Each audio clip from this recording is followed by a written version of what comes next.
Come rain or shine, the job must get done, and you're the one who makes it happen. We get you, Jackie in Fresno, putting your employee safety first. And Manny in Chattanooga, whose local Grainger team knows him by name. We're here for you and all the ones who get it done, with 24/7 customer support and access to product specialists to help you find what you need. Call, click Grainger.com, or just stop by. Grainger, for the ones who get it done. At Charmin, we heard you shouldn't talk about going to the bathroom in public, so we decided to sing about it. My sweet cheeks feeling squeaky clean when Charmin's rolling behind the scenes.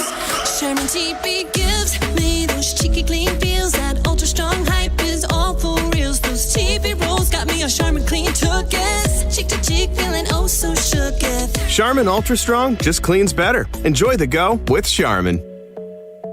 Hey everybody, it's Boomer Esiason here. When a part of your offense isn't firing on all cylinders, it shows. And sometimes the only solution is to replace that part with something new. It's true on a championship team, and it's also true with cars. That's why I love eBay Motors. They have all the right parts at the right prices. 122 million of them, by the way. And that way you can get the parts that you need to make your car a winner. ebaymotors.com. Let's ride. Starting Stronger starts at AutoZone, where they've got battery solutions in the form of free battery testing, free battery charging, and replacement batteries that fit your needs. That's what makes them America's #1 battery destination. Get in the zone. AutoZone. It's time to wake up with a nice cup of morning roast. Oh, yeah. Featuring Bonte Hill and Joe Shasky. Well, I'm about that action, boss. Take him out! This is the Morning Roast on 95.7 The Game. High drive! Left field! It is out of here! Wilber Flores, a 3-run home run, and the Giants lead 5-1. Let me get my seat down here. You know, they want to start frame to fit in the camera. Since we're on Zoom or Twitch and YouTube, and, you know, everybody can see us nationwide, worldwide, YouTube and Twitch, of course, 95.7 The Game. So are we so international? I don't know if we're so international yet. Shout out to Australia. Shout out to France. Shout out to Italy. Shout out to so international. Shout out to Japan. Shout out to everybody out there. You can't see my head right now, so I don't know how we're going to fix that. Mauser, if you could get on that. But I'm not mad at that. Cut off my head. Just let me be a talking dude with the shirt, you know, neck up. So you kind of got like a South Park look to you right now. Yeah, it's not bad. Yeah, you almost look like one of the Canadians in South Park. Yeah, go Canada, go. Yeah, Canada. You know, there's so much to get into. What a sports night last night, which was kind of like, quote-unquote, an off night. No. It was awesome. NBA playoffs, I definitely want your opinions on that because I was watching that game leaning forward. Giants and A's. Bonte, tonight is something that I think, as a native San Franciscan and a Bay Area sports fan, this is about as cool as it gets. You've got Giants A's going on at Oracle Park in a ballpark on the water. And then right down the street, you've got the Warriors in Game 5 against the Denver Nuggets. Like, this is everything that you dream about when you build stadiums privately funded on the water, the way that both organizations have, and you juxtapose that with the dude Dave Kaval out here looking like an absolute clown. It's just like one group of businesses, the Giants and the Warriors, do things big boy style. And then I juxtapose that with what Dave Kaval was doing on the internet yesterday, and we'll explain everything. And I'm just saying to myself, it's no wonder. The sad state of the current Oakland A's, it's no wonder when you're led by a guy like that. It's no wonder that your fan base has dwindled, and I don't blame the fans at all. You're being run into the ground, and they're trying to leave. And, you know, we talk so much about Jed York, who's the other owner in this market. I'll give Jed so many flowers because he'll never stoop to as low as what Dave Kaval was looking like last night on the internet. Team president Dave Kaval, the Oakland A's. Of course, if you weren't paying attention, on Twitter, he sent the tweet out with the eyes emojis because somebody sent out a picture of Oracle Park being empty early on in the baseball game. Now it was announced, what was it, 32,000 last night at the Yard. So, I mean, you're a team president. You shouldn't be commenting on whether or not a stadium is empty or not. Worry about your own stadium. It's so low level. It's just everything about it was minor league. Yes. I'm kind of over Cavill. You see him going at it with Damon. It's just, we had him on the show last year. He didn't answer a single question. You were not happy with him. He just didn't answer a single question. And, I'm not an A's fan. And A's fans have to deal with that guy. He's a carnival. He's a circus act. On the day he announced 2 separate sites with 5 different locations, essentially, or 5 different designs in Las Vegas, while he's claiming to have a parallel path here at Howard Terminal. To me, it's just yesterday was a clear indication A's are gone. You shouldn't be clowning. I don't know if they're gone yet or not. I have no idea. I don't know what's going on with that. I'm just, like I always say, until I see the shovel that's in fair. the Ground Force Stadium, I don't believe anything. Your actions speak so loud. But it's just tone deaf. Yes. You can't draw 5,000 people right now because you've lost all the faith in your fan base. Do you blame them? No, I don't blame A's fans. A's fans they're great baseball They're exonerated fans. from this. Yes. They're exonerated from this. I'm with you. I don't blame them for not going. When they're trading away players left and right, they're flirting with Las Vegas, they're flirting with Portland. But the fact that you're commenting on pictures about a stadium being empty, it's just like you just came off a 3-game series against the or who did they play in the last 3-game series? Texas Rangers. Yes. And their season opener against the Orioles had 17,000 people. Bonte. 17,000 people. How many? They've had 7 home games, which is the same amount that the San Francisco Giants have had right now. How many total people you think that they've had? And I'm not trying to blame the fans. I'm just saying, why would you do this? I think they've had 50,000. 55,000, essentially. Almost 56,000. The Giants, contrastly, 226,000. Yeah. Over the same amount of time. All right? So I just don't know what he's doing there. So, they've had a total of 56,000, essentially. And last night at the Giants game, 32,000 alone. Dave Cavill's a big look-at-me guy. And I don't like look-at-me guys. Look at me. Hey, look at me. I need attention. Look at me. I need attention. So you're tweeting at local radio hosts. You're tweeting at local writers. You're always going at it with Kawakami. You're always going at it with Damon. You came on our show, answered no questions at all. Your owner is MIA. Oh. You can't find him. He doesn't even care right now. And he's worth billions. Billions of dollars. You're flirting with Las Vegas. And the fact that we get the Bay Bridge series, which lacked a lot of buzz because I think, personally, the Bay Bridge series being played in April. I'm a little too early for that. Usually it's in June, July, August. Having it this early in the season, okay. There was no build-up really for it. The Giants coming off a big, long road trip, and they come back home. And still, you get over nearly 33,000 folks in the Yard yesterday on the Tuesday night. It was jumping out there. And you got this guy, Dave Cavill, trying to steal the show with tweets. Trying to still deflect attention off of the team on the field that was losing. And deflect, oh, hey, look, why didn't you come on the Giants? Comment on the Giants and their lack of attendance. The Giants built their yard. They used their own money, all right? They built their yard. Stadium's paid for. They're printing money down at 24 Willie Mays Plaza. Printing. And so are the Warriors, who are going to host a game. Don't you find it ironic that the night that the Giants and Warriors finally hold, you got a playoff game on one end, you got a Giants game on the other end. Everybody take public transportation. It's going to be jam-packed down there. The Giants moved their start up to 6 o'clock. They're at 6 o'clock? Yeah, I think that's what I saw Dave Fleming talk about last night. It looks like they're moving their start. I can't confirm that, but that's what the graphic said. Is that anybody? No clue? I'm talking to Mike. No. Sorry, my bad. No, but I'm looking right now I here. thought that they said that they moved it up to 6 p.m. Okay, if that's the case, to try to alleviate, the. No, I still see 6:45 start time, but 6:45. Okay. The Warriors are asking people to take public transportation. The Judah BART train. Parking's going to be at a premium. Parking could be expensive, so you want to get out there early and take public transportation. As we got 2 events. Chase Center, Game 5, Warriors and Nuggets. Going to be a lot of fun. We're going to talk all about that. Closeout game. Close these jokers out tonight. Please do what the Miami Heat did last night and closing out the Atlanta Hawks. Close the Nuggets out. But then also you got the Bay Bridge series. A lot of people are going to want to go to Game 2 for that. Of course. It's always fun to see that. So those bleachers get there early. Packed. They were packed. They were packed yesterday. And it's just like I don't know, man. It's Dave Cavill. I legitimately feel that we work with a lot of A's fans here at the station. I'm friends with a lot of A's fans. And I always talk, I'm like, man, what is, and they're numb to it at this point. And I don't blame them. I don't know how I would act. It's easy, I think, for a lot of fans, like, oh, could you root for a team? If you grew up rooting for a team, it's embedded in you. It's almost religion to a certain extent to try to root for that team and pull for them. And I kept thinking about, all right, would Jed York have done what Dave was doing last night? No way in hell. No, nobody's going to do Would that. Larry Bear. Forget Jed York. Forget Larry Bear. Would Joe Lacob. No, any team president with integrity, with some exactly type of ethic code. Like, this guy's a team president. You are the team president. Exactly. I can't believe he continues to stoop down to levels like that. And you know what? Forget Dave Cavell. A clown like that doesn't deserve the airtime. Fair enough. You know what? Let's talk about the actual game. Because Cavell's he's an ass clown. Let's just straight up. Let's just call it what it is. Call it what it is. I know people personally who's worked with him on deals.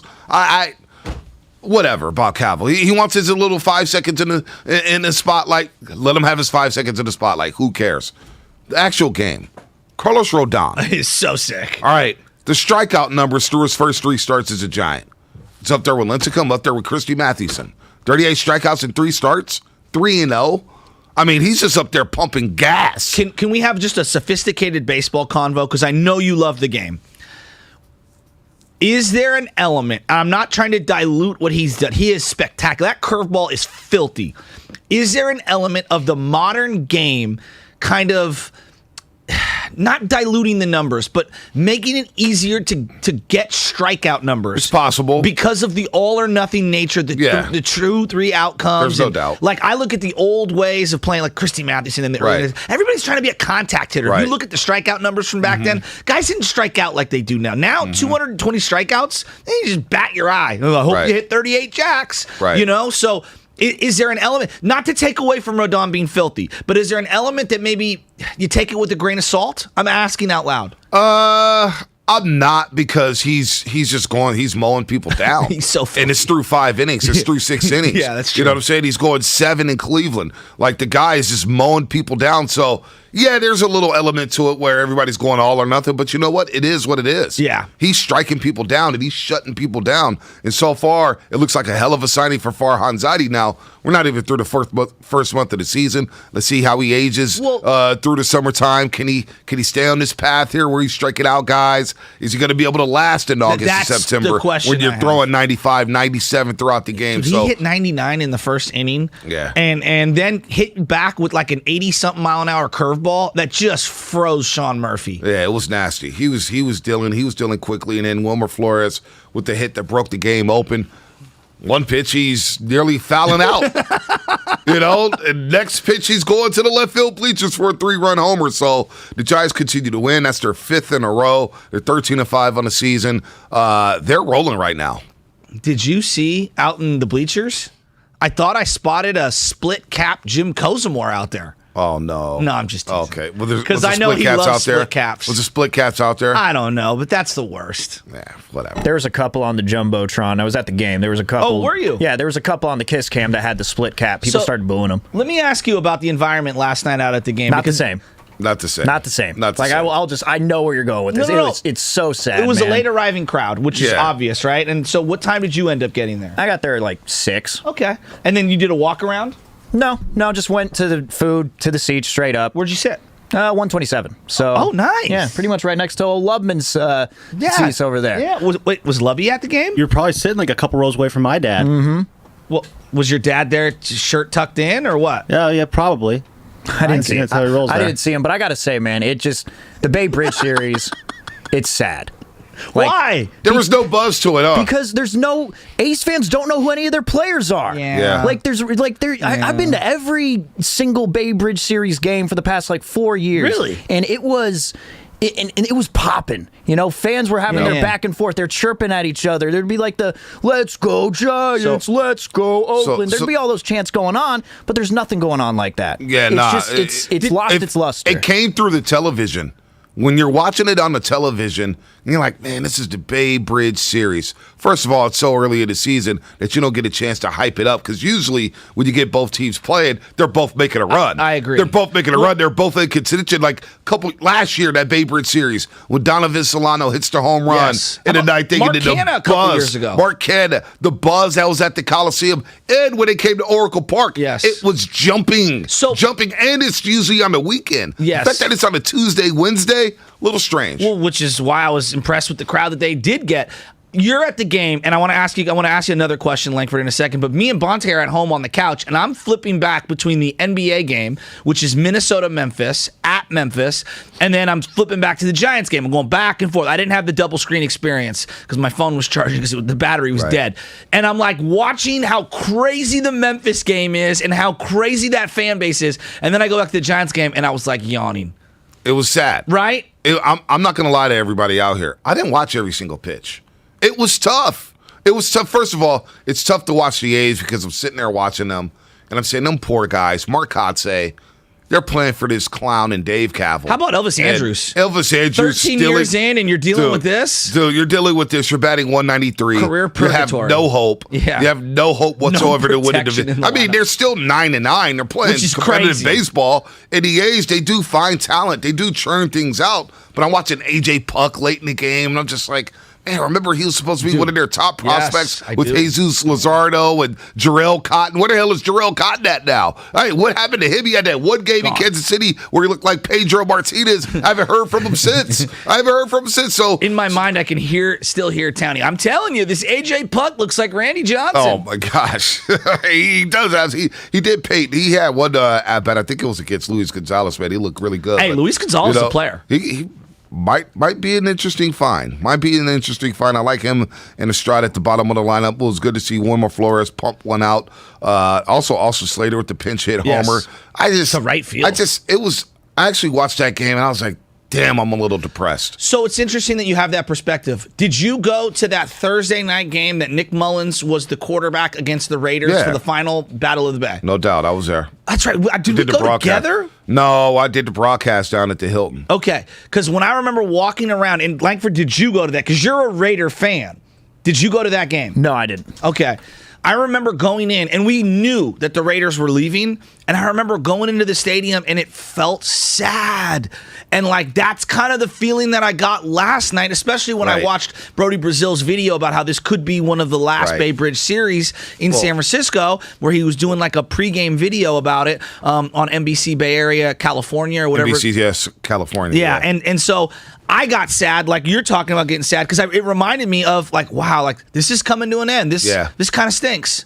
You know, I just Major League Baseball too. They screwed up with this as well. They would never have the Yankees Mets play this early. No. They wouldn't have. They wouldn't let the Mets go for 20 years with a blue ribbon panel discovering whether they could build a stadium or not. Right. You think they would allow the Mets to just oscillate in no man's land? No, they wouldn't let the Cubs, White Sox play in the third week of April, third week of the baseball season. I thought Major League Baseball did this series a disservice. The Bay Bridge series is big. It's a big regional series. A lot of people get up for it. And again, I'm watching on a Tuesday night, and I'm just like, all right, Rodon's rolling. They're up 5-1. I could shut this down early. Honestly, or I'm going to go back to watch the Suns and Pelicans and watch Alvarado drive Chris Paul crazy. Maybe I'll do that, but I don't know. San Jose, let's go to him to talk about the Bay Bridge series because really I thought there was no buzz whatsoever. No buzz. And obviously the headline of the show was Dave Kaval tweeting about the Bay Bridge series, which is disappointing. It's sad. Jose. Joe in San Jose. Oh, hey, Joe. My bad, Joe. Hey, guys, what's going on? Good morning. Well, my thing is that it's like a one-sided investment. It's like, I hate when you bring up Dave Kaval. He's like a. Are you an A's fan? Corn on your hand or something. I don't know. Yes. Oh, I'm sorry. So I've been an A's fan since Dwayne Murphy. Dwayne Murphy was my favorite player. That afro that used to hang out of his hat. Yep. I'm going back a few years, but that was it. I wanted to beat him when I was a kid. So here's the deal. It's a one-sided investment. It's like this relationship is like having a candlelight dinner with a woman you're going to divorce. Oakland, just leave. Just go to Vegas. Go to Mars, whatever. Build your stadium and Just you're not gonna, they're gonna block you at Jack London Square. So just get up and go and make home somewhere else because and then to not even put up a fight against the Giants ever. Well, the thing that I kept thinking about watching the Dave Cavill tweets is that someone who wants to stay in this area wouldn't be tweeting like that. No, it's the way he was just going at Giants fans. He was arguing with it's like a fake account, a parody account. It's called the Seagulls account, AT&T Seagull account, which is the Seagulls that come in the 8th and 9th inning that you see, kind of hovering over AT&T Park, eating hot dogs and whatnot. It's a fake account that's on Twitter, and they're a funny account. They're cute. They've retweeted some of our content here at the station. Have they? Yeah, well, now that I'm home, homies with Mark Willard, anytime we put out a podcast, they retweet it. So I'm very thankful. Nice. But the point being is they made fun of Dave Cavill, and Dave Cavill was arguing with him. And I'm saying to myself, dude, do you realize that's a parody account you're arguing with? I couldn't help but laugh. You're a seagull, is how he quote tweeted it. Yeah. And you're a seagull. Like, come on, man. Does he think he's funny? Like, does he believe he has a Q rating out here? Like, what is going on through his head? I don't know. The lack of perception of who he is. Like, dude, you should not be tweeting. Nobody likes you right now. You've lied and you pumped and then all the stunts that he's had about throwing away the Giants hats, having A's posters across the street from Oracle Park to try to get people to go to your games. It's just really minor leaguish. He's running a minor league operation, so I feel for you, A's fans. I feel for you as the Giants take game one. I'd be remiss here if I did mention, because I just came out the gate just saying it was sad with the Babe Ruth series or whatever. It was sad. It was, but also had a good time. It was my mom's birthday. She did. Happy birthday. You're out there for a baseball game. Happy birthday, Did your mom have fun? Yeah. Did she enjoy a couple of beers? Yeah, of course. Nice. What's her go-to? A canned margarita is what she had yesterday. Canned margarita. What's her go-to food when she goes into the ballpark? Oh, well, she's a vegetarian. So if they have a veggie dog, she'll go for a veggie dog for the most part. Is she pescatarian or vegetarian? Vegetarian. Oh, interesting. Yeah. Wow. Yeah. She always, Happy birthday, Mom. Yeah. She can never wear the white A's jersey because she's an A's fan. Oh. She can never wear the all-white jersey because, well, she's going to get ketchup or mustard on it. She tends to. She's clumsy with. Yeah, it tends to do that with the veggie dog. It's like, Mom. So she went green? Yes. She went green. Yes. Kelly Nice. or dark? Dark. Nice. They've got great uniforms. They do have great That's unis. the saddest part about it. If you were just ranking the histories of all of the franchises, their history is a top 6 or 7 history of baseball. And I might even be doing them a disservice. Think of how great that their organization has been over the decades. Think of the amount of Hall of Famers and great players. Think of the winning that they've done in just the last 20 years. Deep, rich history. Starting with the 3 straight championships, going 3 straight in the 70s. You got the Bash Brothers. You got Eck. You got Stu. You got La Russa. Connie Mack. Giambi days. I mean, I feel for him, man. All right. Giants take game 1 of the Babe Ruth series, 8-2. We got the NFL draft happening tomorrow. What's the latest on Deebo Samuel? Who the heck knows what's going on with Deebo Samuel? I'm lost in the whole situation. I do want to get into the Memphis Grizzlies in Minnesota. There's a couple players I'm looking at from Memphis that could be problematic for the Warriors, including John Morant, no doubt about it. Minnesota, man. Their IQ. Anthony Edwards had a great game. Well, we'll get it on the other side. What's coming up in the game? Brought to you by BioNTech and Pfizer. Your calls. Plus, we'll let you know about our guest list coming up. You've heard the latest news, traffic, and weather, but there's something else you should hear. Consider getting a COVID-19 booster shot as recommended by the CDC. I'm Trisha Crick with BetQL. Man.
With Phil Mickelson, I was like, it's not a name I'll probably bring up these days. There were rumors that he was in Montana with a beard and long hair. That was the rumor, okay? Like he would grew everything out so that no one would notice him.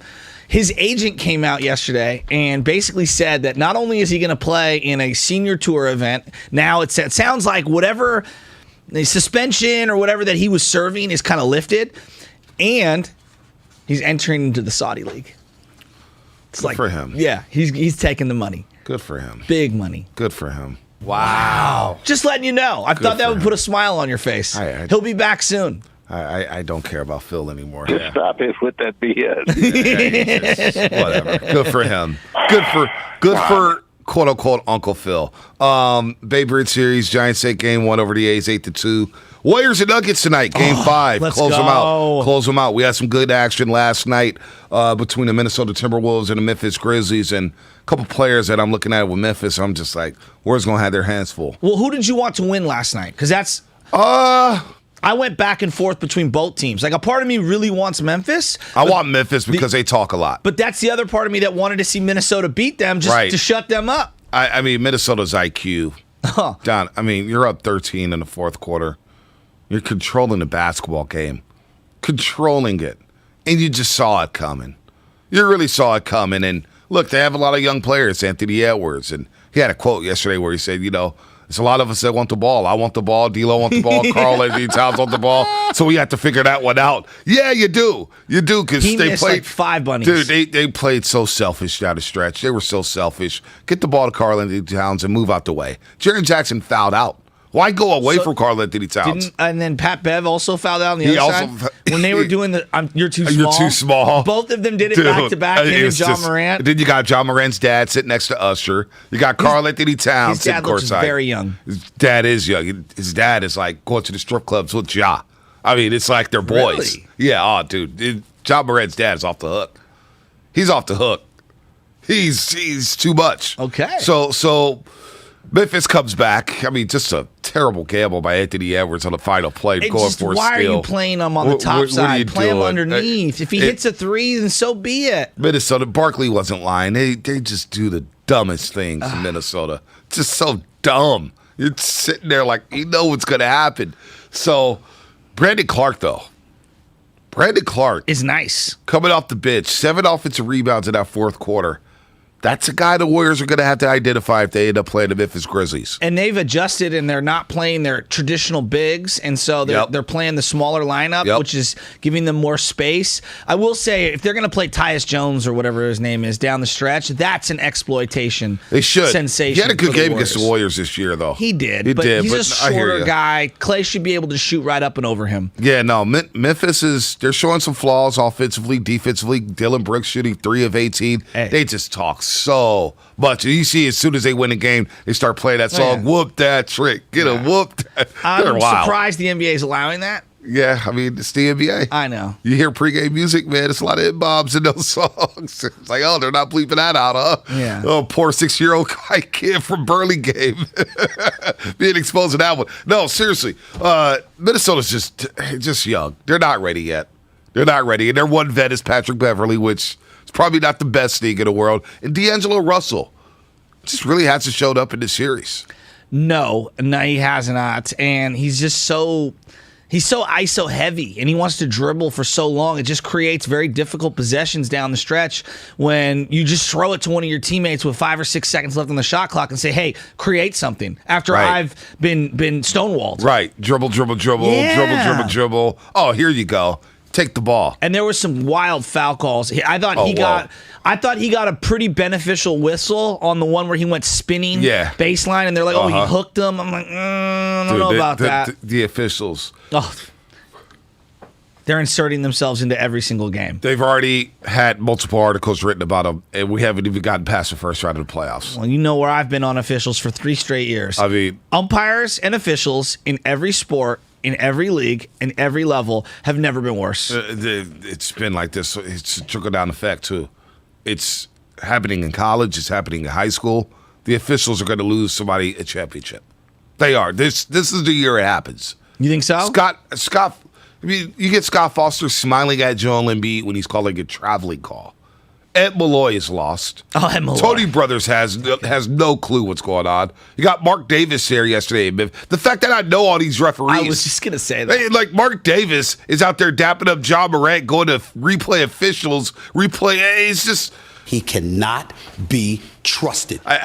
What can we do to fix the officiating? What can we do to get it better officials? I've been telling you this, that every sport, full-time, and you need to pay them commiserate salaries to what the salary cap is. You got to bring a little cash. Exactly. These guys need to be paid $500,000 to $1 million, and then you'd get former D1 players who are in their prime. This is the other thing. Like, in sports, I feel like I'm looking around and I'm like, look, not to be ageist. I'm being a realist. There are too many old guys refereeing and officiating in every sport. You know what? I'm looking at it right now. Apparently, referees make $550,000 a year. Well, then it's not enough. I mean, that's pretty damn good coin. No, it's really good, but I'm saying it needs to be more then because these guys stink. You need to entice more people to want to do it. All right, so they can earn an if estimated you're worth $8 billion a year. Here's what I'm seeing right now. Revenue? Referees can earn an estimated salary between $150,000 and $550,000. So I'm guessing the top refs. If you go all the way through. I'm guessing the top refs make about $550,000, but a bare minimum, a base salary of $150,000, not bad. The lowest paid officials. Lowest professional salaries are $180,000. So I don't know what you could do. Here's what I would say about $180,000. It is a lot of money to the normal person, but then when you get gamblers all up in it, like $180 grand. $180 grand. You got to bring a little cash. Do you watch any of these 30 for 30s? Have you ever seen any of these things on Netflix? 180 grand, you could throw 10 to 20 to 30 to 40 to $50,000 in front of somebody, and then boom! Next thing you know, Steph got 2 fouls. Oh yeah, no doubt. How could that happen? That's how it happens. That's how it happens. Tim Donaghy, by the way, is coming out with a documentary soon. Oh, I'm ready for that. Yeah. Yes. Oh my you know God. who else is waiting for that? Who's that? Sacramento. Oh man. Wow. Tim Donaghy. Scott Foster apparently was caught up in some hot water. He had a lot of phone calls to Tim Donaghy. So I mean, are you shocked? No, I'm not shocked at all. I am not 405 Xfinity Mobile text line. Pat Bev got shoved by Ja. Stiff and a phony. When Gene Salvatore busted out the index card on Monday Night Football and then looked at the camera like he was a WWE character and then did the smile. I thought it was a wink. Was it just a smile? Oh, it was a smile and a wink. It was like, you've got to be kidding me. And then they asked lovely him, little smirk. And then they asked him, like, well, why'd you do that? And he's like, I just wanted to do it. When we had him on the show, he changed my mind about him because he's a good guy. I was salty. I was salty about that index card. I was actually working the game when we were broadcasting it. I was working on the board during that game, and I was yelling the entire time. Oh, I bet on that game. Alone on the studio. Football. Thanks to Derek Carr for fumbling that ball in the pylon. I won me some money on the Cowboys that day. Was that the game that they tried to throw to Jared Cook like 8,000 times in a row down near the end zone? Or was that another game where they were wearing the all-white uniforms? That was the Chiefs game. Was that the Chiefs game? That was Chiefs when they kept getting it called back due to penalties. I had Waller in fantasy, or no, Jared Cook, in fantasy, and I was like, come on, get a touchdown. And they just kept throwing them. I think someone else ended up getting Xfinity Mobile text line. 209, you guys talk about this tool, Dave Cavill, and his tweets. Yeah, we got it out the way, 209. We got it out the way. He's a clown. That's basically all you need to know. He's a clown. And I hope he's listening because, Dave Cavill, you are, sir, a clown. All right, we're moving on. Link. He's just... Dude, moving on. We got Warriors and Nuggets, Game 5. We got these 2 events down at the water. Like, that's pretty freaking cool. And you're going to be working it. You're going to be feeling the buzz. Like, this is what we wanted Thrive City in this area to have. Well, the first closeout game at Chase Center. Oh, I didn't even think of that. It's a closeout game. Wow, I didn't even think at of Chase Center, so I'm expecting Dub Nation to come out there and be ready to go and be fired up. Are they going to play the game outside? They always do. So, because I've never been outside watching they always play the games outside. So it's on the big screen in Thrive City. So if anybody wants to go and watch it and just be a part of the atmosphere, you can go to Thrive City. That is so cool. Yeah. By the way, next to your guys' the Gatehouse, is that what you guys are called? Yeah.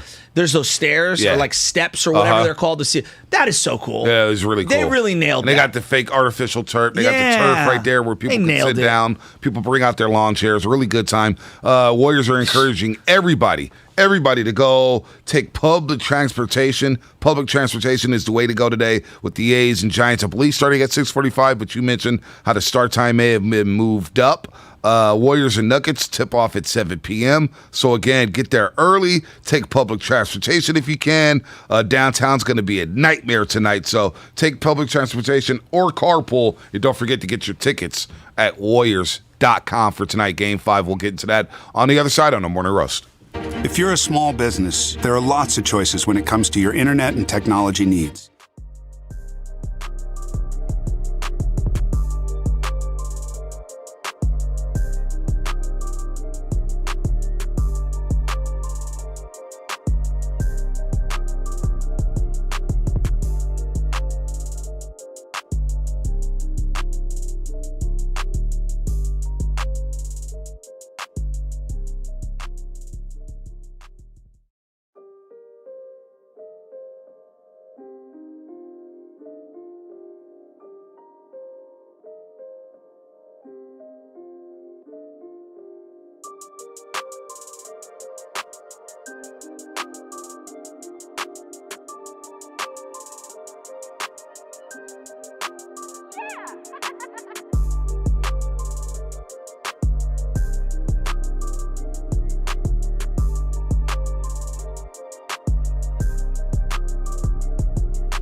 Good job of controlling the crowd. And the people out there are really cool. Everybody's civilized out there. You may get a loud pack here and there. You may smell a little something, but, yeah, it's all good. It's a Bay Area thing.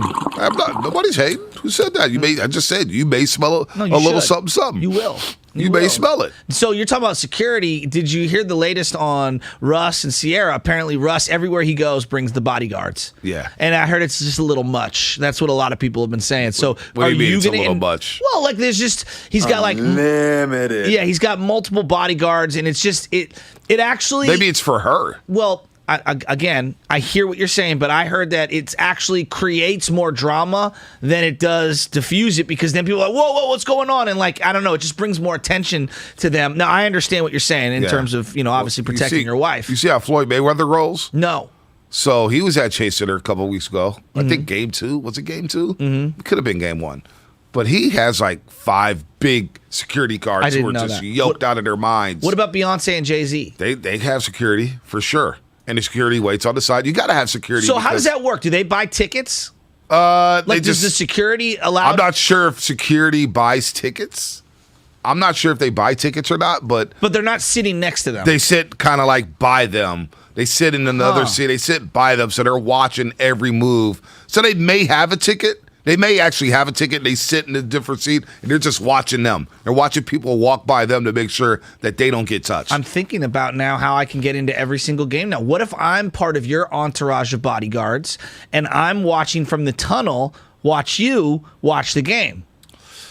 Problem is, you got to be, you're going to really protect me? Well, yeah, mace. I mean, are you going to really, somebody rolls up on me? Are you really going to have my back? Yeah, like in South Park, I'm going to bear mace that man. Oh, okay. Sure, why not? Why not? He had an awful lot of information, don't you think? By the way, we got a special caller on the log. Uh-oh. We got a special caller. I thought he was in Mexico. I saw photos of him in Mexico having a time of his life. And now he's on the line. He's on the roast again. It's been far too long. I think about 10 days, maybe. Okay. It's Papa Shasky. Oh. Papa Shasky. He got the call. He called Papa Shasky. Good morning, man. I thought you were in Mexico. It is. It's a beautiful, 5 to 9, and it's about 85 degrees. It's beautiful out. I just want to check base, guys. One thing I want to check, and I haven't really been able to watch much sports because it's delayed and everything down here, but what I want to say is, who in the world thought that the Giants would come out like this? Just going to throw it out there. Nobody thought that they were going to come out, 13-5 right out of the gate? First place. This stems from last year. They're just carrying that over. It's incredible to watch. It really is. Everybody's stepping up, and I don't care who you bring up. Farhan's got the golden touch. I got to say, that Rondon is incredible. Are you kidding me? The most strikeouts in a 4 game from any Giant ever? Are you kidding me? Christy Matheson, Tim Lincecum? Right. I mean, it's incredible. What about this Luis Gonzalez, huh? Could he be this year's Lamont Wade Jr.? And Lamont Wade hasn't even come back yet. I mean, wait till he starts hitting his stride. I mean, yeah, it's incredible. I mean, it's just they're doing phenomenal. I'm just hoping they can keep this up. Pops, what's your thoughts on Deebo Samuel? No, I haven't really heard much. I just saw this morning quickly that I saw something last night where John Lynch was saying they're going to do everything they can to try to keep him. They'd be foolish if they let him go. And I'm hoping, I haven't heard anything. You guys can fill me in. I'm hoping that they keep this guy because I know he wants money because he's, his longevity of running the ball more often than catching the ball. But I mean, he's a one of a kind player. I don't know. You can't give up a one of a kind player. No, I agree. What about the Warriors closing out the Nuggets tonight? You have championship aspirations with the Golden State Warriors, Pops. I mean, I don't know how they lost that last game. I don't know what they did down the stretch. I know there was some funky play calling down by Kerr down the end of the game. It would have been nice to close out in 4, but it's nice. It'll be nice to win the first playoff run at Chase Center, so that'll be really nice. I'm hoping I can stupidly stream this stupid thing on my Kindle Fire and watch it tonight. I'm having a hard time. I was trying to watch the Giants guys game last night. I couldn't quite do it, so I am computerly challenged, so we'll figure it out. Pops, what is Noreen doing right now? Does she know you're on the line? Did you sneak out? Did you go to the beach to make this phone call? I told her I was going to call in, and And no, we've had a really nice time down here. The weather's beautiful. The people just treat you like kings down here. So we're enjoying our time. I miss you guys. I'm glad I was able to catch up. Forget that. A little bit. Forget that. Where is the car that broke down on you in Sassoon City? Oh man, is it still over Sassoon there? City? Is it still in the middle of nowhere? The good news is that the Hyundai, I've got a 10-year, 100,000-mile warranty on the engine, and by the grace of God, looks like I'm going to get a new engine replaced. So it's in Vacaville.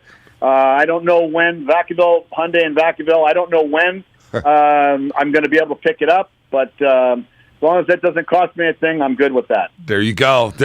Pops, it's always good to hear from you. You always put a smile on my face. You always lighten up the show. Thanks for letting me call in, guys. You guys have a great day, and go Dubs, all right? There you go. Flexing from Mexico. Papa Shasky. Flexing. From Mexico. Noreen's probably sleep, huh? Oh, he probably went on a little walk because you don't understand. My dad makes friends everywhere he goes. Yeah, no doubt. You've been to games with I've seen him walking to SoFi. He was chopping up with everybody. And how about when the ladies that had? So okay, we went to SoFi. This is classic. My dad. And some ladies that were Rams fans, OG Rams fans, legit OG Rams fans, how much did they pay for those parking spots? Thousands? They said they paid nearly $1,000 for the parking spot, which was insane. Out of nowhere, my dad befriends them, and then we just take their parking spot. We just take it over. I felt kind of bad. Yeah. He's showing them where the bathroom is. He's chaperoning, dude. He was... So he definitely snuck out. He said he told her she was good. There's no way he told your mom that he was calling to show up. No, he went down for that complimentary breakfast and just kept walking. He just kept walking. Things in life that are sure bets. And you know what? And there's no doubt him trying to stream the game. Damn it, I can't even stream the game. And she's like, you were on vacation. We're here. Okay, so I decided the Russian River spot. I'm not gonna do cable, right? I was like, I'll do Xfinity internet, but I'm not gonna pay for the cable box, right? I'll stream everything. And then I tried to watch games. And I realized, no. I need the cable box immediately. It did not work. No, and I consider myself somewhat like apt at being able to navigate the different streaming devices. I was like YouTube TV. I was going to use the NBC app, and I'm not trying to diminish it. It was just so hard. And then if you want to change channels, you're done. Oh, you're done. ESPN Plus, like I know how to order a fight on ESPN Plus. The Warrior game was on ESPN Plus this one time, and I tried to watch it. Like, it's blacked out in your area. Oh my gosh! And I'm like, blacked out in my area. What are you talking about? Because I guess NBC was also carrying it, so they blocked it out, and I couldn't watch it. It drove me nuts. So I ended up just caving. I got the cable box, and Michelle was not happy with me. But I'm like, hun, I need this for work. You know what? I did that. I pulled that card. Yeah, you have to pull that card. Every sporting event. Do you really have to watch this random Giants Diamondbacks game? Babe, I got to talk about it on the roast. It's going to be top story. It's o'clock hour. We got to talk Giants Diamondbacks. Got to watch it. You know?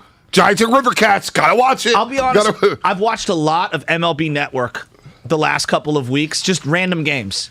I've watched more random games on MLB Network than ever before. Well, fantasy baseball does that to you. I'm obsessed. It does it to you. Man. Now I'm thinking maybe I need to renew my MLB subscription. It runs out May 1st, which is coming up in a couple days. Can I ask you a question about the MLB right now after you read this read? Oh, yeah. You are listening to 95.7 The Game, KGMZ FM and HD1 San Francisco and Odyssey Station, brought to you by DuckDuckGo, Privacy Simplified. Okay, so in FIFA, soccer, like the World Cup, you notice...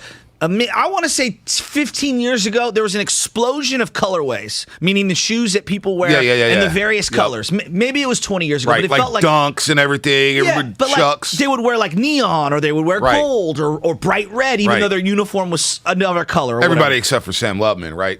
Yes. He doesn't know about the colorways. He's got one colorway. Colorway means various colors of shoes, right? There you go, Lubman. Not all black. The NBA, I would say, what do you think? 7-8 years now, maybe 6, where guys will wear neon or orange. They lifted the ban to where you don't have to wear just black or white shoes or whatnot. You can wear anything. So you see all the crazy colors: neon, orange, red. Guys are wearing purple and red. They're wearing different color shoes, and it doesn't have to match the uniform that they have on. Right? You almost don't want it to, so it sticks out even more. I've noticed this year, now I saw it last year, but I'm really noticing it this year. Baseball has fully embraced the colorways. Everyone's wearing white, gray, red, blue, you name the colors. And it used to be, it was an unwritten rule. Only the A's wore white shoes. right? Right. I couldn't think of another team that wore white shoes. All white shoes in baseball? Yeah, just the A's. Maybe just the A's. I don't remember. Because if you wore white it shoes feels like in high there's school, a lot of black cleats and white. It and used like, to be black, all black. Yeah. You have to polish them. Right. I played on baseball teams where the coach would make you polish your. But in Major League Baseball, stripes. though, like you like it was you all just black. basically wear the team colors, right? Even then, like Bonds had flamboyant shoes because they Right. were fila black and orange and white. Black and orange and it and was white, like, yep. whoa, what's he doing? Now I'm seeing white shoes everywhere. And I'm here for it. That's all I'm saying is I'm enjoying it. New Balance. I see a ton of Under Armour. I'm seeing a ton of Nike. I'm seeing a ton of Adidas. Well, it is an explosion of color on the feet. I remember seeing Marcus Stroman when he was a Blue Jay. Mm-hmm. They played at Oracle Park, and Jose Bautista was like putting on the show during batting practice. Yeah. And Marcus Stroman had the Jordan 4s on, blue Jays with the white, and I was looking at the cleats like, those are fire. And so guys started wearing the Jordan cleats as well. They're wearing the 4s, the 5s, swingmans. different color They're man. called the swingmans. The swingmans, but no, they also they have like the official Jordan really? shoe that are cleats. So like if you see me like with the cool grays, right? Yeah. They'll have cleats of those. Well, I don't know about that brand, but like the 4s, the 3s, the 1s. Well, you've seen Bosa 5s. wearing them in football. Yeah, Like Bosa, exactly. There you go. Crabtree would have a couple of different pairs. Bosa rocks them. Yep. Like Eric Armstead, I believe, rocks the number 1s. Is that what those are? What are the first? Yeah, he wears the 1s, maybe. Yeah. Are they the if ones? recall. I don't know my Jordans like you do. I don't know which Jordans Armstead wears. I don't know if I've ever peeped Armstead's shoes. Yeah, but I know Bosa rocks those Nike. Yeah. He rocks those J's for sure. But I love it. And I don't know if it's something that you've picked up on, B, but like Logan Webb wears grays and he also wears all whites. Yep. And I think they look super sharp. No, they look good. They look good. He's By not the way, only one. City Connect jersey starting to grow on me as the Giants beat the A's. The orange 8-2. helmets, bro. See orange helmets, man. But again, last night, Brandon Belt, God bless him, stopped wearing black shoes with the all white and the orange like outfit. You gotta rock the white shoes. You look ridiculous. No, he does. He does look ridiculous. Speaking of Brandon Belt, since he's one of the captains, I want to talk about the other captain, Klay Thompson, who was on this boat yesterday. He was, what's up? Getting from Lucas Alexander, ABC, always be contenting, the producer of Damon Ratto and Kolsky. Mookie has different custom 10s every single game. There you go. Mookie Betts. Dominic Leone rocks the number 1s, the Jordan 1s. The Jordan 1s. And every Niner rocks the 1s. If they rock Jordan, the Niners rock the 1s. Wow. That's good shoe knowledge. Because of the black and red and white. That's good shoe knowledge by Lucas Alexander. It is. And Lucas knows his shoes, but he wears like the same Jordans every single time. Lucas, I think he's got a shoe closet full of just gems. He got a ton of slides. He wears slides. I think I think his shoe game's on point. He's just not showing us. I call him the tongue because he doesn't tie his shoes, and so the tongue just pops out. I kind of like that too. Yeah. I like Lucas, man. Lucas he's around the station a lot nowadays. He's around a lot. He's taking Danny Freisinger's spot, who was our assistant producer. Wait, Danny Freisinger left? Well, I didn't notice. Yeah. He's still around. Real inside radio now.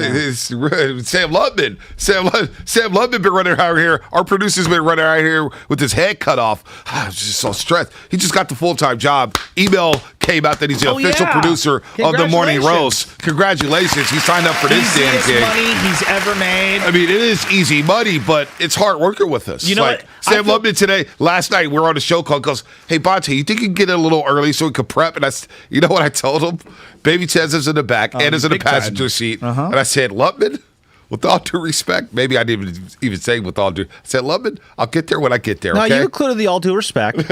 I'll get there when I get there. So when you say with all due respect, immediately after that phrase, you're going to disrespect the I'm going to disrespect by saying, I'll get there when I get there.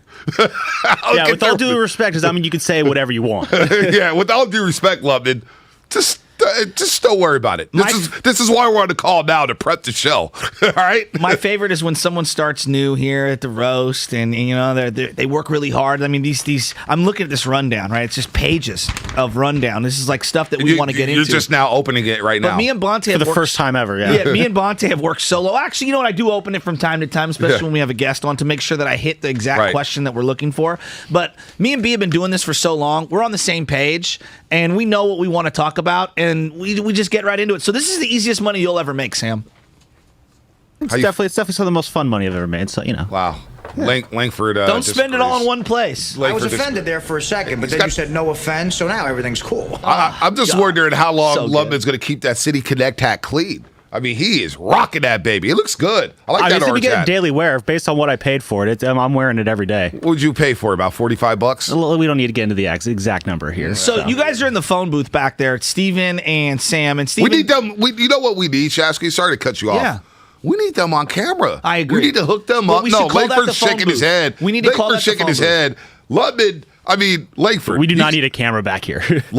Langford has a face for television. All right. Oh, he's handsome. Do you know? What I don't say that about guys. Agent Aiden Hutchinson, who's going to be drafted from top Michigan. My man, Stephen Langford, looks dead on. Well, like Aiden Hutchinson. Well, he looks like Hutchinson, but also. I'd never say, Shasky, you ever hear me say, hey, man, that guy's handsome? Langford's actually handsome. Oh, he's very handsome. He's built right. He's no body fat. He's got dope shoes. We need him on camera. We need our Q rating. Mad swag. We need to, we have a great female fan base here on the Morning Roast. Okay. We do. I'm a little worried about where you're going here. Well, I'm just saying. Yeah, where are you going? Yeah, you know what? Let me just. I'm not going anywhere right now. Trying to pimp you out here. Yeah, no, I'm not going to pimp you out right now. I'm actually going to just shut the hell up because significant others are listening. I'm just saying, Langford he's handsome. He can help us out with our audience. That's all I'm saying. Do not put a camera back here. Oh boy.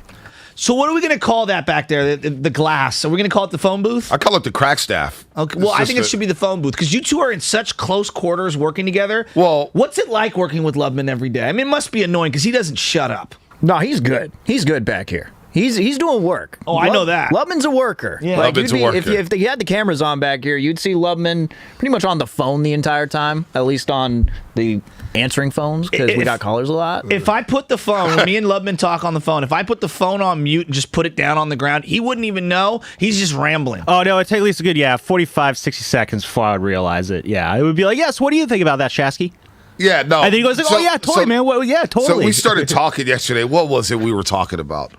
Lubman starts we were saying, talking about everything last night. Bonte, I want to talk about, can the Warriors endure the physicality of the postseason? I said, Lubman, relax.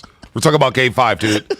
We're not going to be talking NBA Finals and whether or not they can handle physicality in late May. They face the Celtics 8 weeks from now. Lubman starts rolling, and I'm like, pump the brakes, dude. We're not talking about that. And straight up, right? And we just keep it moving. Like, we got to make our calls quicker. When Lubman gives a take, he makes sure to give you every single piece of context surrounding the take. It's like you will understand. It's like it's time to do strong context, dude. It's like him trying to pitch me on the show. He's trying to do the show. He wants to be a third host so bad. He's sitting there, Bonte. So I think this and Lubman. No, we're not having that guest on, okay? No, doesn't make any sense. No. And this is why, no, I'm coming in when I come in, all right? Because Lubman's got a million takes on everything. You just especially when it comes to Hey, I just want to get your thinking muscles going, That's what my job is. Oh, they're always rolling. But I appreciate you. Lubman, I can't wait to see what you're like in August. The Giants are 13-5 right now and in first place in the NL West, and you have a strut and a glow about you that is just incredible. I can't wait to see what you're like mid-August. Well, that'll depend on what the Giants are doing, so. Then you got Miami Hurricane football. And you start wearing all. Oh, then it's good. Then it's gonna get really loud up in here. You know what though? I'm a U guy too. Even though I didn't go there, I love the U. Yeah, you know who I rock with. That's also what you hear back here. His text message ringtone is "It's all about the U." No, you got to be. It's a true story. That you got to. I'll show you at the break. It's a true story. Gosh, this guy. So you got garlic fry o'clock, and you got all about the U. I haven't turned garlic fry o'clock into anything yet, but there's definitely something there that we got to work with. Oh, some people want to call it the cockpit. Oh, the cockpit. I kind of like that. That's sort of 619. 510 wants to call it the fishbowl. No, we got a break. We got a break. All right, let me just say we got a break. He just got all up in my ear. Chase Center. Yeah. We got Oracle Park. We got the Bay Bridge Series. We got Bonte doing big time things at Thrive City. I'm so pumped. Look, I don't care who starts for the Golden State Warriors tonight. But is tonight the night to insert Steph Curry back into the starting lineup? Yeah. 888-957-9570. Let's get into the dubs. Let's break this game down. D-Wright at 8 o'clock as he joins us every single Wednesday at 8 o'clock. D-Wright will break down game number 5 at 8. Let's get into the Warriors and Dubs and your phone calls coming up. Brought to you by Outdoor Supply Hardware.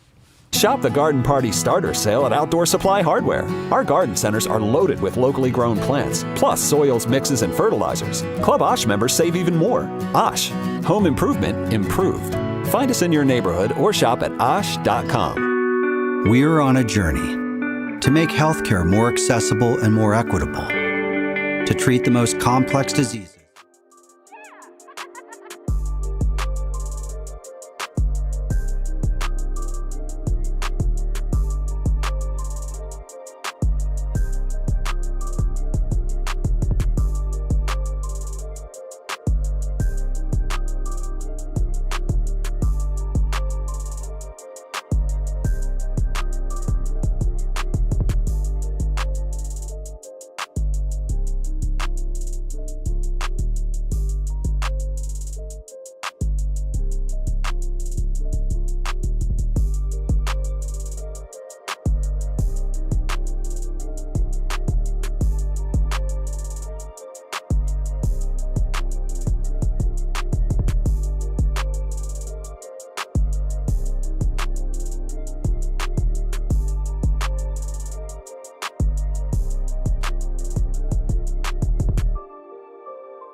Friedman's Appliance in Pleasant Hill today to see a full selection of in-stock luxury appliances in live working vignettes.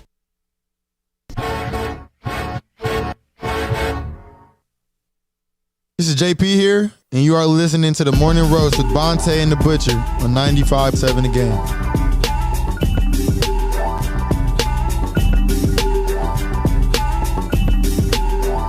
Welcome back. Your phone calls coming up, 888-957-9570.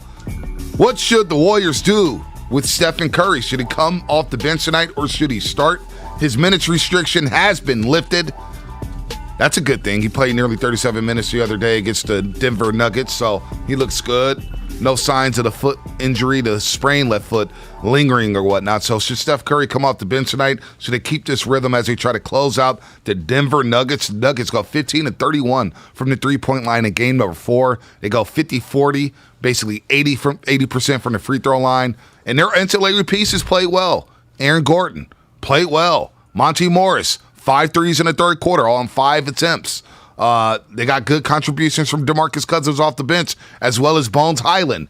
You don't want to give this team any confidence, and you definitely don't want to get on the flight back Thursday to Denver to play Game 6 on Friday night. You don't want that problem at all. So close these jokers out tonight at Chase Center. Don't forget, public transportation, if you can, carpool, if you can. It is going to be a zoo down in Mission Bay today.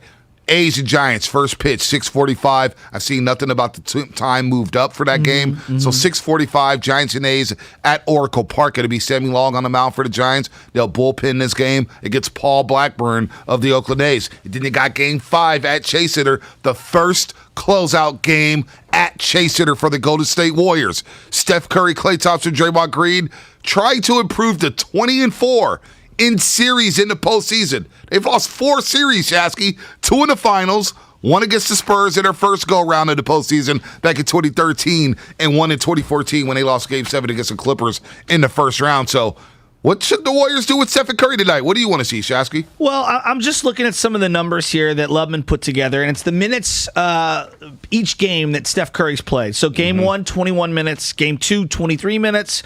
Game 3, 30 minutes, a little bump up there. Game 4, 37. And if you just look at his playoff game logs, you know, the sweet spot for him is somewhere between 30 and like 42 minutes, right? Somewhere in that range, depending on how tight the game is. Does it go to overtime? Like there's a lot that goes into it. But basically, that's the sweet spot. So I'm thinking you start him here, and you're trying to get him to what, 38, 39, 40 minutes, somewhere in that range? I like him at 37. Okay, you like him there? I don't like his regular season average was about 34 minutes a game. I like him at 37. Okay. You know, I don't want to wear him down now. You know, if It's they a win closeout tonight, game. It's a closeout game. You want to close these jokers out. So if he needs to play 40, that's you know what? kind of where I'm at. You close him out today, you're going to rest at least until Sunday, because Memphis and Minnesota plays Game 6 on Friday, and if Memphis does win, you got to think that game 1 to be Sunday at 12:30, possibly. So, yeah, close these guys out. If he wants to play 37, 38, 39 minutes, go ahead and do that. Any issue with Jordan Poole possibly coming off the bench? No. We'll get to some Steve Kerr sound from yesterday. I actually think it'll be good for him and the team. And the reason why I say that, you have to resist the urge to try to crush this team in the first 2 minutes. Right? I think what I mean by that is, like, when you do too much early on in the game, it can actually have a detrimental effect to your team. Right. You get a little out of rhythm. You're taking shots that are I consider YOLO shots instead of just play the game and allow it to come. And I think with the fan base being so ready for something to pop off, a young player like Jordan Poole might succumb to the energy of the crowd and maybe go a little above and beyond. So I think it's actually a good thing for this game for him to come off the bench, get a feel for what the energy is in the building, and then feed off that like as he eases into the gameplay. Yeah, here's what Steve Kerr said yesterday with Whitey in for Damon and Ray Ratto on who's going to start, who's going to finish. Here's what Steve Kerr said about the starting lineup. I'm not willing to share the decision, but I think just based on last game when Steph played 37 minutes and came through really well, the minutes restriction is totally lifted, and he's ready to do whatever we ask. So it's we're in a better spot now than we were when we started the series when he was at 20 minutes, and this gives us the options to do a lot of different things. So we've got some things in mind, but as you might expect, it doesn't make a whole lot of sense to announce it right now. A little gamesmanship there. Well, yeah, I mean, and why would you reveal these things? It's playoffs, man. This isn't the regular season. Because we want to know, as we asked Bob Myers yesterday. Hey, Bob, is Steph going to start? I haven't talked to Steve Kerr yet. Here's what I do think that they should do, and it doesn't involve Steph Curry or Jordan Poole necessarily. I think we should see a little more Kuminga. I think Kuminga is just what the doctor ordered. Let him feed off that home crowd. I'll be very interested to see how quick they are with Otto Porter Jr. and Andre Iguodala, just to see if they have it on a given night. Because it feels like both of them have been kind of in this series. Kuminga, I thought, should have played some in that third quarter. or fourth quarter. And we're talking a couple minutes. And we're not talking heavy Look, minutes. he played 11 minutes. He played 11 minutes in game number 4 Sunday. It all came in the second quarter. That's surprising. And you cannot deny, the impact that he had in that second quarter. Agreed. Now, I know they got outscored 37-31, but it felt like he gave the team some much-needed juice in that second quarter. So he scored 9 points. He gets to the rack.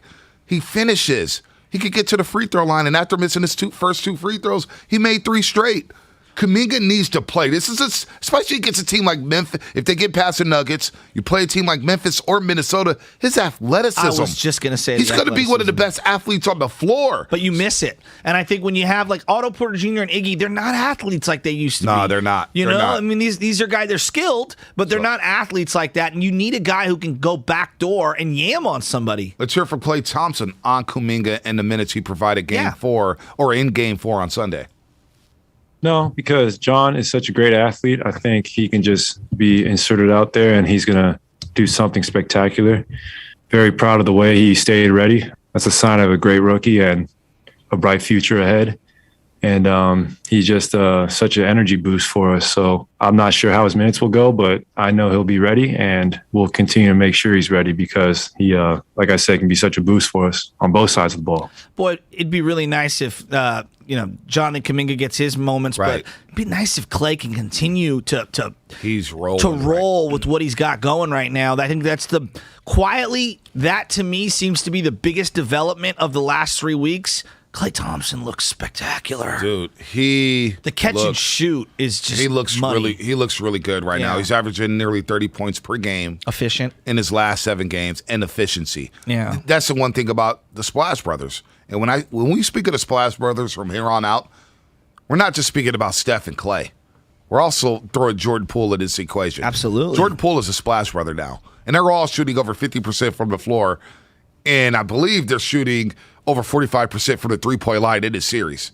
They've been that dynamic as a 3-guard lineup, and they've scored at least 75 points every game between the 3 of them. It's just what the doctor ordered. I mean, again, KD-like impact, it's possible. But here's what Steph Curry had to say about Jordan Poole. Yeah. Because you think about Jordan Poole, he's 22 years old. He hasn't been in this playoff mix much. He hasn't been in the postseason at all. Mm-hmm. And it's got to be tough for veterans to trust him, to say, all right, let's give him the rock. Let's let Jordan Poole run the offense. It's got to be tough to let a youngster, to entrust a youngster in running this show. Here's what Steph Curry had to say about that. He's definitely shown the consistency over a sustained, stretch of the season, the different ways he gets his offense going, the attention he's starting to draw, the strides he's making defensively to, increase the effort and awareness and focus on that end of the floor. So it's not one specific thing. It's just a sustained effort and approach to, what he does. He's been doing that since his rookie year. Just hadn't always produced into results on the floor. But, that work ethic and the approach behind the scenes that not many people get to see, that's where the trust is built. That's where the trust is built. He's working behind the scenes to get that trust built at practice, putting up shots, putting in the work. And, when you see physicality, I can't wait to see how he bounces back from a very physical game 4. That's something I'll be monitoring with Jordan Poole moving forward, dealing with the physicality. And that's something that Steve Kerr spoke about yesterday with Whitey and Ratto. Here's what he had to say about that, Jordan Poole dealing with the physicality of the postseason. For Jordan, this is his first trip to the playoffs, so there's a lot of good stuff happening, and for us to be able to tell him, hey, this is what Steph's been facing now for 10 years.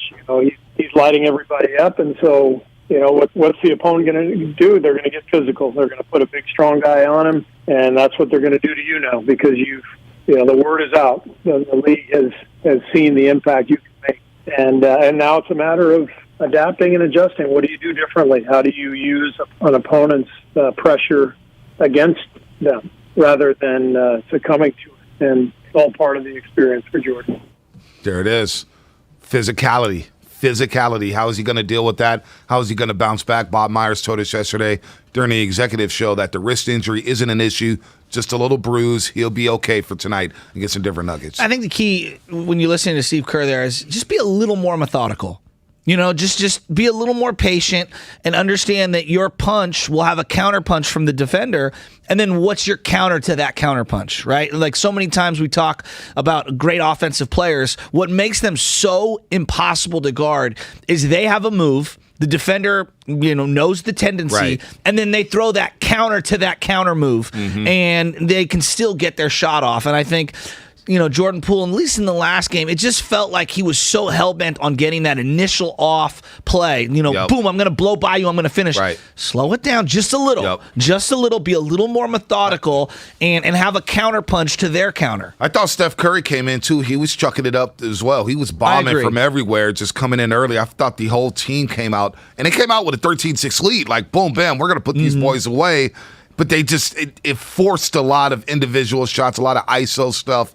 So they got to clean that up as well. I think that goes for Jordan Poole and Stephen Curry just to slow it down a little bit and just get quality shots like they did in the first 3 games. Let's go to KT in Oakland. Yeah. KT in Oakland, what's happening? Yeah, how you guys doing this morning? Can't complain. Doing great. I think sometimes, when you find a formula, you got to stay with it. I'll keep Steph coming off the bench. I mean, what we do is splitting minutes here. I mean, you can get 40 minutes. You can increase his minutes any time in part of the game. So if this was working for me, it's like, if I had a system to beat casino every time I went there, and I was winning money with it, why would I change it? I mean, it's like changing new Coke to old Coke. KT, I mean, let me ask you, KT. Wait until somebody figures it out. If that's the case, you want Steph to come off the bench tonight. How long does he come off the bench? Do you continue to roll like this during the entire postseason? Do you put him back in the lineup for game 1 of the next series in the second round? When do you not start, or when do you start to start Steph Curry? When Steph says something about it. I'm cool with it. Yeah. I think he may be itchy, KT. I'm cool with it. So. Thanks for the call, KT. I think he may be itchy to get back in that lineup because he spoke a lot about it yesterday. He was talking about adjusting and, possibly coming off the bench. And, look, man, Curry, he wants to be out there with the boys. He wants to be out there with Clay and Dre. He's a competitor. He wants to be out there in that starting lineup. You want to be in there when the game tips off, and also because most opponents start their best 5 players, right? Most, not all, but most will start their best 5 players, and you want to go up against the best and set the tone for the entire game. I think this is a cut where Curry discussed many players starting and coming off the bench. Yeah. Take Draymond, Clay, Wiggs, JP, Loon, myself. Like, we've had plenty of other guys start at points throughout the year. Every season, every situation you find yourself in, you have to just make the right call in terms of what's in the spirit of winning and giving yourself and your team the best shot at winning. And everything should line up to that. And we should be able to handle whatever decisions or whatever role you have to kind of assume, based on what the answer to that question is. So somebody's going to have to come off the bench, and it's not a bad thing because we know the closing lineup is going to be something of Wiggins, a little Dre, Steph, Clay, and Poole in that 3-guard lineup. And Steph Curry talked about the key to the 3-guard lineup yesterday. Even if they score a couple of buckets, like, it's not the end of the world. You can keep the tempo going pretty high, but that unit, we can't foul.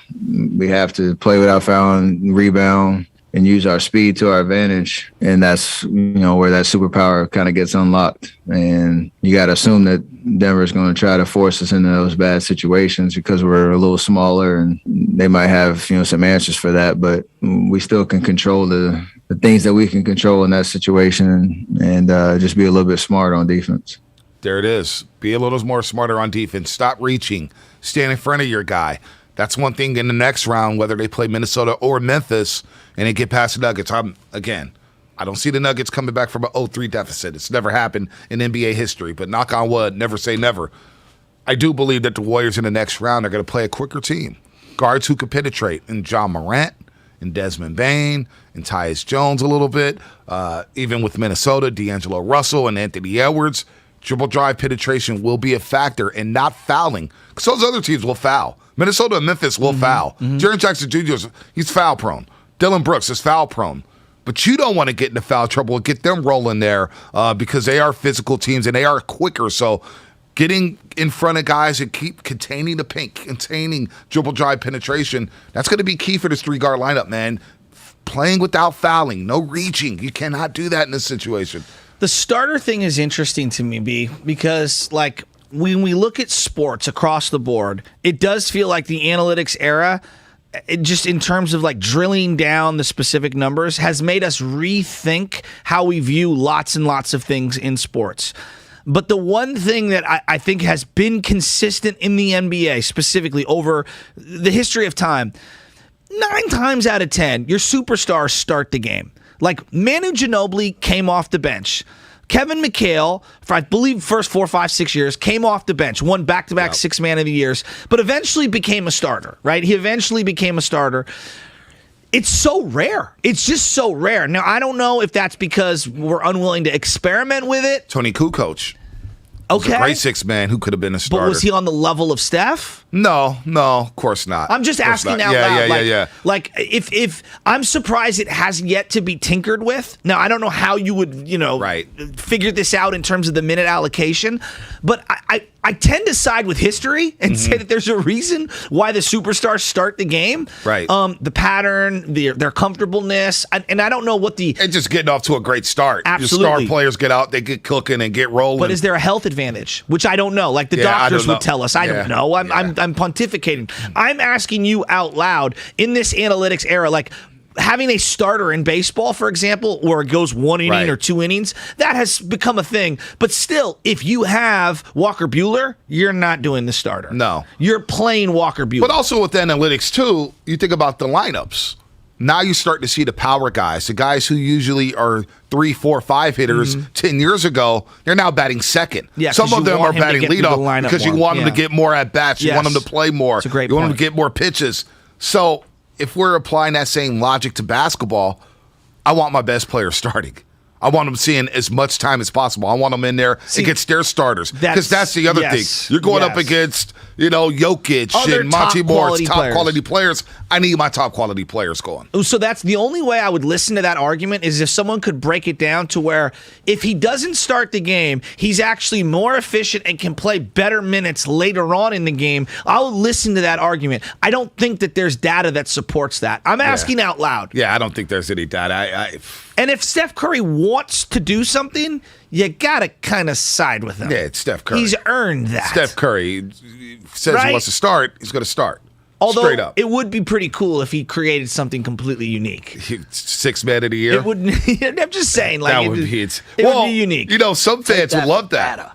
Some fans would love that because a lot of later rivals. There's always somebody who doesn't make tip-off. Yeah.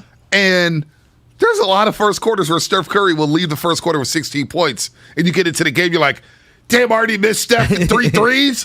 What the heck? Like, you have to get to the Warriors game on time because of what Steph is going to do. Now, in this series, you may stagger a little bit. Make sure you get there by the 6-minute mark because you may miss something. And then he comes in and lights it up. So, look, you brought up Klay Thompson a little earlier. 888-957-9570. What's the key tonight to closing out the Denver Nuggets? What's your key to closing out the Denver Nuggets? 888-957-9570. And I wonder, are Warrior fans starting to peek at the Memphis Grizzlies? Are you peeking at that series? Do you want Memphis or do you want Minnesota? Well, I wanted Minnesota to keep this round going just to make them drain energy. That's the way I'm viewing it. Now, what do they need to do tonight? This is what I would do tonight. If I was, this is my strategy, and again, I'm not Steve Kerr. I would attack Jokic on the high pick and roll over and over and over to wear him down and to try to get him in foul trouble. Secondarily, when you're on defense, just shut down the others. Let Jokic get his 40. Don't allow him to get the 10 to 15 assists and get the Monty Morrises and the Aaron Gordons and all these other guys, the Bones Highlands. Don't let the other guys go off. The one game that they won is the game that they got contributions across the board. So I would say allow Jokic to get his, stay one-on-one with him, close out on everyone else. Don't allow them to get near the rim. When Aaron Gordon scores around the rim, it kind of gets his game going. So just deny the others. I'm with you. I'm with you there. It's all about the others. You don't want Aaron Gordon feeling comfortable. You don't want Bones Highland feeling comfortable.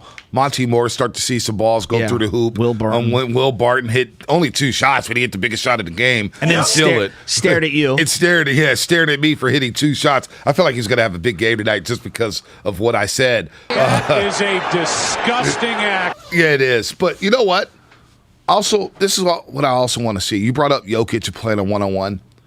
Can I get a little more from Looney tonight? Yeah. What, he played 9 minutes last game? Played 9 minutes. He hasn't played much in this series at all. For this particular game and this matchup, I think you do need a little more Looney, especially because you've thrown a lot of different things at Jokic in terms of Draymond Green. Maybe you give Draymond a little more, just a little extra rest off of him. He's averaging 11 minutes a game in this series.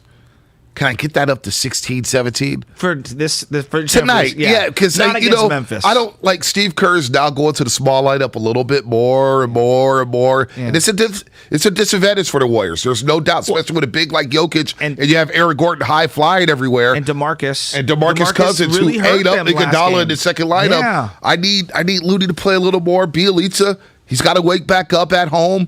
Look, he was really good at games 1 and 2. Games 3 and 4, you didn't see much of Bielitsa. Also, Gary Payton II. Need a little. What's his role in this series? He's going to have a role next series. Yeah, no doubt about it. But Bielitsa and Looney tonight, I need a little more from them because can I resist the temptation of going small for more than 9 minutes tonight? Yes. Well, that's the thing. You hit it on the head there. It's about series to series, game to game. What are the best matchups, right? So, what works tonight is not going to work against Memphis or Minnesota. Right. It might be totally different template. I'm just looking at Otto Porter Jr. specifically. I've gotten nothing from him.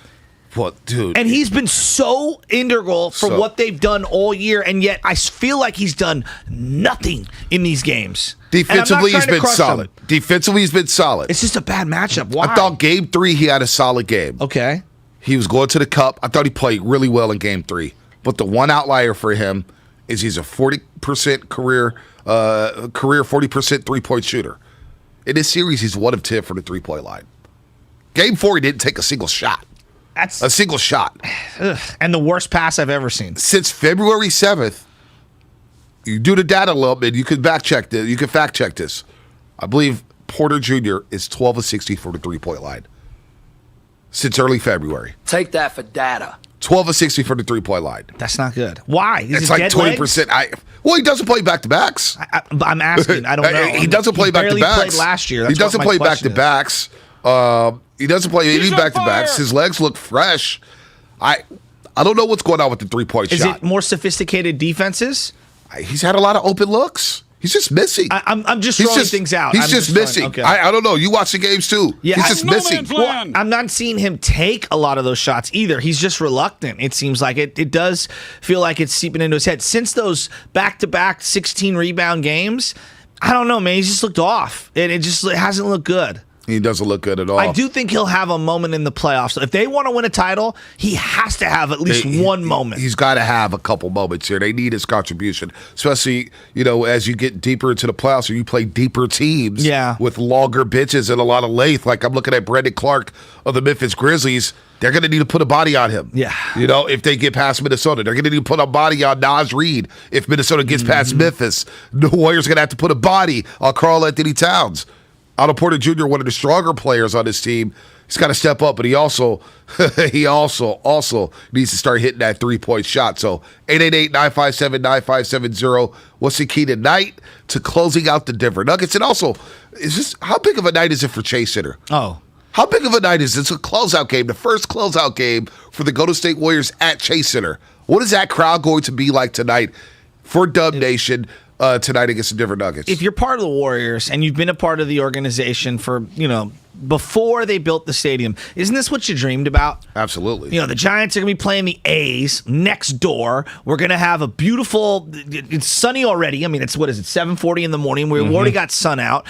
And we're going to have Thrive City completely packed. You've got Steph Curry, Klay Thompson, and Draymond Green, your three superstar champions. There's no emotion on my face because I'm numb. You got the young up-and-comer in Jordan Poole. You got a fan base ready to close out the Denver Nuggets. I mean, isn't this everything that we thought Chase was going to be? Like, tonight's the culmination of years and years of planning. I think it's going to be a party tonight. I think it's going to be a party. I think it's going to be a lot of fun. I want to hear from anybody who's going to both games or is thinking about going to both games. Is anybody thinking about dipping from one to the other? How's that going to work out? I don't know. How would that work out? I got a buddy, Dino, who did that earlier last year when the pandemic was like easing up and they had partial crowds at both places. Right. He went to a Giants game and a Warrior game in the same night. Same night? Did they play at the same time? Yeah, they did. And so I think he left one and then went to the other because I remember I ran into him at Chase Center and then I looked at his Instagram and he had been at both venues. Yeah, that's interesting. If you're double dipping if you got it like how would that that. work? Yeah, how would that work out? Shout out to the Terry family. How would that work out? Do you take a taxi from Oracle Park to you walk it. You hoof Chase Center? Do you jog it? You hoof it. Do you get one of those guys who are riding the bikes and they got the little seats in the back? You get one of those rides down to Chase? The rip-off? The rip-off. Have you ever taken one of those? No, I haven't. Nor have I. I haven't. Hey, Anna, baby Does Chess. this guy know how to party or what? Let's hop in one of those. I am 100% confident Sam Loveman has done this at some point, taken one of those bicycle rides down in Embarcadero on one of those like love seats. I do the scooters, not the bicycles. Yeah, the scooters are fun. Actually, scooters are a lot of fun. Yeah, it's actually a good call. You could do the scooter thing. Get one of those scooters on the corner. I don't see too many scooters out there in the streets no more, though. Just be responsible when you park them, too. I've seen too many people that just leave them in a pile on the sidewalk. It's like that. That's how you get the scooters taken away. Sam, the scooter police. Does this guy know how to party or what? Steven, have you done the bicycle thing? Never. No. Just a scooter. Okay. Just a scoot. Scoot's fun. Scoot's fun. You've done it? Yeah, I did it the first preseason game at Chase when they first opened the building up. I got off. I took the train that day, or I took the 38 that day. It was a beautiful day in the city on a Saturday.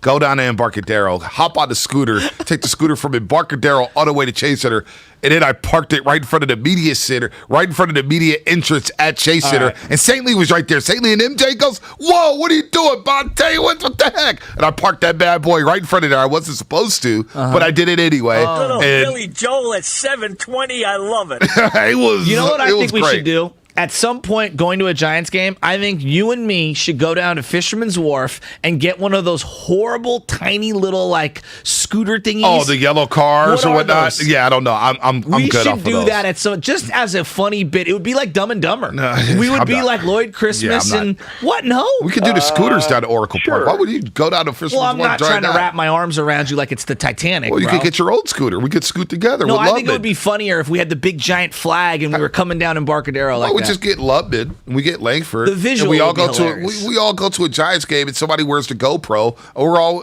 on the scooter. That'd be fun. That actually wouldn't be bad. me there's a chance. Yeah, that wouldn't be bad. Because then you get all that exhaust from sitting in that little old car. You're sitting behind another car. Hey, I'm not gonna lie, I like the exhaust. Yeah, I don't like breathing that in at all. At all. It's not good for you. No, of course it's not good for you. Yeah. I'm also the guy that used to sniff the pens. You know Yeah, what I mean? Oh, this smells like pineapple. This smells like cherry. Little Elmer's too. No, I don't do none of that. That's stupid. No, I'm talking about the you went pen. smelly I mean, markers. You don't remember the smelly markers? Yeah, I remember the smelly marker. You had all the We you had couldn't all the afford markers on the nose. Huh? No, this would be like the girl next to me had all the pens, The and I'd be flavor like, ones? can I just sniff that watermelon right quick? Wow. I'm totally joking. Wow, that's unbelievable. All right, let's go down to L.A. Oh, L.A. Let's go down to L.A. Let's go to Aaron. Showtime. Wait a minute. This isn't who I think it is on the morning roast. This isn't who I think it is. Man, you know who this is, man. It's Showtime, baby. What's cracking, Mike Shasky, you don't remember who Showtime is? Refresh my memory. So, San Quentin, the documentary, the PA announcer, Oh, yeah. and he did a great job during the pandemic when he That's called that right. game last year. He got the Gatorade, My he got the bad. water shower. He was on Yeah. NBC Sports. Hell of an interview. He made me tear up a little bit, and I'm waiting for him to get his next shot. You're not going to call a playoff game, are you, Showtime? You know, if they let me have it, if they put the headset on me, you know my motto, once I get the headset, somebody else finna lose their job. There's no doubt about that. I thought I was going to lose my job. No, I don't want a radio job like that. I want to be a play-by-play announcer in the NBA. That's what I want to be. You're on your way there, hard for it. Hey, Showtime, you're on your way there. Seriously, you're on your way there. No doubt about that. I'm definitely working for it, man. So what y'all talking about this morning? Man, we talk about Dubs closing them out. They closing them out. I see the caption here. You wanted to laugh at Kyrie and KD. That's what I saw. Look, so Bubba Dub just did a video talking about KD and Kyrie is in Cancun with LeBron, right? They are, and with Joe and with Papa Shasky too. Look, I have a TikTok page under Uncle Daddy Grandpa. So if you want to follow me on TikTok, you can follow me at Uncle Daddy Grandpa, all one word. Uncle Daddy Grandpa. That's a great TikTok. It's an interesting name. Without the D in Grandpa. Okay. Oh, I like that. Yeah, Grandpa. Okay. And so what I did was I took Bubba Dub's audio and then I put my video on top of his audio, right? And so that's what made me call, because I said, man, ain't nowhere in the world somebody's running around talking about KD and Kyrie is the best in the history of the NBA. Whoa. 1, 2. What? Are you crazy? Yeah, in the history? Showtime. Never. Showtime. As Elio Gonzalez says on our YouTube page, the Brooklyn Knots. And the Brooklyn Knots do not have the greatest duo of all time. The Brooklyn Knots. The Brooklyn Knots. I mean, they've won one series together. And look, I don't want to laugh at KD because of what he did with the Golden State Warriors. It's more so I'm laughing at Kyrie. And in a way, I'm kind of disgusted at Ben Simmons for not even showing up for game number 4 and not playing for them. Those are the two guys. Yeah. KD gave me everything he had. Kyrie and company, that was the joke. So I had an interview with Marcus Thompson on my podcast, Hard in the Paint, right? And I brought that up about Ben Simmons, right?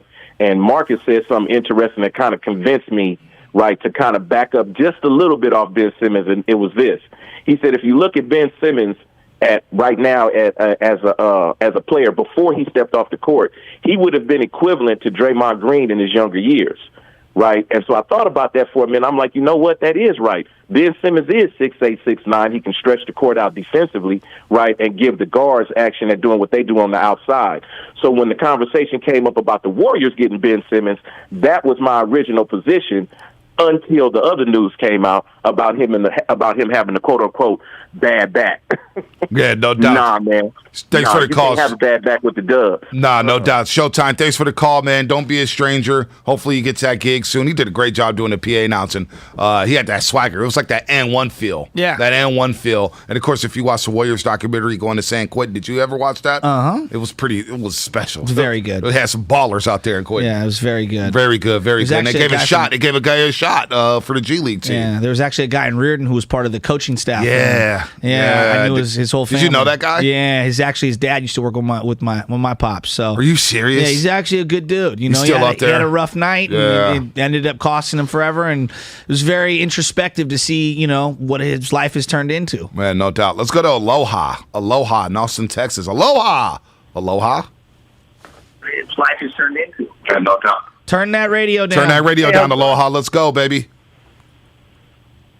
Yeah, hey, so I had a question for you both this morning. I saw Vincent Frank said that the Jets offered 10, 35, 89, 20, 23 second, and Elijah Moore for Debo. Would you guys take it? Absolutely. Okay, well, but I don't know what the you rattled off so many numbers. Yeah, he Say said that again.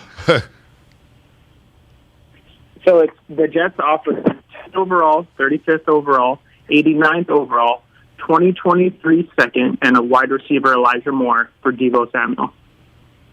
And he said they're waiting on the 49ers. Yeah, I don't know if I believe it, number one. And number two, I'm reluctant to trade Debo Samuel. Unless he tells me to my face, I will never play for you ever again, and he's adamant on that, I'm going to try to rework the relationship. That would be I'm so reluctant to trade him. That's just me. And I don't think Elijah Moore is anywhere close to Debo Samuel. Even though he's a really good player and you get a lot of draft picks back, let's try to salvage the relationship. 10, 35, 89 in the future. First round pick, he said? Yeah. Was the rumor? Yeah. Tebow, you can go the way you're acting. Really? If you don't want to be here, I want Debo Samuel to be a 49er. But, dude, learn the business. Learn the business. And I don't even want to – we could dive into it a little bit more tomorrow about Debo Samuel. Learn the business, dude. Ooh, a 22-hour tease. He's talking about he feels disrespected by the negotiation. Things don't get done overnight. All right? You will get your money. What are you stressing? I just don't know where Debo's coming from. That's why we keep discussing this. Whose fault is it, or why does Debo want out? I don't know. We need to talk to Debo. Hey, Debo Samuel, wherever you are, Malibu, if you're at Nobu, if you're hanging out with Brad Gilbert, I don't know what you're doing. Why do you feel disrespected? Why do you want to be traded for the 49ers? John Lynch is not telling us. It's not his job to tell us. Nobody from the Niners. Why does he want out? I have no idea. The rumors doesn't make sense. Let me just throw one thing back at you. if he felt so disrespected, I wish he would just take a deep breath and look around the locker room. I don't even know if he does, but for whatever reason, you don't think Jimmy Garoppolo felt disrespected? I don't. You don't think Jimmy Garoppolo, look what Jimmy did the last year. And I'm not trying to say Jimmy's a better teammate than Debo. On this, he is acting like a more professional, better teammate. Come on, man. Do you not realize this is a business on some level and you need to kind of hold your end of the bargain up? Yeah. I'm not saying you have to be happy with it, but the way you're going about it is not a good look. No, and it's hard to defend it. No, it's hard to defend it. So I don't know what's going on. If Debo Samuel wants to give us a call, 888-957-9570. Hey, Debo, you want to let us know why you feel disrespected? You want to let us know why you want out? Because I'm tired of speculating on your behalf. I don't know what you're doing other than running into IG and doing stories about rapping about Little Kodak or whatnot. He's doing the Who's Who track. You know, the whole bar. What song is that, Lakeford? He's always singing. Why should I choose the Who's Who or whatever the hell is it? I don't know what he's. I don't even know what the song. I don't know what the song is. I like the way you turned into that. Right, he's just singer. Because that's what he does in IG. And I'm just like, what are you saying? Wow. What subliminal message is this, Debo? I'm knowing the Who's Who. Why do I choose the Who's Who? What? What are you doing, Debo? Grow up. So international. Grow up, man. I'm so tired. Enough of him.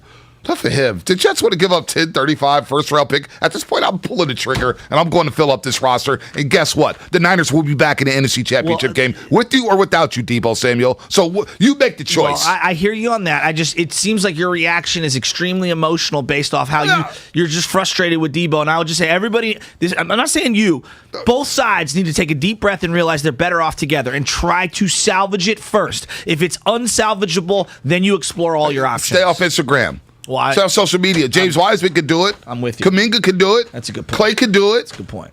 You know what I'm saying? Kyrie cannot do it. Kevin Durant's tweeting at people right now. He can't do it, but you're not Kevin Durant. Debo, you're not KD. No. You're not Devontae. He cannot be trusted. Jeez, if that's the case, the Jets want to give up all that? Debo, go have fun in the Big Apple and see how life is. See how those fans treat you. Oh, Fireman Ed? All right? See how the Jets fans treat you, Debo. Come on, man. We show you nothing but love. We're out there chanting, Debo. Oh, all NFC Championship game. That was so cool. What a great chant. What is he doing? If we only get to use that chant for 1 week, that would stink. That would stink. That would stink. Sick. Going into SoFi, everyone doing that. Come on, Debo. Get it together. By the way, Odyssey NFL insider and Joe Shasky's best friend, Michael Lombardi, will join us this morning at 8:30.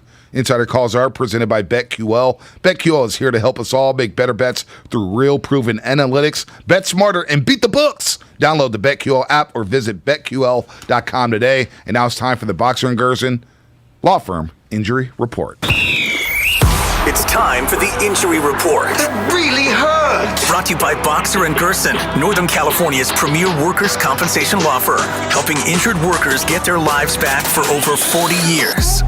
The defending World Series champion Atlanta Braves are off to a rough start to their season, but they were off to a rough start last year, and we know how it ended. They had a parade down in the ATL. They're 8-10 out of the gate and they're stuck in third place in the NL East, but reinforcements are coming for the Braves. Ronald Acuna Jr., who has been out since last summer with a torn ACL, has been progressing well. I have him on my fantasy baseball team. Oh, buddy. I see that he's coming back very, very soon. His timetable could be moved up after he's been on a rehab assignment. And another member of their outfield, Eddie Rosario, he was set to undergo laser eye surgery to correct some blurred vision and swelling in his right eye. Of course, Rosanelli? Oh, Dr. Craig Bindi. Craig Bindi, that's it. Yeah, Laser Eye Center, Silicon Valley, Pleasanton, or San Jose. Talk to him, Dr. Craig Bindi. Mm-hmm. Rosario, last year's NLCS MVP winner, Steiny. was off to a 3-for-44 start to this season, and there is no timetable for his return to the field. The Injury Report brought to you by Boxer and Gerson, Northern California's premier workers' compensation law firm, helping injured workers get their lives back for over 40 years. Before we go to break, wrap this up in a bow. Matt Nahigian, program director at 95.7 The Game. Hey, guys, we got 7 on the Ricksaw, and it's a picture of him and his entire family. I see that. And his wallet out as the guy is laughing, taking all the cash from him on one of them bicycle things from Pier 39. Yeah. Higgins pointing at himself like, I'm the sucker spending $150 for a 10-minute ride. I'm the sucker. More Derail Right coming up on the other side. Brought to you by Fremont Bank, full service banking, no compromises. Mm-hmm. A Honda is more than just a vehicle. It's a gateway to spring adventure. Start your adventures.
Good session for the boys, man. So we had a good time. We love that. We love that. And we love having you back in the Bay.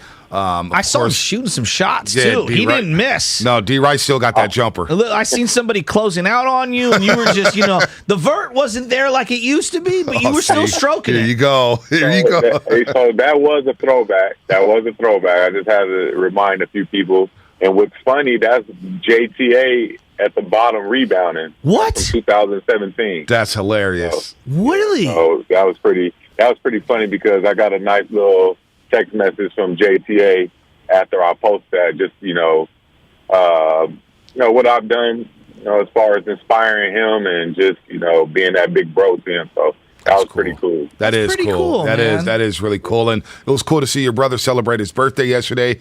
Get a lot of run with the Hawks, but their season ended down in South Beach. They made a rally, came up a little short there, losing by 3, but it was good to see DeLon out there getting more shine. We all know how we feel about DeLon out here, D, right? We wanted to be a Golden State Warrior so bad. He's going to be a free agent. But watching baby bro in this playoff series, what was your big takeaway? Man, I think the biggest thing is just how valuable he is. And I think it's because his numbers don't jump off the chart. He don't do anything flashy. I think that gets overlooked. He's a winning basketball player. He's going to make winning plays. He's going to do the dirty work. He's going to do a lot of stuff that don't show up in that stat sheet. So I think a lot of people get confused with that because those are the type of players you need to win. So I'm just excited he had the opportunity. He played 30-plus minutes. He was he played a big role in the postseason for them in those 2 playing games. So he definitely made himself some more money, and I'm just excited to see what's going to happen for him this upcoming summer. I know your brother wouldn't do this because he's not one of these types. I'm sure he went right back to the hotel and just, was very, very sad. But if the season ends in Miami, take me through what an NBA player would do. But listen, if the season not your brother, but season ending on your birthday, in Miami, what would other NBA players maybe do when the season ends in Miami? Well, it's kind of difficult because you got exit meetings and, you got to go back with the team. So it's really one of those things. If you know the season's going to end, you do it the day before. You do it the day before because, the next day you got to go back with the team for your exit meetings. And then, you only in Atlanta, you can take that 2-hour flight back if you wanted to. There you go. That's not like bad at all. Yeah, that's not bad at all, man. Not a bad life. Exit meeting in Atlanta. On the Warriors. Yeah, no, it'd be perfect. I told you I've been on the trade machine, tinkering with some things there. I've been on the trade machine. Bring them back to the city, man. Bring them back to the city. I love it. Darrell right here on the Morning Roast says he joins us every single Wednesday at 8 o'clock, breaking down the Warriors here in, of course, Game 5, the first closeout game at Chaser. So let me ask you this question because a lot is made about who starts. We talked about Klay Thompson, we talked about Jordan Poole, Steph Curry. Of course, Steph Curry's been coming off the bench in the series. In the locker room, what matters more, D, right? In an NBA locker room, does it matter what matters more, who finishes or who starts? It depends on what locker room you in, though. You know what I mean? Yeah. If you're in a championship locker room. A championship locker room, it don't matter as long as we winning. You know what I mean? As a player, as an individual, you want to definitely. Some guys like to be starters. Some guys like coming off the bench. And some guys want to finish games because that means that your coach trusts you. That's all about trust and making winning plays and making big shots in a moment. So you definitely want to close games. But if you're in a championship locker room, it's all about getting the win. So if coach feel like you're one of those guys that can help us win, that's what it's all about. And definitely the finishing lineup means a lot. more than starting, because that lets you know, like, coach really feel like I can help this team win a game. Can you take me through the mindset of both sides of a closeout game, both the team that's maybe down in a series and the team that is up in a series? Like, what goes into the preparation? What makes things different? So as a losing team, and with your back against the wall, you want to just fight. You want to leave it out there on the court. You don't want to lay down. You don't want to show any type of weakness. Even though a team got you down 3-0, it's always hard to beat a team 4 times in a row. That's the toughest thing. So they're going to fight. They're going to bring their A game.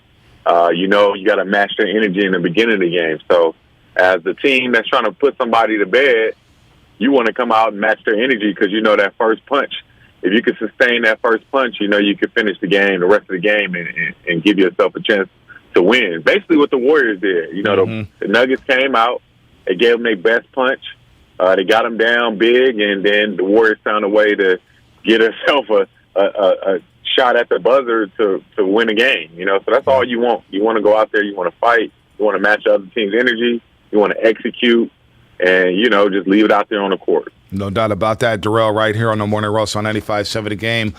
Looking at Jordan Poole, he struggled in game number 4. Thought he forced a little things. He was moving quick, trying to end the Nuggets, but he did finish with 9 assists. The game's getting a little more physical. I'm eager to see how his body holds up during his first postseason run. How should Poole approach this game if he does come off the bench? How should he approach the game? Should he have the same mindset he had as a starter? What would you tell Jordan Poole? I would tell him to be you. Play with your personality. Don't try to be nobody else. You've been doing a great job all year long, not just the playoff run. Yeah, you averaged 28 points against this team, but, you kind of would think they would come with some type of game plan to slow him down. But if he does have to come off the bench, hey, just be you. When you get in the game, be aggressive, be that playmaker, get to the basket. So I think he kind of understands now, and I think the best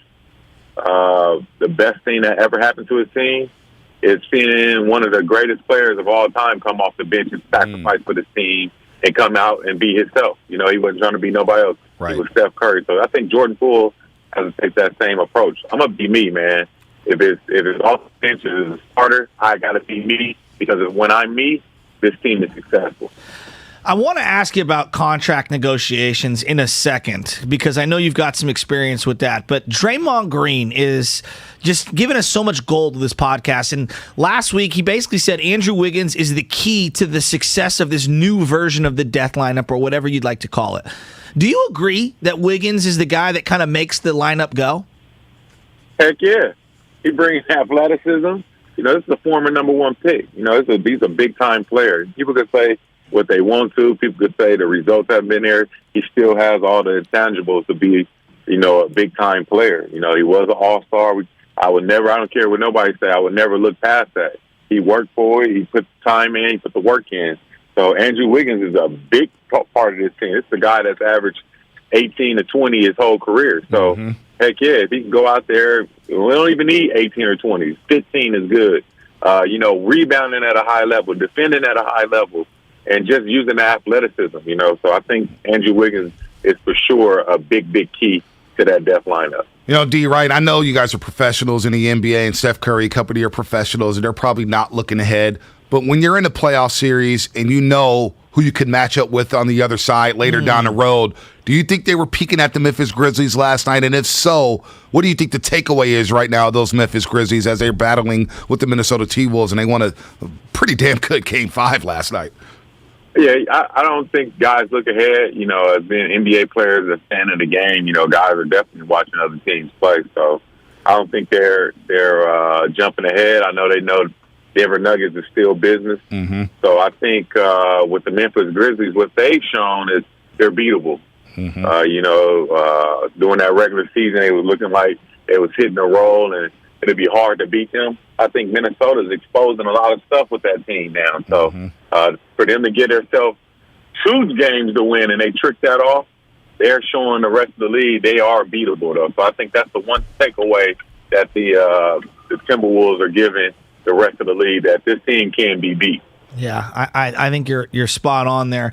You played in the league You're now covering the league. You have a little brother who's still in the league, who's younger than you, and kind of gets the social media era that we're in right now. And the things that you and I and B, we look at, we're like, I don't know if I would do it that way.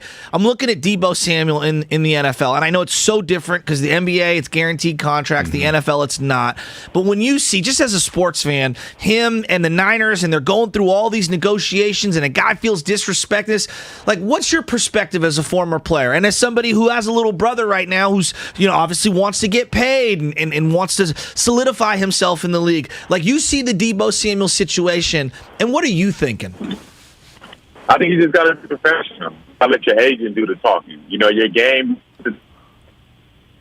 Oh, we're losing D. Wright a little bit. Let's see if we can get his phone line there because I'm eager to hear this answer because D. Wright's all about being a professional. I remember when we were discussing the James Harden situation last year. Okay. And James Harden's coming in overweight. He's coming in late. He's practicing when he wants to. And D. Wright's like, look, man, James Harden's a great player. I love James Harden. He's from L.A.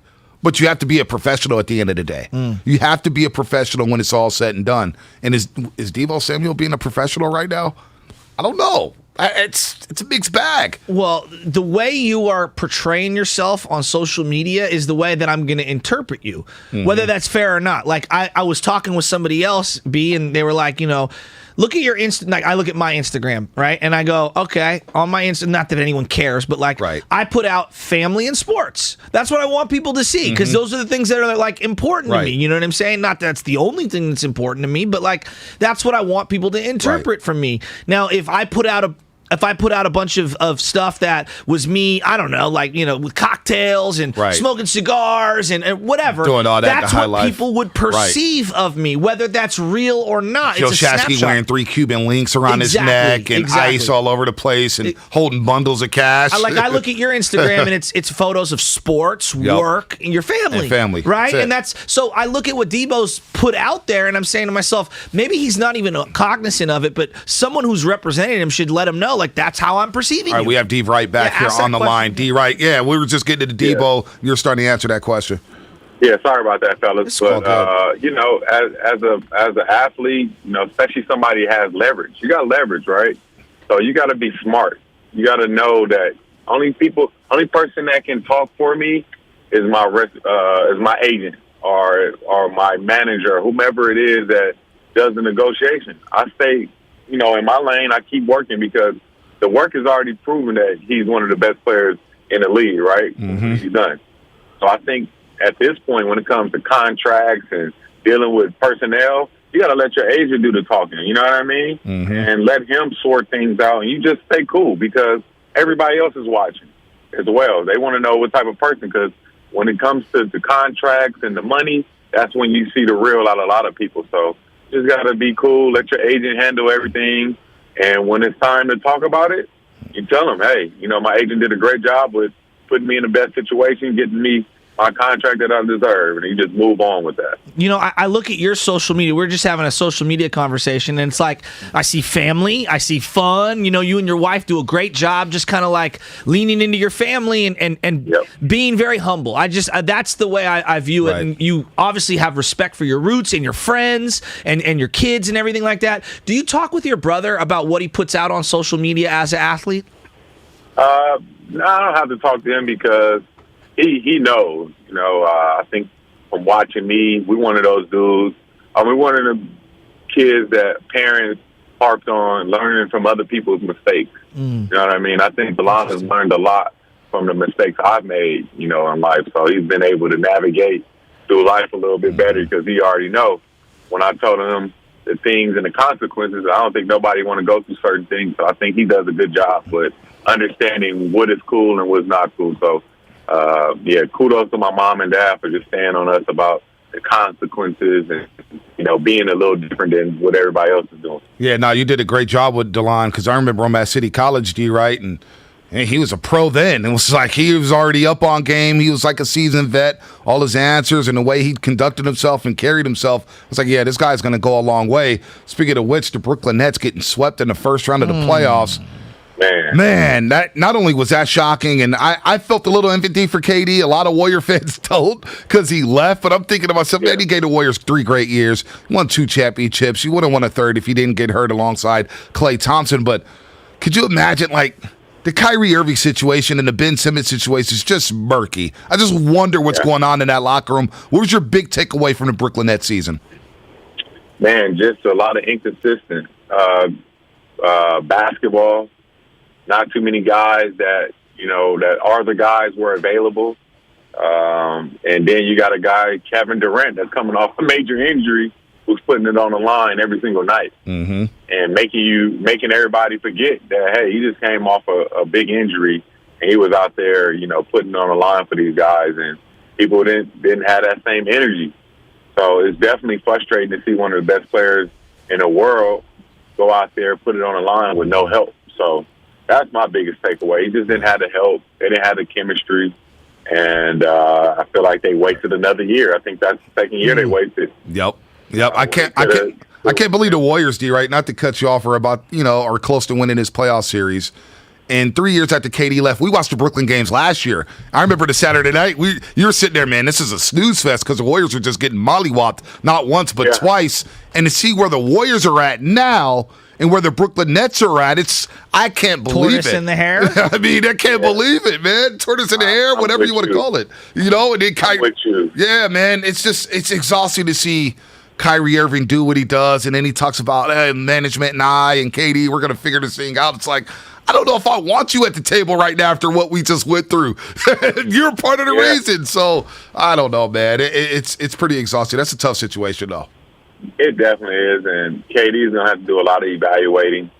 Kyrie Irving's going to have to do the same. Ben Simmons is going to have to do the same. The whole organization, and get some guys there that want to be there, that want to play, and their ultimate goal is winning the championship. So it's definitely a tough situation, man. I hope they figure it out because I want to see that Brooklyn, get it going. I want to see New York bring back, good basketball. Dub's going to get it done tonight? Yeah, I think so. I've always said Dubs in 5. Yep. I would have been pretty frustrated with the Denver Nuggets if they didn't show no fight. So I think they're gonna get it done tonight for sure. Yeah, no doubt. I'll be watching. Yeah, we'll be watching. We'll be at Chase Center live and ready to go at 6 p.m. on NBC Sports Bay Area. Tip off at 7. A lot going on. Get there early, D. Right? Got the Bay Bridge series as well. Cross that bridge, man. It's gonna be packed. Be there around batting practice, man. I'm gonna be there early. There we go, D. Right. See you later today. Good stuff as always, brother. Buddy. Yeah, I know.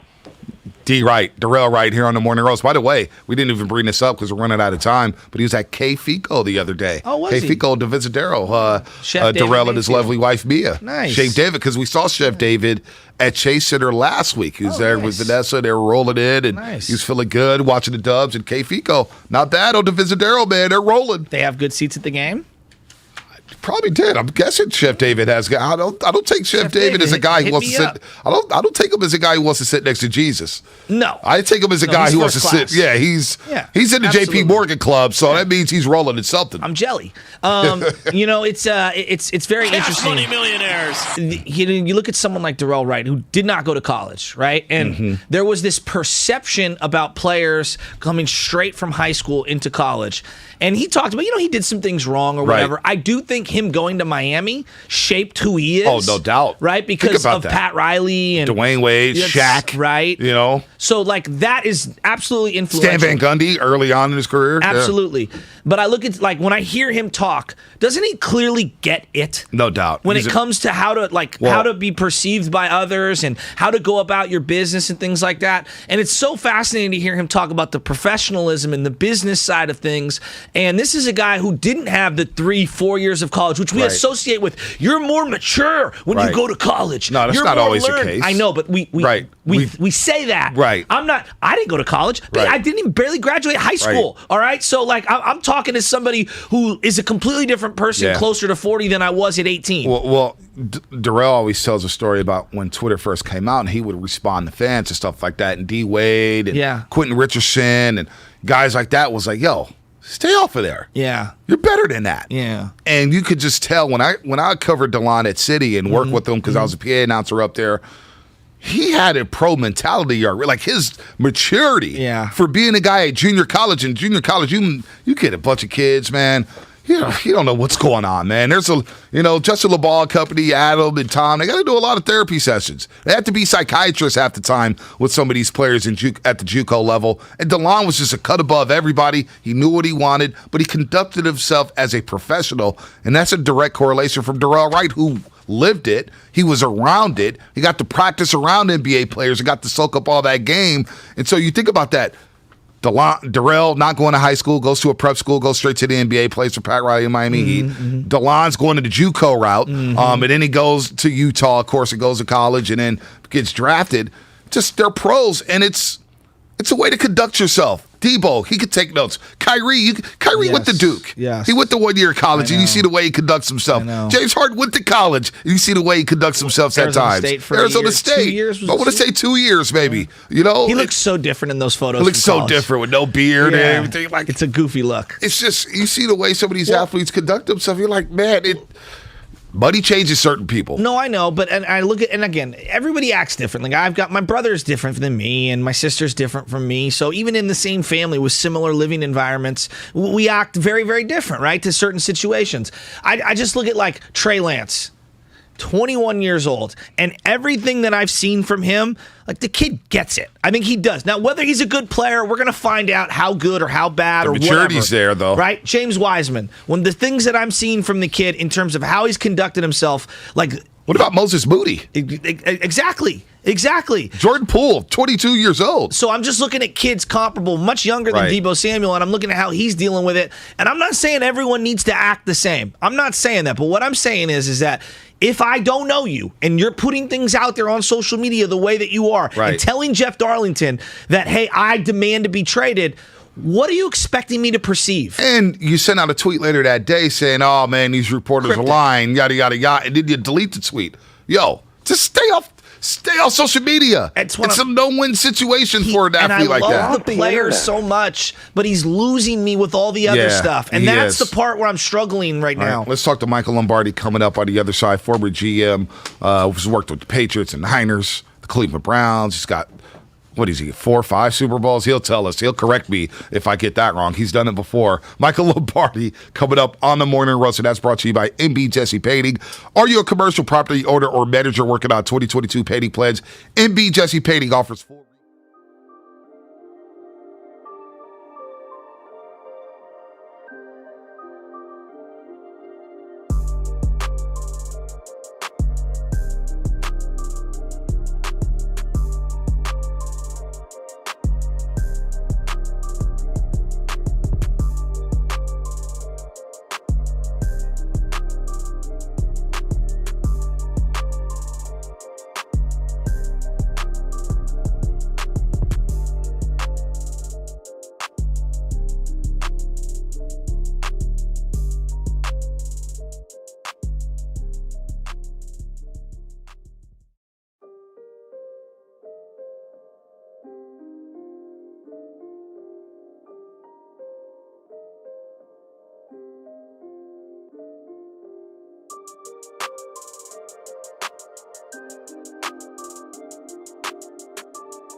Other calls are presented by BetQL. Get access to data and insights the sportsbooks don't want you to see, Bet smarter and beat the books. Download the BetQL app or visit BetQL.com today. You can also hear Michael on GM Shuffle, his weekly podcast available on the Odyssey app. And with that said, Michael, good morning. I lost count.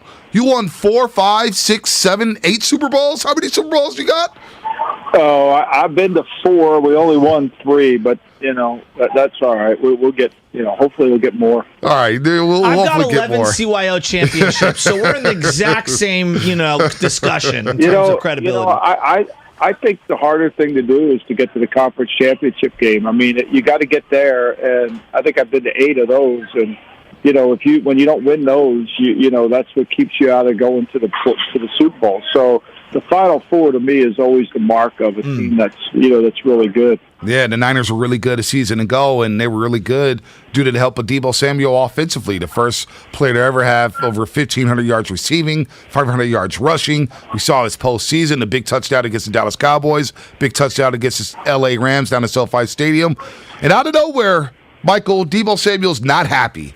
I'm hearing with the 49ers that it's not about money. I'm hearing that a contract offer was made. I don't know what's what. What do you make of the situation? Break this down for us. Help us understand why Deebo Samuel is unhappy.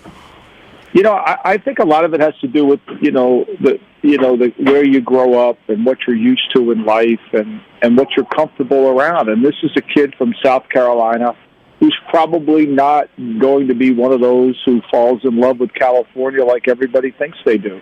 And so, one thing we know about the National Football League, the players are businessmen as well as anything. And, playing in a state with such high taxes. I mean, look, people are leaving the state of California at records amount because of the taxes, because of other things. And I think that kind of weighs on. We don't see players in that light. We always just see players as players, like they don't have a family life. They don't have anything else. But I think ultimately it's true. What you've heard is the fact that there is some concern about a environmental issue more than it is a money issue. It's interesting because some of the other suitors are going to have comparable tax situations, like New York, for example.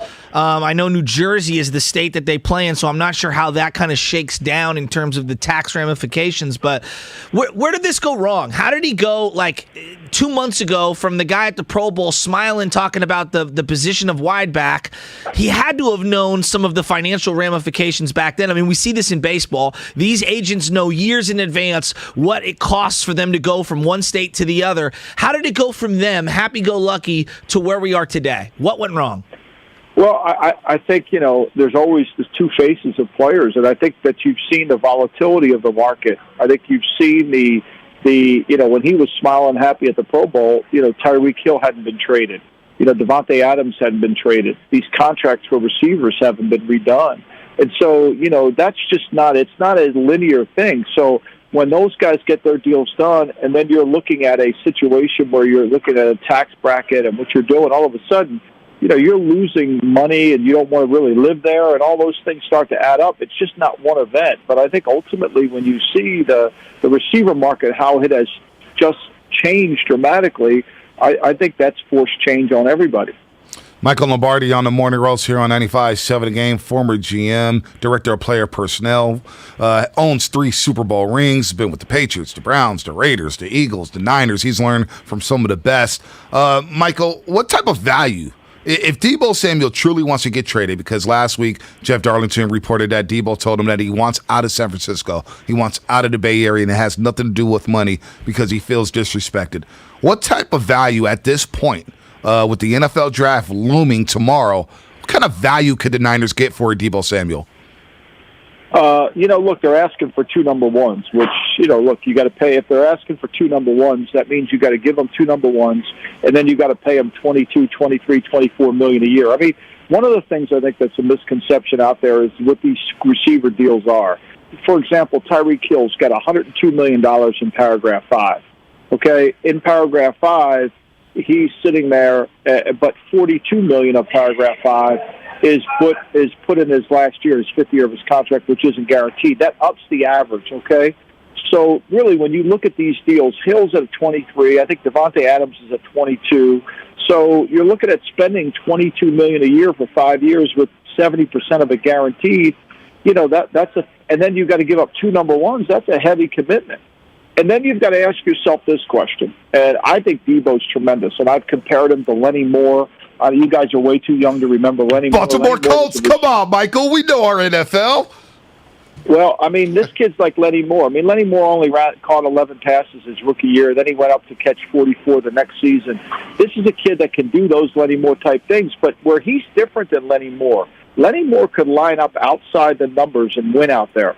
The Deebo is an inside receiver. That's where he's at his best. And Kyle does a wonderful job with him of motioning him, moving him, where if he has to stay out there as just an X or a Z lined up outside the numbers, he becomes less effective. Doesn't mean he's a bad player. That just means he's less effective. And if you're going to spend $22, $23 million, you got to make sure you have the right role for that player. And I think ultimately that's the concern. Look, everybody wants a Deebo Samuel on the team. And why? Because he's so good at after the catch. He's able to take an inside route and run with it afterwards. He's able to run a little bit. But at the end of the day, he's not an outside, okay, we're going to line him up at X. He's going to go out there on 3rd and 17. He's going to run an outside comeback route off of throwing it down the field. That's not a route he's going to win with. And so you've got to play that into what you want to do. Yeah, no, it's an interesting point. I mean, in the Niners, when Jimmy was the quarterback, they don't throw outside the numbers often, and nor do they throw over the top often. So there was a good mesh there, a synergy between the two. Maybe that changes with Trey Lance. Is this irreconcilable? Can they come to an agreement, or do you think that they are going to trade this guy no matter what? I don't think so. I think, to me, they got a year. The collective bargaining agreement does favor the 49ers in this, because if he doesn't show up, he's going to get fined. He's going to lose money. I mean, we've seen this, right? So in every offseason, it looks like the clubs have no option. And then during the regular season, they have all the options. So I think if I'm John Lynch and Kyle Shanahan, I say, look, unless we get the right deal, we're not trading you. Yeah. What about Jimmy Garoppolo? What's going on with Jimmy Garoppolo? Obviously, he had the surgery on his shoulder, which I thought killed his value. Well, do you think they're related, too? Because Right. I've seen conflicting reports. I think they're definitely related. Yeah. Really? Okay, why is that? Well, because, look, Andrew Luck, when Andrew Luck had his shoulder operated on, they were told, when Chris Ballard became the general manager, he was told Andrew Luck was going to be back in July, the year he took the GM job. He didn't come back until the next year. Shoulder injuries on the throwing shoulder of the starting quarterback are very, very difficult. Very, very difficult. But why are they related? because you can't get a physical on them. You're going to spend $24 million, and you're not sure whether you're going to be able to get a guy that can play this year. Plus, let's face it, I love Jimmy as much as anybody. I was in the draft room when we drafted him in New England. He's one of my favorite players, but Jimmy doesn't stay healthy. No, you got to be honest. Michael, we're kind of referencing to Jimmy's money being on the Bucks compared to Debo getting Samuel, his money. bad. Do you think those two are related? Yeah. Oh, I think they're definitely related. I've been saying that on my podcast all along. I mean, they can't really do anything. There's only one player on their team that the 49ers can create cap room with, and it's not McGlinchey who's making $10 million. It is Jimmy Garoppolo, and because they can't get rid of him, they can't create cap room that they need. They've done everybody else that they can handle.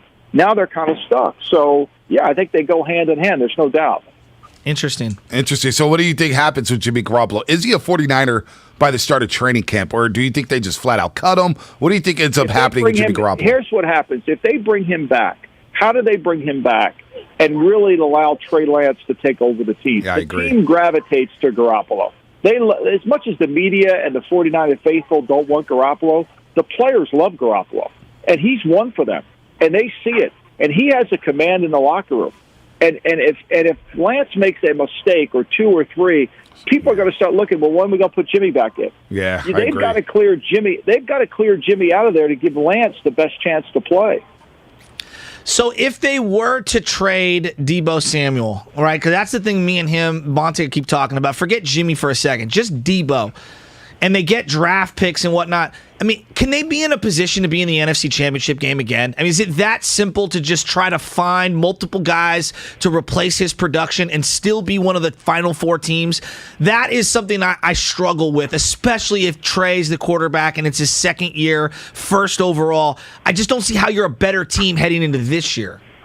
I don't disagree. That's why I think you got to stay firm on it. The rules are in your favor. As much as the media makes it out that you have to get rid of this player, the rules are in your favor. Yeah, I mean, we've seen it last year.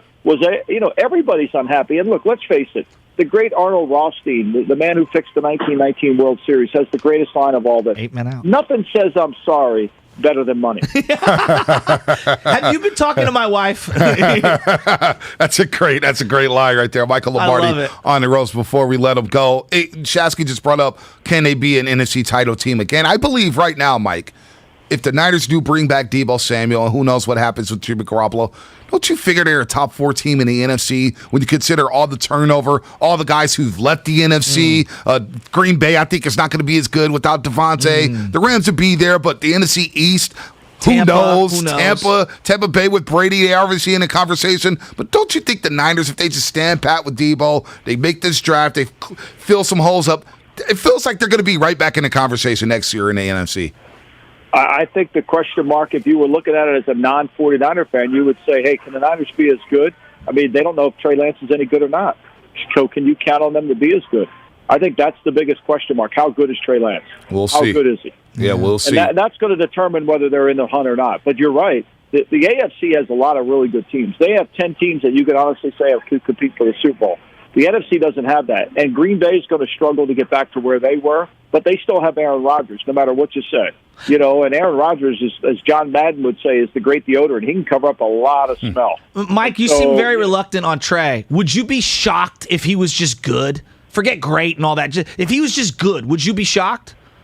I would never be shocked with Kyle Shanahan coaching the quarterback. But what I would say is that Trey's going to have to do things with Trey that Kyle typically doesn't like to do.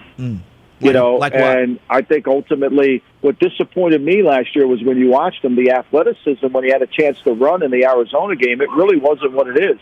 And until he changes his ability, he throws the ball like he's a jugs machine. Like you can't throw 98-mile-an-hour fastballs on every throw. And you got to work on that. So what are the other things Kyle will have to change with Trey Lance, in your opinion? Excuse me, I'm sorry. What would Kyle have to change in terms of his play calling and design with Trey Lance? You're saying that he's going to have to change a lot of things there. You don't believe he could just run his system? Incorporate more of the RPO game, which is not what Kyle does. I disagree. Yeah, Trey's not an RPO guy. He's a pocket quarterback. Like we've watched him up close and personal. We'll just fundamentally disagree on that. Well, you say pocket quarterback. Tell me how many drop back passes Kyle runs. Well, I mean, the whole entire Jimmy Garoppolo offense was 3 steps back. We can fundamentally disagree on that. They have no drop-back passes. They run everything they run is play action. That's why when they get behind in a game, they can't come back. We can fundamentally disagree on that. They just honestly say that. Like, there's no drop-back pass at the 49ers' drop-back pass game is very limited. Yeah, but don't you think They're Shanahan? all play action. They're all boots. They're all naked. But they didn't run. That's the thing, Mike. They didn't run a lot of boots with Jimmy. Yeah, you could run a lot of boots with Trey Lance. And the threat of Trey Lance on the bootleg coming down the perimeter a la John Elway under Mike Shanahan, that is a dangerous proposition for a defense. You have to make a choice. Well, I mean, they ran boots with Jimmy. Trust me, they've run boots with Jimmy before. Maybe they didn't run as many as them last year because people were playing them differently. But they've been a boot team. I mean, they've always been a boot team. And people have played their boots to a level. And I think that's why Kyle made the comment that people are playing my offense much differently. But let's face it, here's the reality. They can't be a drop-back pass team because what we saw them do, they can't pass protect good enough in a drop-back pass game. Their offensive line isn't good enough to drop back pass. Trent Williams is, but no one else is. They struggle in a drop back pass game. That's why when they get behind, it's a hard thing for them to do to catch up because they struggle to block. Well, I think they need that movement out of the quarterback. It's going to be a lot of fun to see what happens with Trey Lance next season. I cannot wait, and we can't wait to have him back on, Mike. Thanks for the time today, bud. Thanks, Mike. Thanks, guys. Anytime. That was Odyssey NFL insider Michael Lombardi. Insider calls are presented by BetQL. BetQL is here to help us all make better bets through real proven analytics. Bet smarter and beat the books. Download the BetQL app or visit BetQL.com today. You can also hear Michael on GM Shuffle, his weekly podcast available on the Odyssey app. And, I don't know what Mike's talking about there with the bootlegs. I didn't see a lot of bootlegs with Jimmy Garoppolo. No. And this thing that Trey is a runner he's not a runner. It drives me crazy. But here's the other thing. He's more of a pocket quarterback and drop back passer than Jimmy Garoppolo is at this stage of his career. It's only the second year. I wish you would go back and watch the playoffs. Yes, do they run play action? Of course they do. Jimmy's number one throw is a 3-step drop slant. Yeah. That's literally it. Or a 3-step drop or 2-step drop into a smoke screen. That was like the bulk of how they tried to move the ball from week 17 on. When Jimmy, or week 18 technically. Look, I told you this little insight here. Anna and I are planning to go out of the country this summer. Okay. We've gone to Cuba before. Where are we going with this? I'm very interested. Yeah, so we plan on going to Europe this summer. Okay. And you're bringing Michael Lombardi. I'm not bringing Michael Lombardi at all. So international. So we're going to be so international this summer.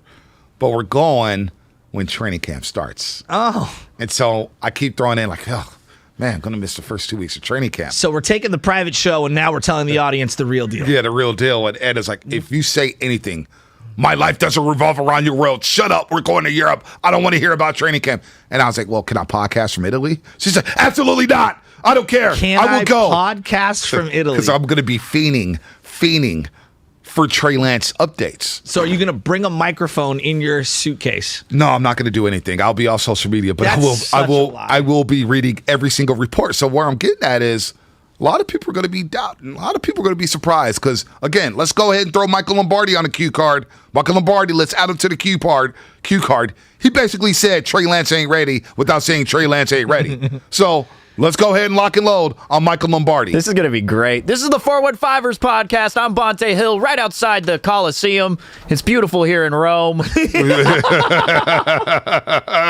Dude, we're going to have the Trey Lance ain't ready cue card and a lot of names. Now. Mike Florio's walked back. He's walked it back. Hang on 1 second. Anna, 1 second. I know we're in front of the Eiffel Tower. Did you see that catch for Brandon Ayuk yesterday in practice? Dude, I will be calling. I will say, this vacation in the summer, I will call the roast once during training camp. I will call.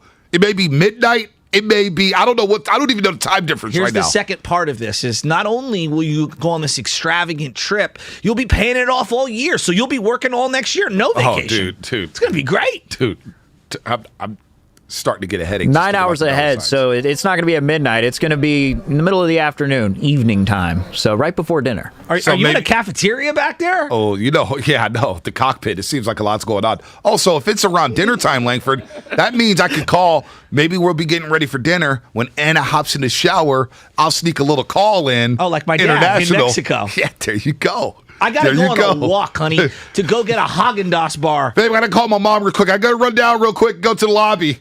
and I'm calling the roast. 17 minutes later, you're I'm calling the roast. phone. I may even log in on Zoom. You got the Lucy Live app? Lucy, I got the Lucy. Actually, just updated. Bonte boots on the ground. Haven't used the Lucy app in over a year. God, I want to delete it from my phone so bad. Before we get out of here, Hi, Kyle. Matson, how you doing? And you're right, women do ball too. I want to get into just something funny that I ran across the internet the other day. This was something from back in the day. One of the first viral videos I remember seeing. Do you remember Bub Rub? Keep going. Okay, whistle pipes. Okay, I don't know where this is I got going. reminded of Bub Rub because Showtime called us earlier, and he was talking about Bub Rub, and I'm like, Bub Rub? From Kron? I don't want to. Back in the day, Pam Moore did a hit, and it was on Kron, and it was the great Pam Moore. Yeah, and it was about whistle pipes in Oakland and how they were going crazy. Oh, and yes. that's where we were introduced to the most famous individual coming out of Oakland at the time, Bub Rub and Lil Sis. Do we have any of the sound from this? Nearly every muffler shop in Oakland is installing Whistler tips. It's a piece of metal welded inside the exhaust pipes that makes the car audible for almost a mile. Tell me about the whistles. The whistles go woo! Anybody that has it in their neighborhood's going to be totally driven crazy. It sounds like what? Well, you want to woo woo? It's that woo woo. You know what I'm saying? Then you got the flows. They didn't trip off the flow masters. That decoration, man. Just for decoration. That's it. That's all, man. We do it for decoration. You have it on your car? Yeah, I got it on my car. It was being installed on their car. Roxanne Brunn says the high-pitched tone, like the squeal of a BART train that doesn't stop, is keeping her awake at night. Police have told her it is legal. They think it's a fad. It's going to go away. It's not going away. And it's driving you nuts. It's driving me nuts. I work at home. I can't concentrate when it goes on for hours. Some neighbors are saying way too loud. That's only in the morning. You're supposed to be up cooking breakfast for somebody, so that's like an alarm clock. Oh my God! That was 20 years ago. That wasn't 20 years ago. Yes, it was. He's wearing Oakland Raider paraphernalia. That video's 20 years ago. It's like at least 15 plus years old. I thought it came out like 7 years ago. No, the whistles go woo, bro. Oh my gosh, it's 20 years old. Yeah, Kron had affiliation back then. I know. Oh my gosh, the Whistler pipes. Hey, tell me, okay, he's wearing the Raider headband, and then he's got the Raider jersey on, and then it's Bub Rub, and Lil Sis gets in there looking like Snoop from The Wire. It's just an incredible video. Where is Bub Rub? I want to know what he's up to. Oh my gosh. Oh man, that's too funny. It's that woo woo. It was honest to God, it was like a family vacation, the movie, that they had a station wagon going down the road. And at the end of the video, the guy peels out. He almost hits 3 cars as he smashes through a stop sign. I remember that. It was like one of the great moments in television history. The whistles go woo. What do you say? Supposed to be up early in the morning cooking breakfast. That's like an alarm clock. That's like an alarm clock. Hey, whistle pipes? Did you have one? No, hell no, I didn't. I did have an 89 Firebird. Okay. It was a bucket. I bought it for like $700 from a lady named Busy. Shout out to Busy. I grew up with Waller Street. I don't know what happened to Busy. She got mad at me because she let me borrow a Cadillac one time. She had a Cadillac, and I brought it back with no gas. It's Michelle Stasky. Thanks. She was not happy with me. We didn't really talk after that, but I had a Firebird that had a loud muffler, but I didn't have the whistle pipes. I didn't get that far. The greatest. The whistles go woo. It's the best. People want to share their link. Lubman, Langford, Please share back the in link. the cockpit. Yeah. We're going to call it the cockpit now. Please They're back share in the the link. cockpit. Share the link on our Morning Roast Twitter page for all the listeners out there. So here's what I want to do. Every Wednesday, let's go way back and find something from the internet back in the day that went viral. I love that idea. Just to make you laugh a little in I the love morning. that. What do you That's think? like an alarm I clock. love that. I'm doing a little bit of digging to try and find out where Bub Rub is at. And apparently, MC Radiators and Welding, they're still installing whistle tips there. So I don't know if he's like still affiliated with them, but his dream is still very much alive. Can we try to find Bub Rub? I want to know what he's up to. I want to get them on the air. Yes. I want to get them on the air. Bub Rub, if you're listening, call on it. Wasn't Bub that Rub, one if you're of the listening. first things you've seen go viral? Like way back when? I try to recall what I was doing when I watched that video. I think I was just laughing. It's legendary. It was just legendary. The whistles go woo. when he says you should be up in the morning cooking breakfast. 2003? That was 2003. That was 20 years ago. That's like an alarm clock. Damn. Pam Moore, the great Pam. That's why she's a legend. The legend. I still Pam Moore. I met her in Boston. We don't do hard-hitting news like no, this we anymore. don't. Pam Moore she's still out there cooking. Oh yeah, at Cron. And it was Pam Moore I met in Boston at the National Association of Black Journalists Convention. Evan Barnes, who's covered the Memphis Grizzlies, we'll have him on next week once the Grizzlies handle their business. Hopefully they handle their business because I want to see the Grizzlies and Warriors. But Pam Moore and Barbara Rogers was out there in Boston. I let them know who I was. Oh my God! So Gary Ratnitz and Pam would always talk about me, and Pam and Barbara Rogers got a classic photo of them. Two icons in the Bay. We talk about Marky Banez. And they both talk about the you. great Vern Glenn. Barbara Rogers and Pam Moore need their respect as well. They need their flowers. Let's get to Austin in the Bay. Yes. What's Austin up, in Austin? the Bay before the we get to pipes, are they outlawed? Dude, I don't even. What's up, Austin? Oh my gosh, Bub Ruff. It's the best. What's up, Hey, Austin? what's up? How y'all doing this morning? Good. Can't I'm complain. doing great now. Man, I love what y'all talking about right now with them whistle pipes, man. It has to be like 20 to 25 years ago. That's crazy. But, that's crazy, yeah. But check me out. How about this? If the draft comes, to say we do trade Jimmy, do y'all consider the Shanahan going after getting Colin Kaepernick? So when the do start, the season do start, you don't have to change too much. Yeah. Kaepernick can show Trey Lance how to run that playbook. You know, it was interesting. When Shanahan first took the job, Kaepernick was still a quarterback. I thought it would actually be a good fit. Yeah, and they mutually parted ways. And I thought, you don't want to talk Michael Lombardi. I don't know what he was watching. I didn't see a lot of bootlegs of Jimmy Garoppolo. I don't agree with that, but whatever. It's all good. We'll come back on. We'll see about Trey Lance. But I thought Kaepernick could be good with that bootleg game, that boot action game, with his mobility. I watched I Am Athlete with Brandon Marshall and Colin Kaepernick. They did a mock interview. I don't know if you checked it out. Brandon Marshall had a mock interview with, basically interviewing Kaepernick saying, why should I give you a job? I miss Cap. He should have a job, man. It's actually sad. I know we got to flex, but it's actually sad that Colin Kaepernick does not have a job. Of course it is. It's a crime. It doesn't sit well with me, man, even in 2022. So let's get to the Xfinity Flex moment of the show. The Xfinity Flex moment of the show. Langford, hit it. If Debo Samuel wants to give us a call, 888-957-9570. Hey, Debo, you want to let us know why you feel disrespected?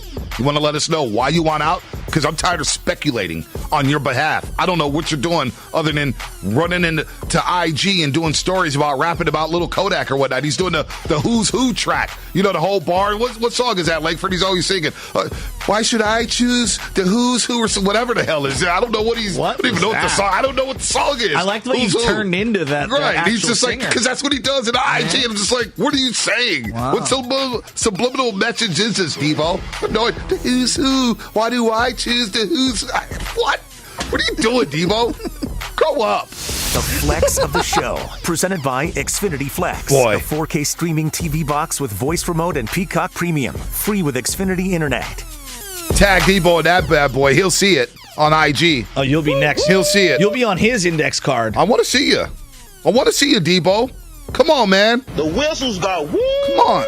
The Niners have a great football team, man. Debo, don't screw this up. That's like an alarm clock. Don't screw it. I'm always pro player. That's always funny. Dude, I'm sorry, these drops. I need little sis jumping in there in the middle of Bub Rub talking. That's the best part. I'm pro player. I'm never with the ownership groups. I think they're greedy. I'm never with the front. I'm always pro player. I know. Usually but in this it's the other way around. In this situation, Debo, man, what's going on? What is really going on? I don't know. Oh, man. I legitimately don't know. I'm at a loss for words. The question that I keep coming back to, like, it's one thing to demand things and all that. Can they come to an agreement? Like, is there any calmness on both sides to where they could find some sort of a resolution to move forward? Or are we just beyond that point? Because that's the thing I don't understand. Yeah, I don't know either. But I got to ask Mark Willard, since they're in for Crosstalk, Ed Dibley. And as we start Crosstalk, you are listening to 95.7 The Game, KGMZ FM and AC1, San Francisco and Odyssey Station, brought to you by DuckDuckGo, Privacy Simplified. Let's start with this, what we started the show with. Not whistle pipes. It's that not bug rub. Was not that a great video? And the best is, that's only in the morning. That's only in the morning. Supposed to be cooking breakfast or something. Seriously. The best part of that is the Cron intro. There is a disturbing trend going on in vehicles in the East Bay. It's great. We go live to Bub Rub with the whistle tips. It says whistle fan in the description. Bub Rub whistle fan. And I had lived there for about 4 or 5 years, and I was like, Oakland's got my eyes open. I didn't know about the whistle tips. They didn't have the tips in my neighborhood. Pam Moore should get an Emmy for that intro. Absolutely. Throwing in that package there. So but how about Dave Supposed to be up cooking breakfast or something. cooking breakfast or something. It's a damn good package. Damn. So good. Oh, it's man. so hard. I'm laughing so hard. But I'm also laughing at Dave Cavill for other reasons. Oh, what's his deal? Wow. What a clown. Like, you're a team president. All right? Be a pro. Be a pro. It's that woo woo. For as much as we rip like Jed, and I think a lot of it's misguided, but like we rip all these Joe Lacob. Oh my God, you don't want to surrender the young guys. Larry Bear. Oh, they don't want to get free agents. Whatever team president, owner, whatever you want to put it, he's the face. That's the way I view it. Right. I can't imagine any of these other teams' faces doing what he does on social media, and it's just. It's so low level. They wouldn't. The only thing you want as a fan, I've decided, the longer I watch all this, what you want as a fan is for your team to be playing the given sport they play. Mm-hmm. Unfortunately, there are a lot of teams that don't do that.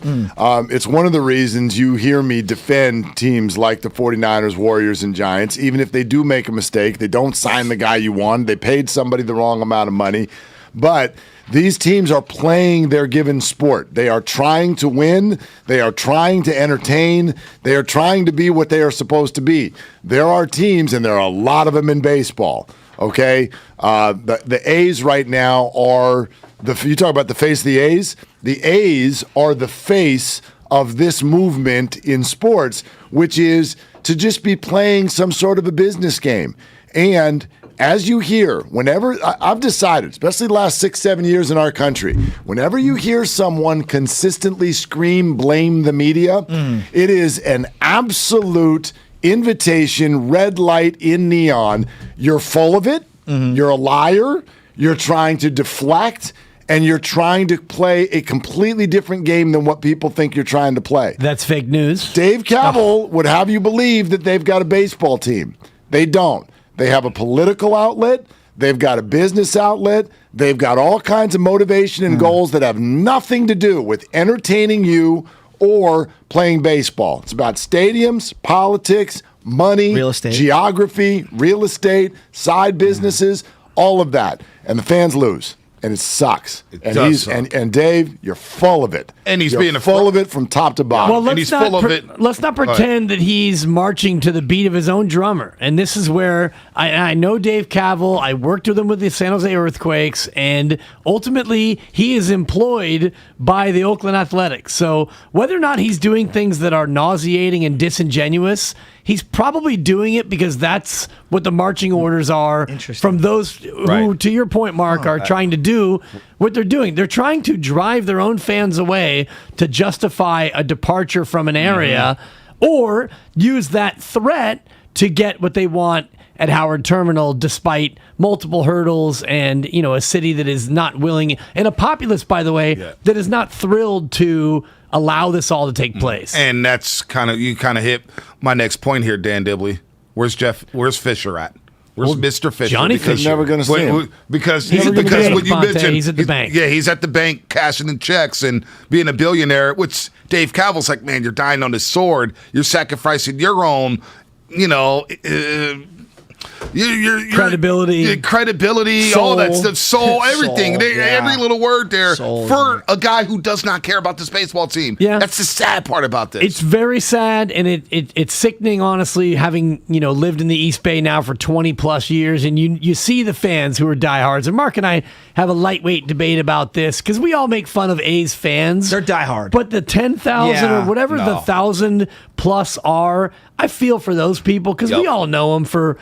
Back when the glory days of this station, when the A's still gave a crap about their product. And so we actually more than gave a crap. I lost my job because we talked A's all day, every day with Kreidler and Whitey. I mean, that and maybe too many Kreidler bits, but that's a story for another day. Went to all those matinee games, going out there to all those day games at the Coliseum. It was fun. I was like, I love watching baseball, so I would be watching both the Giants and the A's. Hey, it was a lot of fun. We got a segment obviously on our show called Pick Your Battles, and this is why last night they picked the wrong battle. I mean, what this turned into was people trying to find different angles within the stadium to be like, there are a lot of people here. There aren't a lot of people here. Look at those seats. Dumb. Look at this. Look, we could have a completely separate conversation about whether a Giants-A's game on a Tuesday night on a nice night should have been a sellout or not. Whether there were actually 32, 33 in the building or not, we can have that discussion. But the bottom line is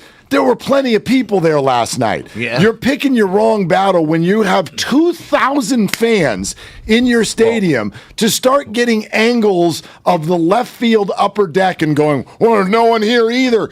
That was a great atmosphere last night. There were plenty of people. How dumb do you think we are? Well, the thing that bugs me, again, I'm a fan. I pay for almost all my tickets, and I say, like, I hate when the media takes a picture of empty seats. Who's the sucker here? No. What I'm saying, like, when Levi Stadium, ain't nothing wrong with that. When Levi Stadium, we go get that credential. Pass and stash, baby. Pass and stash. Get me in the building.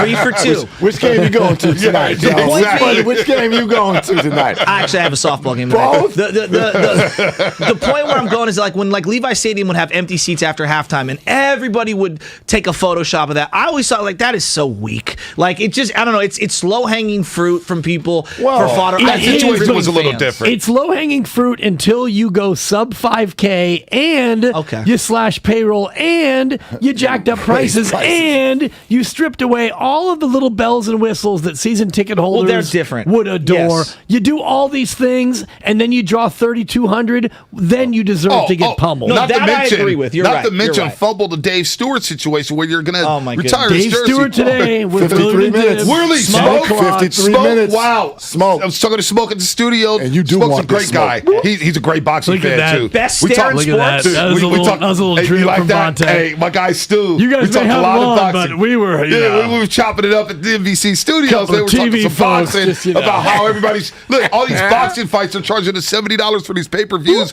giving us one fight. It's a joke what boxing's doing. We'll get me started on that. But he's like, I haven't even heard from the A's. Yeah. I haven't even heard. And now they're going to do it on 9/11. Yeah. Now they're going to do it on 9/11 and compete with the NFL. Like, just they don't get anything right. They don't do anything right. But even the way they let the station. But they're trying to get it wrong. That's the thing you got to keep in mind. Like Major League? Trying to get it. Yes. Damn. Yes. Damn. Yeah, maybe they do. Do you think they got a naked cutout of John Fisher in that clubhouse and they're pulling bad ties off of him every time they win a game? Mark Conte giving you the hey. That's 2 in a row. Ooh, another one. That's a winning streak. Probably not till August when they get to the bikini zone, but I'm here for it. Well, I think tonight is a good contrast, juxtaposition, whatever you want to call it. But you're seeing a privately funded San Francisco Giants Stadium is going to host the Bay Bridge Series, and then right next door you got Chase Center. They bought a piece of land that was more developed. Those guys are going to have what we've all been waiting for: this big event, 2 on the same night, a closeout game, and the A's are out here negotiating with Vegas.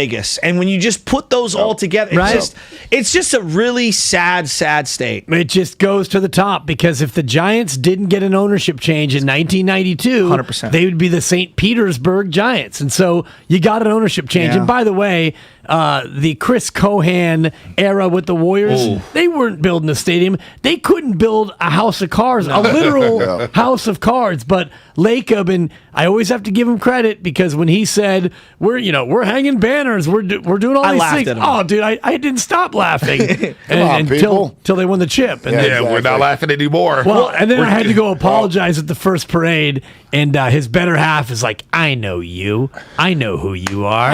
I've heard what you said. And I looked over, and I'm looking at her like, first of all, you don't know the first thing who I am. Spadone. But the reason why is because I admitted that I was overly critical. I was super critical. It's the job. Hypercritical. And then, whoop, whoop. Yeah. And then, you come correct. And but this ownership. All I got out of that was the Warriors owner knows Dibs. Yeah, that's all I got. That's where you lost, Joe, I go way back. The Giants, though, it's interesting because they tried to move I've had multiple conversations times. with this man. They tried to move to Toronto before the Blue Jays get the expansion. They tried to move to Santa Clara. They tried to move to St. Petersburg. They traded away Willie Mays because they couldn't afford him. Like, that was literally what ended up happening. They traded away the greatest player of all time. Then you get a new owner. Exactly. And then what's the first thing he does? He brings back in these guys, which is what Lacob has done with a lot of the OGs. It is ownership. There's no other way around it. And the fans are suffering. You can tell when you get a good one, for sure. I mean, and that, maybe not right away because, as you point out, it took a minute with Lacob. But this is where the CBA, this stupid, ridiculous argument that everybody got into in the offseason, this is where they missed, okay? This is why fans get players want to know, hey, fans, why are you siding with ownership? They're billionaires, and you think we're millionaires, and some of us are, but some of us aren't. Why are you siding with owners? Well, because players, when you went to the bargaining table, what you ended up doing was you also, and I get it, you thought solely of yourselves. When is someone at the collective bargaining table going to think of the fans? Do you want to know what they missed? They missed the most obvious thing, and it's a salary floor. How the hell Which is what the NFL and the NBA How did have. you come out of that building? How did we get white smoke without a salary floor? Great point. And it allows the A's to be paying the same thing they were paying their players in the 80s. And the Marlins. Yeah. And you've got this. That was And they're back on the teat, right? On the welfare system. Which, yes, the revenue. Suckling at the teat. Imagine being a guy worth $2.5 billion, John Fisher, and you need to suckle at the teat of Rob Manfred. That's an incredible You go ahead and sentence. cut that, Spadoni. That's Thank awful. you. But That's just an incredible sentence. on another note, with the Babe Ruth Spadoni and I. series, we usually see it in July and August. And I thought the lack of buzz for the Babe Ruth series, like I'm watching Minnesota-Memphis, and we discussed this earlier. Exhilarating playoff game. Yep. Too small. Just unbelievable. Yeah. You're too small. Job, Pat It's Bev, hilarious. Carl Anthony Towns, Dylan Brooks. I mean, it is just Carl Anthony Towns. Is there been a better 1-2 punch than him nailing a three, shushing the crowd, and then firing air balls the next two times down? I'm like, Cat, will you wait till the game's over before you start your celebration? They're a young team. Anthony Edwards had the game. I want the ball. Cat wants the ball. D'Lo wants the ball. We all want the ball. So we have to figure that out. Thanks, Anthony Edwards. I love the guy. Memphis and Minnesota is a play date. It is a bunch of toddlers in a bin, and you're just like, we're gonna go. Yeah, we're gonna go get a glass of wine. We'll pick you guys up in 2.5 hours. Beat the hell out of What was that called? The Jungle? What was the place with all the little Jungle balls? in Concord. Yes. Shout out Joe gosh. DeBose, who's got to be 21 now. I think he had his 8th birthday there. Okay. You take both kids, and it's like, I got Quest, but where the hell is Keon? So now your boy's on all fours. I'm like 7 levels deep. Pass the ball, piss on the left. House of air. Right. Yeah, just throw Go to the cargo net and turn right. Have you seen a little skinny blonde kid about yay high? There's the trampoline dog. Right. Pick you up once you're It's so tired. great, but you're watching that, and I go back to the Bay Bridge series, and I'm like, yeah, if you were at the yard, it probably was electric. Sure. But it did not come through the TV. And I'm thinking, man, MLB did a disservice to the Bay Area by having this Bay Bridge series in the regular season so early, not in August or July or June. And it just felt like on a Tuesday night, A's Giants, it lacked buzz. It's baseball doing done. baseball things. Right. This is what baseball does. Flaccid Rob, as I call him, Rob Manfred. And your point about no salary floor, that whole thing was a 99-day botch job. Neither side got what it wanted or really needed to fix the game, but the pitch clock might be coming and robo-umps. Meanwhile, you've got a marquee event that you throw in April because you're basically run by idiots. Yeah, I thought it lacked buzz. I'm with you. I thought it lacked a little buzz, but Rodon looked good. If last night lacked buzz, I mean, listen, I think it's going to be great down there at Mission Rock tonight. But if last night lacked buzz, I mean, what's tonight going up head to head against Game 5? It's going to be electric, though. And by the way, if you're planning on going out, you're already late. You need to. You want to leave about 20 minutes ago. I'm like, boss, can we end the show at 11 today? Right. We got to start walking. Seriously. Right now. Carpool, public transportation. Thank you. Yeah, man, Get please, down there a little please. early, man, because it's going to be rocking down there in the Mission Bay. By the way, 415 Xfinity Mobile text line. There was a jungle at Brennan and 9th Street downtown. But it Toys R Us. Okay. I think there's an REI there now. I think there's an REI. Which is a financial jungle, quite frankly. Yes, you it walk is. out of there 800 deep, you got a jacket and a pair of gloves. It's so true. Love you, REI. All right, you guys have smoke coming on later. We Nice. have a show meeting. It's Wednesdays, Yeah. which means we got to hear from Nahegan. And you got the all-staff meeting at 1 p.m. We had this guest on for 13 seconds too many. Big Stunner, I thought you could have asked him about Looney. I thought you missed an opportunity to talk about Looney. Gunny goes global. Like, Gunna, could you I add just it? don't know who they are. Please, I'll give you both $5 if you can just turn your recorders on your phone, put them in the pocket. Oh, please. And get Nahegan talking about Big Stunner. Please, it's all I want. Big Steppin' still a thing? I don't. Are you guys? I don't know. Big I don't know. Gunna, But Big Big Step. Steppin'. I tried Big Step and I rolled my ankle. I'm out. We asked like the crew who has ridden those bicycles going down in Barcadero. All of us, nobody. Crickets, right? Nahegan, we fit 7 in there, and sends us the photo. That's so great. And he's got his wallet out. Looked We're spending incredibly $150. They charge a lot. 15-minute rides is like $60. Pedicabs. Yeah. Pedicabs. Pedicabs. There you go. Shout them out, though. They're working hard. They're working hard. All right. Hey, thanks, everybody, on YouTube and Twitch. And, of course, the Xfinity Mobile text line. Thanks, Roasters, for another great day, another fun show here on a Wednesday. Willard and Dibs coming up next. Warriors-Nuggets, Game 5, 7 p.m. Spadoni. He believes it's going 7. Spadone, you're doing a hell of a job. The whistles got woo.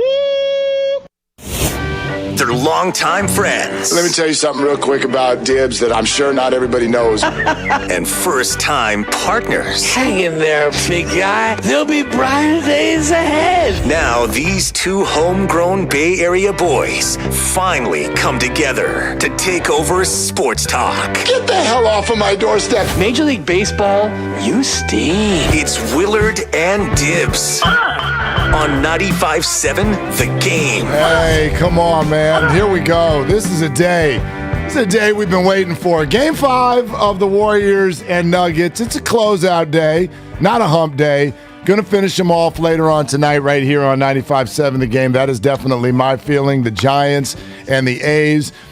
Forget that the Giants are good. I think later in the show, let's try to figure out why.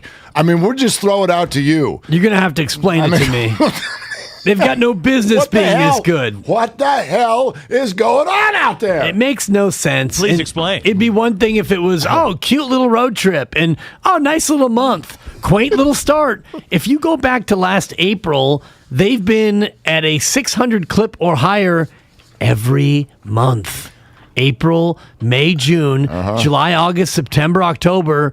And, wow, we can discount April again. Yep. And May's right around the corner, and it go. doesn't look like this thing's going to slow down. This year plus last year now equals exactly 180 games, and the Giants have won exactly 120 of them.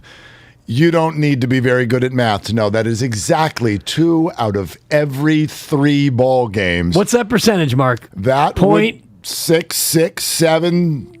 Exactly. So 0.667. Yeah.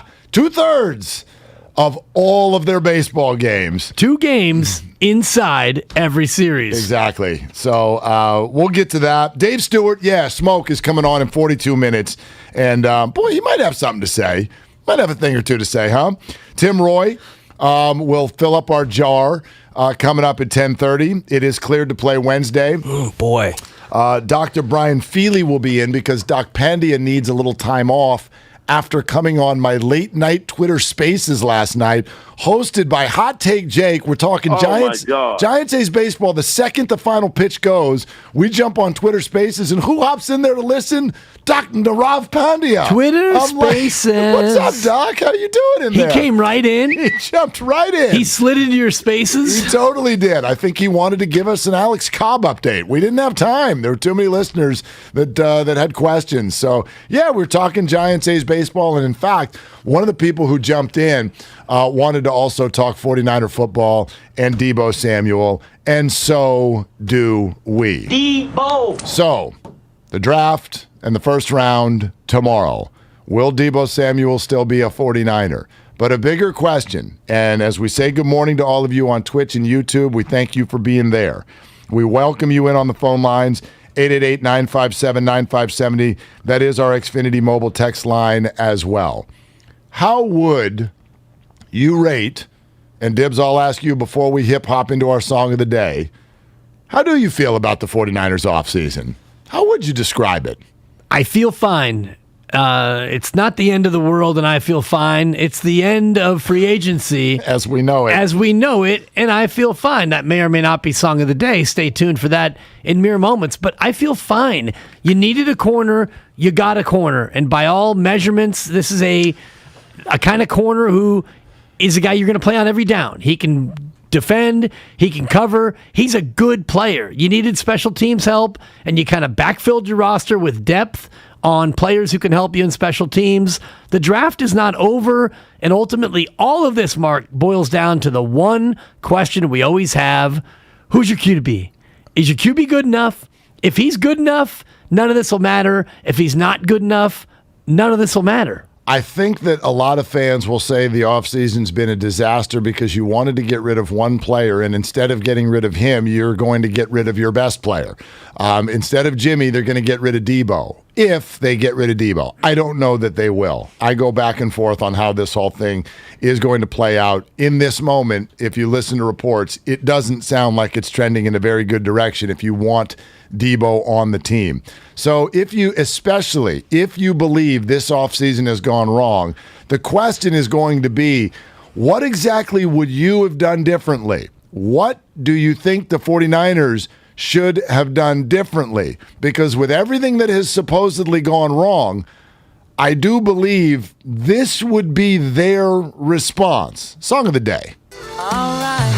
Honey came in and she got me red-handed, creepy with the girl next door. Picture this, we were both butt naked, banging on the bathroom floor. How could I forget that I had given her an extra key? All this time she was I have a wife. She never took her eyes off me. Oh, you finna do woman access to your villa. I got 3 kids and a bunch of problems. You're supposed to trade Jimmy. It wasn't me. You're supposed to keep Debo. Wasn't me. It wasn't me. You got problems at guard. It wasn't me. What exactly? Your center might retire. It wasn't me. How exactly would you have the 49ers play this? You'd have them, I don't know, magically make Jimmy Garoppolo's shoulder be healthy, magically make Deebo Samuel healthy. I'll say this, I don't know if there's any scenario where this plays out well. I don't know if there's any scenario. They could trade Deebo, we'll be mad. They could keep Deebo, he'll be mad. And already, no matter how it plays out, and this is surprising me, even when I search my own feelings on this, like, I'm not as big of a fan of Deebo Samuel today as I was a week or two ago. And I don't know that that can be fixed. You know, we all have these sort of weird thoughts in our head about players on our teams that, they love here and they love the team and they love us and they'd never want to be anywhere. It's about the paper. Right. And maybe they don't want to be here. Maybe not everybody loves here, right? Geography, everyone's going to have their own thought. But somehow, some way, I always loved the way Deebo looked in that uniform, leading this team out. He seemed happy. He seemed perfect. He seemed perfect for a Kyle Shanahan system. And if this really comes down to, after one, albeit great year, you now think you should get $70 million guaranteed before your contract is even up? I don't know. Like, I get why the 49ers are saying no to that. And I'm liking Deebo less than I used to. It's because you're getting to the second stage in the 5 stages of grief, Mark. You're getting to the anger phase because it starts with denial. I can't believe that this is happening, that Deebo scrubbed his account, that Deebo maybe wants to leave, that the Niners won't sign Deebo. They haven't made an offer. He won't accept the offer. It's a low ball. He's mad. They're trying to shop him. He's not going to go. Maybe he is going to go. And now you get to that second phase, which is, all right, Deebo, the feeling is that you're asking for too much or you don't like the way you're being used. Well, we made you, Deebo. You wouldn't be Deebo without Kyle and the run that we had here. So I don't know if we're going to get through all the stages. And the best thing that could happen would be he and the Niners, okay, we've come to terms. I'm actually really happy. It was an ongoing process, whatever. I'm a Niner. I'm always going to be a Niner. And you get to have 19 back. But you're right the other way. If they trade him and you get compensation back, well, those players are going to be under the gun. And if Debo goes out and dominates, now you're going to be mad at the 49ers for botching it. I heard or read something yesterday that may have sort of shaped my opinion on this, and it was that the 49ers knew.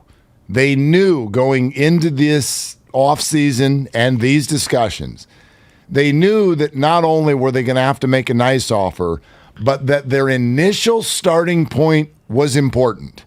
And this is often true in negotiations. We focus on where they end up. Right. But where they start can really hurt your feelings. Ooh, right? You're not kidding. It can hurt your feelings and it can scare the hell out of you, right? What do you know about negotiations? A little bit. I mean, you're going to sit down and have Totally. You have in your mind where this needs to end up. They've got in their mind where it needs to end up. Right. But the starting point matters because it's kind of like, I mean, think about it sort of like college football preseason rankings. It's like if you're unranked and you're that Central Florida plucky mid-market team, yeah. and you go undefeated, you might get up to 7th because you started in the wrong spot. But if you're Notre Dame, even if you lose twice, doesn't matter because you started at 8, and so now you're going to be at 4. Pretty good comp, right? And the starting point matters, and the Niners knew that they couldn't offend him with their initial offer. So with that baked into what they said to him, it still made him mad anyway. It's because of what happened before with Diggs and Kirk and Hill when those super mega explosive wide receiver deals, especially Christian Kirk, and you've made this point time and time again ad nauseum, quite frankly. You've driven that point into the ground. But it's a fair point and it's accurate because whatever they said initially or whatever they intimated to his agent, Debo heard that and thought, you got to be blanking kidding me. I'm worth double that. How dare you? And maybe that's what has driven all this to happen. But again, here we sit about 30 hours away or 36 hours away from the opening of the draft. When the pick is in, it's starting to get hot in here. Yeah, it really is. So if the 49er offseason did go awry, what exactly would you have done differently? We'll get to your phone calls next. Smoke Stewart, top of the hour. It's all sponsored by MB Jesse Painting. Are you a commercial property owner or manager working on 2022 painting plans? MB Jesse Painting offers full repaints, maintenance painting, carpentry, and wood rot repairs. Why wait? Call 855-MB-JESSE today or online at mbjesse.com. 888-957-9570. It's Willard and Dibs, 95.7 The Game. The Warriors look to close out the series tonight at Chase Center.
Do you remember? One of them made it. Well, if I say it, knowing me, the way I put people in the grave prematurely, I'm going to get it wrong. Both of them are dead. I think that it was Dan that didn't get it done.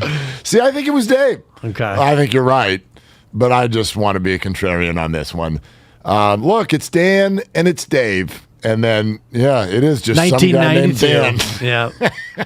1992. I love the young people. Yeah, I think Dan made it and Dave didn't, but I could be wrong on that. Anyway, smoke's coming up in a little bit, and you definitely want some of this smoke.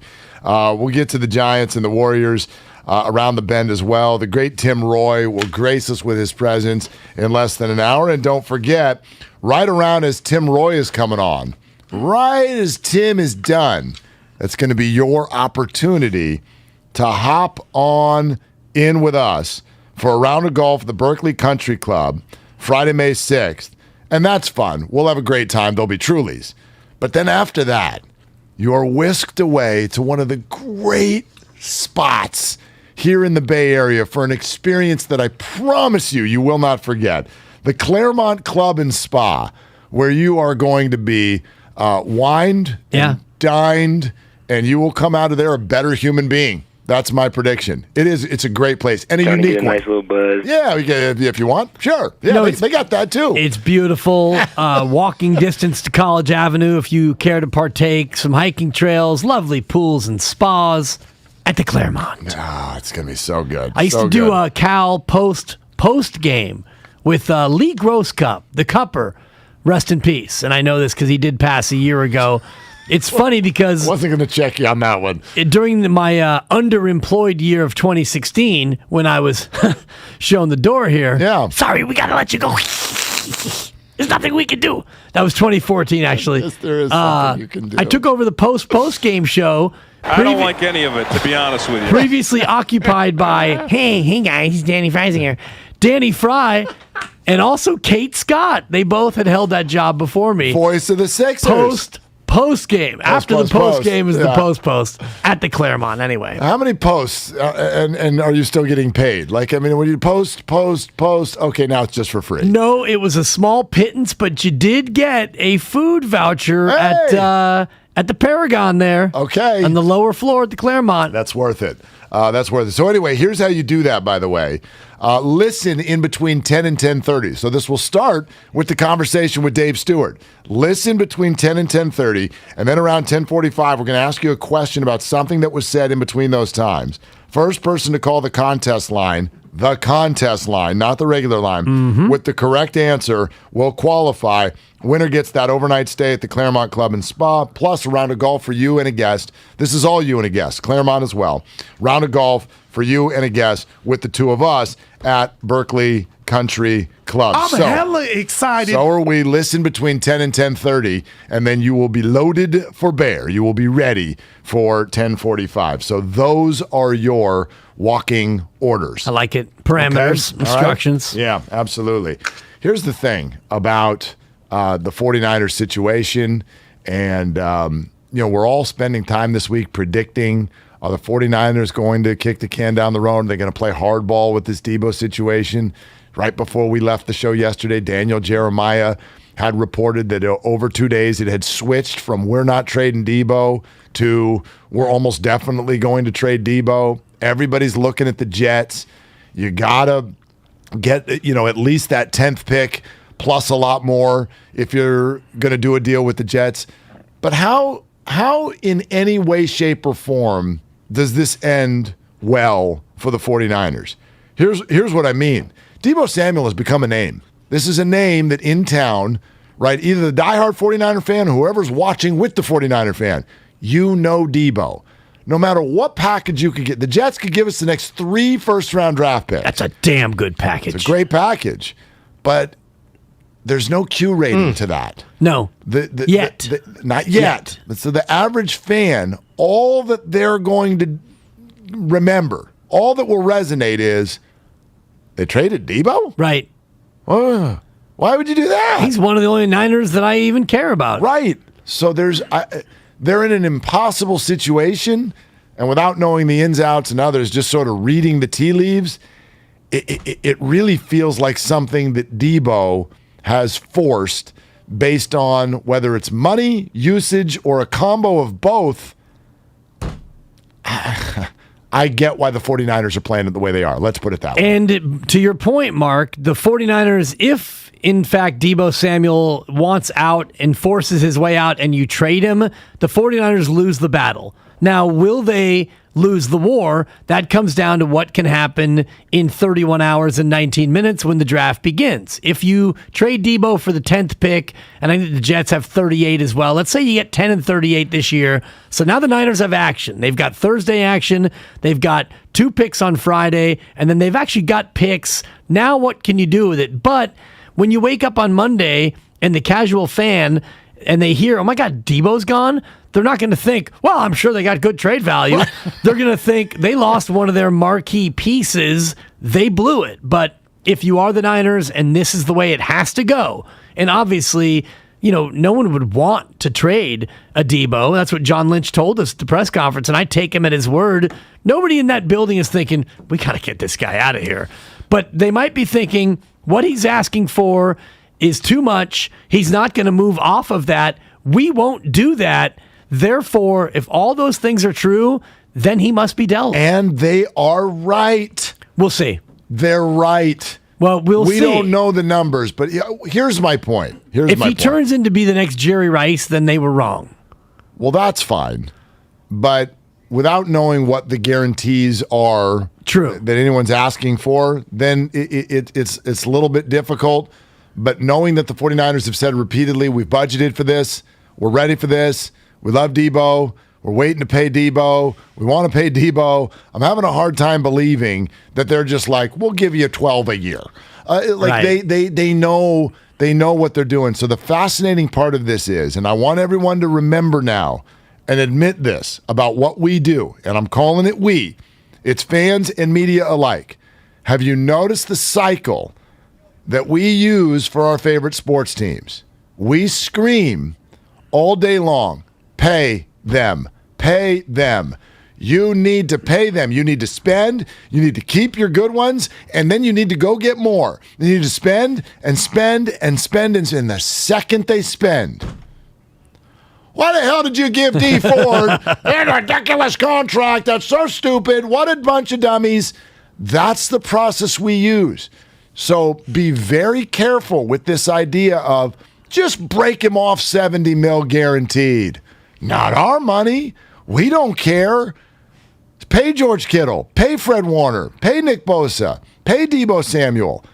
And then do what? What exactly is it that you want them to do?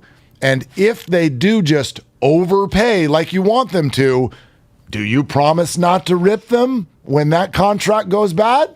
I doubt it. It depends on the player. D Ford is an anomaly because he wasn't drafted here. He wasn't one of us. He was a guy brought in to immediately make an impact and wreck the game, and he never did that. And his contract was so big, it didn't really hamstring you from doing other things, but it became an easy target.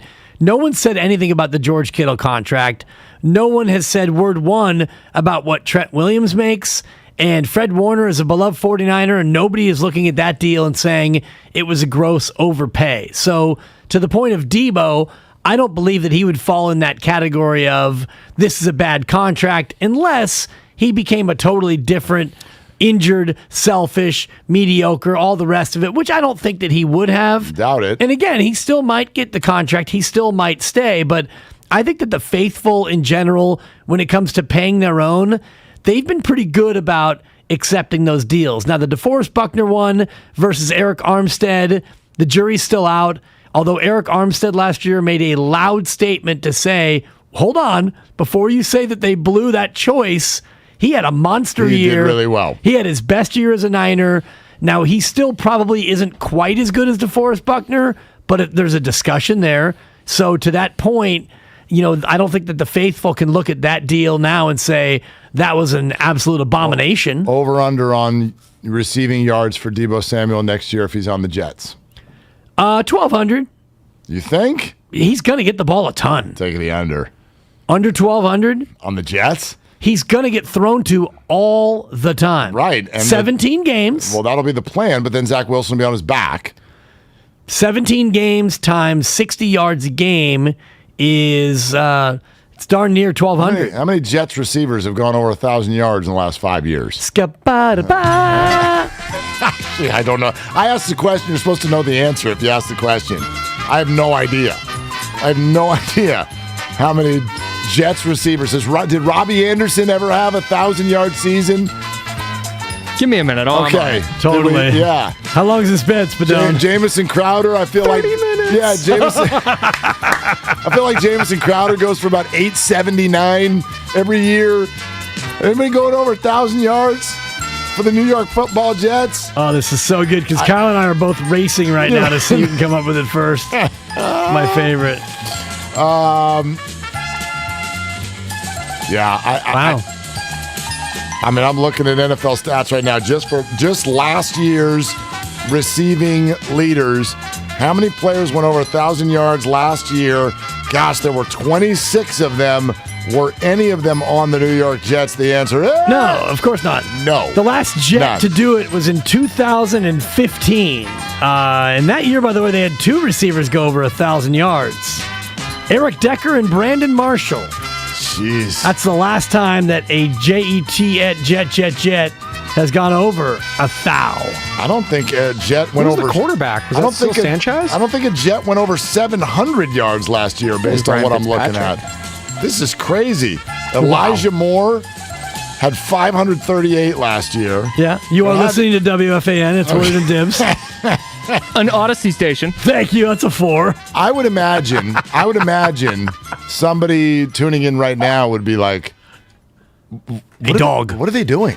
Willard and Dibs have a lot to say. My only weapon was my mouth. But they just have one big question.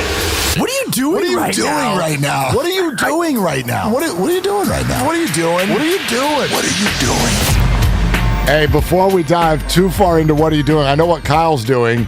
He is scraping the internet for Jets receiver information. What'd you find, Kyle? So since 2000, check out the names here, guys. Okay. And What are you doing, Kyle? Anybody who's ever He's all fired up about anybody it, too. who has dabbled in fantasy football anytime in the last 15 to 20 years is gonna know these names. So Dibs, you had Brandon Marshall and Eric Decker in 2015. Sure. This is since 2000. Jericho Cotchery, great Jericho Cotchery, did it in 2007. Lavernius Coles He's a competitor. did it in 2006 and 2002. And then, of course, Santana Moss, who I forgot played for the Jets, did it in the wickedly talented Santa Claus did it in 2003. Yeah. It's been slim pickings, to be honest. By the way, I wasn't wrong. Elijah Moore, leading receiver last year with 538 yards. Yeah. Hey, Debo, have a great time. Seriously, I don't mean to sound sarcastic. I love you. I want you on the 49ers. Have a great career with the New York Football Jets. Jets. Go ahead. Eric Decker's got big shoes to fill, Mark. I mean, if that's what you want. If he goes for 1,200, by the way, that would be the 7th most prolific year in receiving yardage in franchise history. As I borrow from Kyle. While we're speaking of teams that wear green, I'd like to ask Dave Cavell. Oh. What are you doing? Do you really think that this is going to go well?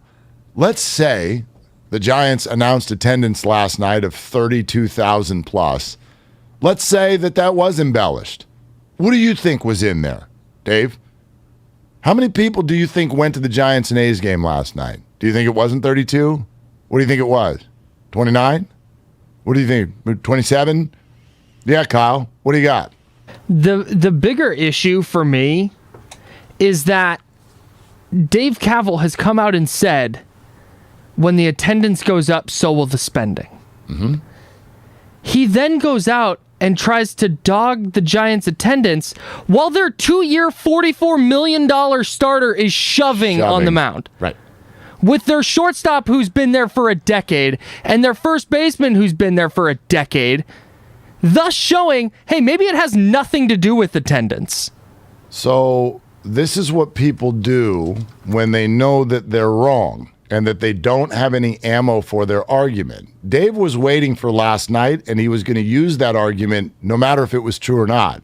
The building could have been full, and Dave would have hired somebody to go take a picture of one seat where somebody was up going to the bathroom and been like, look, there's an empty seat.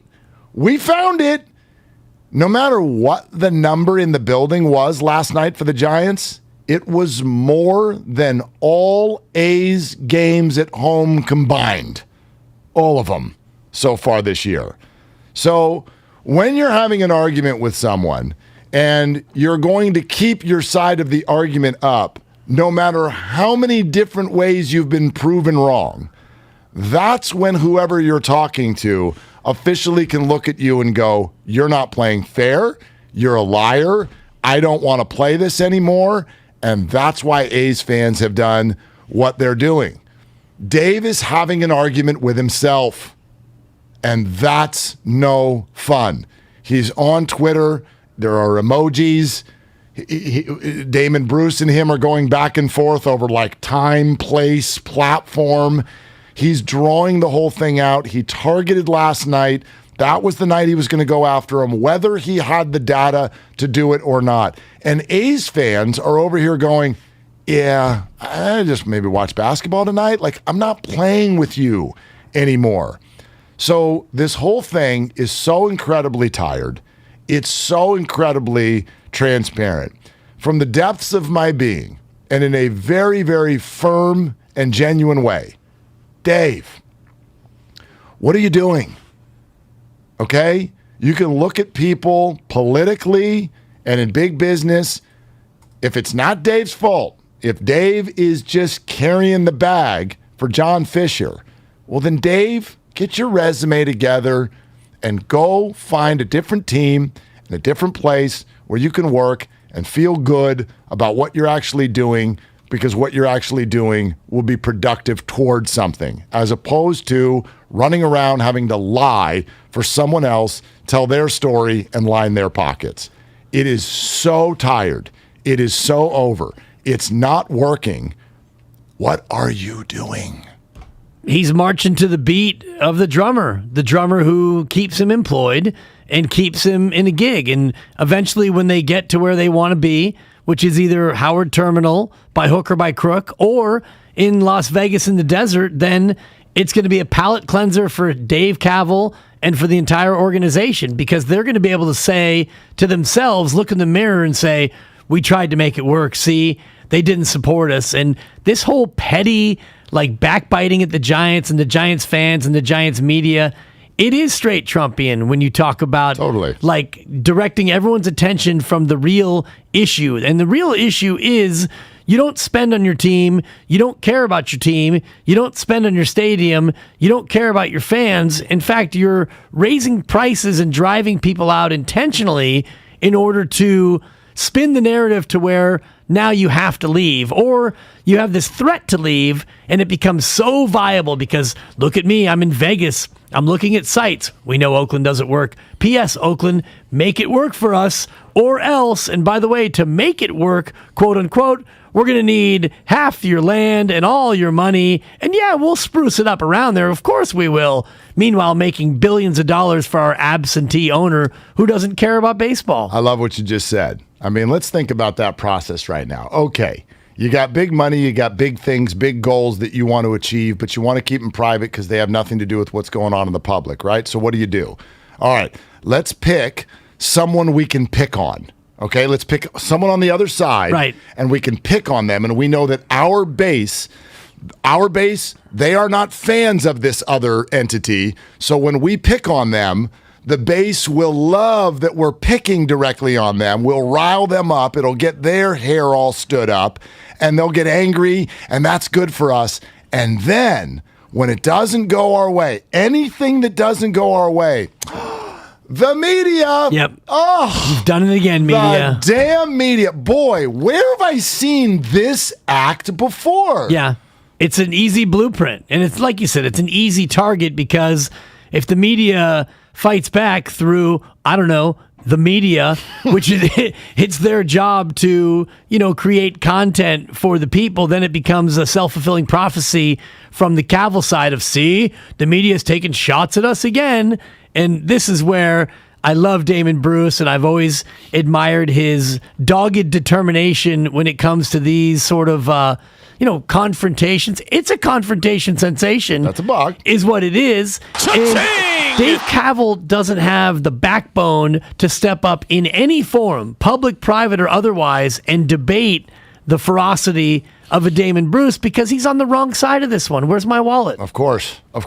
Oh, get your wallet. That one, you know what? I feel like we should give you that one for free. That was a public service Nothing's for free, Mark. You seen the parking at the Collie? They used to have $1 Wednesdays and free parking Tuesdays. And you know what? When I was raising my kids in Oakland and it was like $1 Wednesday or whatever, you'd go there and there'd be 33,000 people, even though the A's stunk and the Coliseum was a dump. You went because they made it so you wanted to be there. A's fans, you've been told this a million times, and it's true yet again. You deserve so much better. This is a sports team. It's not like running a hardware store. When you're an owner of a sports team, it's different. You have to play to the emotion of all this. And if it's bad enough what you do to the fans, do you want to know what the absolute worst thing in my mind? It is the number one worst thing a professional sports franchise can do. Disenfranchise the greats who wore the uniform. It's the worst possible thing you can do. Oh, and Dave Stewart joins us coming up next. Did he play for the A's? Willard and Dibs on 95.7 The Game. The NFL Draft is tomorrow. The San Francisco 49ers select.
Odyssey station. Presented by DuckDuckGo. Privacy simplified.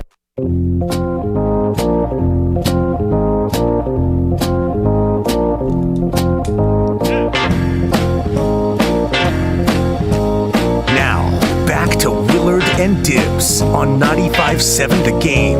We are in the window. The window starts now. 10 to 10:30, that's the window. You just need to listen, and then at 10:45, we'll ask you a question about something that was said in this half hour.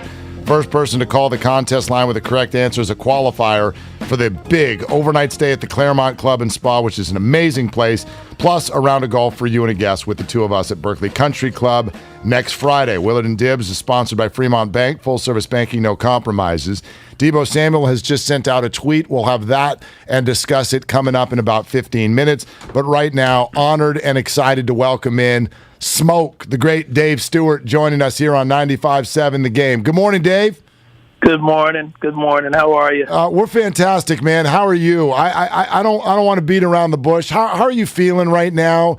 After, and we know there was discussion on social media, so much talk over the last year or so about retiring your jersey, and things have gone in such an odd way for the A's this year. The lack of attendance, getting rid of all of their star players, raising ticket prices. What is your, search your heart for us and let the fans know. How are you feeling about all this? Well, obviously, with the and this is from a fan point of view, and I clearly understand how the fans are feeling about the changeover and players, losing a player like Chapman, you lose a player like Olsen, Bassett. Those guys are cornerstones of the team, cornerstones of the position players, and the cornerstone of their starting rotation. And so, it's not a good feeling as a fan to watch that happen. But also, I have to look at it realistically. Billy and David Force, this is not new. Fans had to expect it, and I think that they saw it coming. But you also have to give Billy and David the benefit of the doubt. Every year or every 4 years when they've made these changes, somehow they found a way to be competitive. 4 years ago, when all of these players were new and on the scene, Billy had announced that, and he used the words, it was going to be a rebuild. And in that year, they ended up winning 97 games. Now, do I think that this team is a 97-game winning team? No, I don't see that happening. But what I do see is that these kids are going out, they're playing hard. They're being very competitive at the early part of the season. They pitched better than I thought they pitched. They played better than I thought they would play, and they've hit better than I thought they would hit. Defensively, they're a little bit short of what they've been as an organization, as a team. But I like this team. I like what they're doing. And I'm saying this from a standpoint of a fan, not the person who broadcasts their game or does pregame and postgame. I'm talking about a guy that grew up right down the street from the Coliseum and watched these guys play. I just believe that, under the circumstances, with what Billy and David Force have been given to build a team, I think that this is all that they can possibly do. This is the result of what they can do, but what they've done has been good. They've never put together a team that's not been competitive. And the on-field product seems to belie the feeling off the field with, the fans and the decreased attendance and sort of the demoralization of the fan base with the threat of Las Vegas and the uncertainty of Howard Terminal. How tough is that for the players, and how must it be for the internal part of the organization, knowing that, the attendance is so far down and there's a feeling of dismay from the fans? Well, I can see, once again, I can see the fan part of it. When you're threatening to leave town, when you're hearing that your team is going to move to Las Vegas, I understand that ticket prices went up, and so I can understand the dismay of the fans when it comes to that. But at the same time, I think that John Fisher and David Cavil are doing everything that they possibly can keep this team in Oakland. I really do. They've spent tons of money, and I think I just heard the other day it's to the tune of $2 million a day. And that's a lot of money. I don't know what the exact cost is, but I think there's somewhere upward close to $500 million in trying to keep this team in Oakland. They're dealing with a difficult city council. They're dealing with a difficult situation because I don't think that the city clearly understands the benefit of keeping this team in Oakland, the benefit of the development that John is trying to do in the area, and the benefit of having that development, what it will do for the city in regards to revenue and tourism, and really bringing the city back to a place that I've known it to be when I was a kid growing up. So, you know, you've got two sides to this, and one is the A's side, which doesn't look good, I admit. But the side that's not being spoken about is the damage that the city is doing in not understanding what this development can do. Dave Stewart with us here, Willard and Dibs, 95.7 The Game. Dave, look, we're big fans of Dave Stewart, and so the tweet you sent out a couple of weeks ago about not having any idea what the A's are doing, and at this point they can just retire your number with no celebration as far as I'm concerned. I'm sure you were frustrated in the moment. Short time after that, they do come out with a date. But look, I'm just going to speak from me here. September 11th, that's the date with everything that date means in our country, and it's also the opening NFL Sunday. They couldn't find a better date. Dave, like you deserve more. What are your thoughts here?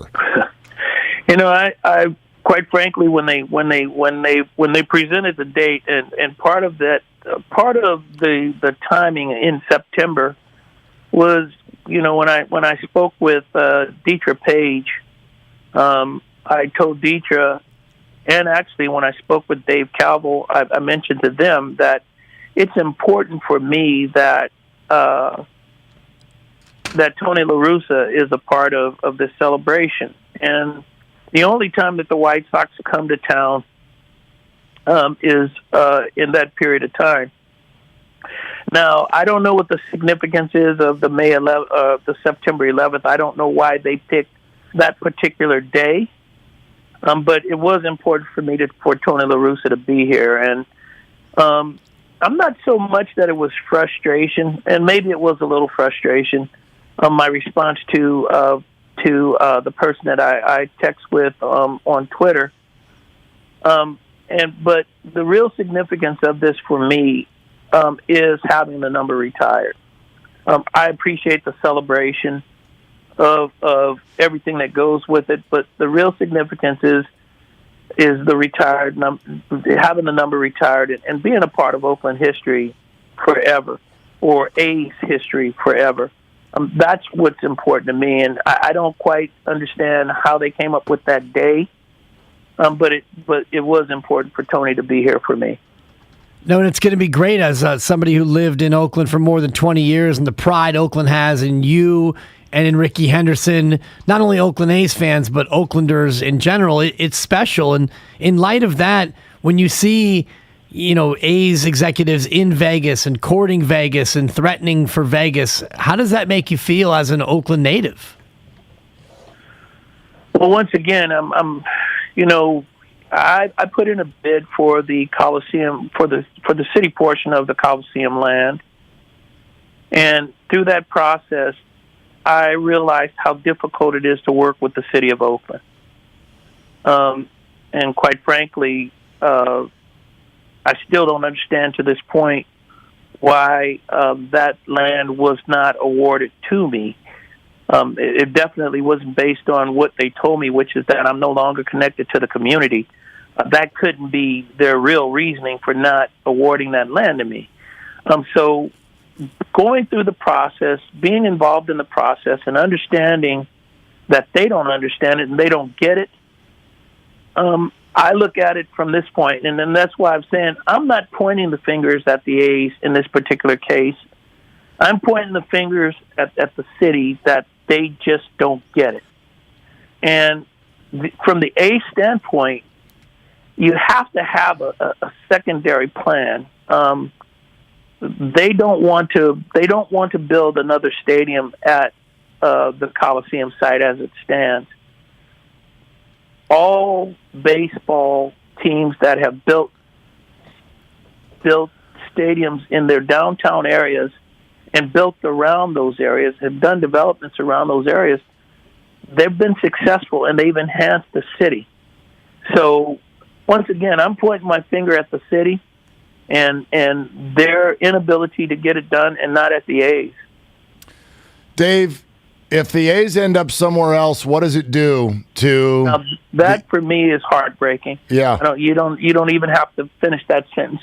For me, that is heartbreaking, and I can't imagine with the history, with the players that, I mean, Oakland is for all purposes, this is a city that has brought some great talent to Major League Baseball, starting with Joe Morgan, Frank Robinson, Vada Pinson, Kurt Flood. That's just the beginning of it, and the names go on and on. So you look at 72, 73, 74 A's, you know, we were fortunate to go 88, 89, and 90 and be in World Series, 93, to be in the playoffs. And then you even look at the teams that are more modern teams. They've made the playoffs. There's a rich history of baseball here in Oakland, and to not have a team in this city is unimaginable. And I think it would just be a travesty. Well, I think that's well said. Furthering the question, though, like what does it do just for Bay Area baseball? We're in the midst of the Bay Bridge Series. What happens to this rivalry if the A's aren't here? Well, there is no rivalry. If the A's aren't here, in my opinion, the rivalry will never be better than it is with two cities that are 20 minutes apart, two teams that are sitting 20 minutes apart. This is the rivalry. We faced these guys in the World Series. We faced them in spring training. And when we face these guys, even in spring training when we're getting ourselves ready to play, I believe that the Giants get fired up to play. I know they did back in my time. And I believe that the A's get fired up to play. The rivalry starts the first game that they play in spring training and carried into season. I mean, there would be no rivalry as we know it today. Smoke, thanks for hopping on and talking through all this with us. We really appreciate it, man. Thanks. And I just have one more thing to say, if you don't mind. Yeah, go ahead. Because Twitter seems to misunderstand some things. And so I do have a development going on in Nashville, and I am trying to bring baseball to Nashville. And so I think that I've been reading that it's been said that I'm trying to take the Oakland A's out of Oakland and bring them to Nashville. So I want this to be clear. I would never, as a person that's grown up here in Oakland, a person that believes and loves this city, I would never take the responsibility of taking the Oakland A's out of Oakland. I would never do it.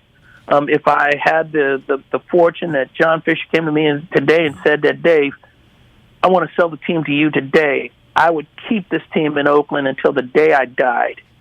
And so that was on Twitter, and I wanted to be clearly understand that I would never be behind anything like that. This team belongs in Oakland. I would never move it. Well, if it means that the A's stay, then I know some people who would chip in to help you buy the A's to keep them here, Dave. Yeah. Well, I would never move this team. Thanks for making that clear, Dave. And from your lips to God's ears, let's hope Fisher does show up and offer you the team. That would be that'd be wonderful. Let's do one step better. Let's hope that the city understands the benefit of having this team here and having that development at Howard Terminal. In the meantime, can we make it more amenable for A's fans to actually want to show up, though, Dave? Because that is the one thing we hear most from A's fans, that short of Howard Terminal or Vegas, in the here and now, it's impossible to love this team. Well, you know, I don't work for the organization, but I got to think that, you know, seeing the small crowds at the Coliseum, they have to be thinking of something to try to get fans in the stadium and to make them happy in the interim until they can solve the problem with Howard Terminal. Smoke, again, thank you so much for going through all that with us. Appreciate you, man. For sure. You guys be well. Take care, too. Dave. There it is. All right, Take Dave care. Stewart right here on Willard and Dibs on 95.7 The Game. I don't know. No, you do know. Well, there's one. Okay, there's a lot to pull apart there, and then we're going to get to this Debo tweet here in a second. There's one thing that stood out to me when I brought up that thing about September 11th is going to be his jersey retirement on the day that is in our country, combined with the fact that it's opening NFL Sunday. And Dave kindly says, well, I wanted Tony La Russa to be there. Then do it on September 10th. Right. Do it on Saturday. Yeah. Tony will be there. That's the thing. It's so obvious that they're just trying to do everything in reverse. They're just Right. trying to do everything in reverse. And what he said at the very end, and I like to ask questions in interviews, but I just wanted to get that sentiment out there for him to hear, because that's what we hear from A's fans all the time, which is they don't want us to go. They're not making it easy to go there. And Dave said at the end, he hopes that they get to a point where they can start to attract more crowds. That's his hope, but I don't know if it's the ownership's hope. Yeah, exactly right. All right, Willard and Dibs, all sponsored by Outdoor Supply Hardware. Tim Roy on the Warriors coming up here in just over 10 minutes. Keep listening right now. We're in the middle of the window between 10 and 10:30 where you'll have a chance to end up at the Claremont Club and Spa and also playing golf at Berkeley Country Club with us next week. Before we get to Tim and the Dubs, though, Deebo Samuel, half hour ago, here's his tweet. Too real to entertain half the stuff y'all be saying, but it do be funny, though. Everybody want their voice to be heard about a situation they know nothing about and just be saying whatever the next person say. Have a blessed day. Peace emoji. Okay. All right.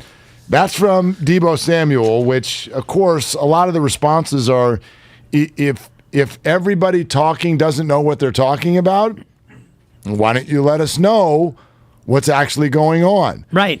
I defended the 49ers when John Lynch spoke on Monday because I said, why would they tell you everything going on behind closed doors? Because it weakens their bargaining position. So if you're a 49er fan, why are you asking for them to weaken their position? Deebo is a little bit different.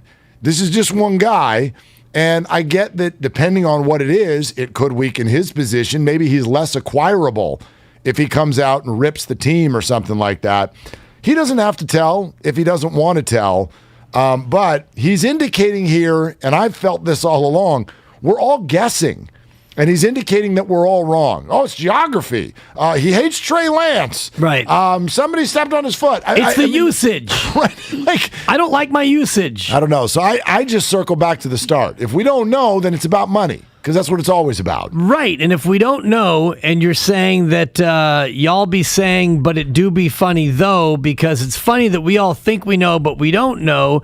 Everybody wants their voice to be heard. Well, that's kind of my job, Deebo. Right. So I'm going to take that personally about a situation they know nothing about and be saying whatever the next person says. Well, I say what I say, and they say what I say. So, Deebo, why don't you tell us, what is the deal? Do you want to be here or not? And if you want to be here, why haven't you signed? Is it because they haven't made an offer, or their offer was insulting? Do you want to go? If you want to go, where do you want to go? When do you want to go? You don't get to chime in and say everything that we're saying is wrong unless you're going to tell us what we're wrong on. Well, I mean, it's such a it's obviously so touchy, and it's so surprising. And Feely, touchy and Feely. Shout out Jay Feely. And shout out Dr. Brian Feely, who will join us in about an hour. That's right there. That's got to be at least a 4. Great promotion. Well, there's just no indication. There was no buildup. Where's the evidence? When there's a crime, what's the first thing we do? Right? Or dunk. Yeah, exactly. Next scene, Law and Order. What happens when there's a crime? Work backwards. Okay, where are the clues? Right. What led to this? Was there a motive? Where's the motive? We work backwards, and 3 weeks ago, everybody was sunshine, berries, and pancakes. What on earth happened? And so that's where we sort of get to, at least that's where I'll speak for me. That's why I get to. The only thing it seems like this can be is an initial contract offer that upset you. Quite frankly, how can it upset you this much? The punishment's got to fit the crime, right? Let's say Debo's right. Let's say the 49ers came out and he wanted $70 million guaranteed, and the 49ers were like, how about half that? And he was super insulted, right? Does the punishment fit the crime? Because the punishment is, I don't want to play for you ever again, and I don't even want to talk to you, and I'm not going to listen to you ever even make another counter ever again. Scene. Yo, dude, you're overreacting. Yeah, that's a reaction. You can be upset. You are absolutely fine if you're upset. What if the initial offer was, we're going to give you a lot of money, but it's not going to kick in for an entire year. We're going to give you $50 million guaranteed, but it's not going to start until after next year. And he said, I want to get paid now. And they said, well, Debo, we're not going to pay you now. We're going to give you a contract now, but it's not going to kick in for a year. And then maybe that is where his reaction was like, well, you know what then? That's why I'm out of here. Yeah, but hashtag KD. The 49ers are well aware, from what I understand, they're well aware that Debo Samuel, especially with the way he's used, was not going to take another snap for the 49ers without being taken care of. Okay? If we all knew, the 49ers did, if we all knew that he was going to sign an extension this offseason, that extension carries guarantees. Okay? Even if they don't kick in right away, they are, as defined, guaranteed. So even if you get hurt next year and you miss 12 games, it doesn't mean that your extension and your guarantees don't kick in the following year, because they are guaranteed. Guarantees. So what are we talking about? By the way, another confusing aspect to this. I'm driving in listening to Michael Lombardi on with Bonte and the Butcher. And Lombardi says, yes, the Debo thing and the Garoppolo thing are completely tied together. My eyebrows go up because I respect Michael Lombardi, knows more about the way a front office works than I do. McElroy was never a first-round pick. Come on. And I'm thinking, wait a minute. How can they be tied? Garoppolo's number, though large, is off the books after this year. Debo's number will be large and doesn't start until after this year. Lombardi said, of course they're tied, because Jimmy's the only way they can create cap space. They don't need cap space. They don't need cap space in order to extend Debo Samuel. It doesn't start this year, yet it's still guaranteed. I don't understand what's going on here. This is very easy. They can take care of you. You can be taken care of. You don't have to be all up in your feelings. This just feels like a massive overreaction to me. And if that's the case, I'm sorry. It's on Debo. Depends on how the money is going to be structured and when he wants his money and how much is guaranteed. Ultimately, these contracts all come down to what is the guaranteed number.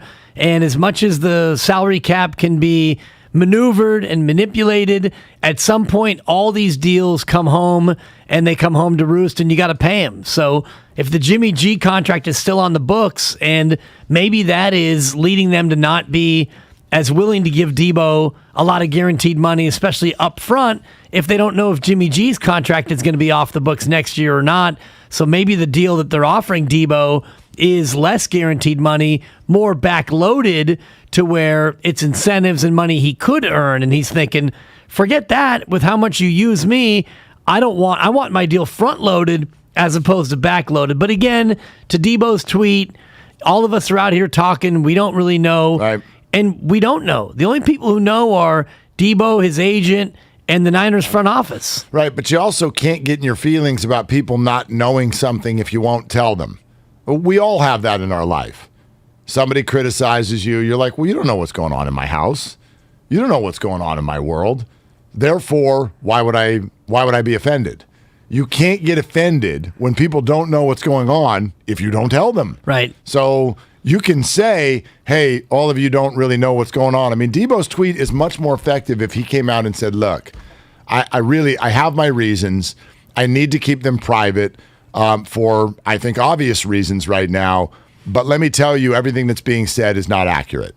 That's a much more powerful statement than, y'all have no idea what you're talking about. Right. You're dumb. Well, how are we supposed to know? You're Debo. You want $70 million. That means we care about you. That's the only reason you're getting $70 million or $50 million or whatever.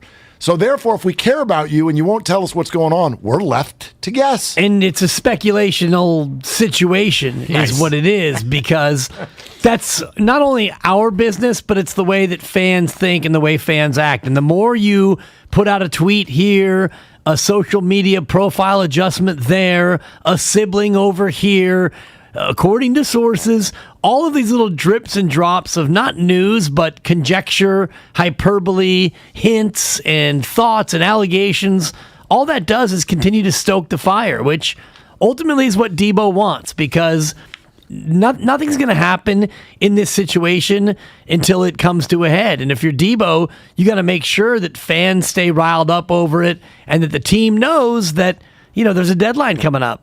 Tim Roy joining us next. Huge night. Mission Bay, Warriors, Giants, A's, all in the same place. We'll get to it with Tim here in just moments, plus your chance to end up at the Claremont Club and Spa and on a golf course with us. Willard and Dibs, 95.7 The Game.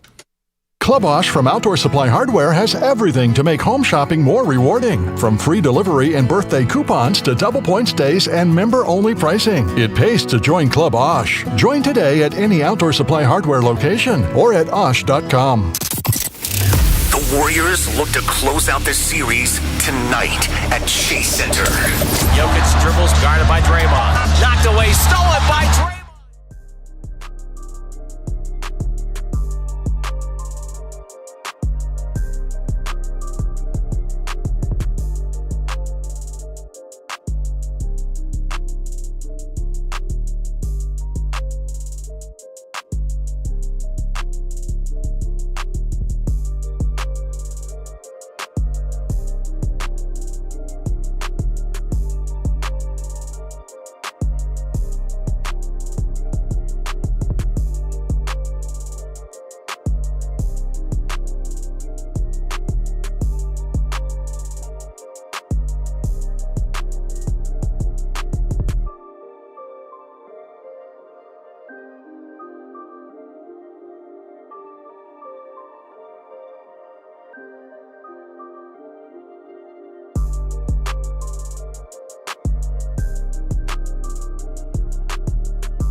drivers to call for a free quick quote. Call 800-828-5242 now. Drivers who are covered will not have to pay for covered repairs again. This protection plan is at an all-time low. Additionally, drivers who activate this vehicle protection today will also receive free roadside assistance, free towing, and car rental options at no additional cost. Call us for your free quick quote today. 800-828-5242. That's 800-828-5242. What do you have to lose? Call 800-828-5242. Again, 800-828-5242.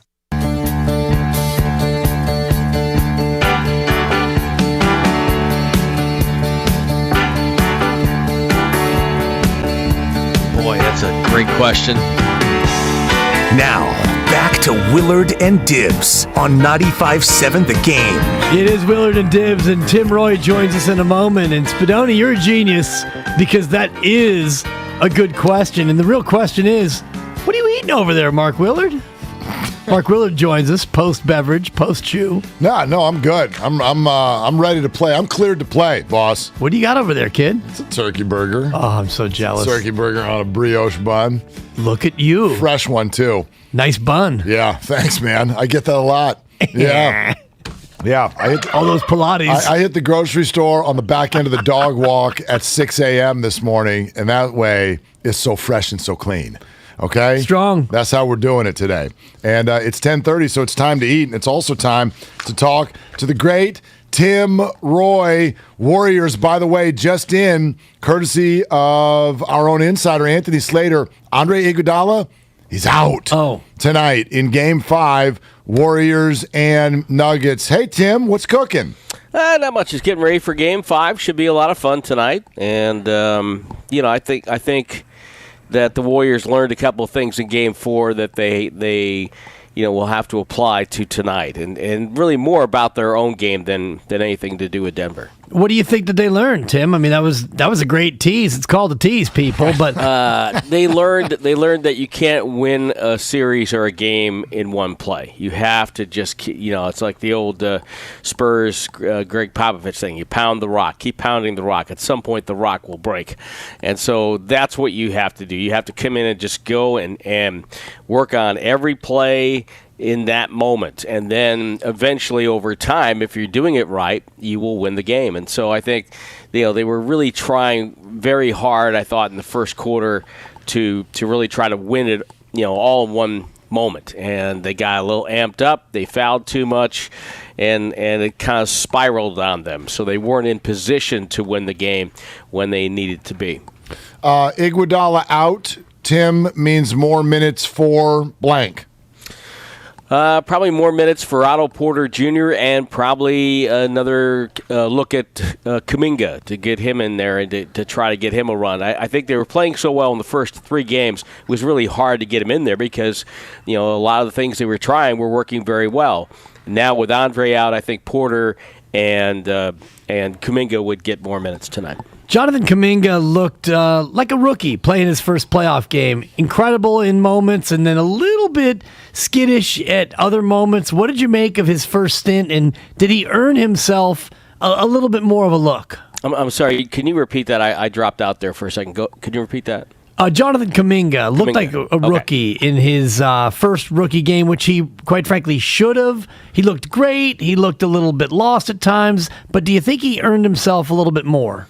I think he might have, and I think because, and again, we've talked about this all season long, he gives them something they don't have. They don't have that kind of, athleticism that he provides, and, that could be something they can use to their advantage. But you're right, he's a rookie, and for every flash, there's a couple of moments of head-scratching, like, why didn't you rotate over? Why were you lining up in the wrong spot? That kind of thing. So there is that little balance, and I really don't want to be, Steve Kerr in that situation, because that's kind of the juggling act that he has to go through every night. But I think there's a good chance he's going to get a run tonight, especially with Andre out, because I think there'll be a couple of minutes there where they can give him a run and maybe help provide a spark to the team. Tim, who's in the starting lineup tonight? 5 players of NBA caliber. Oh, Tim Roy. Very good. He can dodge a wrench, he can dodge a question. How many splashes are in the starting lineup, Tim? I think there'll be a lot of splashes around. I think so. But I have no knowledge whatsoever on any starting lineups. I love how in his press briefings now Steve Kerr just gets that out of the way right at the beginning. You know, it's okay. I'm not going to tell you. Don't ask. Well, so without knowing what they're going to do, like, what's your take on what would still work? I mean, if let's assume Steph is back in the starting lineup, how do you think Jordan Poole would handle moving to the bench? I think he'll be fine. I don't think, I think for Jordan, he's kind of a guy that needs to see the ball go through the basket, and once it does, he's fine. And so I don't think that's going to be a problem from him. He's handled it off the bench, starter, major role, not so major role. He's seen it all in his 3 years. So I think he'll be fine. I mean, he understands where he is and what team he's on. But he understands who Stephen Curry is. In fact, he's modeled his game a lot after Stephen. So I don't think that's going to be a problem for Jordan. I think it's a problem for whoever they play, because they know now, unlike maybe in years gone by, that they had this explosive guard coming off the bench who can fill it up. They've had great players coming off the bench in years gone by, but they were different. They didn't have the kind of firepower that Jordan Poole possesses. So I think that's a problem for the teams they play, because now when they make that first substitution and you bring in your backup guard, now that backup guard has to guard Jordan Poole, and for Poole, that's a real advantage. So how is this going to get determined, whether or not Steph is, quote, ready to start, or is it in the best interest for him to start? Because it always seems to me, Tim, that the finishing lineup is more important anyway. So how is this going to get resolved before tonight? Well, Dibs, I think you need to get onto the plaza down at Chase Center, right about 4:30, 5 o'clock or so, and look up to there's got to be a chimney up there somewhere. And if you see white smoke coming out, that means Steph's in the starting lineup. And if you see dark smoke coming out, it means he's not in the starting lineup. I love it, and that will be a convocation sensation, Tim, if I may. Exactly. Yes. Thank you. Yes. And that's a buck, as you know. And don't think you get off the hook for using your own catchphrase. Nope. Your Iguodala call of elevation sensation, that's a buck, is in fact a buck. Yeah, it's a buck. I owe you a buck. I appreciate it. So, you guys were doing a lot of analyzing here before I came on. A lot of talk about contracts and holdouts. Yeah. The Debo thing. I know. Right? I mean, the draft is tomorrow, and nobody knows exactly what they're going to do. Thank goodness we've got the distraction of this Warrior game tonight. Giants A's playing as well. I want to ask you about what you're seeing throughout the rest of the Western Conference, Tim. Like, what is your take on how, I don't know if the word expectations, is that the right word? How has your view on the Western Conference changed based on the struggles of Memphis and Phoenix? I guess we're an expectation sensation. I owe you another buck. The jar is almost full. Sounds great, by the way you roll those out. It sounds so natural. The Suns, it's just Devin Booker's out, and New Orleans is playing with house money, and they've found a guard that can irritate Chris Paul just as much as Chris Paul irritates everybody else in Alvarado, and so I think. Phoenix, I think, will win that series. They're working a lot harder than they expected, and I give credit to Willie Green and his staff down in New Orleans. They've done a fantastic job after a just miserable start to get themselves into the playoffs, and they've got some nice pieces there as they go forward, and with or without Zion.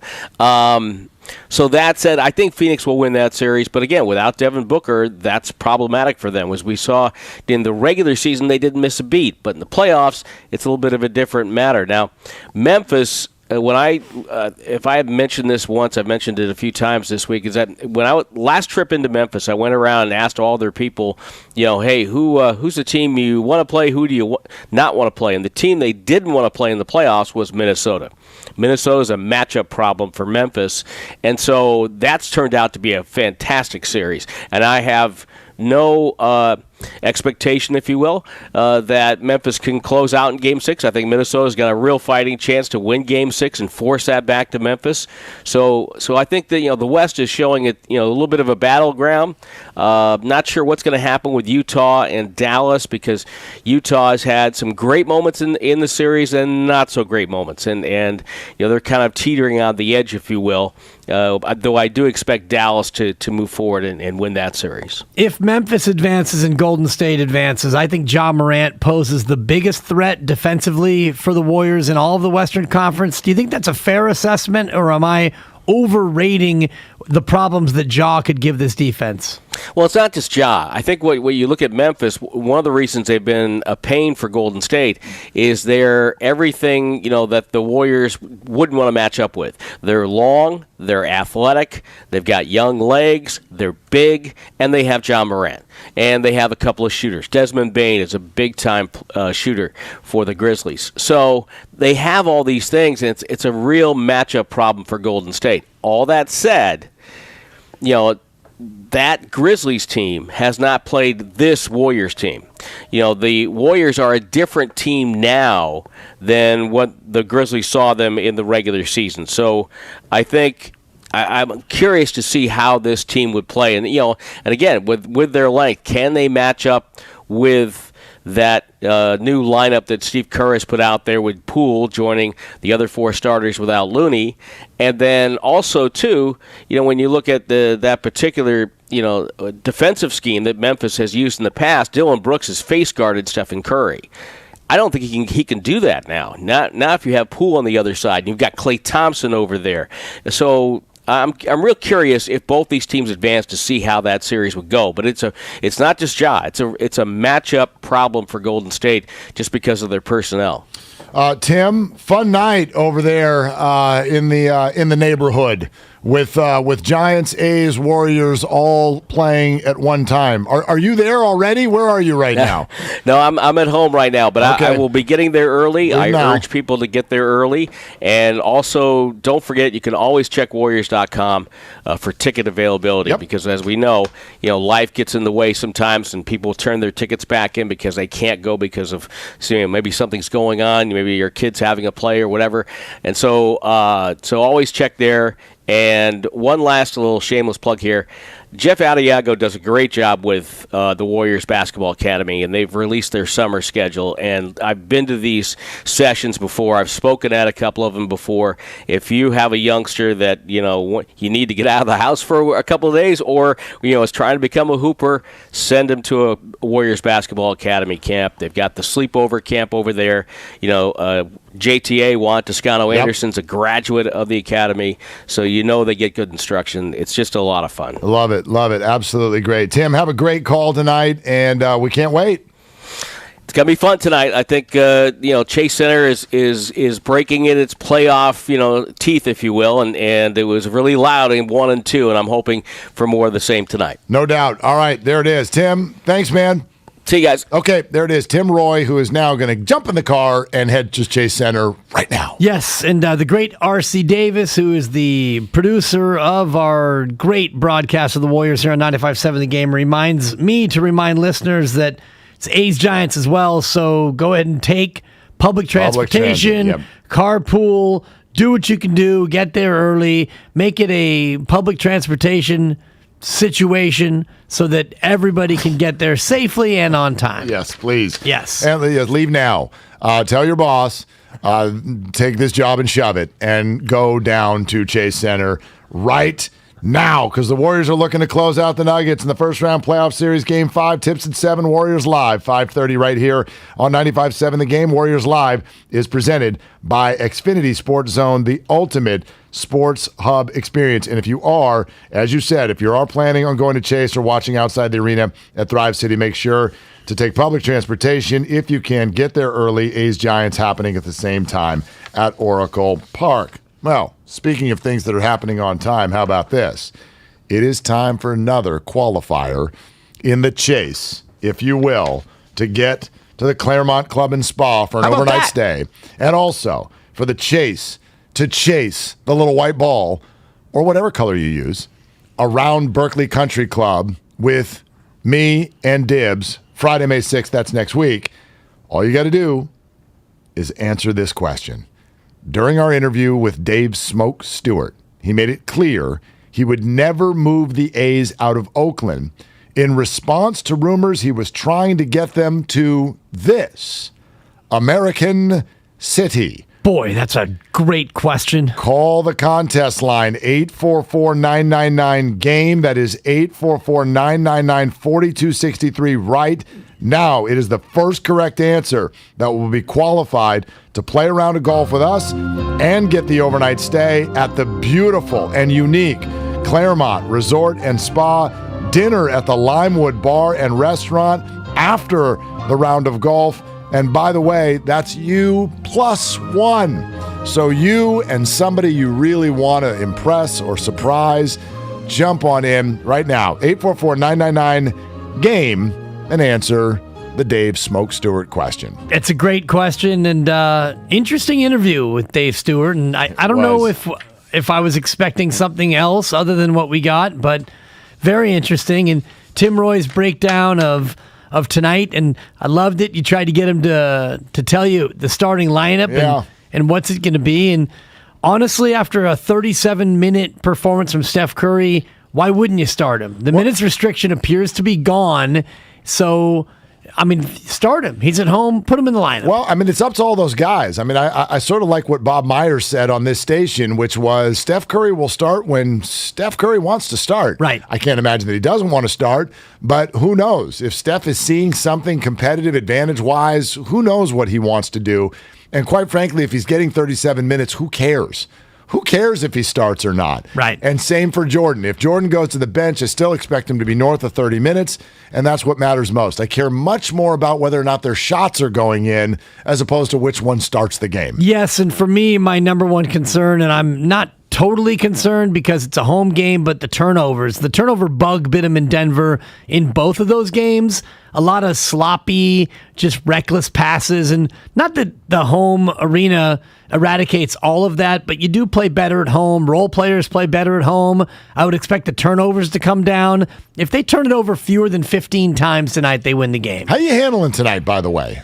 This is, there's a lot of different ways to handle tonight. Obviously, if you're one of the lucky ones that has tickets to either game, that's amazing. I'm such a, I'm so knee deep in all of this. Especially the Giants. You are but I'm not going to miss a Warrior playoff game. No, but to my point, because the Giants are probably your number one, if you had all things created equally, I think if push comes to shove for you, it's close because you love all three, but I would imagine you go Giants, Niners, Warriors. I don't know. That's hard. And I know it's like three kids, and you don't like one of them more than the other. Blah blah blah. It is. And actually, the kids totally pop to mind because if you ask my 8-year-old what's your favorite sport, he'll tell you whatever the hell we're playing right now. Right. Whatever's in front of me. He's 8. Right. And so am I. In many ways, you are, which is so cute. In my mind, your sports talk fandom, you are kind of 8. I want to watch all of it, which is why I actually finally came to the decision while I was sort of dreaming about this, like I'm going to grab a bag and I'm going to everything. Well, no, because if I go to everything, that means I'm going to miss parts of everything. It means you're going to nothing. Now my new dream is I'm going to rewire my second television and set up everything in one room tonight. 2 screens? Inside. Okay. I don't want to miss anything.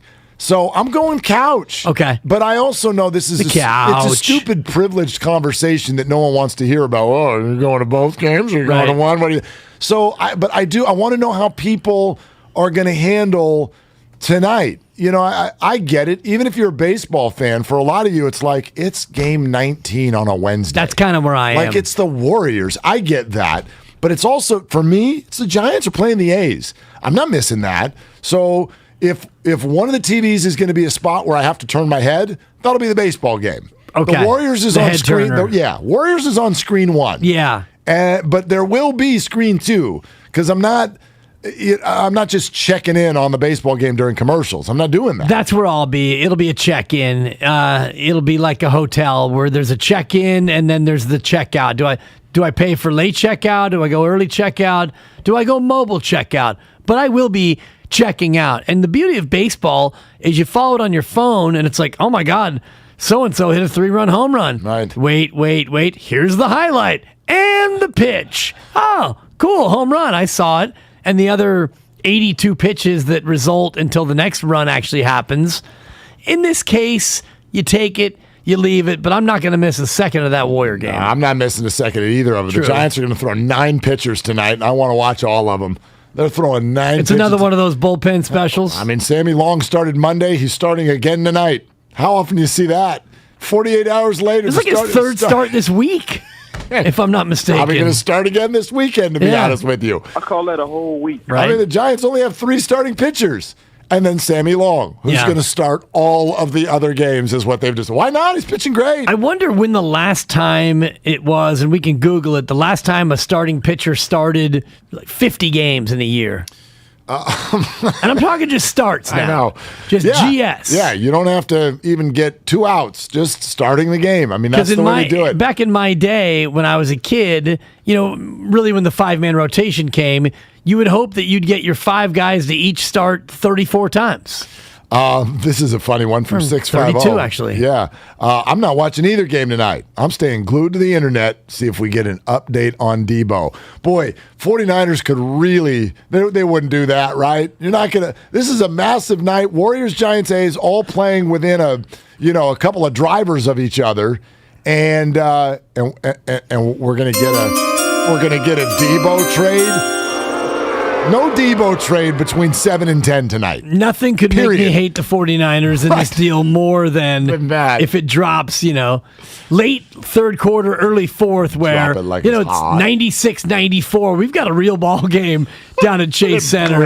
All of a sudden, according to sources, Debo's an eagle.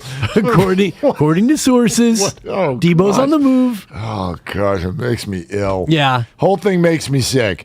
But yeah, this will be a whole lot of fun. Warriors certainly get screen 1. However, it does allow us a moment to ask this question, and we can take some calls on this coming up as we circle back to all things Debo and Warriors as well. But 888-957-9570. You need to explain this to us like we're 5-year-olds. And when I say this, I'm talking about the fact that the Giants are 13-5. They are in first place in the National League West. They are allowing second fewest runs per game in all of baseball, 2.55 runs per game. And are you ready for this? Remember the offense that didn't get addressed in the offseason? Stupid Farhan and his damn money saving. They've got no hitters. Wickedly lazy. They wickedly cheap Farhan Saidi. The wickedly talented. Got no right-handed punch, and we're really going to answer Freddie Freeman with Jock Peterson. This joke. Joke Peterson. They lead baseball in runs scored. Again? Number one. So we're going to explain it to a 5-year-old coming up, which... Explain it to us. Good luck. How is this happening? I mean, we've now watched it. Well, Mark, I've always told you, I like to wait and see with a baseball run. Yeah. 180 game sample, not enough for me. I like to wait for 200 games to be played before I make a snap judgment on the team. All right, if they go 0-20 in the next 20, then they will still be 120 and 80 over that 200-game span. But if they lose 60 in a row, which hasn't happened in a few years... that would be a record. They would fall to 120 and 120. And what then of your Farhan and your Gabe? 888-957-9570. Do you think you can explain it? We'd love to hear you try. Look at the roster. Explain it. 120 and 60 in their last 180 games. It is all brought to you by the Department of Healthcare Services. Cleared to play with Dr. Brian Feely is next hour as well. Willard and Dibs on 95.7 The Game. The more we learn about COVID-19, the more questions and worries we have. CalHope can help.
FM and HD1 San Francisco on Odyssey Station. Presented by DuckDuckGo. Privacy simplified.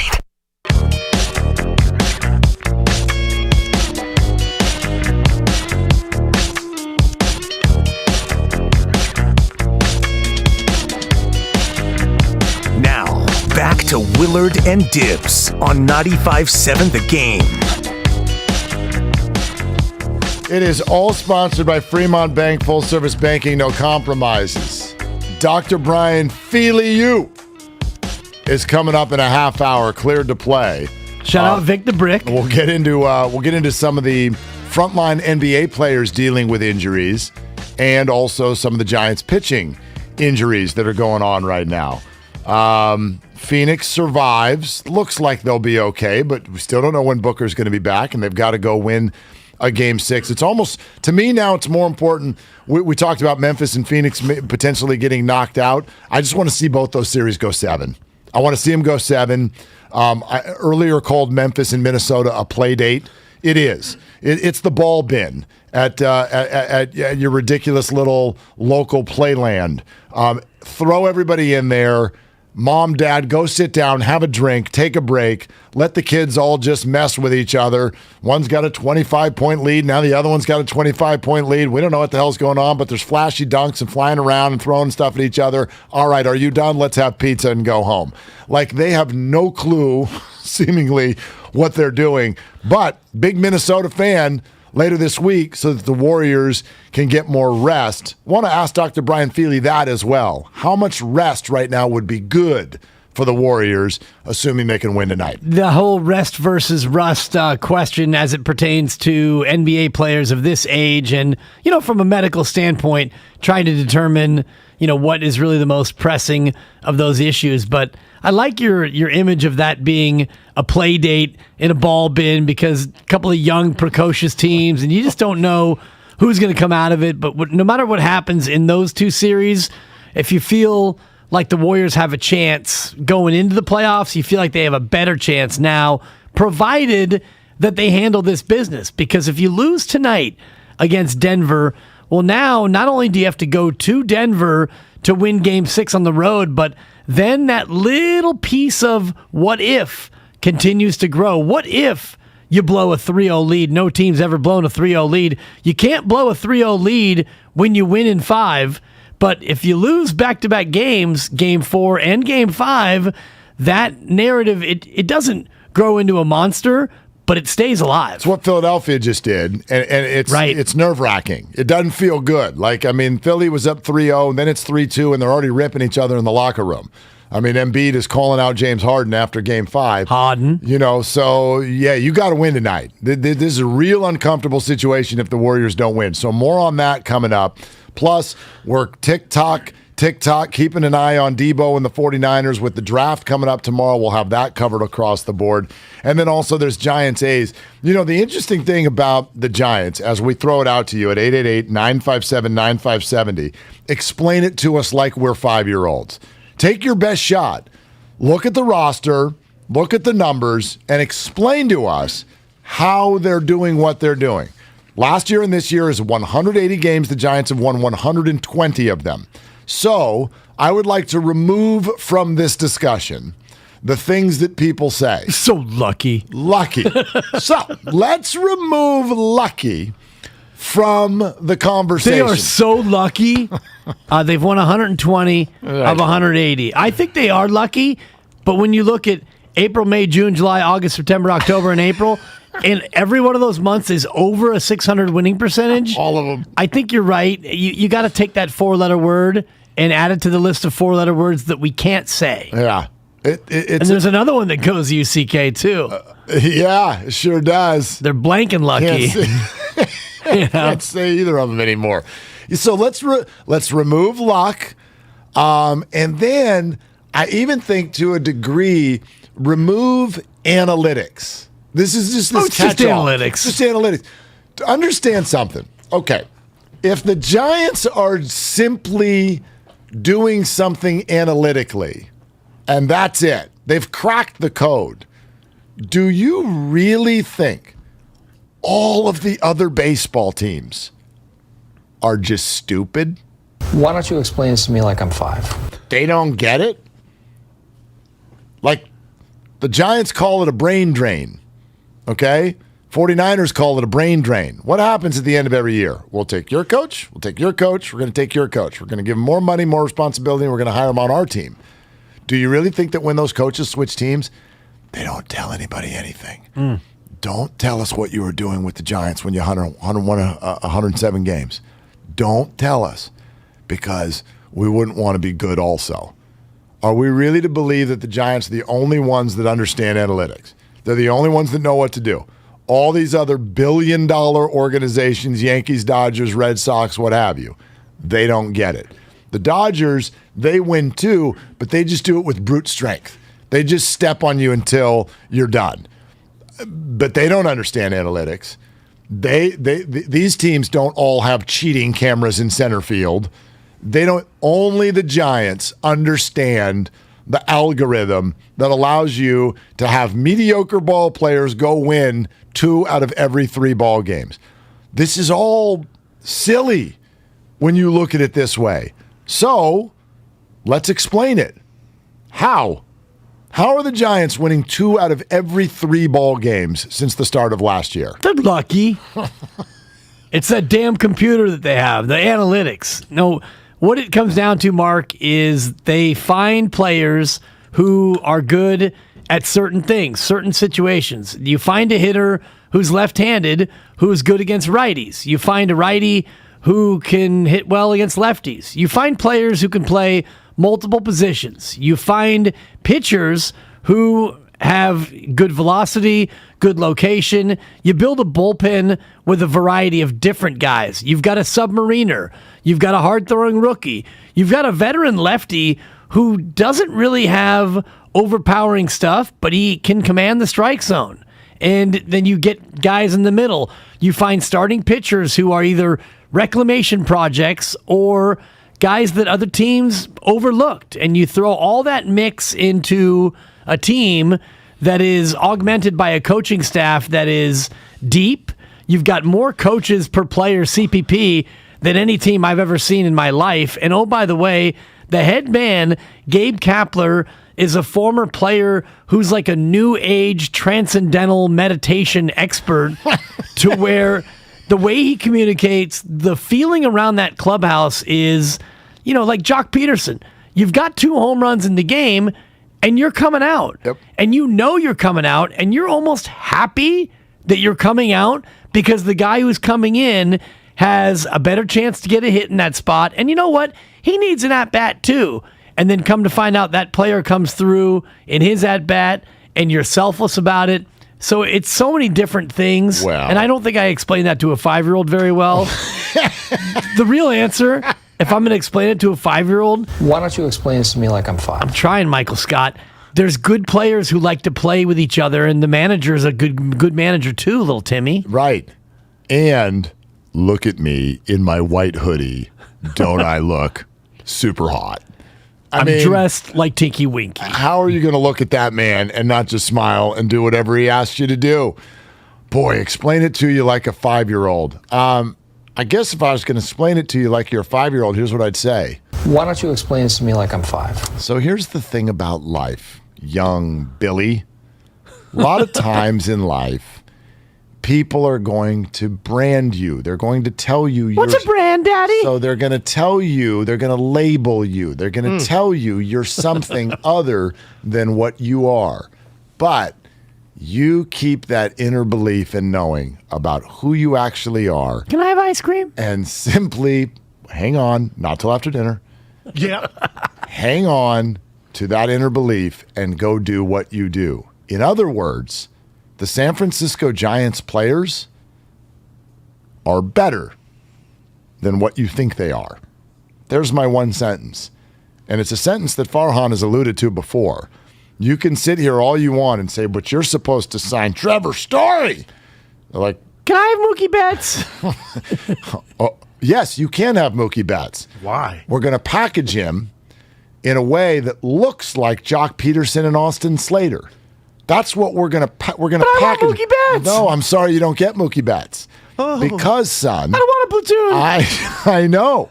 I know you want 4 hot dogs, but I can make you full with something much healthier. And a candy corn? And a malt? No, you're getting a tofu rice bowl. And a Dr. Pepper? But you're going to be full at the end. You're going to be satisfied, and you're going to be healthier at the end of this entire process. And then, if you do well, you'll get your ice cream. I want a star. I don't want this platoon thing. Great. Okay, so let's do that. Let's match up OPS and stats for Jock Peterson / Austin Slater and Mookie Betts. Okay. How are we doing? We're going to slash it out? Yeah, slash it out. Right now, I think the platoon's going to be pretty good compared to old Mookie Betts. Let's go find Mookie Betts. Here's what Mookie Betts is doing so far this year. Mookie Betts, oh, well, hell. Mookie Betts is hitting 190. Wow, dude. Mookie Betts is hitting 190. He's got an OPS of 646. He's got 2 home runs and 5 RBIs. I don't even need to do the other side. I know Austin Slater's got 2 home runs and Jock Peterson's got 6. So they've got 8 and 19 runs batted in between the two. They have quadrupled the power output of Mookie Betts. It's just 2 people. And I understand that takes 2 roster spots as opposed to 1. But it also takes about, I don't know, $7.5 million as opposed to, 30. So these players are not bad players. You actually touched on it, if I had to explain it. It's this simple. You're putting a player in certain situations that are their best situations. Right. Therefore, the player they become in those situations is a much better player than if that player were to play in all situations. If you give Austin Slater a left-hander in the 8th inning, he is Mookie Betts. But he's not Mookie Betts if you give him 4.5 at-bats a game. Just give him the left-hander in the 8th inning, let him go play defense in the outfield, let him lob one up on the top of the arcade, and that's what you're going to get. Put Jock Peterson in a situation he's only facing the right-hander who throws 94. And what are you getting? You're getting Mookie Betts. Exactly. So that's how it works. And I understand why it's really hard to see in the offseason when everyone else spends and that name and this name and that. They are getting those names. They're just different names. And there's 2 names, well, actually 4 technically, and then instead of just 2 names. But you're right. The only thing that you are a hater. The only thing that the haters will say about this, and this is yet to be proven otherwise, this is a good regular season formula. Can it work in the playoffs? When you get down to that tight series, and the series last year against the Dodgers, it was a 1-run game in the decisive double must-win game. So you can't look at last year and say, see, it didn't work. It came down to either they score or you score. Somebody's about to win this. Somebody's going to be disappointed. But it does remain whether or not this can actually work in a postseason format. It's fair. Although the funny thing is, when people say that, you then go to the Dodger lineup, and that didn't work either. Right. It didn't work either. And those two battled head-to-head. Add the playoffs in the regular season, they each won the exact same number of games, and their playoff series went to a deciding 5th game, and it was tied in the 9th inning. So when people walk away from that and they're like, well, the Dodgers beat them in the playoffs, it's like, well, hold on a second. You're really going to boil it down to one Cody Bellinger at bat and tell me that a whole process over 170 games doesn't work? You're really going to do that? To me, that's not fair. That's not fair. And so people are going to say, okay, what do they do against good teams? What do they do against really good pitchers? Well, last year they had one of the best records in baseball against good teams. They had one of the best records in baseball against any kind of teams. How about elite pitching? What have they done so far this year? Max Scherzer shoved against them. But they found a way to beat the Cy Young Award winner the other night. They beat Corbin Burns.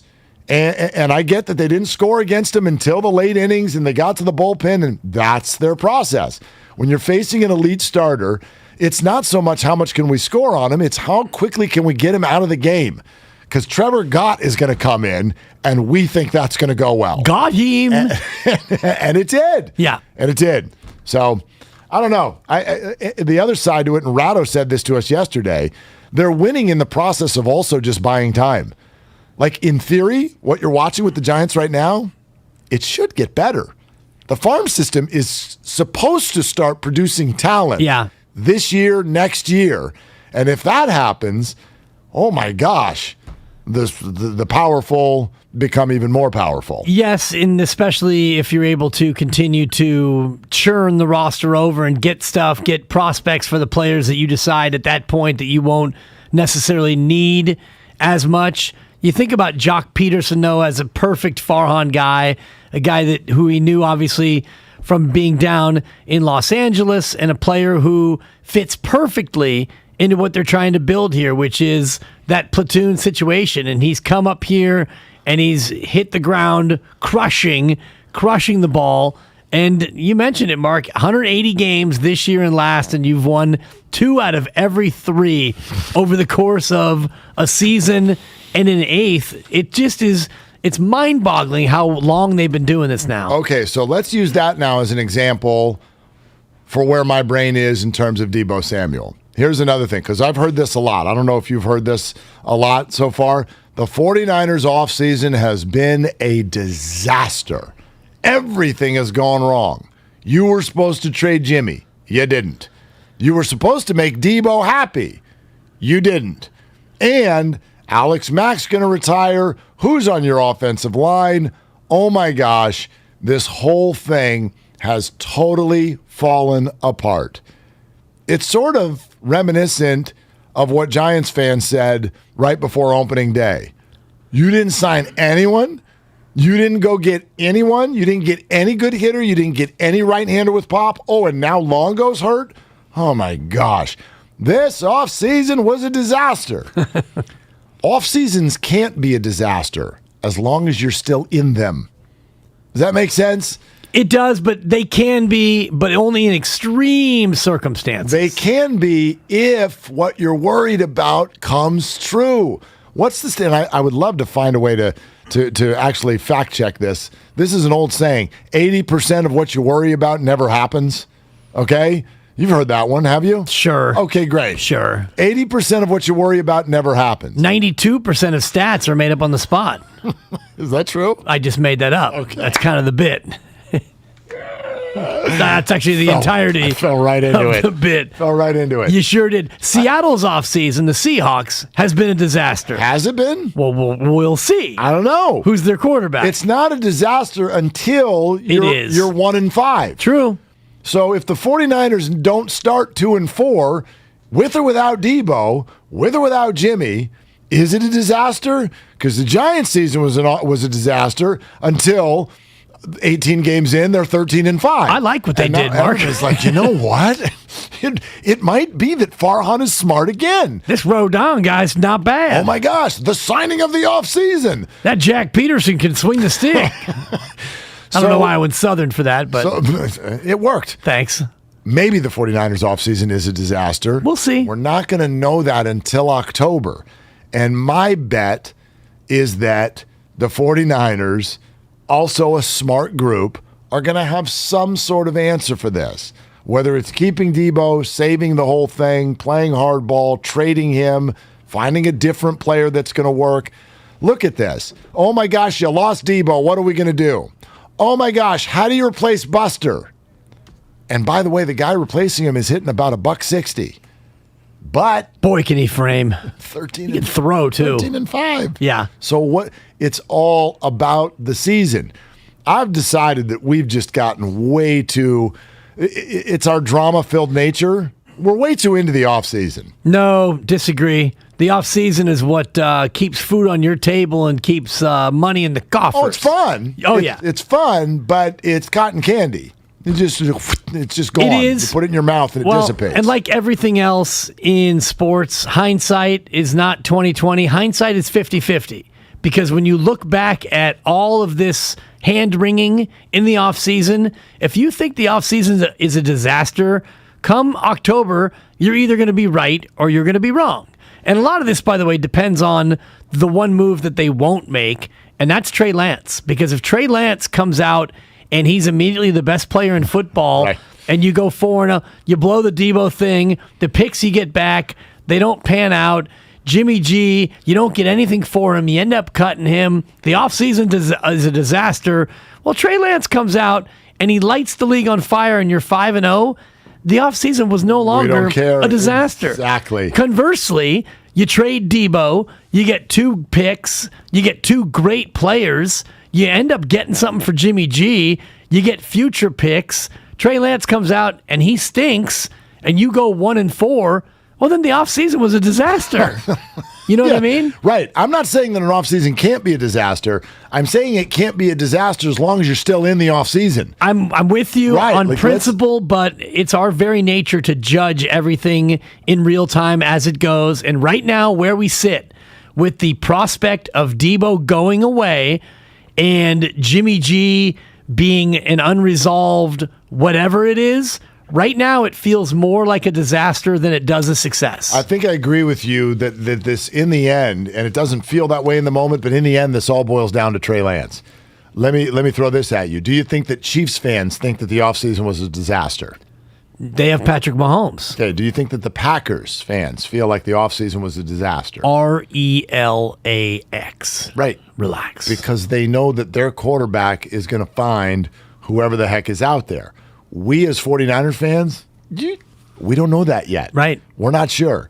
If we knew that Trey Lance is going to follow the Patrick Mahomes sort of roadmap, if you will, and it was going to play out the same way, this Debo thing would not bother us nearly as much. We're worried about Debo because the 49ers have sort of taught us the last couple of years, well, we can't throw the ball downfield. Right. So we found this guy where we can just give him the ball.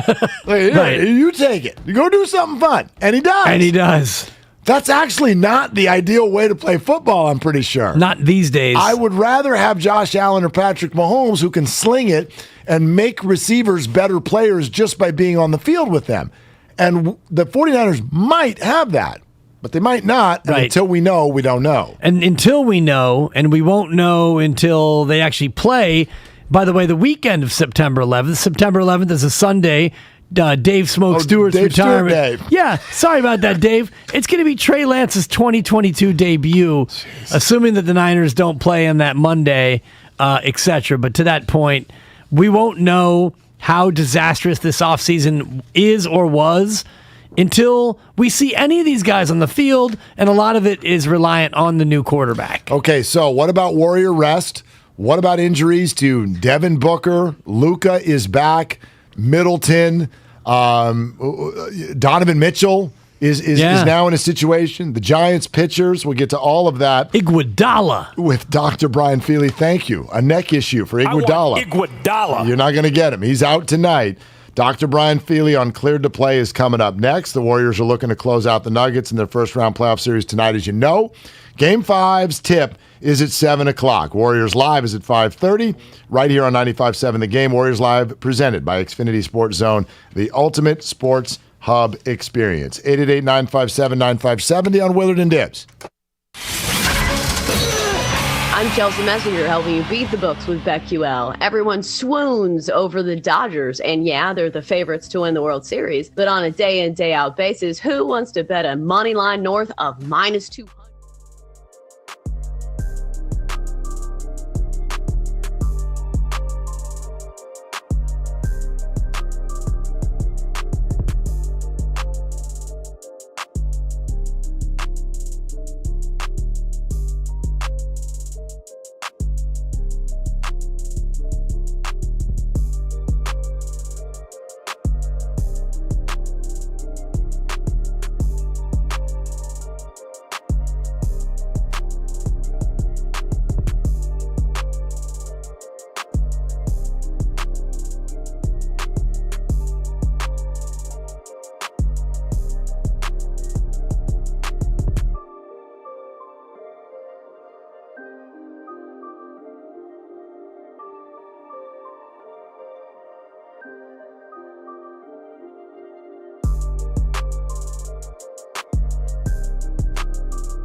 Charmin's got 6 rows in one, lasts forever on my buns.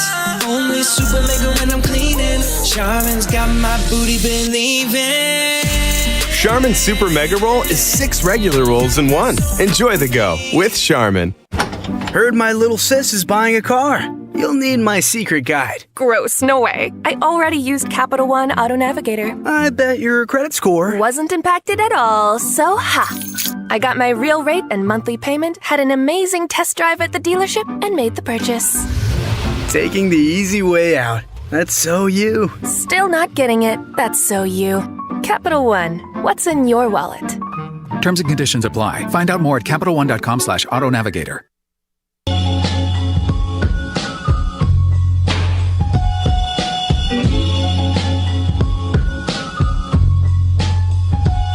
Diarrhea. Now, back to Willard and Dibs on 95.7 The Game.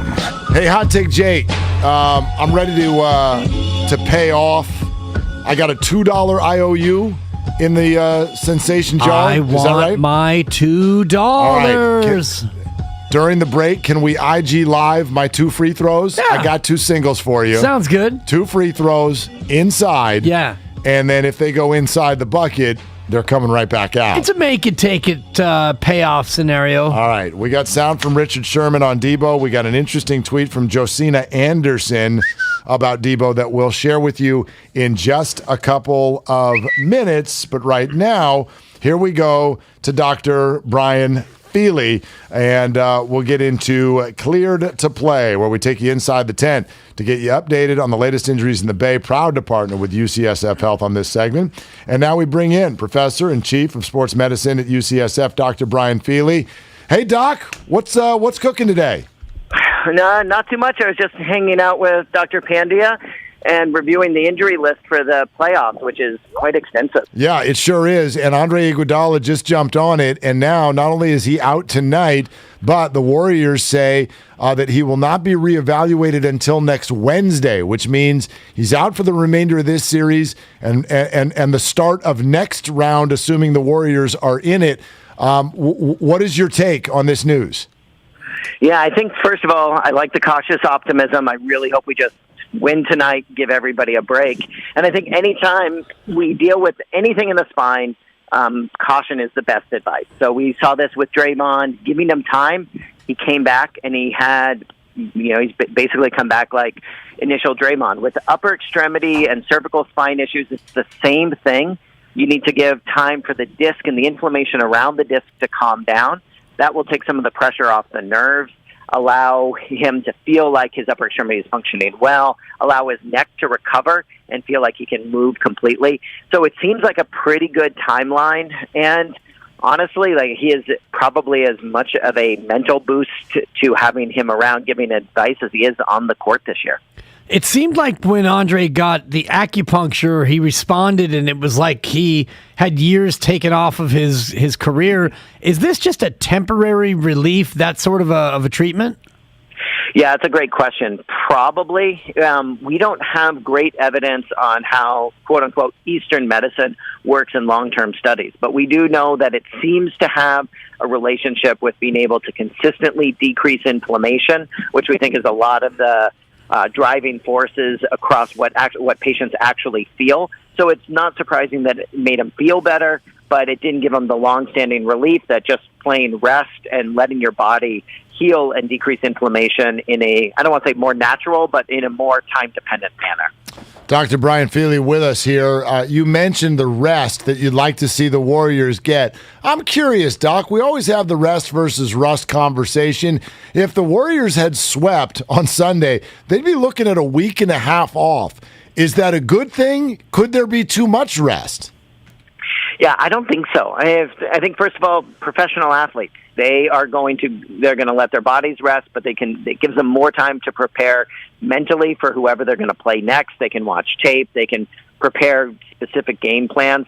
Your body always will benefit from rest. And I think especially into these long seasons, when you're looking at the Warriors and a lot of these players, especially the older ones, in their 30s have played essentially an extra 2 seasons on their career, that additional rest far benefits that idea that an extra day or two of getting rusty. It doesn't happen.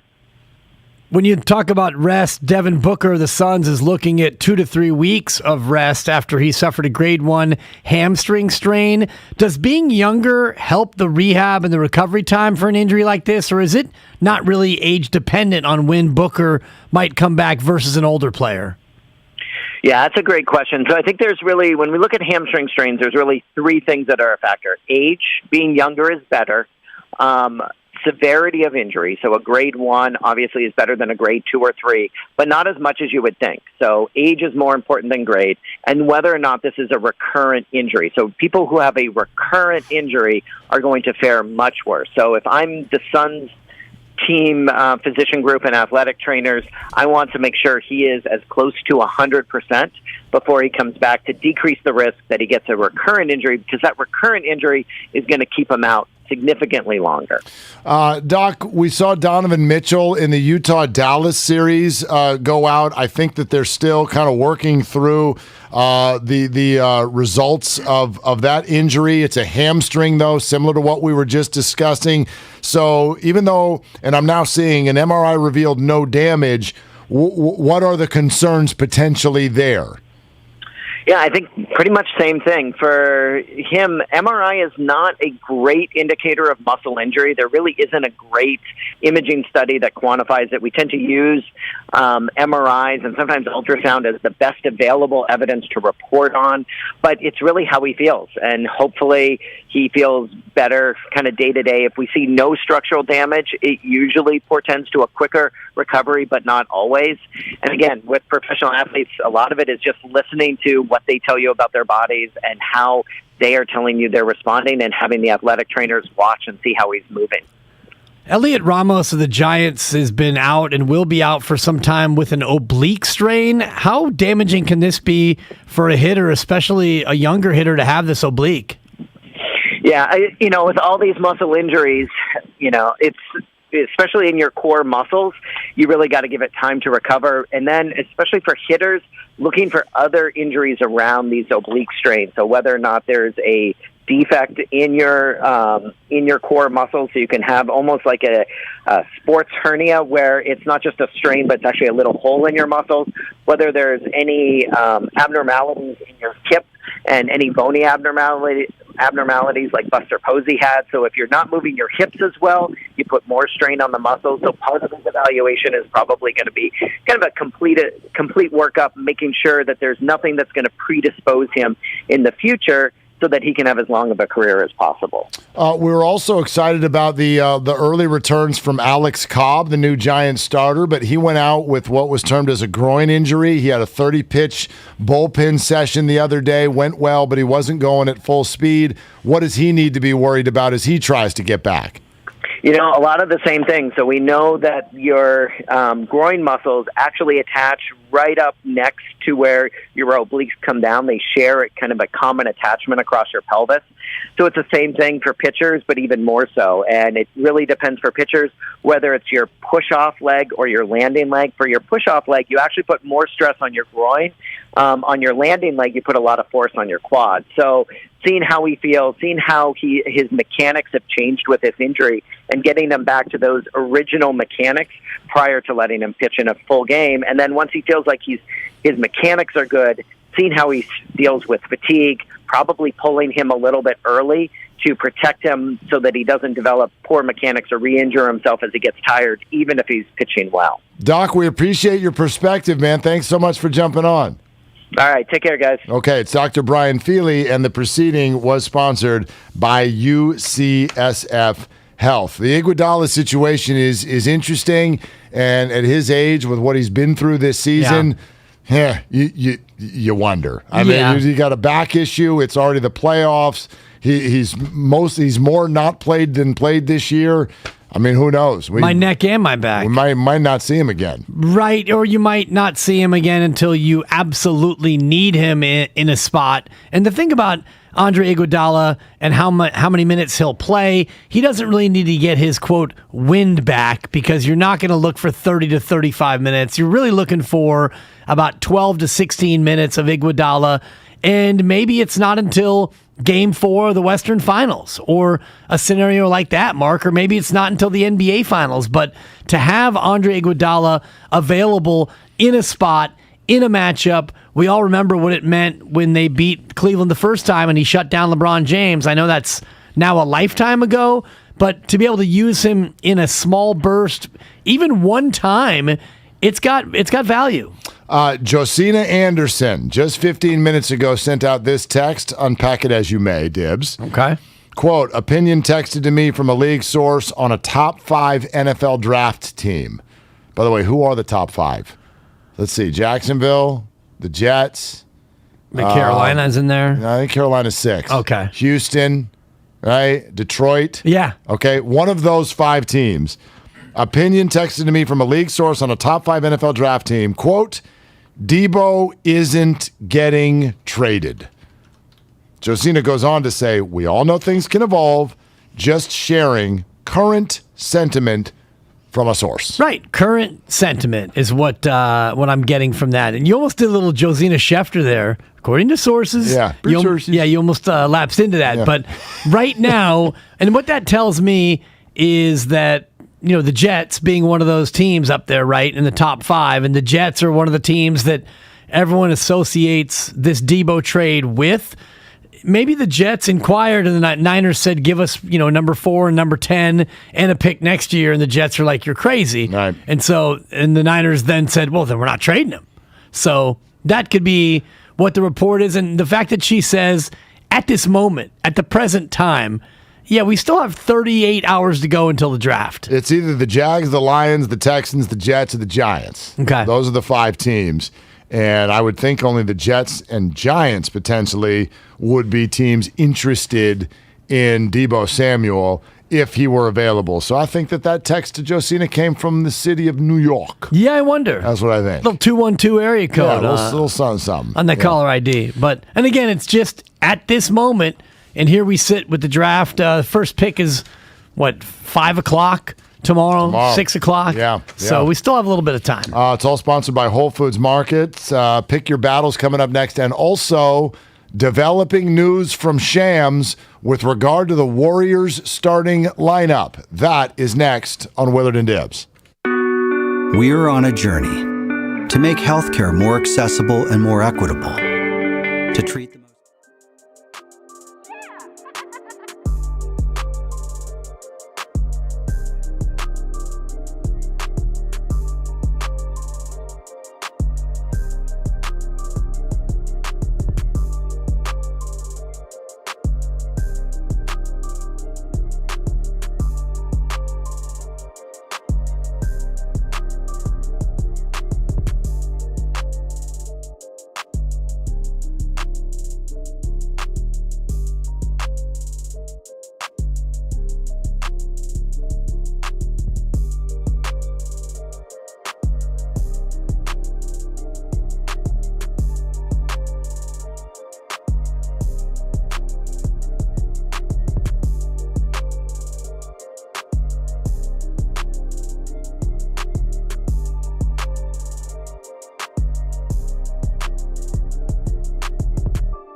Willard and Dibs on 95.7 The Game. Okay, pick your battles is moments away. Steiny and Goo, moments away. We'll get to all of that. That's a good clap. Thank you. It's a good 2 clap in this tune. You got to clap back. Man, nice job. Hey, Willard. Debo's name's money. What?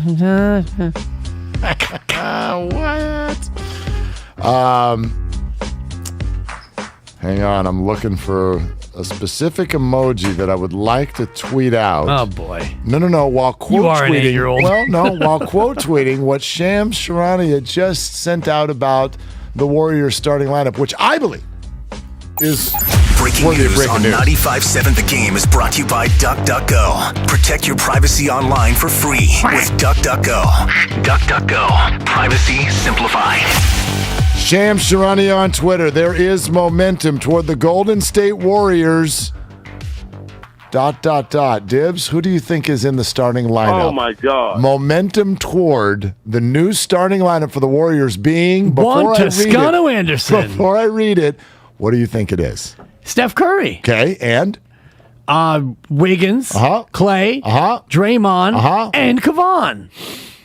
There is momentum toward the Golden State Warriors having their most lethal lineup as the starting 5 tonight. Lethal Weapon 5. Against Denver in Game 5. Steph Curry back in to go with Jordan Poole, Klay Thompson, Andrew Wiggins, and Day-Day. It's the Money 5, ladies and gentlemen, right from the jump. Man. We love some Kevon Looney, but Looney, you just wait right over there. We're going to use 5 of your fouls at a later date. 5 fouls outside of the starting lineup? Yeah, inside the paint. Yeah. If you will. Wow. Okay. I know it's just momentum towards, and nothing has been officially declared. He's not tweeting it unless that's happening. Well, let me tell you. I mean, and although he does, at the very end, he says, final decision to be made today. Right. So it sounds like something that they're considering, and as of right now, leaning toward. Man, that surprises me. But if it's your best lineup, you figure why not put it out there right away and get the jump. My only concern, Mark, is what happens in the late first quarter, early second quarter when you go to the bench, because you're going to be taking, most likely you're going to take Draymond out, and you're going to bring Kevon in to guard DeMarcus Cousins then? Does Looney come in as somebody to guard Boogie in the second unit? Because you've had a little trouble with DeMarcus Cousins on the defensive end. Well, it's going to be a rotation sensation is what it's going to be. That's a buck. It is a buck. We never did my free throw shots. Now we'll get there. We're very busy today. Now I got fouled on a three-pointer, so I'm going to do 3 free throws. Very good. Thank you. I love that sound. I'll leave that to Steve Kerr as far as how you're going to rotate them all in and out. But get your starting 5 in there and then figure out how to keep scoring pieces on the floor at all times. Use Kevon Looney's fouls. Get everybody enough rest. See if you can get the role players active, Otto Porter, GP2, and the like. I mean, how can you not love this? I sort of loved the idea of Jordan Poole with a big entrance off the board. Yeah. But how can you not love this? Get the guys on the floor right away and let's go. I don't love it if after 8 minutes you're in a tie ball game and then Clay to the bench, Steph plays all of the first quarter, then he goes to the bench. Jordan Poole, how are you going to manage your offense when you don't have any scorers on the floor? And you get to that point where, if you don't have Steph or Clay, maybe Poole comes back. We've seen some lineups in this Denver series that offensively are pretty scary. So that's the only reason why I'm a little hesitant. Yes, you're going to come out guns a-blazing with your best lineup, but what happens when you go to the bench? Well, I think that that's going to be the interesting challenge for Steve Kerr, and I'm looking forward to seeing how he pulls it off. But again, I think, for the crowd at Chase Center tonight, in order to be able to get all 5 guys coming through that tunnel and maybe just kind of sap the will out of the Denver Nuggets right away in those first 3-4 minutes. Also, these are such offensive scores. I like the idea. We made the point last time. Well, Steph Curry, boy, he came out late in the first quarter, and it looked like he didn't have his legs underneath him right away. It didn't look like he has his shot. Well, the same thing could potentially happen to Poole. If you put him on the bench, let all guys get on the floor, let the game come to them, get the feel, all those little cliches we use. I think you got to love getting all 4 scorers on the court right away. Yes, but I look back to Game 4 where they didn't have all 4 scorers on the floor right away, and they led 15-5. Right. So that's fair. To me, it's more than just about the offensive firepower. And God forbid you get into a spot where Draymond Green picks up a couple of early ones. Maybe he gets one in a cheapie, and now you've got to bring Kevon Looney, and you don't have Draymond the playmaker because he gets into foul trouble. I've kind of liked the early Kevon. Get a couple of shifts early against the Joker. He's defended well. He's fouled. He's defended. And then after 5 or 6 minutes, all right, Kevon, we'll see you in the second half, but you did your duty. It's not the interview that we thought we were going to get. Everyone was going to go to Jordan and be like, how do you feel about getting moved to the bench? Now they're going to go to Kevon Looney. How do you feel about getting moved to the bench? He's going to shrug his shoulders. He's going to Kevon Looney. He's like, look, that's not the battle I'm going to pick. I can tell you that right now. But there are some other battles we're going to pick. All eyes on the great Joey Spadoni. By the way, the standings to pick your battles were tweeted out a short time ago by Willard and Dibs. A very sarcastic GIF was sent back out on a quote tweet by the great Jade Spadoni. She's not too pleased about that 3-5 record that's been uncorked by her man, and he is now in need of some dubs. Me and Kyle both in the safe zone. Joey, can you catch Dibs? See, she acts mad, but really she's happy when I lose because that means she gets a donut too. Well, but this Friday I will be gone, so no one gets a donut, and we're just losing money at that point. Now you're just Venmoing people for no good reason at all. This is a bad one to lose. You need a win. Let's go. What do you got? And when you need a win, boys, you go to Stephen Curry scoring over 28.5 against the Denver Nuggets. That's a big number. Sorry, check that, 27.5. Okay, that's still a big number, but that's okay. All right, so Steph's got to get to 28 for you. Dibs, you got to hold him off. What do you got? Well, you know what I've got, Mark, and it comes up here in about 4 minutes. It's the other semifinal of one of my favorite events in the annual sporting calendar. It is the Champions League, Mark. We've got what seems to be a lopsided matchup today, Liverpool and Villarreal. Villa is 7th in La Liga, but they've been very much a thorn in the side of the powerhouse teams in the Champions League, Mark. With all due reverence and respect, we will take you to Anfield up in England for leg 1 of the second semifinal. While we are not totally sold that Villa can pull off a stunner, we do believe the champions, Villarreal, will score. We're going over a half a goal. Villarreal on the road at Anfield. I like it. I like it a lot. I mean, that is the goal. Score. So all they got to do, score. Just one. I am going to ask for scoring tonight as well. I will take you across the parking lot from Game 5 and take you to Oracle Park, where the Giants and A's are going to throw the records out. No, don't throw the record out. I like the Giants record. How about if we do throw some runs out, though? These two teams can both pitch, and because of that, the over-under is almost laughably low. I think these two teams can get there. The over-under for this game is only 7 runs. I know the Giants are only giving up 2.5. Bullpen day. Let's see it. I think that this is going to go over. Give me over 7 runs in the Giants-A's game tonight. Kyle, your selection, please. The Dodgers lost to the Diamondbacks last night. I don't think they're going to lose 2 in a row to that team. The Dodgers to score first and win is -110, so I'm going to rock with LA. I think it's probably a really good pick. Probably a very, very good pick. There it is. It's Pick Your Battles for what could potentially be a decisive Wednesday. If we get a Spadone loss and a Dibs win, this sucker is cooked. Yeah. Put that baby to bed. Yeah, that's right. All and, right. You know, even if I get the win here at noon, and the green check could come here in just mere moments. By the way, if Villarreal gets an early goal, I can green check him onto the brink of an elimination situation. Nice job. Thank you. I don't accept green checks before 1 o'clock, but we'll see. If you get it, good luck to you. I do, of course, we do accept Steiny and Guru walking in whenever they want, and here they are. Hi, guys. What's up, y'all? What's happening? going on? How we doing tonight? Doing all right? Wild Dynamite. Wednesday. Beautiful, Yeah. right? Big night. Yeah. Big night. Big I got night. a bad omen for Warrior fans, though. Uh-oh. It's my wife's birthday. Shout out to my wife. Hey. Happy birthday, Mia. Last year, this time, on this date, we were at Benihana's. We'll be there tonight. They played Memphis at Chase, and we know how that went.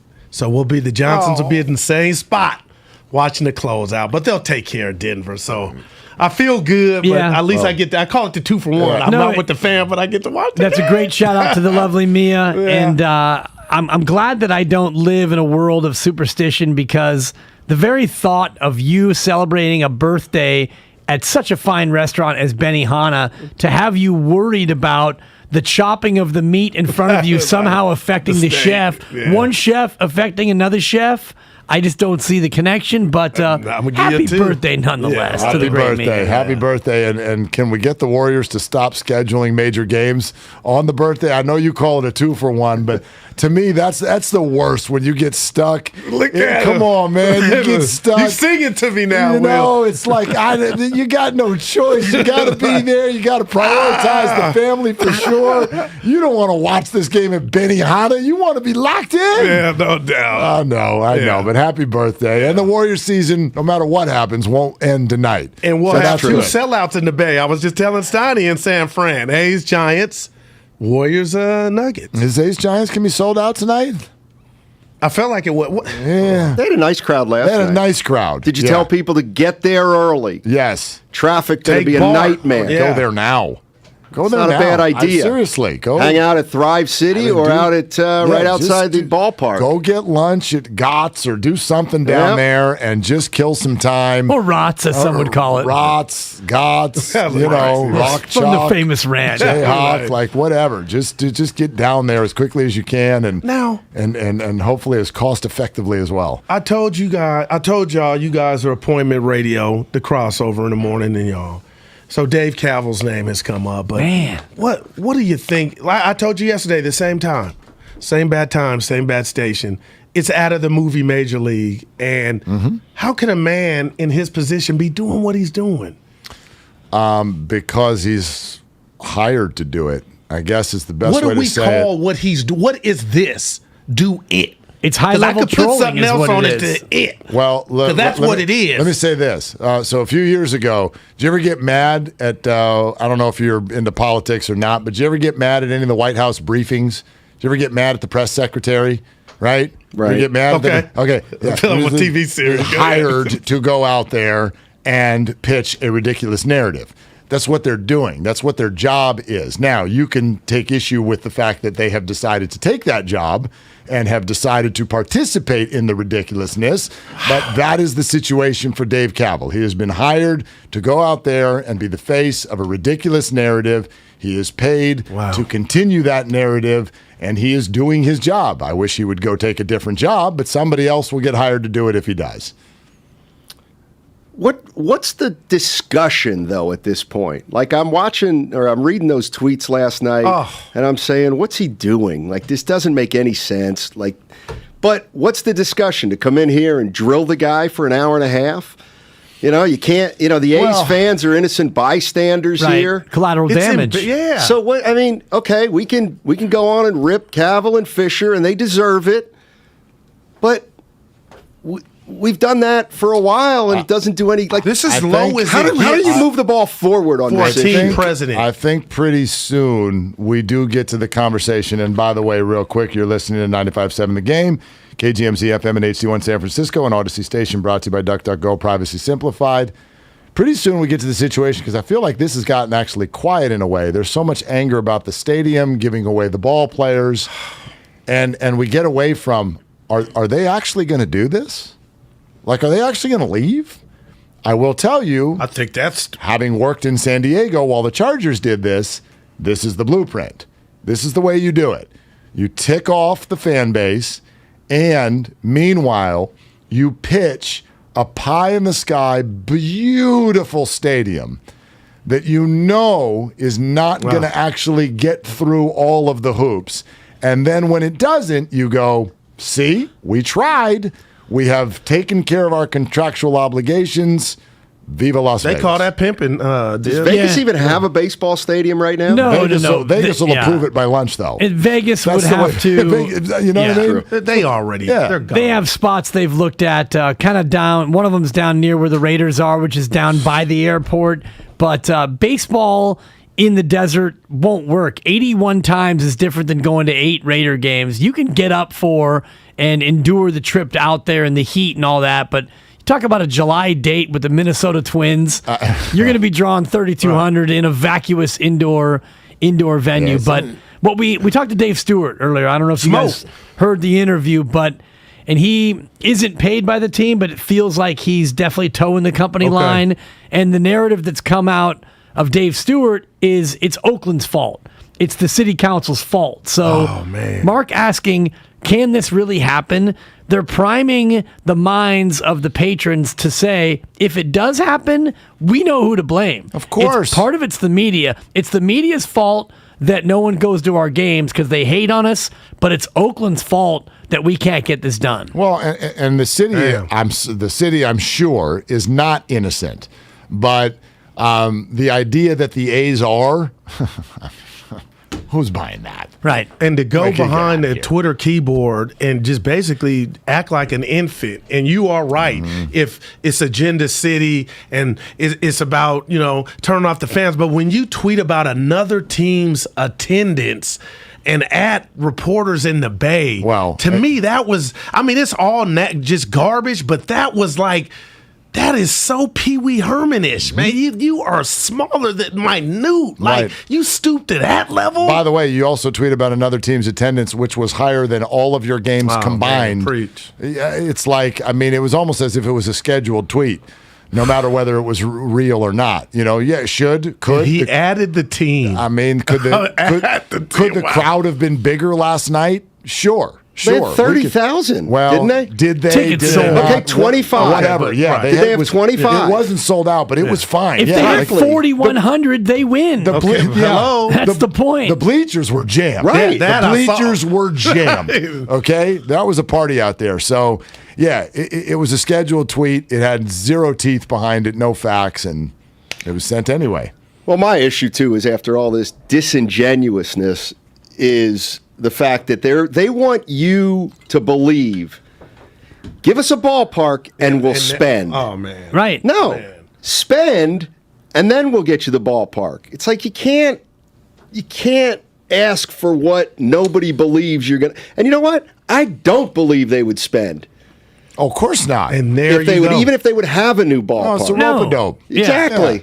And you've always been more monorail than gondola, so I understand that. Or gondola. Steiny always, and I loved your idea from about 12 years ago. One afternoon, we're sitting in the backyard and we're dreaming a dream as Oakland residents. And Steiny's like, what if we could connect Jack London Square all the way up Piedmont Avenue, all the way up to College in Rockridge? What about a monorail? Monorail all the way from Jack London all the way up Broadway. All the way up to the Claremont Hotel, basically. Exactly. I'm in. Just like Seattle. Seattle's got one, and they use it. Nobody in California has ever lost their way into a new stadium. Damn. Nobody's ever done that. No one's ever happened accidentally into a monorail either. Well, that's too. Right. You got to want it. And Will, I was born at the father's under Who Cares at Oak Knoll Hospital in Oakland. Yeah, Dad rest was in the peace, Navy. So I was Oak Knoll born in the Hospital. town, and I'm watching that game last night. And I'm sure people know, but the only jersey left that says Oakland on it is the A's road jerseys. And I'm thinking if this somehow they do get to LV, it's a wrap for Oakland sports, man. Yep. How did that happen? We could be here to 2 a.m. Well, it happened like you'd like to say Bonnie Franklin, one day at a time. Schneider, you called him the janitor. He was more of a super. But it happened one team at a time. It's a 30 for 30, man. No American city has ever, if they leave, no American city, unless I'm wrong, somebody tell me. Ever lost 3? In 5 years, in 4 years. Yeah, Berman. Back. Yeah. Wow. I mean, that's stunning. if it goes down that way. Has the city ever lost 2? I mean, I'm thinking about those who've lost 1. St. Louis lost the Cardinals and the Rams. But yeah, same sport and many years apart. Right. Together, man. Yeah. Baltimore lost the Colts, to but lose then 3 got the teams Ravens. in 3 sports in 5 years. It's hard to do. Hey, nothing comes to mind. It's like losing your keys, your wallet, and your phone. Yeah, exactly. It's like, I can't find any of And it. your clothes. Totally. Where'd my underwear go? that one got away Breaking from news us. you just from Shams. Is that Yeah, like? what do you guys think? They're going with the do money. you really 5. want me to Guru unplug? Momentum's building. Not official. No, not official. You don't Decision level need today. that lineup to off the Nuggets tonight, but I'm thinking after what I heard Wiggins say about ego, let go of my ego. Listen to this one. They don't want to attack the elephant in the room, which may be a dinosaur telling Jordan to go to the bench. So if you come out with this lineup, you appease everybody and you avoid that. Hopefully Jordan, not saying he would get PO'd, but I'm like, why would you run that out and not go back to the traditional way of Jordan going back to the bench if it's not about somebody taking it the wrong way? No. I mean, if Guru's a little stronger out of the studio. He said Kerr's afraid of Poole. I didn't say that. He said he's afraid of Jordan Poole. Man, bringing it from the green room I've into the never been air. a radio afraid. I didn't say that. I'm just saying Actually, he didn't say about Jordan Poole. You know how he's going to take it, and I think Jordan wouldn't trip if they moved him back to the 6th spot. But what happens when your unit's defective? And by unit, I mean your second unit, because you tell me, here comes Bielitsa, Porter What's Jr. wrong with my unit? We love GP2, but you better have a big cushion. And if Draymond get a couple quick fouls, that's what I said. You know. I stole that from Steiny. I gotta believe. You know what? I'm going to believe that one when I see it. Okay. Believe it or the not. lineup? Yes. I mean, come on, they don't. How are you going to squawk about not starting when Steph Curry just did All right, it? and there you go. Exactly. All right. You're pretty hard pressed. You want it. And Wiggins actually is already quoted earlier today as saying that. You know, they're Look, like, now, how was he would talking you to feel? himself too? Because I told Steiny, what if it was Wiggins? But we know that's kind of far-fetched. And he already came out. He said publicly, like Steph Curry just went to the bench. We'll do whatever the team needs us to do to win. You know, so if Steph's going to play 3 games from the bench, 4 games from the bench, how can anybody in the league complain if they went to the bench? So, but who knows what's behind it? Maybe they also just want to. If all 4 of those guys get going right away, man, you could build a double-digit lead real fast. I just think their best play is to bring Poole off the bench. I mean, you got an explosive 6th man. Yeah. You can bring him on the floor without one of your 2 other big scorers. He'll have more freedom to do what he wants. It's hard to get 3 scorers. You can get 3 scores, a lot of shots among them, but then Wiggins is really not going to be doing much. I just think it makes too much sense to bring Poole off the bench. I don't disagree. And by the way, this is in theory a conversation that's going to keep going next year. Like this is only talking about this is only here Wiggins because they're here. finally all healthy. Yeah. So in theory, well, all Looney, healthy, we don't know. Well, but you hopefully know Looney what? gets I signed. heard Poole is very good friends with Debo Samuel. Wow. What's going on there?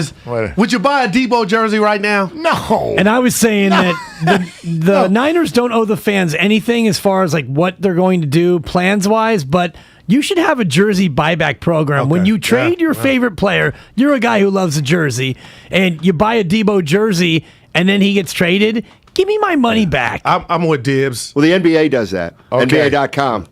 Really? Yeah, you ever see that commercial with the guys in the bathtub with his Bulls jersey? Oh, he got traded to L.A. You can take, if you buy it at NBA.com, if you bought a jersey, the player gets traded, you can then return that and get another one. Man. Each of the 4 of us, what happens first? Dinner tomorrow night or a Debo trade? Dinner tomorrow. I eat pretty early, dinner. He ain't going 6. nowhere. Yeah. They get I this agree. fixed. I agree. I don't know if they get it fixed, but I don't Call think Samuel Jackson, then negotiate it. Thank you. Say trade again. Say trade again. That was great. I'll give you 3 for that one. I didn't go next. He brings the passion. For what? I want to know now. I'm mentally invested. Don't tell me to pray and you don't say what for. He brings the perspective. Yeah, I think they both have a great point. Get off me, text line. He's truly one of a kind. That is wow. Oh, my God. And he's doing a great job. I need you to man up and say what you really want to say. Diamond, you're doing a great job. There's Steiny and Guru. Yeah. On 95.7 The Game. All righty. The Warriors put the Nuggets away tonight? Or do we come in tomorrow saying, I'm going to go with the first part of it. It's over. And this will be the first game, closeout game for a series in the Austin Chase's beautiful existence. And that'll manifest tonight. You know, here's the thing that I was thinking. This is a credit to the Nuggets in that they got a game 4. They're down 3-0. And I've never seen you wave to Willard on the way out. I always do. Yeah, I never saw it. But go ahead. I like it. Is this your first show? Go ahead, it's not. So, anyway, you know, the Nuggets are down 3-0. And to me, they put in the kind of effort where it's obvious they didn't quit. They haven't quit. Yeah. And they could have said, go back to Golden State. We're 3-1. We're not going. So this, to me, is now the shoes on the other foot. The Warriors tonight, I expect to play with a sense of urgency. It's not even about losing the series. There's no way they want to go back to Denver. Okay. No way in hell they want to go back to Denver. So this, to me, is one of those games tonight where there's no, how do I want to put this? The Warriors, effort is going to be automatic tonight. Now, will they make shots? Will they shoot 60%? I have no idea. But I fully expect the Warriors tonight to play with fire coming out of their mouth. I mean, I love it. They do not want to go back to Denver. For who, for what? Here's the other thing I was thinking. You know, people were saying, okay, so the Warriors lost the game. It doesn't really matter because now they play Wednesday. They might have had 10 days off. You know, there's a reason you want to close these series as fast as you can, and that is, I hate to say it, but tonight, well, it's an extra game where something bad could happen injury-wise. And that's why you never want to be okay with a loss in the playoffs. And I'm not saying the Warriors were okay. I thought the Warriors played hard the other night. I just think, you know, it makes sense. The Nuggets are going to beat them 1 out of 4 times, right? But tonight, I would be surprised if the Nuggets are in control of this game for most of it. I would just be shocked at that because the Warriors are going to play too hard. And I'm going to say this about what you just said. I don't disagree. And I felt like the Warriors played hard Sunday.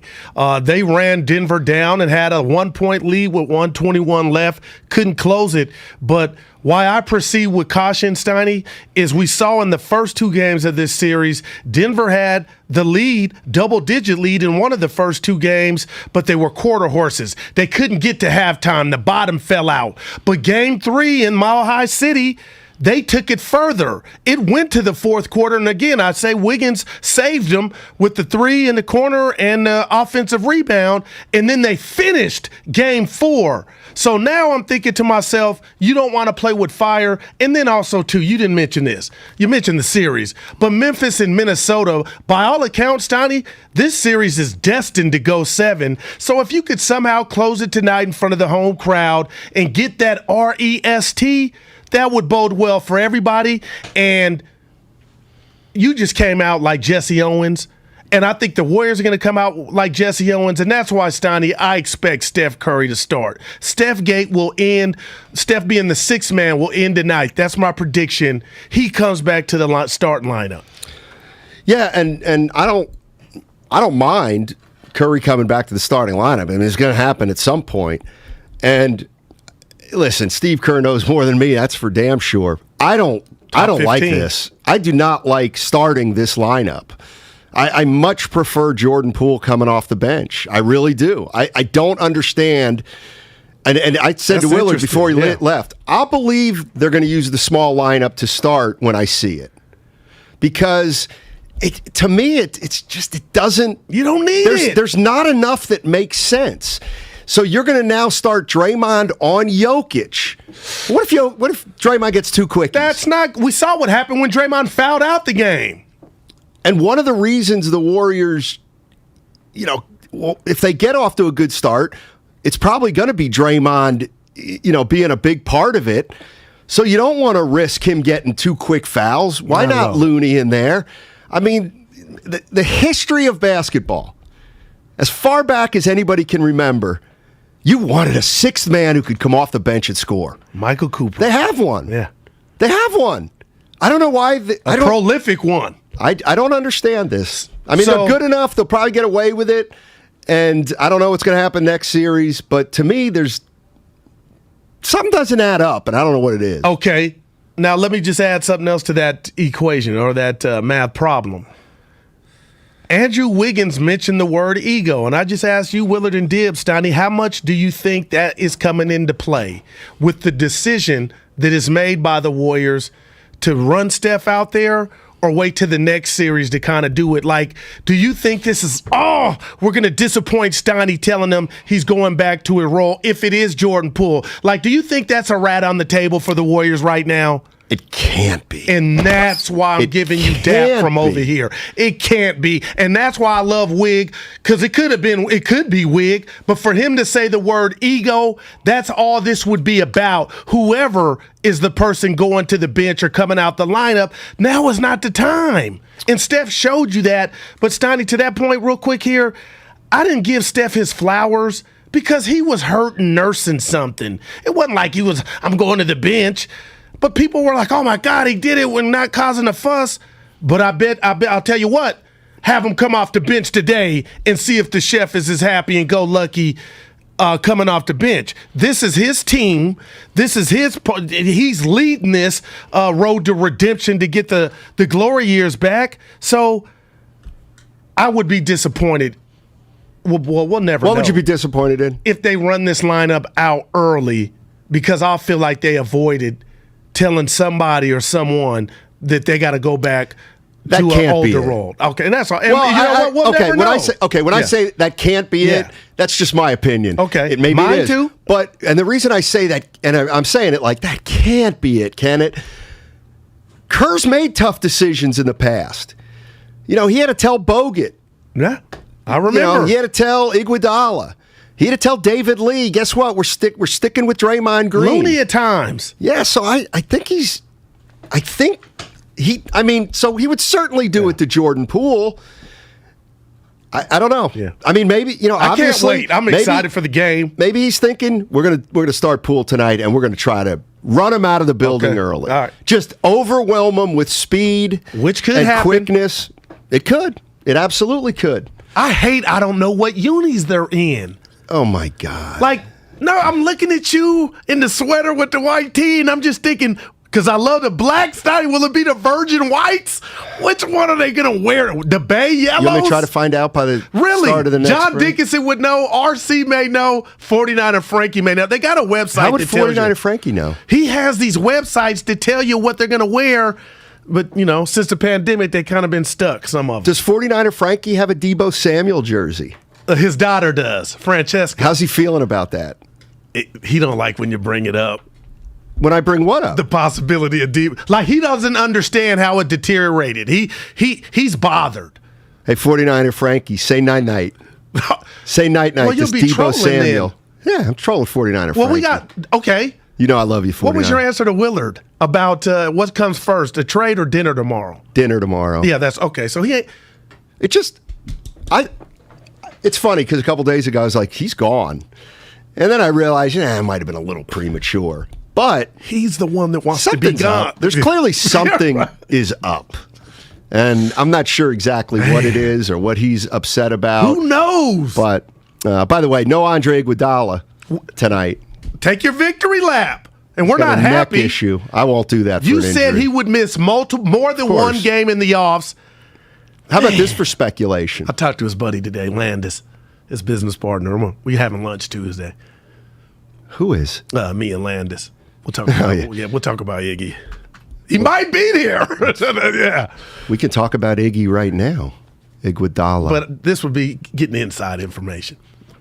You don't have that. And then you'll keep it inside. Oh, no, I'll bring it to the show next day. No, you won't. Then he's not going to tell you anything. I'm trying to get him on. Landis is smart. If you're Andre Iguodala's business partner, you're sharp. Let me tell you that.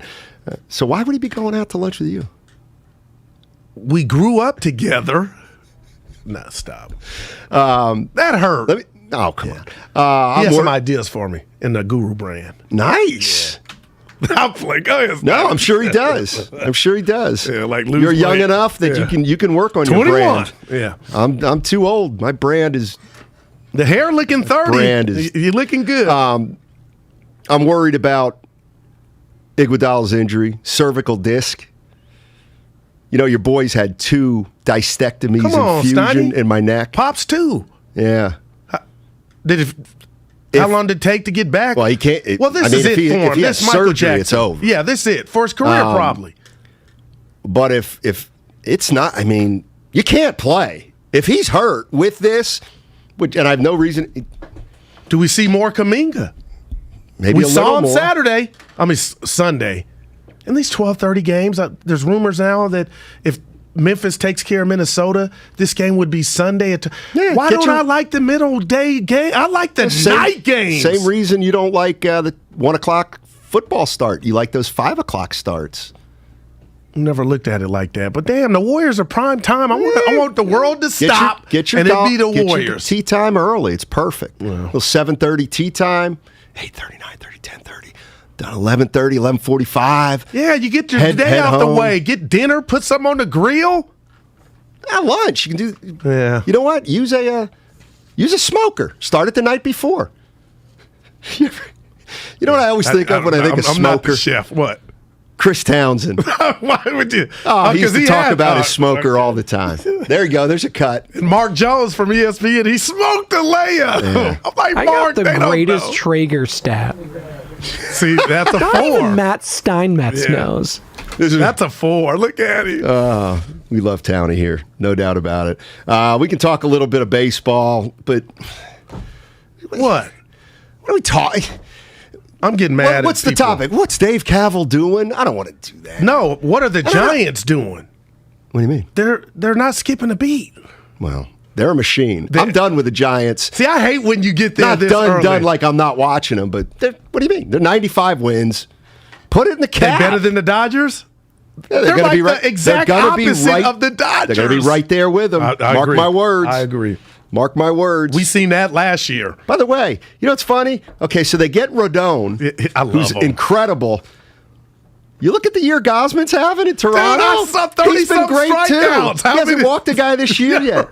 All right, the NFL draft is upon us. Make sure to tune in on Thursday. That's tomorrow for a draft day special with myself, Guru, and Lo Neal, the 16-year NFL vet, is going to join us for all 3 hours as we get you ready for draft day. And we will react to Warriors Game 5. Will the Warriors close this thing out tonight at Chase? It's the first elimination game at the Chase Center in the postseason. And we're going to talk to Bob Fitzgerald on the other side on 95.7 The Game.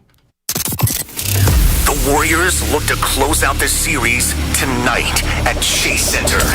Jokic dribbles, guarded by Draymond. Knocked away, stolen by Draymond. He picked his pocket. Pre-game coverage starts at 5.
This is James Wiseman, and you are listening to Steiny. Okay. This is James Wiseman, and you are listening to Steiny and Guru 95.7 The Game. The Wiseman's big man. done. He's done. Wow. That's the big man, Steiny. This is James Wiseman, and you are listening to Steiny. Okay. I love it.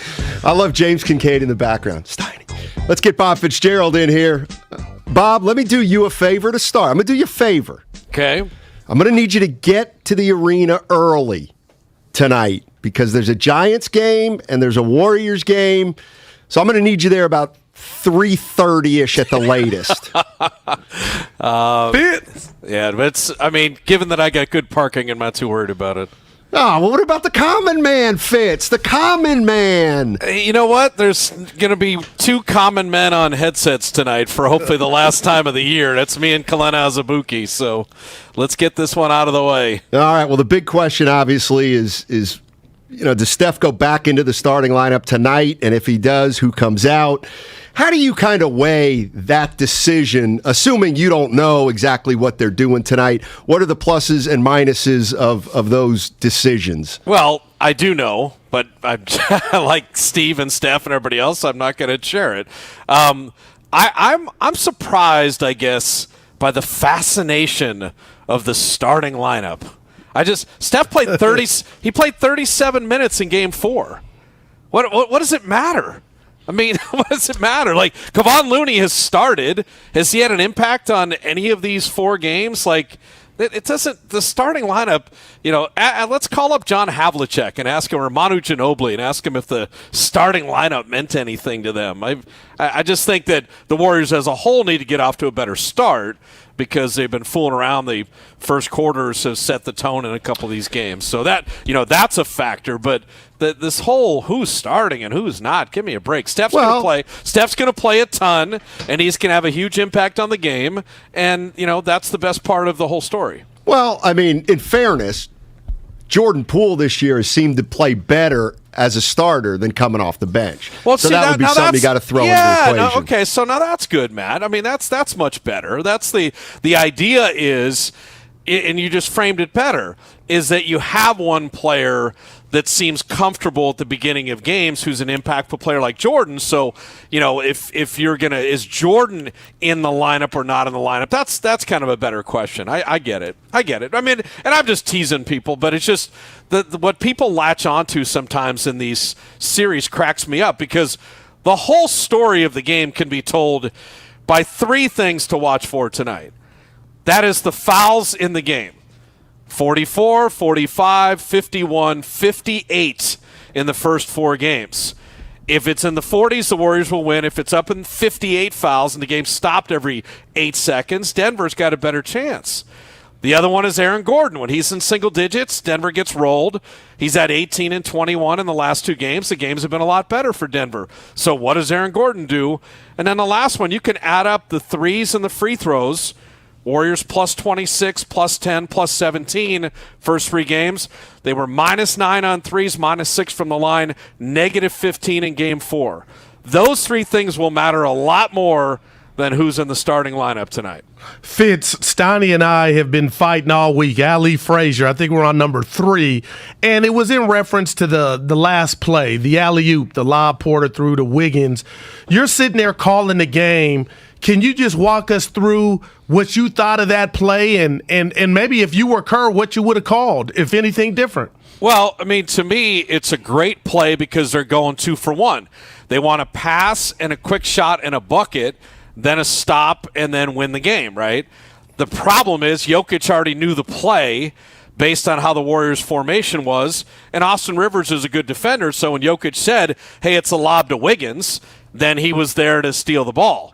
Now, if it was a play that they had not run that Jokic didn't recognize from the bench, then you would have had all this action with Steph and Clay, and they would have forgot about Wiggins. The lob would have been perfect. He would have laid it in, and they would have got the 2 for 1. So, I credit Denver scouting and Jokic his brain. Draymond does the same thing.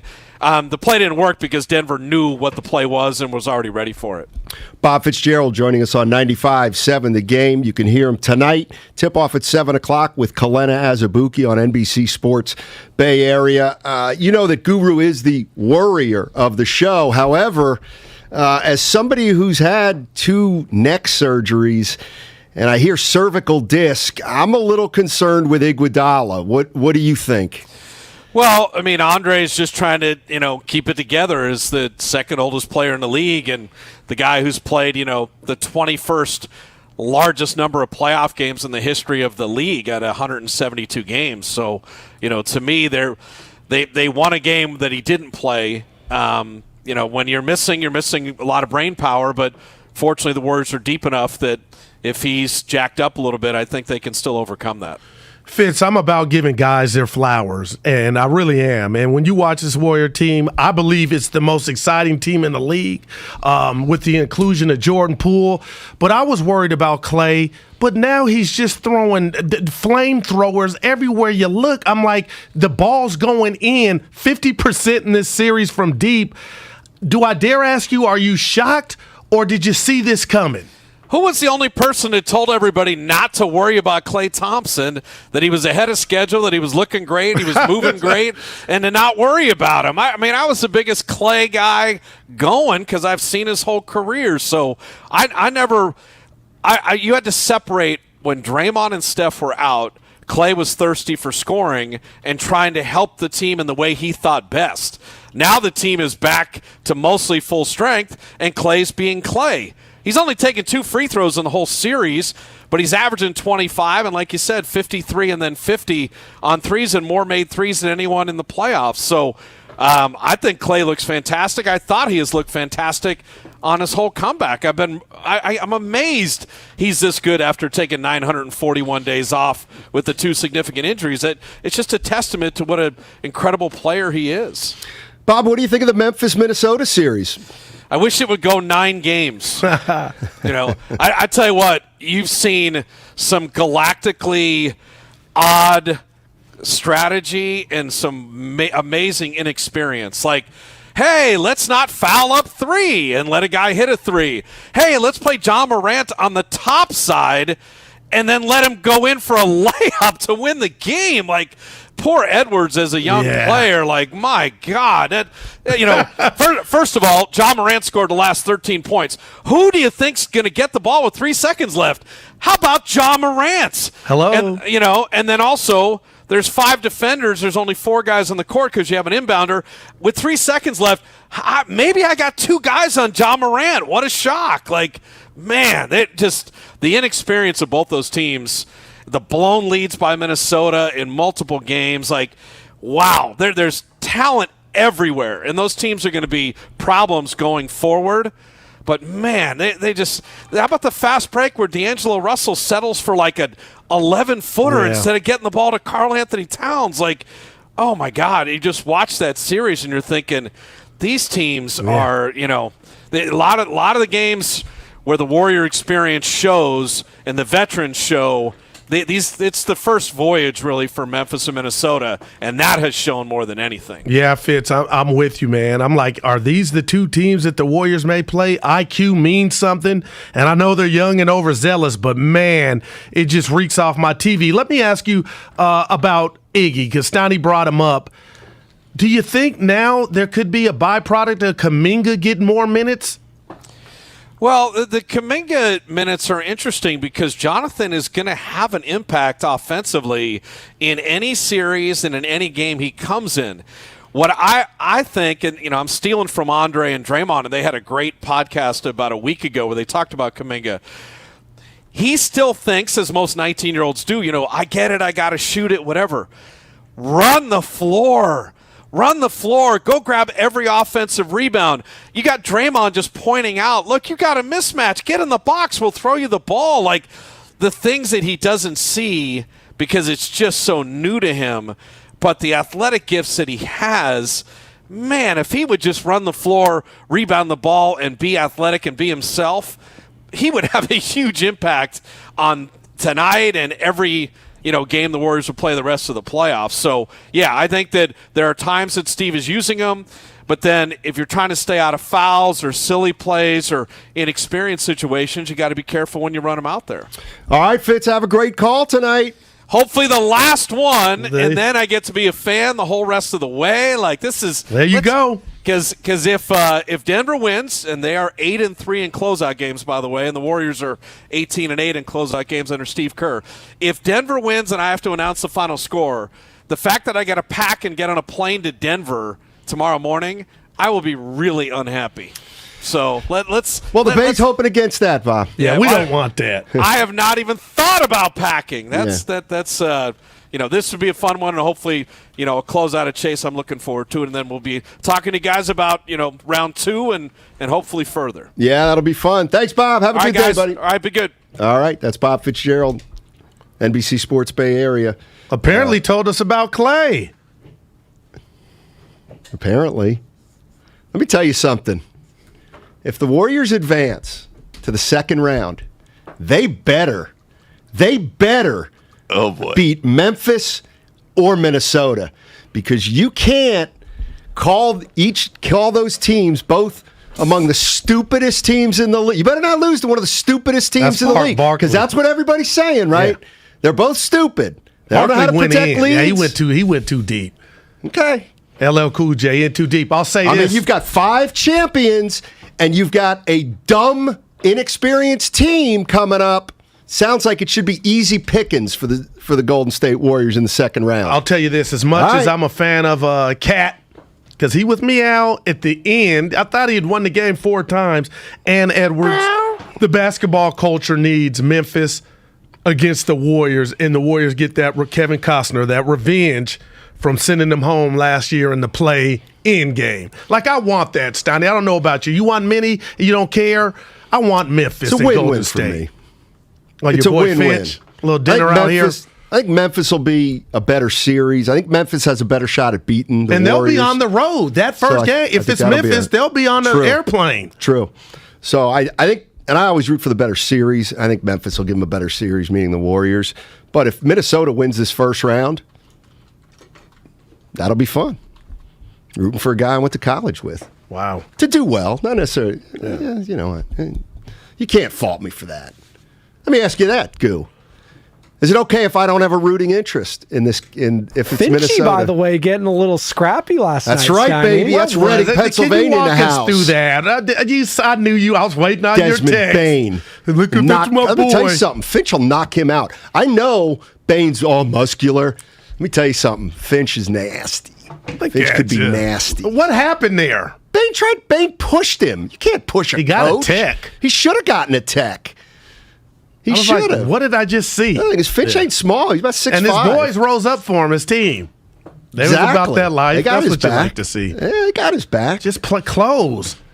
Yeah. Put that coffee down. Coffee's for one of the best movies ever made, Steiny. It's up there.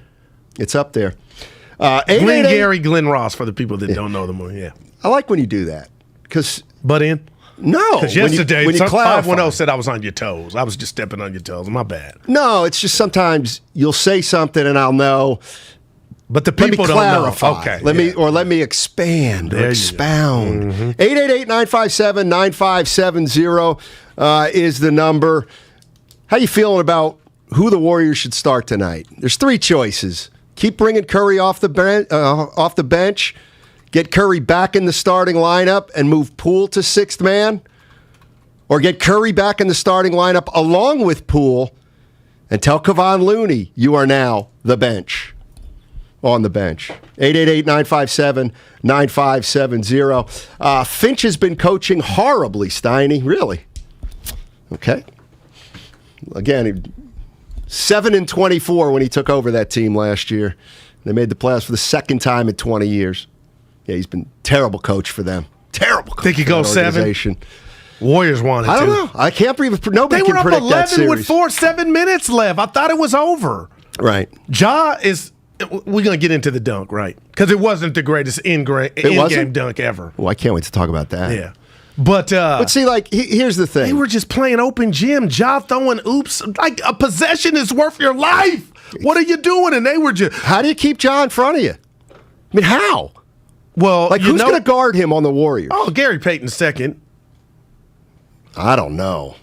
Poole can't stay in front of him? Like, he's not pulling up. It's like a baby Giannis, a miniature Giannis.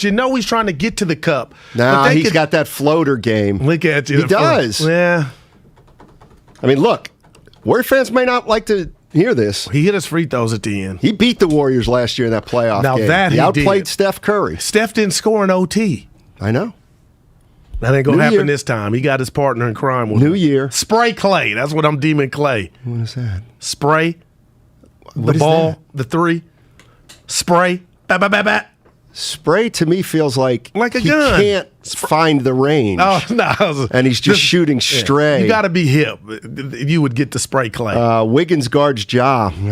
Okay. Yeah. Somebody got to do it. Okay. Who's guarding them from Minnesota? I mean, from Memphis. A little bit of everybody. You mean for Minnesota? Yeah. Help me out. I'm just saying. It's a good series, though. 3-2. Iron Eagle was in his bag. What did I ask you? I asked you politely. Did you watch the game on silent or did you have the volume up? I had the volume up. Yeah. Well, Announcers are everything. you know, they're superfluous. Spell it. Yeah. It's spelled like it sounds. So what are you saying? That was the greatest in-game dunk of all time? No, it John wasn't. Morant? It was great. Not just who has the greatest in-game dunk of all time? LeBron, I don't know his middle name, James, when he took the soul of Jason Terry in a playoff game. I even got the date for you, Steiny. Let me bring it up for you, for all the listeners. March 18th, 2013, Boston's headed the other way. Whoop, whoop, turnover. They come back, alley-oop to Bron, gets the dunk, knocks Terry over like he just got a sniper hit him, and laid on the ground. Bron gets the dunk over him, knocks him to the ground, looks at the crowd, and gets an and one. That, ladies and gentlemen, is the best in-game dunk. He dropped to the floor, Jason Terry. It's Shaq on Chris Dudley, the most disrespectful dunk in NBA history. Yeah, you know That's what? the one. I'm the biggest Shaq fan. I didn't like the push afterwards. You already humiliated the dude, but to push him, and then he threw the ball at him like they were at the Y. Baron Davis up there on Kirilenko. John Starks had an unbelievable dunk on a baseline once. On Pippen and Mike. Blake Griffin on Timofey Mozgov. I don't actually remember that one. He threw it in. That's how high it was. Oh, But they call it a throwdown, right? Do you take points away from it? Technically, You have to touch the rim for it to be a dunk, right? And don't forget Vince Carter in the Olympics dunking over the 7-foot dude. That shouldn't count. Exhibition games don't count. How's that? But still, Vince Sanders. I mean, Sean Kemp's dunk over what? Victor Alexander? No, Elton Lister. Alton Lister. Yeah, Alton right. Lister. Good Dude, call. that was it pointed at him. Ta-da! Yeah. There's so many, but that was a great dunk stuff. How does he do it? And I'm not even Julius Erving's dunk over Michael Cooper in the fast break when he rocked the baby. Yeah, I don't know why. And I love Dog, Snoop Dogg of the NBA. I don't know why that one never did it for me. Really? Scotty over Ewing's another one. Oh man, That was a hell of a dunk, Julius Erving's dunk. But there wasn't much traffic compared. True. To, but it's That's the cuff. true. But Ja cuffed it. He looks like Minnie Mouse out there. I'll tell you what, if that's the greatest dunk in NBA game history, he was going to beat that with the second one. That's the one where he cuffed it and almost. Yeah. He's gonna get he's a high flyer, as they say. He's a very, very exciting player. If you can keep him outside of the lane. And then what about the Jordan baseline against the Knicks? Ski skirt and then caught Pat. Yeah. They had to bullet. Kevin Smith on Olajuwon. Who? Kevin Johnson. Pardon. Oh, I remember that one. That was. Tell you what, Monte Ellis had one on Barbosa that was nice. Wiggins, I think, had one on Pekovic. Was it Wiggins? No, Barnes. Harrison Barnes. Oh, the Black Falcon. Harrison Barnes it was. You know who I heard talk about that dunk was the great Tim Roy. I got to bring that one up. Harrison Barnes over, who was it? Pekovic. Yeah. Stunk. He stunk. He still was a body. He moved slower than a vending machine. I'm telling you, he just could not move. Now, you stole that one. I didn't. Slower than a vending machine. That's something out my book. I've used that in the past. Andrew Bogut on JaVale McGee in the playoffs, I believe. I don't remember What that was one. that? What year was that? 2013, first round. Hey, let me tell you something. Oh, my goodness. JaVale McGee. Hey, go ahead. He ain't no Put some joke. respect on his name, Steiny. He ain't no joke. That series is over, right? I did that. Now, from what's yesterday. the Phoenix upside got of their saying groove that? back. I expect One him to game. go handle. Ingram's hurt. It's Pinky. Everybody's getting hurt. Jimmy Butler didn't suit up. Yeah, good. He gets a lot of rest for that next series against who? Philly or You hope. Mark Rivers maybe show up today, Steiny. I don't know what's going Rivers on. Gonna bring it home because you got a theory about what's going on with Harden. Oh, you know what? And I do want to get to that on the other side. I mean, that blew me away when you said that. If you want a reason, if you've ever thought, how come players hate the media? How come NBA players hate the media? I'm going to give you proof, or I'm going to show you why players often hate the media. Because your guy, I'm not even going to say who, but your guy. I think they know. Your guy, I think he's out of line. Quite frankly, I'm sick of it. And I'm going to tell you what that is on the other side. But first, the funny thing is, are you more excited for Game 5 tonight or who the Warriors' next opponent's going to be, Gil? I'm always about the games. And it's about the game great tonight. Question. And it's the fact that it's the first closeout game tonight. And how the Warriors respond to what we talked about, that L, but Denver being able to get deeper and deeper into games before it's night-night. And they put the Warriors to bed last game. So it's about the game. And right there on the bumper is who they play, but it's going to be Memphis. I hope it's Memphis because that'll be a good series. I think it'll be a really good series. And Minnesota gets there, well then that's a hell of a run the Timberwolves went on. All right, Starks on Pippen per Joe Shasky who just texted me. That was sweet. I didn't even know Starks could get up. From a Warrior great, John Starks. Hey, the Warriors look to close out their first round tonight against the Nuggets at Chase Center. Tip-off for Game 5 is set for, is it 7:30? I thought it was 7. I got 7. I think it's 7. Right here on 95.7 The Game. Warriors Live starts at 5:30. Here's the bottom line, whether it's a 7 or 7:30 start, and I'm pretty sure it's 7. Yeah. 7 o'clock. TNT. 7 o'clock. Confirmation 7. 7 o'clock. Get there early. We got a Giants game. They're playing the A's tonight. The first pitch is 6:45. There's action outside Oracle Park. There's action outside Chase. Make a day of it. Don't get stressed out. Take public transportation. Yeah, Avoid all the Let traffic. me tell you something. There's nothing worse than being on that Bay Bridge at 6:12 saying, we're not going to make tip-off. Oh, that would We're never happen not to me. going to make tip-off. You do not want to be that person. All right, on the other side, we got Brian Scalabrine at 1:15 in 15 minutes. Scal, if you have any thoughts on who the Warriors should start tonight or what you think Steve Kerr should do, 888-957-9570. I'm also going to tell you why athletes can't stand the media. It's all sponsored by the Golden State Warriors. This is James Wiseman, and you are listening to Steiny. Okay. Dub Nation! Don't miss the 2022 playoffs presented by Kaiser Permanente, the first ever NBA playoffs at Chase Center. Let's show them what Dub Nation is all about.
The Brian Ratto, the genius behind the scenes here, he came into our pre-show meeting and he said, hey, listen to this stuff, guys.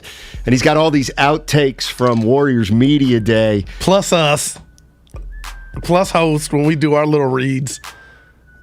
And we mess up. Yeah, but he didn't. Oh.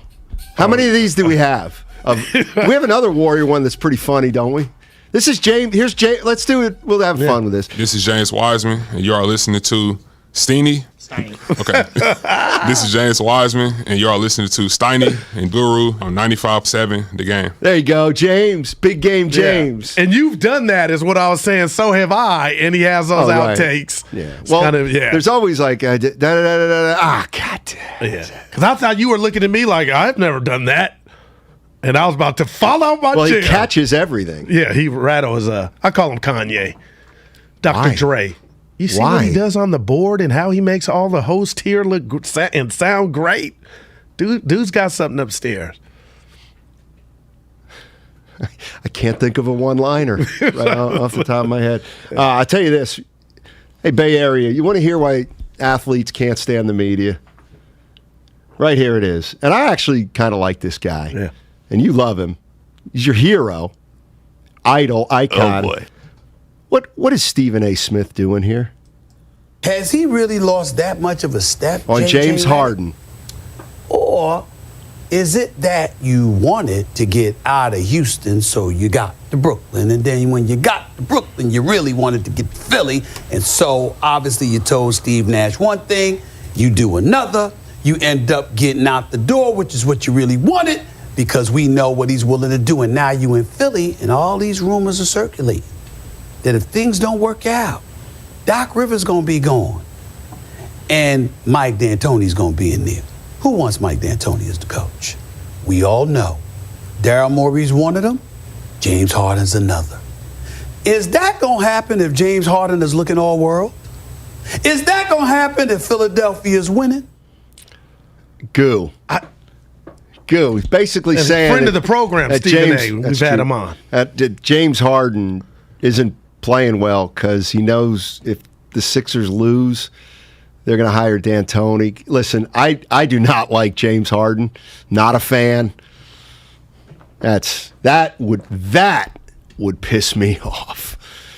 I'm going to say this. All right.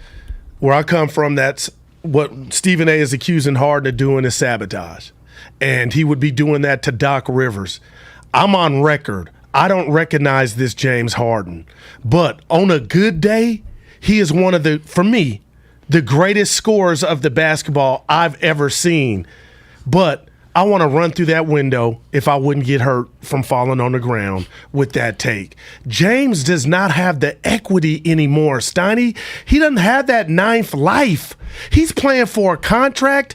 He has to make himself look better for the debacle in Brooklyn where he came in looking like Rerun or Nutty Professor.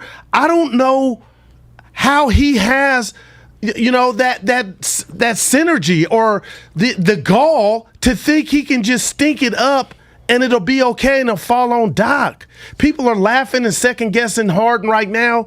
I think Stephen A. Steiny, and I ain't been agreeing with our boy lately and a lot of stuff he's been saying, but that was off. I can't believe that's why we're seeing Harden turn into John Stockton, the facilitator. Because that's what he's taking like 12 or 13 shots. I know. That's Stephen A. That's quite an allegation. There we go. Here's the other thing I was thinking. So you used the word sabotage. Yeah. You know what was the first thing that came to my mind when you said sabotage? Or was it sabotage? Yeah. Okay. Because now I'm thinking, well, what is sabotage? Let me ask you this. Let me put the rat on the table. Let's go. Remember Durant's last year? Shot game. Late in the season, when he wasn't shooting. He's taking 6 shots a game.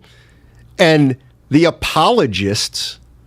You were on this. He's working on his game. He's working on his game. They were mad at you. My ass. Yeah. But he was doing that to prove sabotage? No, it wasn't because he was doing that to prove a point. And the ball was in Clay's hands. It was in Curry's hands. This is something. I want you to be Lee Majors. I want you to be the fall guy, and I'm not going to give you all that I have. I want to be the $6 million man. Yeah. I don't want to be the fall Summers. guy. Yeah, Bionic Woman.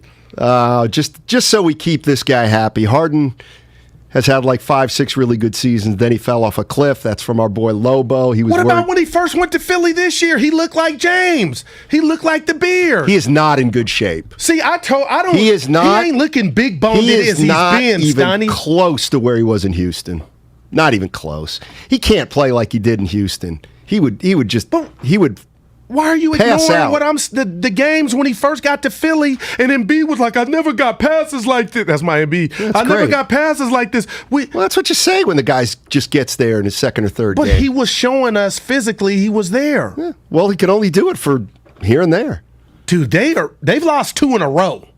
Yes. And they're going back to Toronto. Why does Harden and Embiid care? Doc will take the heat.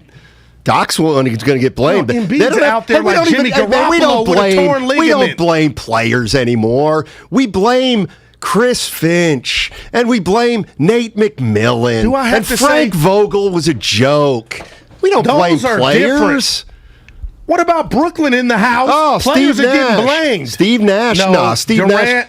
Kendrick Perkins. Durant's fighting Barkley. Kendrick Perkins is called for his firing. I believe Steve Nash is. Well, that's no. Antonio Harvey. Who's that? He used to play for the Blazers. He used to do their. Where'd you see him at? Facebook. You follow him? Vice versa. J.R. Ryder on Facebook's not. No way. Yeah, he won't respond. You know who else is on Facebook? This guy, Hook Mitchell. Demetrius Hook Mitchell. Phil Handy's the only guy. This is true. This ever beat Demetrius Hook Mitchell in a slam dunk contest at Mosswood Park. No. And I was there with Rutherford with skinny face. You know what? Abs. No. All Steiny. I'll never forget it. He'll tell you. Well, I'm sure Handy will tell me. No, the streets will tell you. We'll get somebody before we leave at 3 today to call in and say they remember Handy. I'll ask Hook. Who had a 10-day with the Warriors. I know. I was covering the team at that point. Were you? Yeah. Yeah. Yeah, he didn't. Yeah, it didn't work out. Well, but now he's doing good. I think it worked out for him. Don't you? Well, he would rather be a player. Well, he's not. He's too old now. Yeah. I mean, J.R. Smith is not. He made and you gave him love, and that bothered me. Why? He's paying for his grades. Quit acting like he's. You know what? If you can't, why would you say that? Celebrities' grades. That's the kind of thing that if somebody else said. There might be a tinge of something there. No, if I said he's paying for his grades. He's a celebrity. He's made. Don't talk to. You were like, oh, what a scholar. Like, you know what I'm saying? Got a 4.0 in your face. Come on. Right in your face. He should still be in the league is what I told you. He's not. He can't play basketball anymore. He can play as much as Iggy. Oh, my God. No, he can't. He's done. Wow. I'll tell you what did him in. Game 1 against the Warriors when he had that blunder, and he's never recovered from that. Your boy can still put. You watching these stiffs on the end of. I won't call anybody a stiff because I know they're 1%, the greatest basketball players on earth. But you know the guys that have. What about my boy in Miami that was about to fight Butler for Spoelstra? You telling me J.R. Smith don't have more game left than him? Udonis Haslem doesn't play. Well, Udonis Haslem does not even play. He suits up, but. J.R. Smith is done. Yeah. First of all, don't forget, he came out of high school, so he's got 3 more years. I always appreciated his game. I know he wasn't a superstar, but he could play. It's kind of like Nick Young. Actually, what you just said bothers me. They've kind of shacked and fooled themselves out of the league. And that blunder in Game 1 against the Cavs, and LeBron didn't have his back, that kind of just – and then LeBron tweets him, great job, Cuddy. Give him a job on the bench on your team. He can't. He's retired. We need to get him on. He'll tell you he's still got something left. Well, then why isn't he in the league? I ain't saying all-star. What are you doing here? You have no idea what J.R. Smith's game's like. How you feel about his game is how I feel about you giving him kudos for getting a 4.0. He hasn't played in 2 years. It's not by choice. He's 36. Oh, why you act like that's 42? How many 36-year-olds are in the league? I'm gonna find out. Yeah, not a lot. What the hell is up your Guglioni about J.R. Smith? It's I don't get and this. his academics. Dude. Look at you. Okay. Dude. Hey. He's Good job, JR. Way to go, bud. 4.0. You're jealous. Right. You're a hater. This is hate. Bread and money. This is hate. Come on. Ladies and gentlemen of the Bay, this is hate. My boy Steiny J.R. Smith is living the life, and you can't deal with it. No, he played NBA basketball, and then you know what? Maybe he could still play. But he said, you know what? I'm outie 5,000. Right. But I love J.R. And then he said, you know what? I'm going to go get my education, just like I told my mom I would, but everybody thinks that I wouldn't, but I really am. And I also love golf, so I'm going to North Carolina A&T, and I'm going to play golf, and I'm going to get my degree. And you mock that? You mock that? The way you jumped out the chairs, it kind of threw me for a loop. That's sad. sad. Guru loves the kids and academics, but this one, I was shocked that you were moved. At the 4.0. That is hate. That is not. Oh, I don't think have a hating bone in my body. Oh. I did hate one time. What the hell does he have against J.R. Reed, Smith. who's trying to make J.R. Smith, Yeah. who's trying to make his life better by getting an education and playing golf? Why does that bother you? You know why? Because he can do it and you can't. Maybe. But that ain't it. Let's put the rat on the table. That's why. You paint me out to be somebody different. Leroy's at Oakland. Hey, Leroy, what do you got, man? Lee. Hey, what's up, Steiny? Guru, always a pleasure to be on. Our guy. Hey, look, I think Stephen A. might be on to something with Leroy. James Harden. And hear me out. Now, I thought I heard him say, blah, blah, blah, or it could be this. And him entertaining it, I'm fine with it. That it might be him trying to get his coach in. And I'll say this. Harden has been the third best player on most of the teams that he's played on. And he was happiest when he had no pressure, when he wasn't the star, when he was coming off the bench in Oklahoma City and just being used as a pure scorer, come in and shoot the ball. But when he got to Houston and someone told him that he was a starting point guard, he started to believe the Kool-Aid. He is not a point guard. He is a six-man, come off the bench and shoot the ball. Hey, Steiny, he ain't the $6 million man. He ain't the fall guy. He is Heath from Big Valley. You remember Heath? That was Lee Majors, too. And before Heath, it was Nick. I tell you what. It was Nick, and it was Leroy. Don't hang up. And it was This Heath, is too the good. third best guy. Leroy, real quick. Leroy, he you're was great. the Houston Rockets. Leroy, he can score like some never have in this league. And look at his contract. Why did KD want him? I get what you're saying. There's been fall off, but Leroy, on his best day, you can't dismiss Harden as not being the best player on the Rockets. A perennial all-star had the Kevin Durant Warriors down 3-2. I'm shocked. Leroy, did I run him off? Yeah. You didn't agree with that, too. James was the best on Houston. Well, I don't know when he was happiest. Well, no, he said he was never the best on his team. No, but he said he was happiest coming off the bench for Oklahoma City. He's happiest at the strip club. Well, that's... They retired his jersey. We like that. Wow, Leroy, that was hate, Steiny. Get it, Leroy. Because we love Leroy. That was about basketball. You got personal about J.R. Smith. I love J.R. Smith. There's something about J.R. Smith with a college degree that gnaws I'm at laughing. you. So are the guys in the back. No, they're not. No. I see Spadoni nodding up and down. By the way, Brian Scalabrine joining us momentarily. If James is doing this to get Doc fired or any athlete, Steiny, I'm out and I'm done. I just can't believe that was. I'm going rap. That was ludicrous. Let me ask you this: you really think he could do that without Embiid knowing? Right. Come on. And then Embiid. But where James is at, especially with the debacle in Brooklyn, I don't think he can afford to do it. Like, they lose this and they drop. Right. He's finished his rep. Okay, he's still going to make $47 million. I just told year. Leroy that, and somebody paid him that. Let me tell you something, too. You can regain your reputation if you want. All you got to do is have a good year. That's all that has to happen. Have a bad year, then he come back. Hey, he's good now. I'm telling you. Well, I'll give him credit for playing on that blown hammy last year in the playoffs. Here's my question. Why do NBA players think Kyrie Irving's the greatest thing that's ever come into the league? That's what I don't get. He's good. He's real good. He's the Tim Duncan of point guards. What are you, high? No. He knows his craft. He could finish with the best of them and has a skill set that I may not have ever seen coming from a point guard. What is it? The handle. Curry's got a handle just as good. Yeah, okay. That's just as good. Pete Maravich had a handle just as good. But look what those two you cite. Those are two of the greatest handles probably ever in the game. Okay, so he's got a handle. Big deal. He can score with the best of them, and he's miniature in size, and he can use the glass. And why I call him Tim Duncan, but he's still small, Steiny. He uses that glass. Reminds me of Tim Duncan. This is where.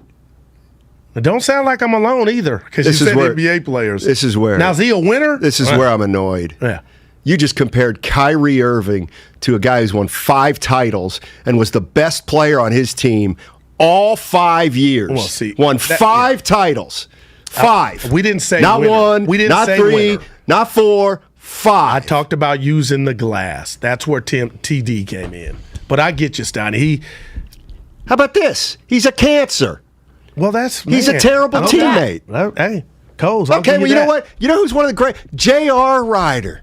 One of the best players of all time. Mitch Richmond with hops. Oh, yeah, he just didn't, things didn't work out for him. Kyrie. But you couldn't deny his Does talent. he love the game? Now, that's a question mark. I can't give you that. But you know why people love his skill sets, Donnie. Because of the highlights. No, well, the highlights, and he made a big shot. He made a big shot. That's great. He did. He made a big shot. And you know what? Ever since he made that big shot, it's like he said, you know what? I got one of the biggest shots in my hip pocket. Oh, man. I'm done. I don't have to do anything, and my game will always be elevated to the greats because I made one shot. But you won't deny his talent. Of course, I wouldn't deny anybody's talent. Because what you're saying in the about NBA. him and him being infectious and taking other people Would you want to to the play next with Kyrie level, Irving? Probably not. Okay. Well, you're answering a lot of questions. No, I get your point. Yeah. But I appreciate you giving Kyrie his props in regard to his basketball acumen. You know how many players had talent and never lived up to the talent? Man, He's one of them. Yeah. Oh, no, Steiny. You think Kyrie Irving has reached his potential as a player since he's been in the league? I'm just thinking of that shot he hit over Steph. Exactly. It's one play. And I think it's one play. One play, and all of a sudden, this guy is elevated. Well, game 1 against Boston, he was phenomenal. They lost. Yeah, it wasn't his doing, but still. They lost in the first round. Right, but he's not a scrub. Of course he's not a scrub, but he ain't Tim Duncan, and he ain't in spitting distance of Tim Duncan. Well, his microphone game turns me off. What's he done? Big shot in a game 7. Got to go. You know who else did? Robert Horry. Got to go medal. Robert Horry made more big shots than him. Matt, we got Scal? All right, we got Scal. Ask Scal about what you just asked me about Kyrie. Joining the show is Odyssey NBA insider Brian Scalabrine. Insider calls are presented by BetQL. Get access to data and insights the sportsbooks don't want you to see. Bet smarter and beat the books. Download the BetQL app or visit BetQL.com today. Scal, my guy Guru just compared Kyrie Irving. He said he's like Tim Duncan. A miniature Tim Duncan with the ability to finish off the glass, Scal. That's how I told my guy. You say what to that? What about the other stuff? What about me and Kevin going to sit down and manage this team? What about that stuff? I'm out on that, Scal. I'm out on that. There's your Tim Duncan, man. I'm out on that. Scal. I mean, he's still laughing. Does he? That's like, hey, you know what that's like saying? Like, you know what? I'm like a miniature Michael Jordan. I just can't jump and run and dunk and stuff. Wow. Hey, Guru thought the Nets were going to win that series. I knew they were. I told you guys. I know. Yeah. I told you guys, and I told you the Warriors. Thank you. I told you the Warriors were playing rope-a-dope. I told you all these things. But you guys, what do you think? What do you have me on for if you're not going to listen to me? I listen to you, Scal. Oh, look at you. I say, hey, look, good for basketball The team beat the individuals. That's what happened in the Boston Nets series, as far as I'm concerned.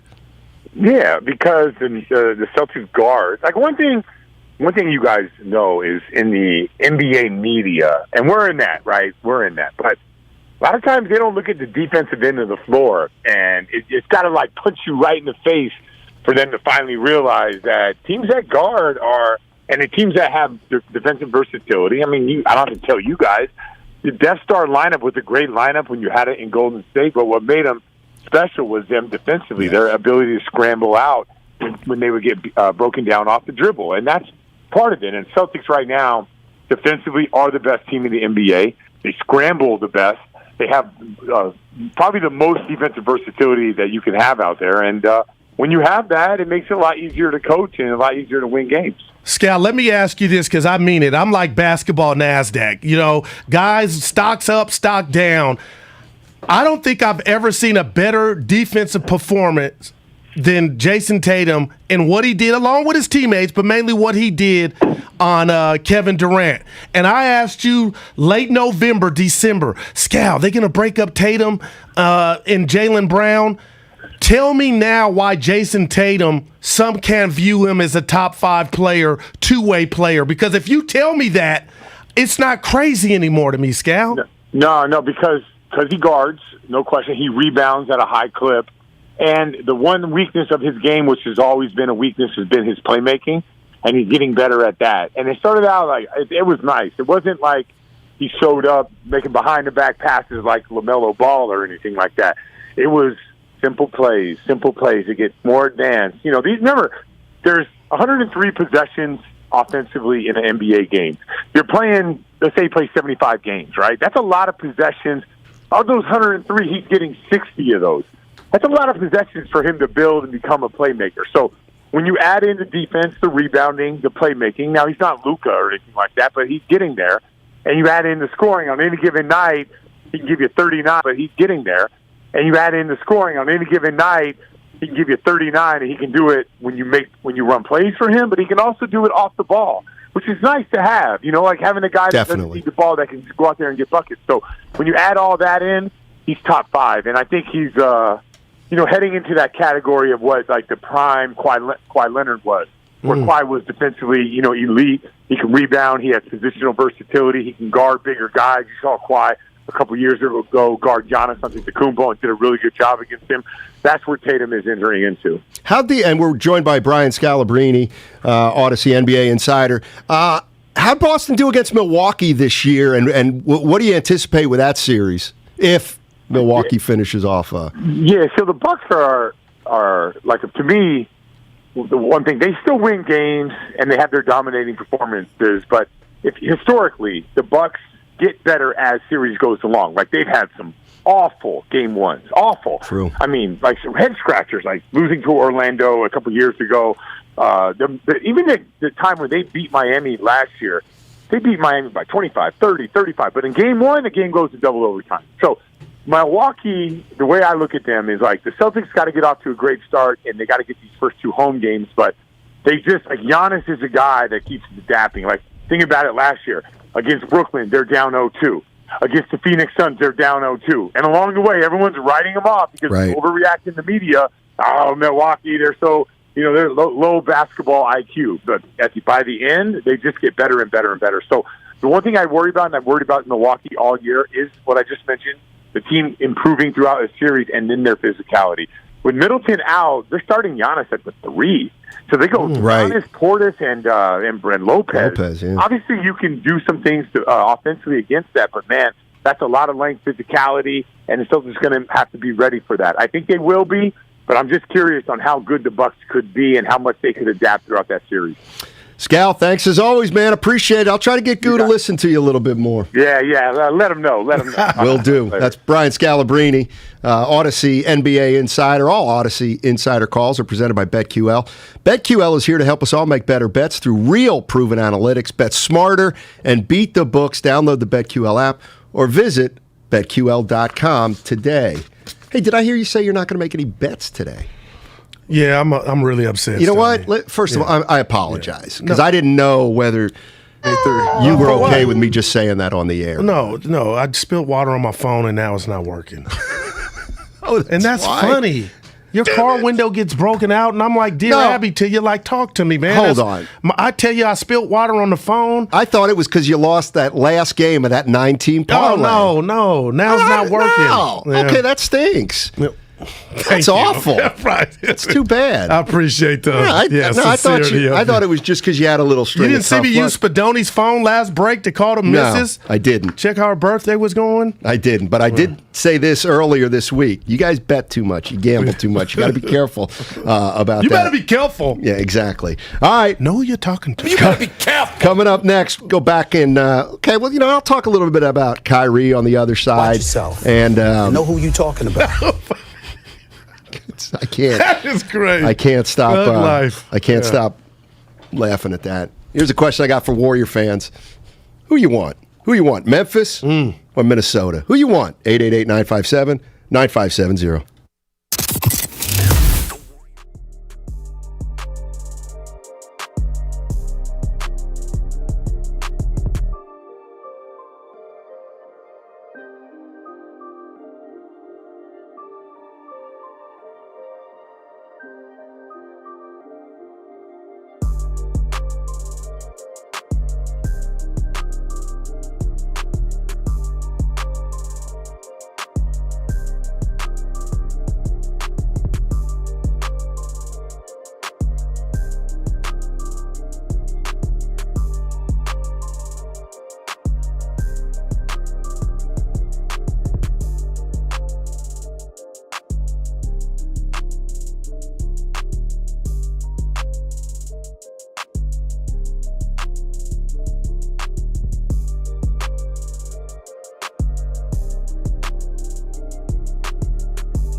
is Moses Moody, and you're listening to Steiny Guru on 95.7 The Game. Moody's my favorite young player on the Warriors. I'm done with Wiseman. What about Kuminga? And I love Moody. I love all of them, Steiny. Nah, not Kuminga. I'm worried about Kuminga. You hate he has hops. Because you never played above the rim. I don't know why I feel that way. I just had to get that off my chest. I like Tom Chambers. Oh, look at you. He could have jumped out of the gym. He was in a couple of dunk contests. I see. That's another thing Terrence that's got a Stansberry. tinge. That's got a tinge. You're saying that I don't like guys who can jump. Yeah, just okay. There's a tinge of something and you there. Totally blew what are you my what are you Kyrie really Irving and what are you really saying Tim there, Duncan Goo? comp. What are you really saying there, I'm about Goo? to tell you that I don't like guys Jonathan who jump. Kuminga because the fans love him because of his hops and his potential. I think that bothers you. Keep going. That's it. Keep going. I think there's something more there. That was it. I think there's something more there. I would tell you if there were. Right. Who are some of the greatest leapers in NBA history? Dominique Wilkins. Loved him. J.R. Ryder. Ambivalent. Yeah. Daryl Duncanstein. I loved him. Julius Darryl Erving. Griffith. Nate Robinson. Nate. Well, he went to Shannon Logan Brown. one year. Shannon oh my Brown. God. He was married to Monica for a little bit. Man. Or they were dating. You better be careful. Well, explain to us why Kuminga would be not on number one. What do you mean number one? When you said, you know what, he's not your favorite young player on the Warriors. I feel like this is all right. I'll buckle up. I feel like Kuminga right now is like I should be playing more, man. This is kind of BS. What gives That's you? Yeah, what what I gives feel you like. that? Just body language. And a lot can be misconstrued from body language. Also, you know? and not that Fitz is the authority, but Fitz he was on has. one today. But he parroted some of the things that Kerr has been saying, which is. Here's what Kuminga needs to do. He needs to run the floor, he needs to block shots, and he needs to rebound. Right. Well, that tells me he's not doing those things. Well, he wants to score, and he wants to dunk. That's what I'm reading into it. So, I feel like Kuminga is not all the way bought in yet. You know what I say I to love that? Clyde Drexler. You know what I say to that, Yeah, I Steiny? know. It could be an episode of Three's Company because you're assuming that, you know, he's being quote unquote sports insubordinate. Because the picture you just That painted. he's not doing well what they want him to do. Right, but the period. Okay, and I'm not going to defend Love Kuminga, David but I will Thompson. say that, I will say this, Steiny. It's not a coach telling a baseball player, hey, take the first pitch, and that batter swinging at the first pitch. That's when it's like, okay, you're going against what I say. He's a rookie, he's young, and I don't think he's just going out there to say to I hell didn't say with that. rebounding. I didn't say that. But it He's sounds not like it's coming across that Clearly, way. he's not working hard enough at the things they want him to improve upon. Clearly. Okay? But that's a heavy, you know, He's by you saying 19. the body He's language. 19 years old. And we don't know that to be factual, too. Well, we know that they've been prodding him to run the floor, block shots, play better defense, and certainly rebound better. Right. Remember, I was like, you got with that body, you got to get the boards. Well, why doesn't he rebound? I'll tell you what. Remember, we You know talked why? about is rebounding an art? Is it a want? And you can score if you get the rebound, especially on the offensive end, Stoddy, to take it back up and add to that point. You know why he total. doesn't rebound? Tell me. Because he's too busy trying to get out on the break for a fast break. Dunk. What you got Sunday? Let me ask you this: would Iggy Again, I'll say it again. He's 19 years old. I don't expect him to know these things. But Know why stop you're not texting in playing. here Uh-oh. saying, why Let me doesn't Kuminga play 25 minutes a game? You know why? He's not good enough. He's 19 years old, and you want to win a title. Do we see more Wake of him up. with Iggy out? I don't know. Maybe. Depends how important he got the in game the game is. Sunday. You want Kuminga to be in crunch time of a must-win game in the last 5 minutes? I'll bet you don't. Well, it's all dependent on what it looks like. If he does something great, then I'm like, yeah, I want it. But you got to replace. How many did? Yeah, Iggy had a bad. We didn't even talk about that. Let me all ask you a week. question. Iggy had an awful If he takes game Sunday. Iguodala's minutes, what happens to the Warriors' team IQ? if it's a young, immature He's rookie 19. making mistakes, then obviously it's not going to go up. But if we get him, answering showing everybody why everybody's excited about Kuminga. Listen, people are excited about Kuminga because he can dunk. And that's what I was saying to you. That's why they're excited about Kuminga, because he's a great dunker. He's got to do the other things to get on the court, particularly in the playoffs. Steve, how's Jordan Poole's defense been? It's gotten a lot better, hasn't it? Right. He ain't a liability. Right. So I'm not saying that he doesn't want to play defense. I'm not saying that Kuminga doesn't want to do these things. It takes work. Matt's in Oakland. What's up, Matt? How you doing, man? Hey, fellas, how you doing? Doing well. Kyrie Irving, come on. Yeah, Irving, Steiny, you're right, as usual. He's an anti-leader. He's not a leader. He's the Sandy Duncan at point guard. It's not the tip. I can't even go there. The guy's a joke. I don't know why they're paying him that kind of money. But I wanted to talk about KD a little bit, and he kind of gets a bad rap. But Kevin Durant is a guy who always played out his contract. He never quit on his team. He followed the rules, and he made decisions about where he wanted to go. Unlike Kawhi Leonard, Anthony Davis, and Andre Iguodala. And I wanted to ask you guys what you thought about Iguodala. I'm kind of down on the guy, complaining about his salary, putting down the franchise that made him happen, and now he can't even get on the floor. So I'm just wondering what y'all thought about that. And yes, the Celtics are scary. They decided to play defense and play together. So that's frightening, and those kids are still young. That's all I got. Just want to hear what you guys think of all that. Let me go first. Appreciate it, Matt. Yeah, appreciate it, Matt. Let me go first, Donnie, about Iggy. From his personal play and availability, I'm majorly disappointed.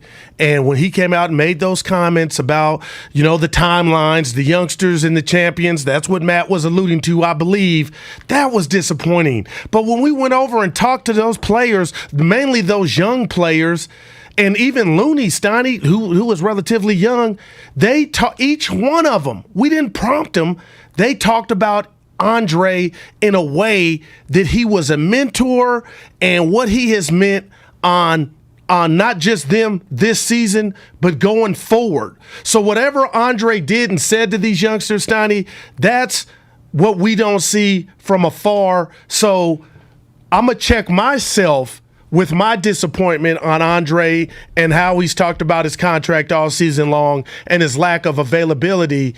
But that kind of that's washed out because those young players, GP, Looney, and Poole, they talked about the stuff we don't see. And for that, I got to step back and give kudos to Andre for doing those things, because we had a conversation about Andre, and he said it, Steiny, and this blew me away. If I'm not playing, I can't talk or teach. And I didn't process that. Because you ain't been playing much, but when you do talk to these guys, it resonates. So I'm going to tip my cap to Andre for being an OG. Yeah, I'm going to tip my cap to Andre for being a terrific one-man PR squad. He's really good at his own PR. I can definitely understand why Warrior fans would be frustrated with Andre Iguodala. I don't care what he's doing behind closed doors. Come on.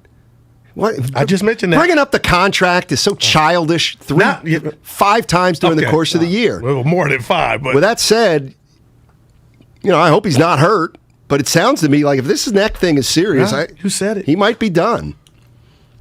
Guru Duncan does not win you games? I know that. What did I say? Do you?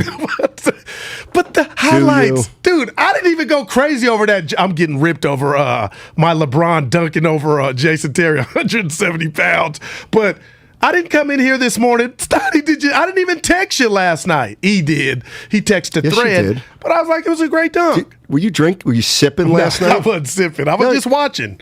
You did text me last night. You I've stuck been it taking in. a few plays off. You stuck it in like you always stick it in. You texted me about Trae Young.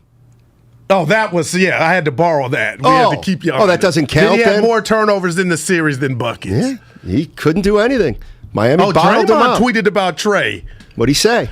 All y'all said, that's what he said. All y'all said Trey was better than Steph Curry. You know what? Or Let me ask you a question. Who said that? Draymond. You name me one okay. person who said Trey Young was better than Steph Curry. He See, heard that's the kind of crap that bothers me. He said it. There is not one person out there who believes Trey Young is better than Steph Curry. So for Draymond to say that, he tweeted it. He's disingenuous too. That's a joke. Well, because all I refer to your boy is he's Steph Curry disciple. You know what? I'm leaving the media soon. Look at you, hot. Trey Young's better than Steph Curry. Well, yeah, we could bring his tweet up. Give me somebody find it. I'm begging somebody to find anybody on planet Earth he don't need me to defend who said Trey Young was better than Steph Curry. But maybe people are out there saying he's the new Steph. Get the bite. That's different. Yeah, but he didn't say that. He didn't type that. Draymond, get your facts straight and get back to me. Let me guess. Brownie Blends is going to get him on for us. Mm-hmm. I didn't bring up Brownie. Look at you. One person. That's all. Just one. One human being who said that. Five things that really annoys me. And I'm going to say something to you about what you just said that shocked me about Iggy. You got to give him something, though, Steiny, for those three young men we talked to saying that you ain't giving them, like, the bad stuff outweighs that. What are they going to say? Well, they weren't prompted about Andre, so that's why when his name came up. You asked them about Andre. No, not what kind all of three leader of them. is he? Oh, he's a great leader. No, Steiny, we were talking Whatever, about, I'm not, like, What's the discussion?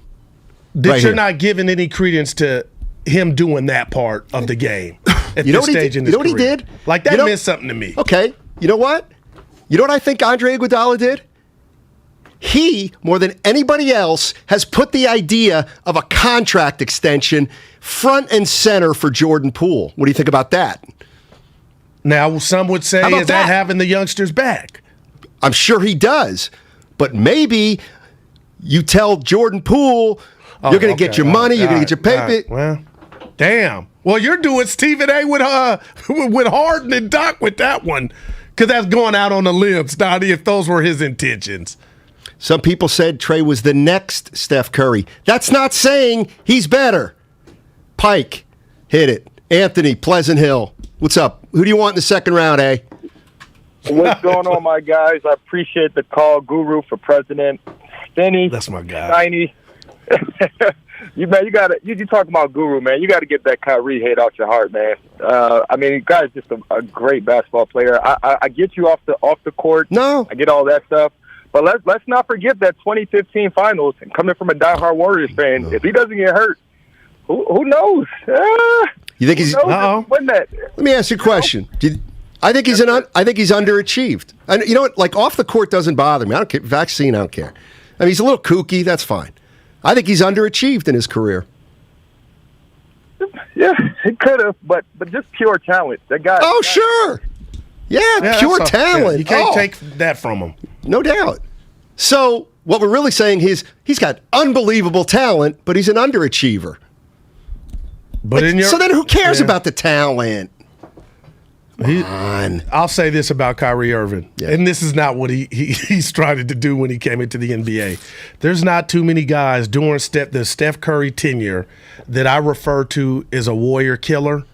Your boy's one of them. And it's bigger than just that shot. It's the Christmas Day games. But he was riding with LeBron. But what I do take away and how I can what do they say in the streets, Steiny? I feel you, is when he was the bus driver in Boston and he was supposed to show Tatum and these guys what it's like to be a pro.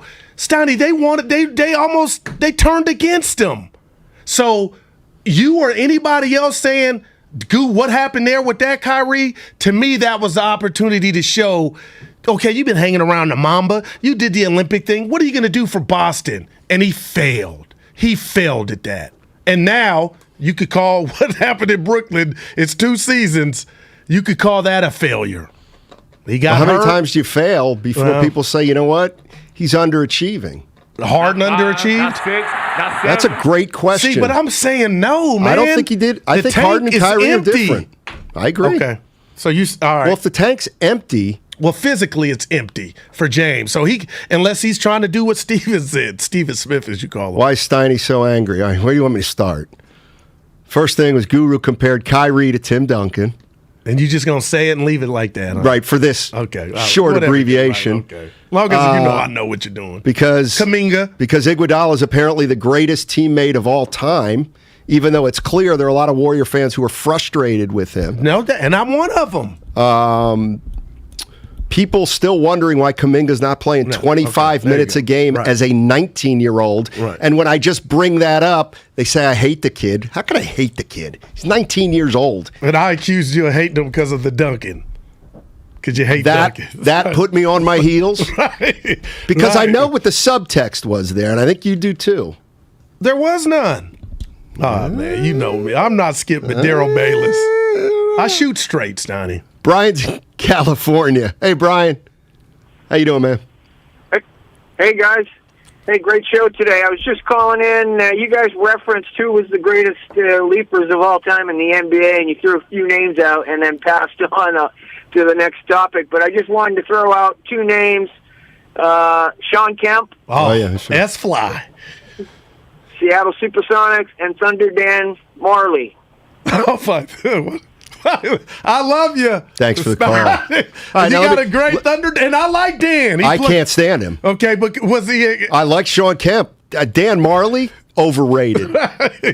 Overrated. No, but the leaper. Can you guys do the show while drinking beer? I wish. Wow. I wish. Although you know what, we get ran. Well, some would slip out, and explicit would sit out for When we were doing the shows from home, remember we did that thing at 2:30 on a Friday. If you got him, I was 12:30. But anyway, Dan Marley. Hey, it's his opinion. We can't do the whole show drinking beer.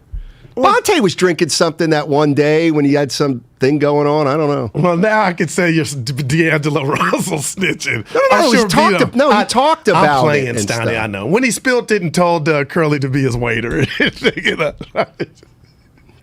Can I tell you the one leaper that didn't get to the pro? If I die tomorrow, if I die tonight, I want you to know. Hook Mitchell. No, you've never known this about me, and I'm about to share it with you. There was another Michael Jordan. He was bigger, stronger, please be careful, faster, and he was in the ACC. And I got the 30 for 30, and I tear up when I watch it. Steiny, there's pictures, there's videos of him blocking Jordan's shot. And I'm telling you, one of the biggest regrets, me not getting to see Roberto Clemente live, as I have his jersey on today, somewhat of a jersey, and the great Len Bias. Steiny, I'm telling you, that dude had it all. Let me ask you a question. Okay, and he was going to play with Bird. Let me ask you a question.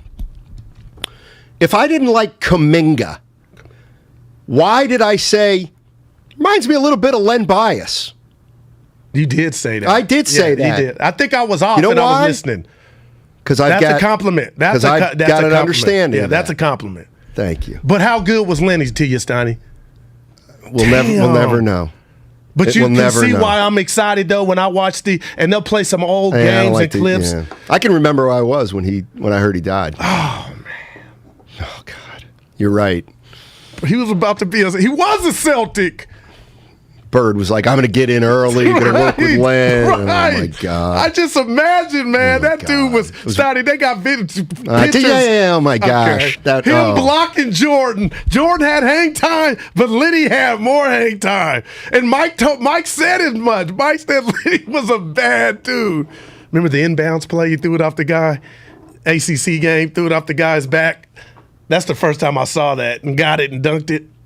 I saw the play where he dunked, stole, and then dunked over behind his. Oh man, Steiny, that's one of my man. Let's go to Will. Will's in Pleasanton. What's going on, Will? How you doing, man? I'm doing well, guys. Just wanted to touch base on two things. One of them being Kyrie. Two things that epitomizes my dislike for him. First of all, his best shot, his biggest shot, came after the dunk. Didn't score for 5 minutes. If they put the ball in the hoop, don't shoot a three. He's nothing. Second of all, when it comes to him, the last game in Boston, where he's rubbing his eyes, acting, showing them up. The next game, they booed him the whole time. What did he do? He played awful. He can't handle it. Lastly, Guru, Steiny, you guys had me laughing in the car because my girlfriend who listens to the show, we had the same conversation about JR and the 4.0, bragging about it, and I was you, Guru. Thanks for setting me straight, Steiny. I got to say it. I am a hater. Guy gets to go play golf, gets a 4.0. Damn. So you're jealous. We all are. Yeah, but Thanks, Will. By the way, apparently I might have said North Carolina AT&T. It's North I Carolina. saw that on the text line. I didn't North get Carolina A&T. Oh, okay. AT&T is the company. All right. But it's A&T, yes. Boy. That was just merely pointing out that the 4.0, his life's already made. He's won. Why can't the guy go get his degree? No, he can, but it ain't like I don't even Johnny, know. I don't even know, all but you can be. You're already made. I'm guessing here, but I'm probably right. He promised his mom he was going to go get the degree. That hits me. You know where that hits me? Cardiac muscle. You only got one. I can't believe. Like, how do you not like J.R. Smith? I love the guy. He didn't go to college. Still be playing. He came right out of high school. He's a baller, and man. now he's like, you know what? I'm 40. So 35. Okay. Why don't I go to college? You can look me in the face and think that blunder in game one, the game we were at. You don't think that cut his... He's a knucklehead. But that made him more of a knucklehead, Steiny. He was always a knucklehead. He was destined to make that kind of play. I kind of feel bad that his career was cut short. And I know you say the age. Why would you feel bad? He's got it licked. Well, he still wants to play. I've seen him on Up in Smoke with who am I talking about? Jackson and Barnes. Okay, Steiny, you could tell me Guru. something. He played 2 games his last year and 9 the year before that. So the last 2 years in the NBA, played 11 total games. That doesn't help. You know who he feels sorry for? With the Lakers. You. He feels sorry for guys like you. He got a ring. Yes, he does. Yeah. Yes, he does. Oh, man. All right, we come up on the other side. I see some calls. We'll get back into the Warriors, Denver. Who do you want? Who do you want? I'm going to give it to you. Warriors probably going to slide by Denver. So then who do you want? And don't let me get out of Who here. do you want? Yeah, you got a gripe. Guru's got a gripe. Without asking you a Debo question, because I'm going to put it all on the table. And I want your honest. You never lied to me knowingly, but that we know of, Steiny. But I got a question for you about Debo. Fair enough. And also, been a lot of interest out there about how I'm doing with the X-ray and my car window. So I'll give you an update on that. Love it. Probably not at the 2 o'clock hour because we're going to talk sports. There's no hostility, bro. A little later. A little later. All right, that's what's coming up. Hey, you know what else is coming up? Tomorrow, the NFL Draft. Make sure, tomorrow, tune in. Draft Day special, Steiny Guru Loneal. He's a 16-year veteran, and he knows sports, and especially football. We're going to get you ready for Draft Day, and obviously, we will talk a lot of Golden State Warriors. Is tonight the clincher? We shall see.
This is Juan Toscano Anderson, and you are listening to Steiny and Guru on 95.7 The Game. That is dope.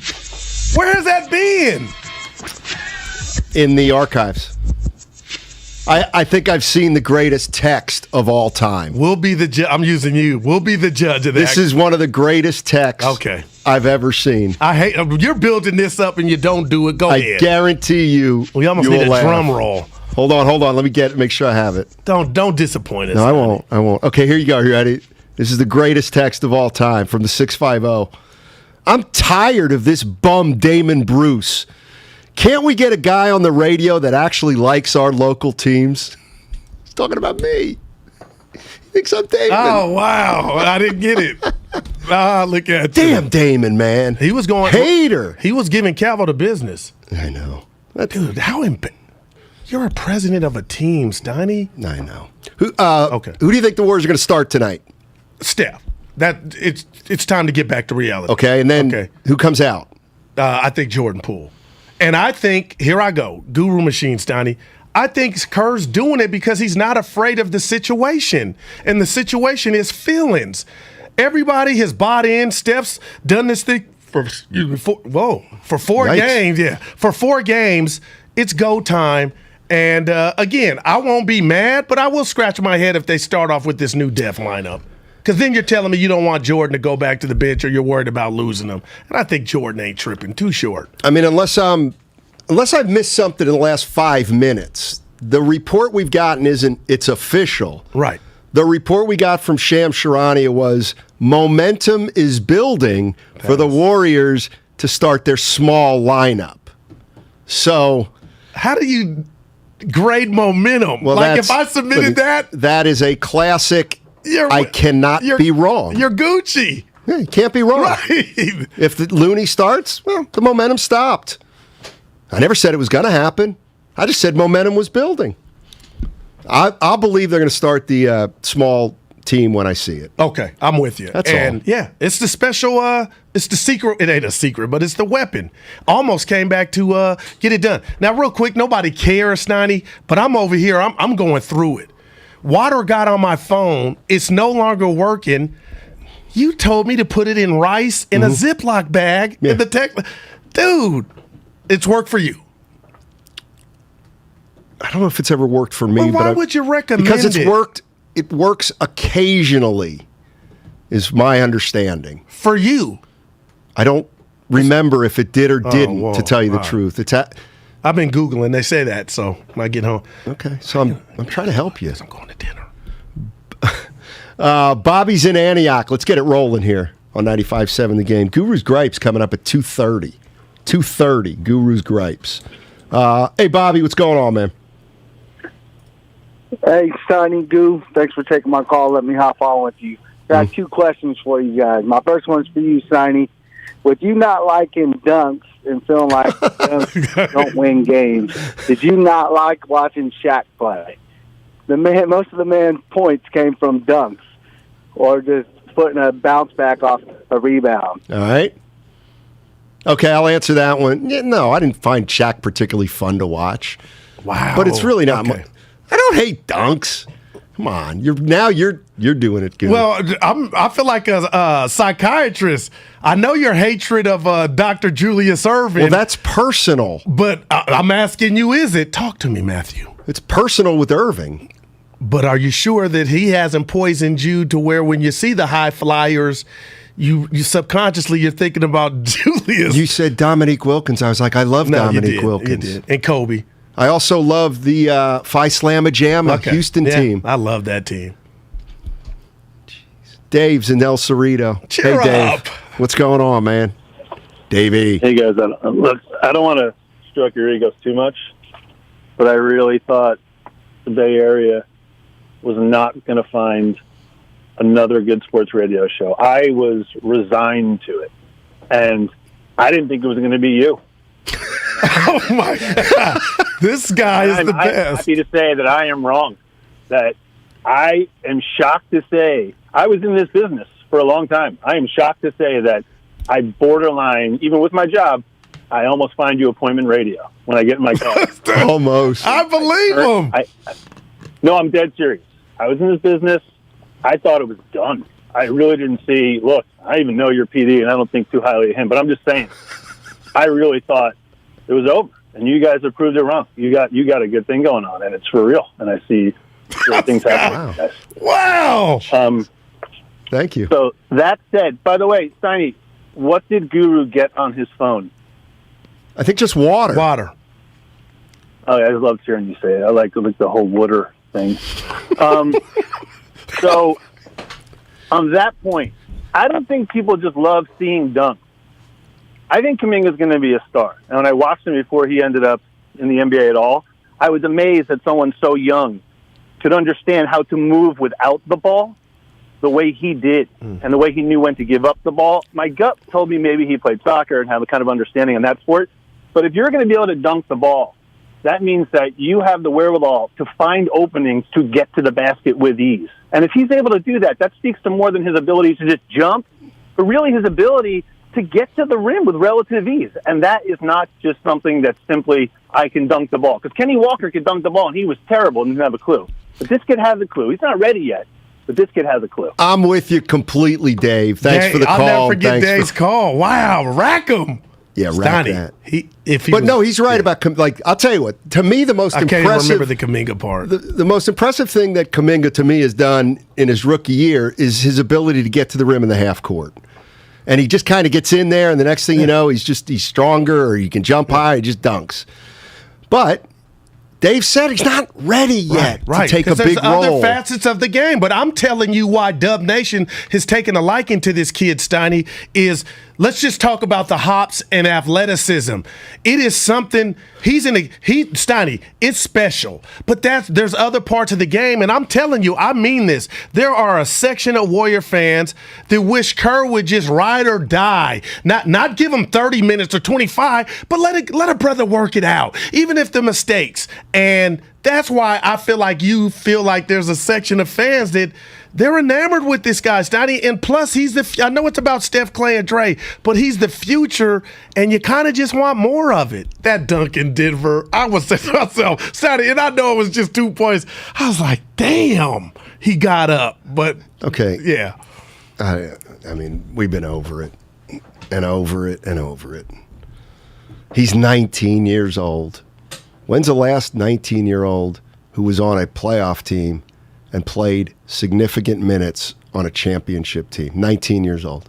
Why do I want to say Moses? Nah, he just came out of high school. The ABA. Okay. But I don't even think they won it, the Houston Stars. Yeah. He's 19 years old. He's going to be good. Real good chance he's good. He's 19. Stop begging Kerr to play him in the most important games of the year. It's just not going to happen. If I put the over-under 10 minutes tonight, would this just I'd say yes, 10 minutes. Okay. Sure. I would take the over. Okay. Just because of Iggy. Or the lack of. And I'm not saying he won't play. I'm just saying there are reasons he's not. Papa J, Vallejo. What's going on, Papa J? How you doing, man? Fantastic. Thanks for taking my call, fellas. Sir. Steiny, I just want to kind of back you up on this JR thing. Guru, my young brother. Talk to me. I'm 72 years old, and I'm a military vet, retired, born in 1950. And I know your father came before me. He was in the Navy. Okay. We were raised to think about education. It was always taught to us that a mind is a terrible thing to waste. Okay? Now, JR might have been physically ready for college or pro, but mentally no. So he chose to make his money first. He matured mentally, went back to school. I think you should praise him. Did you praise Emmitt Smith when he promised his mother? He went back after gaining all those yards. Or Shaquille O'Neal. So my brother, just get a grip. Think about what you're doing, what you're saying. I love y'all. Peace. That kind of hit me in the cardiac muscle. Because when you bring moms into just say you were kidding. Well, just say I was wrong. Just say, Steiny, you know what? I was wrong. You were right. No, the whole mom thing, you got me. And I'm about school. You know, I'm talking to you about my sons and daughters going to college. Education's everything. We need more of it. and I do understand the premise of that call, but don't take it out of context. It was no dig. I was just merely pointing out the guy's made.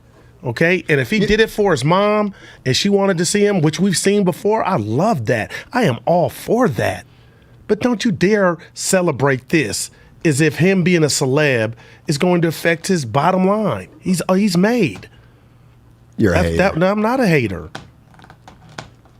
Now, if little Johnny, that doesn't have, a lot of resources and they get to school and go to college and get a 4.0 or they even graduate, I'm right there all day, every day. But don't tell me about a millionaire that played 10, 12 years in the league, going back to college like Rodney Dangerfield, and to celebrate him like he did something out to come on now. So let me ask you this: if you made you were multi-millionaire, and you're like, you know what? Anything to mom's. I'm gonna go get. Forget mom for now. All right. I'm gonna go get my degree.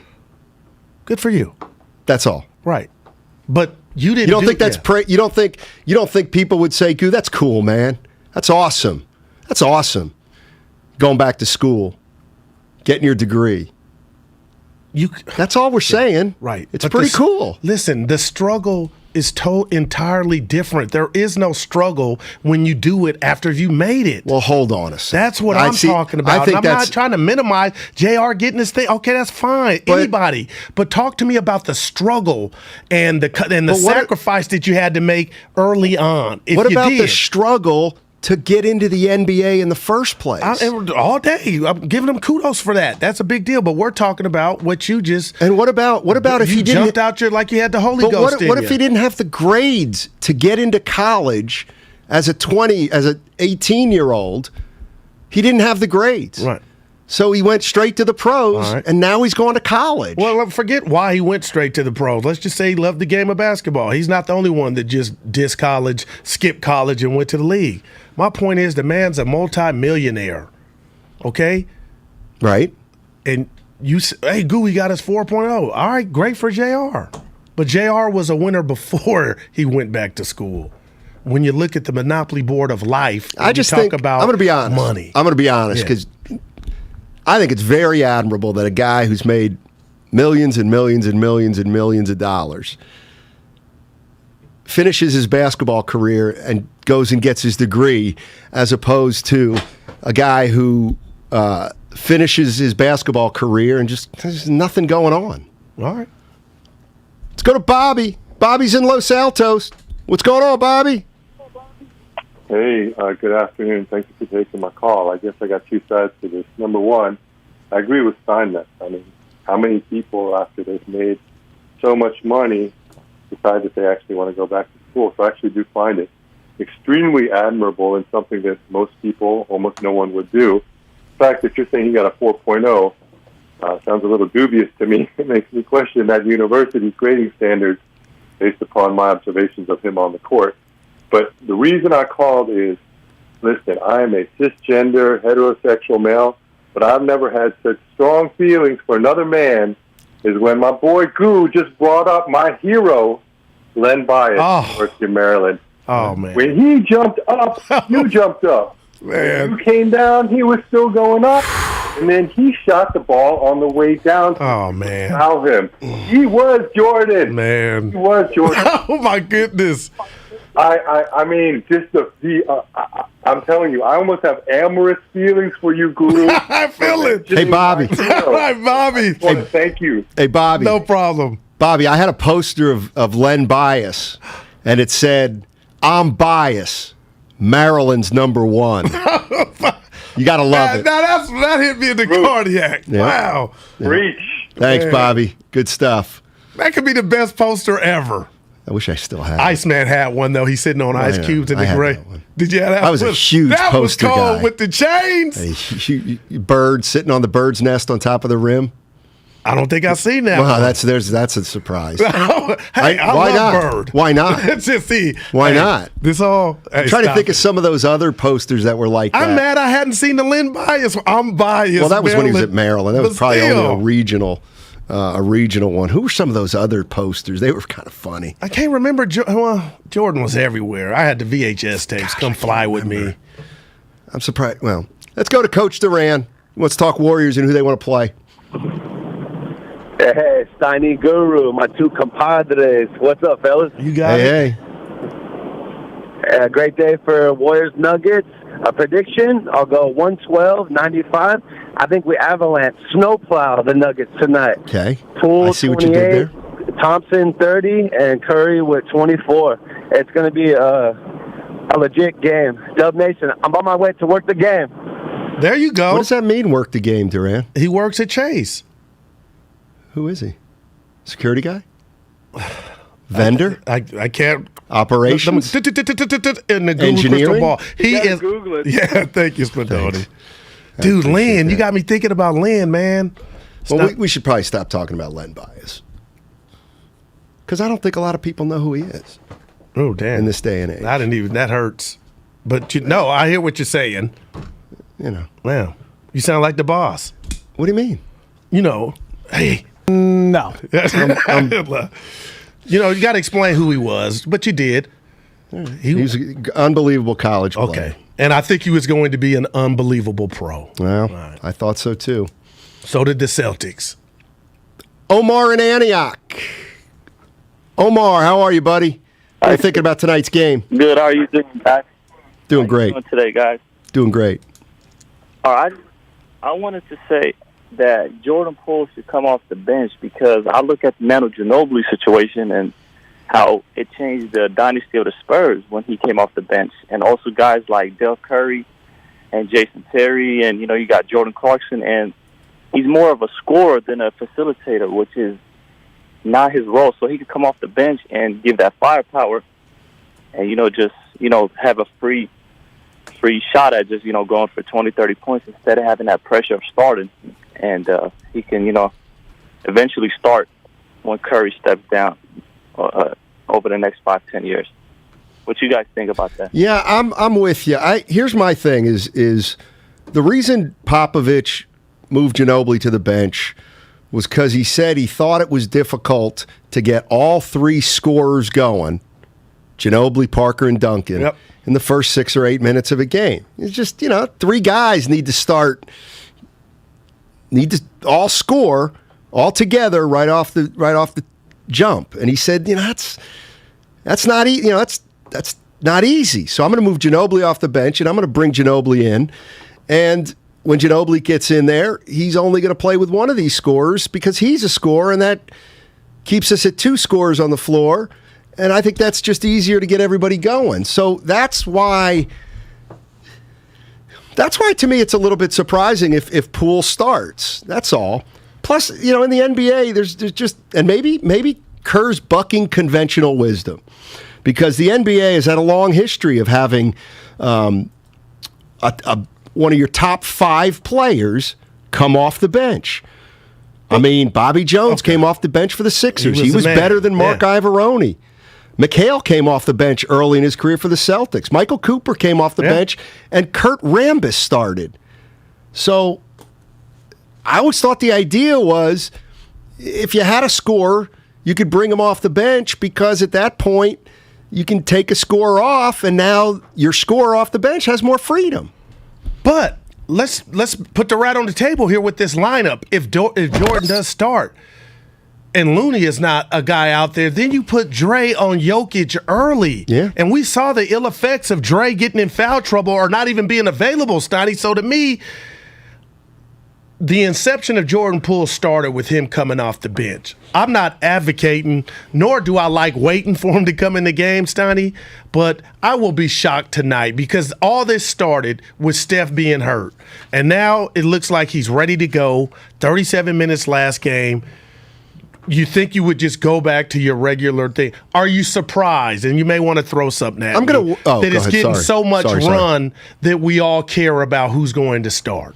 Or is that our new world we're in? Because I am interested, but I just think for the betterment and increasing your chance to win the game, well, here's what I think. Go back to what you know. Well, here's the thing that I vehemently disagree with, and it's, although it's appropriate at times, I don't believe this is appropriate when you say, well, who cares who starts? Who cares who starts? It's about who finishes. Okay, that's a great thing to say, and there's truth to it.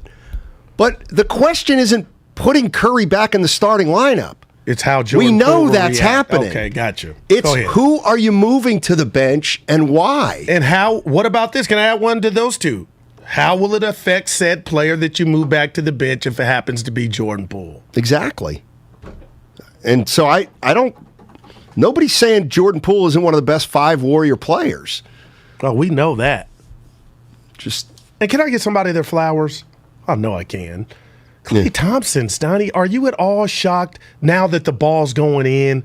I mean, this dude, physically, and Fitz was saying, oh, he knew it, but outside of him, I was concerned, Steiny, because the end result, the ball wasn't going in, and he was letting them fly. Are you surprised that when we were there, now where he's at, he looks like old Klay? Did you see the stat with the dribbles and the points he had? Mm-hmm. That is I think he's vintage Klay. I'm just Klay. If you're listening, man, tip of the cap. I'm taking it off. He's back, I think, to where he was. Wow. Offensive. Okay, you're right. But defensively, I don't see them just going around him. No, but he's still. And who's really playing D now? Well, the Celtics. I'm watching Memphis. Who's Ja going to guard?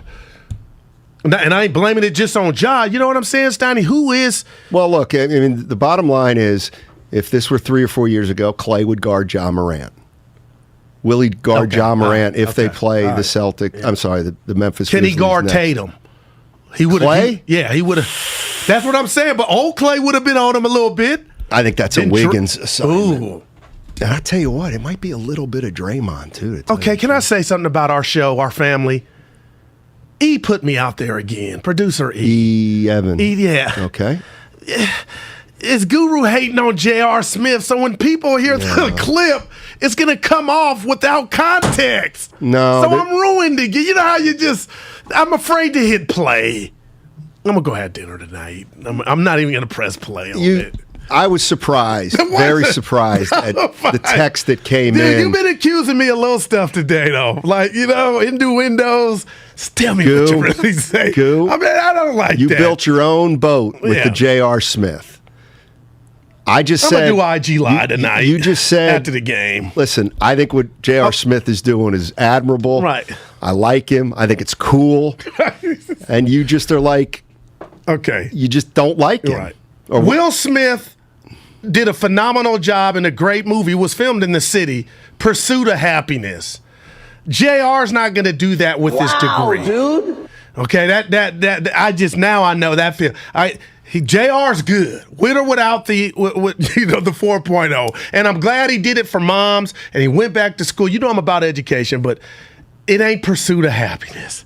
My man's doing well with or without the degree. That's all I was merely saying to you in the masses. But he's trying to better himself. Mm-hmm. All right. Wait, like here's the thing. Bank account on there are a lot of people. Bank account is still on swole. That's right. There are a lot of people who are gazillionaires, and they don't try to better themselves. They just live life kind of selfishly. All right. You better be careful. I ain't gotta be careful. I Seriously. said what I said. Who said that? I said what I said. And know who you talking about. That was. I said what. That was what's his name? The NFL guy. Yeah. People think is arrogant. Careful. Oh, Florio. Yeah. Florio. Don't be disrespectful. Squeeze in Tommy. Tommy's in Boston. Hey, Tommy, how you doing, man? So who's going to be the guy off the bench in the playoffs? Is it going to be Tyler Hero again or Peyton Pritchard? I mean, it's going to come down to somebody off the bench, guys. Thanks. That could be a first. I love Pritchard. I have no idea what he meant, though. I like Pritchard. I mean, I like think he called Tyler the wrong Hero. show? No. He's called here once before. Well, who's coming off the bench for the Dubs? It looks like all I can tell you is what's been reported. I respect Tommy being ready for a take, though, immediately. I'll tell you what, there was no pause. Our boss is like, God, those pauses drive me crazy. Look. He was Half right of those there. are on the callers, I'm convinced. I almost think Tommy was talking to someone when we brought him on. Right, that was, we eavesdropped. Somehow something happened. That was a glitch. Unless, the latest on tonight's game is that apparently momentum is building, according to Shams Charania. The Warriors are going to use their 3-guard lineup in the starting lineup tonight. On the other side, lot to wrap up here. We got Guru's gripes.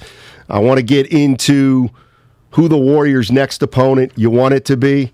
And also give you a little update on my car window and my physical maladies on 95.7 The Game. The more we learn about COVID-19.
There you go, James.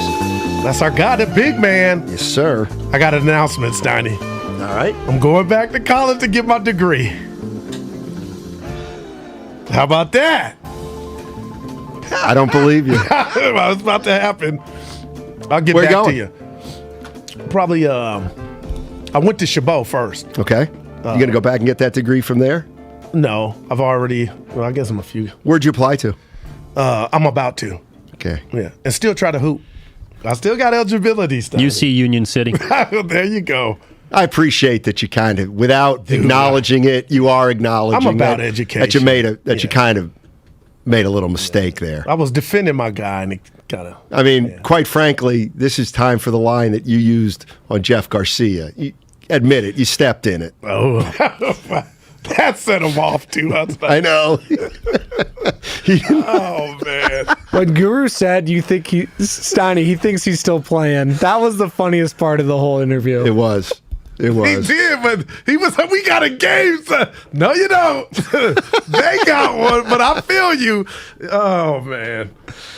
Oh my God. Can I give somebody props? Depends. We got the TV on in here. PTI's on. Tony Kornheiser. All right. And Michael Wilbon. They're great. And I go over to Steiny, my partner. I say, "How old you think Tony is?" And your guess was 66. So of course I didn't know off the top. So I went to Google. And I'm giving him his flowers. Tony Kornheiser is 73 years old and is vibrant as a 33-year-old. So he don't know me. I'm giving him props. Steiny, 73, doing what we do. Yeah. What if he's got money issues? Why the hell else would he be working at 73? He loves sports. Yeah, I do too. And what are you saying? Might be the only thing that keeps his brain going, right? Got to stay No, active. I don't want to sound like Guru. Go ahead. What would you say if you did? No, there's a lot of people like that gotta stay active. That might. I don't think that's work to a guy like that. You're right. And I don't think he treats it as work. And I my think mom looks said, forward the late to it. great Daisy Not like Johnson, this show. find a job you love, son. You'll never have to work another day in your life. I think that was said by somebody before her. That's an old I think that was like Aristotle. See, now you guys are going to just let it ride, let it breathe, and let Daisy. That's who said that to me, you guys. Don't say Aristotle. Wow. She borrowed it, but that's fine. Okay, it's still a good word of wisdom. Yeah. Let's go to Damien in Oakland. Wants to talk Game 5. What's up, Damien? Man, what's up? What's happening, fellas? So tonight, I want to see the regular starting lineup, meaning Steph, Clay, and Wiggins, Draymond, and Looney. But if Jordan Poole forced Steve's hand into playing him and starting him tonight, it's not saying that Steve is scared. It's just maybe another bold decision by Steve Kerr because Jordan Poole is playing so well. Might not be because he's crying or whining if he doesn't play. It might just be because he believes that's the best thing for the Warriors to win. Or it might be the best thing moving forward in this Memphis series. So if they choose to face guard Steph the way they did and play 4-on-4 with Jordan Poole and Clay and Draymond and Wiggins, that might be the best move. So I'd like to see him go with the regular, but if they start Poole, I just think it's because of the job he's done. And about Kuminga, interesting. Watching Minnesota and Memphis makes me realize why Kuminga sits on the bench. Because as many good plays as them dudes made in that game last night, they would make just as many bonehead plays to allow the other team to still be in the game. And with our championship aspirations, we just can't afford that right now. Damien, I think you're right on the money with everything. Wow. Now, before, let me make one clarification as it relates to if he starts the 3-guard lineup. Okay. I don't quite get it, why he would do that. But clearly if he does it, there's a reason. All right. And I'm anxious, if that happens, I'm really anxious to hear the reason why he would do that. And not that they would tell a fib. You know, they could say one thing and it'd be another. But, again, you would take it at face value. My fear is, why do you need to do this? Well, I guess the obvious is Steph is healthy. But my point is, you don't need this lineup at the start to beat Denver. And I do like what Pop said. Steiny, I never heard him say that.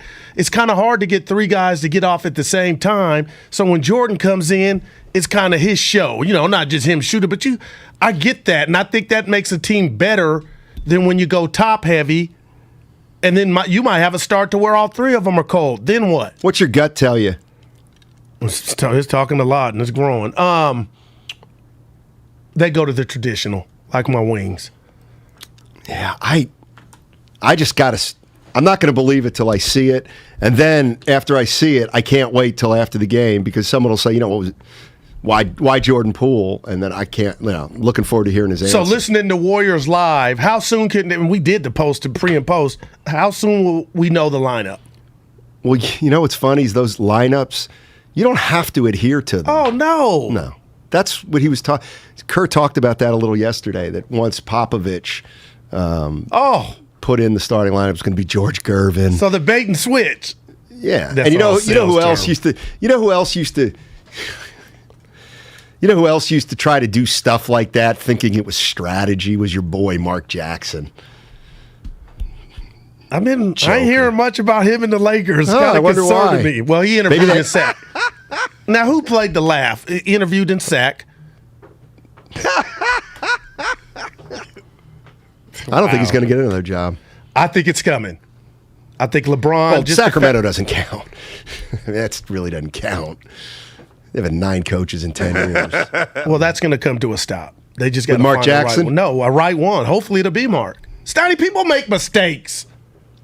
I said what I said about J.R. Smith. I kind of want it back a little bit. Not a mistake. No. I got so many people that come to mind. Yeah, it's a lifestyle. How about that? Hand down, man down. Let's go to Gripes. What do you say? Yeah. It's time for Guru's Gripes. Fire away, Guru. I'm as mad as hell, and I'm not gonna take this anymore! You're starting to piss me off. It makes me so mad! Oh, please don't make me angry, pal. You wouldn't like me when I'm angry. King Kong ain't got on me! It's time for Guru's Crops. Mother sucker! There is just an epidemic going on, Steiny, with... I can't name the store, and it's closed, but they say, good afternoon, how can I help you? We're closed!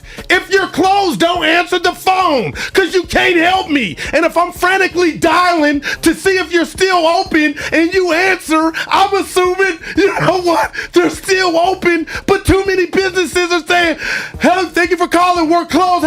You can't help me if you're closed. Just send it to voicemail. This is still happening. And I think some people like telling the people that they're closed and they got that chipper voice. Calling Steiny, come on, just send it to voicemail or let it ring. I got burnt again. I can't tell you the story, but they're doing it. They're picking up. How can I help you? You can't when you're closed.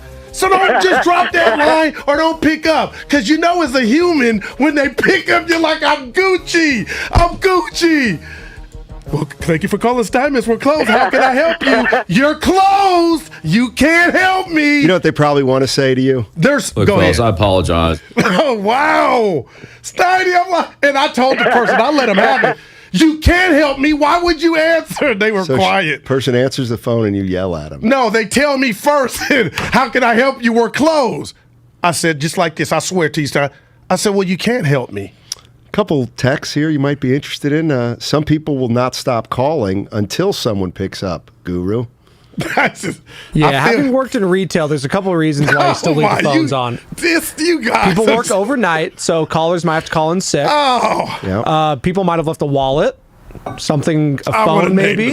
Oh, my Guru, goodness. workers may be getting a call from their bosses. This is like the J.R. Smith take. No, please. This is real. You can't help. Well, now you guys saying extenuating circumstances, but just let it ring.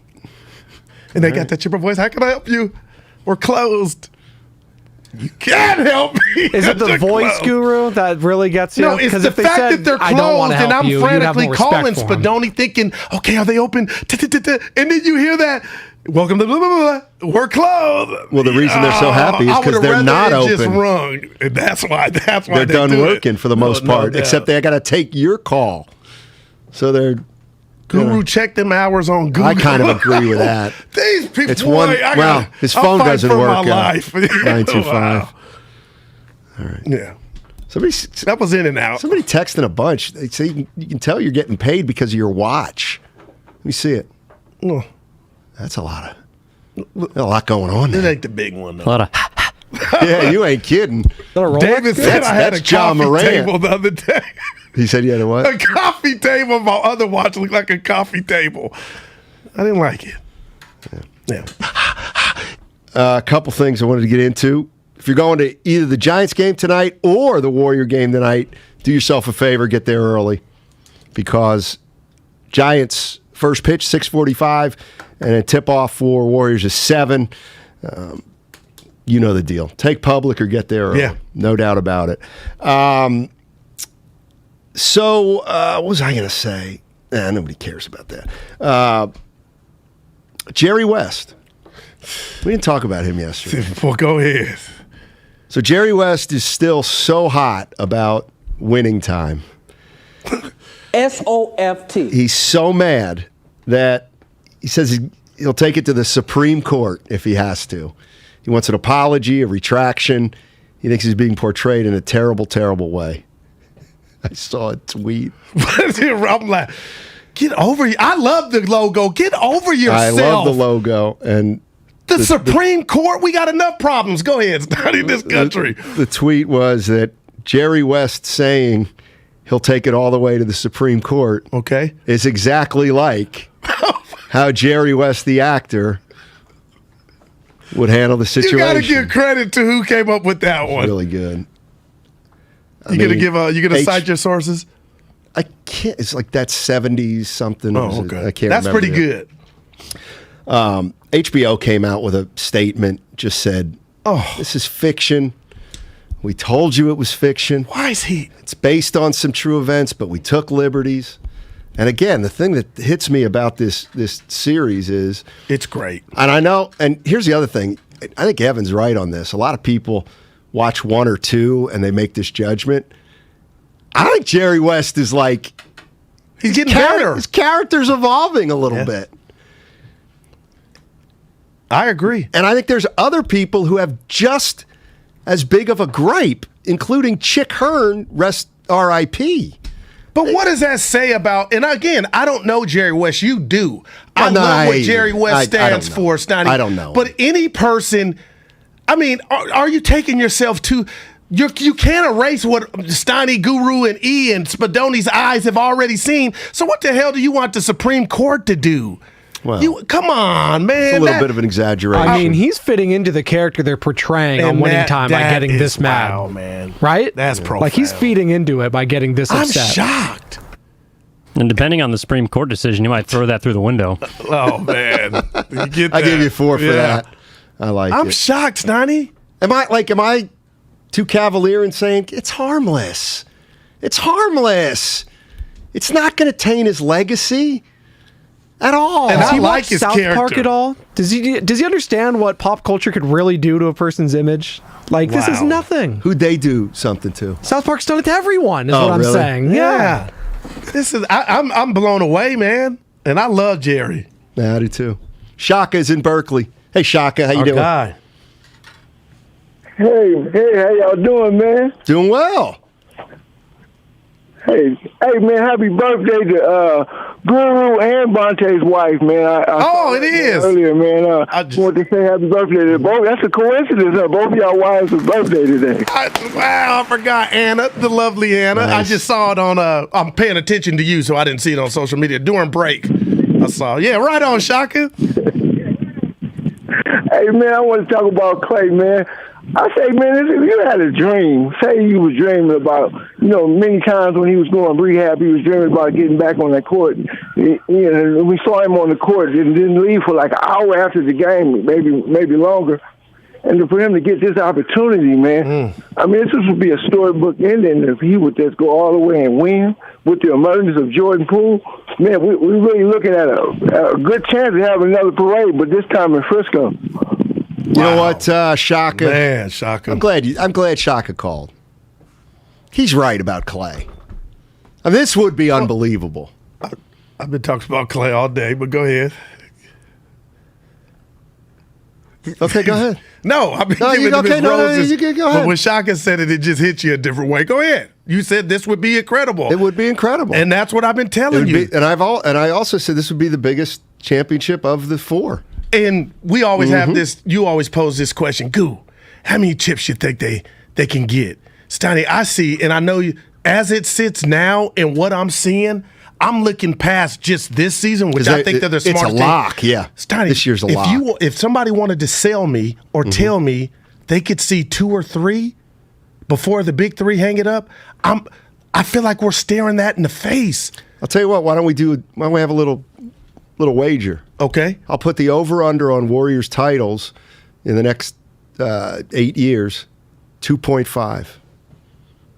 I'll take the under. I hate the 8 and I hate the 2.5 because that would mean 3. Exactly. Yeah, right. You know what? But I thought you gave up betting. Yeah, but man. Yeah, you don't want to make that bet. But it's not as ludicrous as I ain't got no money, but it's not money. It's have a beer. Who's smarter than them? Who plays like them? Let me help you, Steiny. Nobody. And that's why, who was a caller that said he was watching Minnesota and Memphis? Steiny, I enjoyed the game, but I was turned off IQ-wise. Basket, like, this ain't going to be going. Now, styles make fights, but I heard you tell JD I said that. I kind of appreciate it. People said that way before you. I know, but you told JD I said. But anyway, listen. When did I tell him? Friday when I was off. I'm just blown away at they have an identity. Steiny, I'm telling you. Who does? The Warriors, the back cuts, 3 shooters, the guy that can guard anybody, the rooks. I think you're getting a little ahead of yourself. What aspect?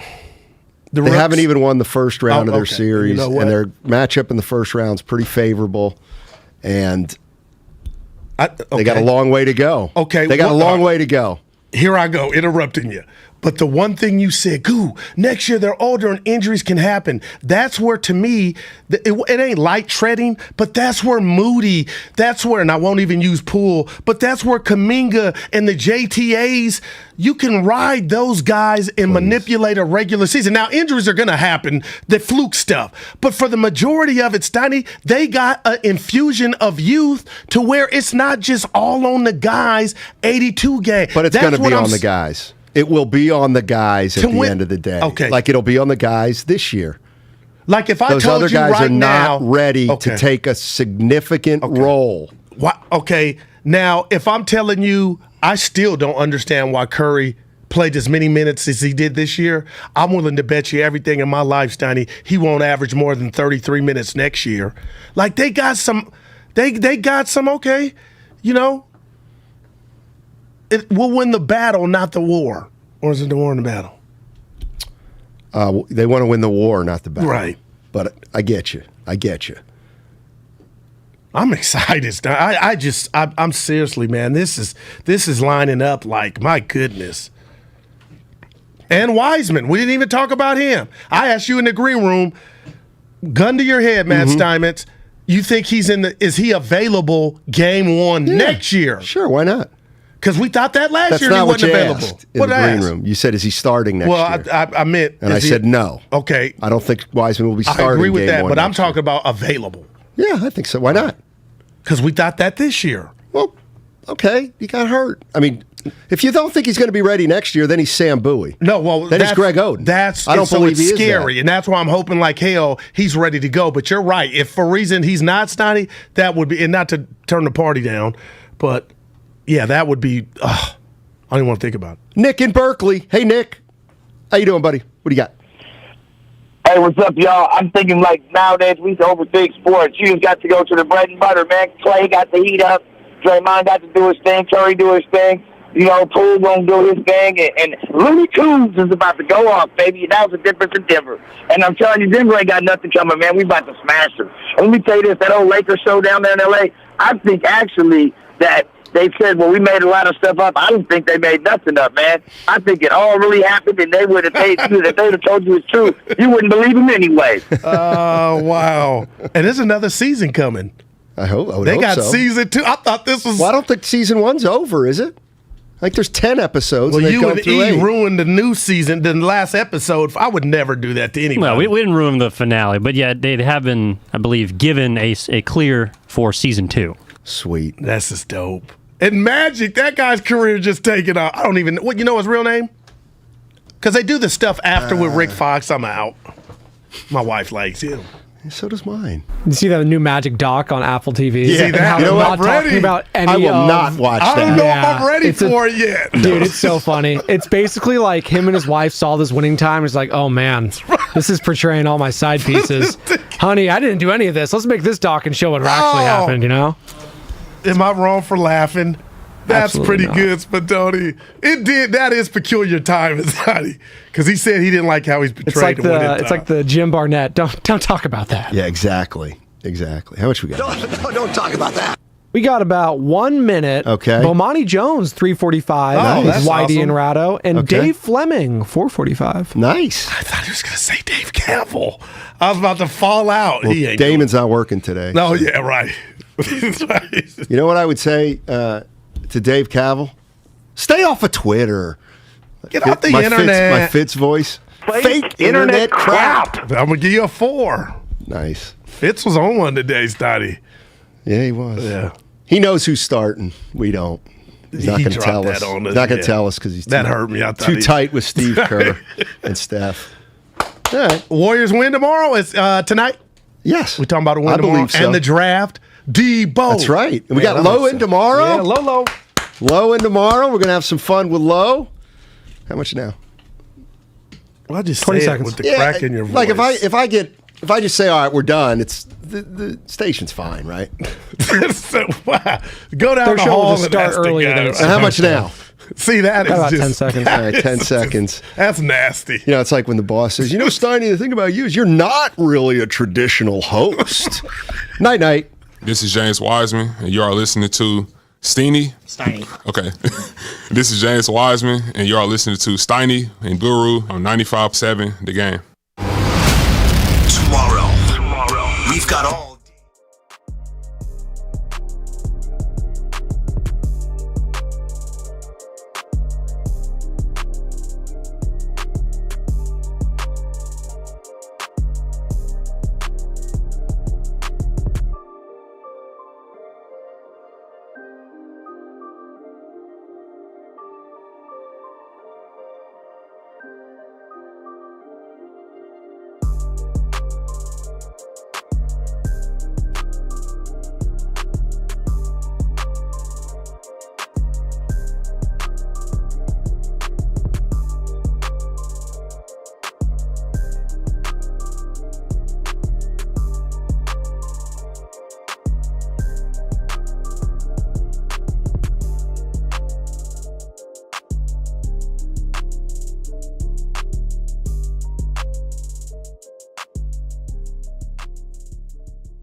925-490-2000. That's 925-490-2000. 925-490-2000. You're listening to KGMZ FM and HD1 San Francisco on Odyssey Station. Presented by DuckDuckGo. Privacy simplified.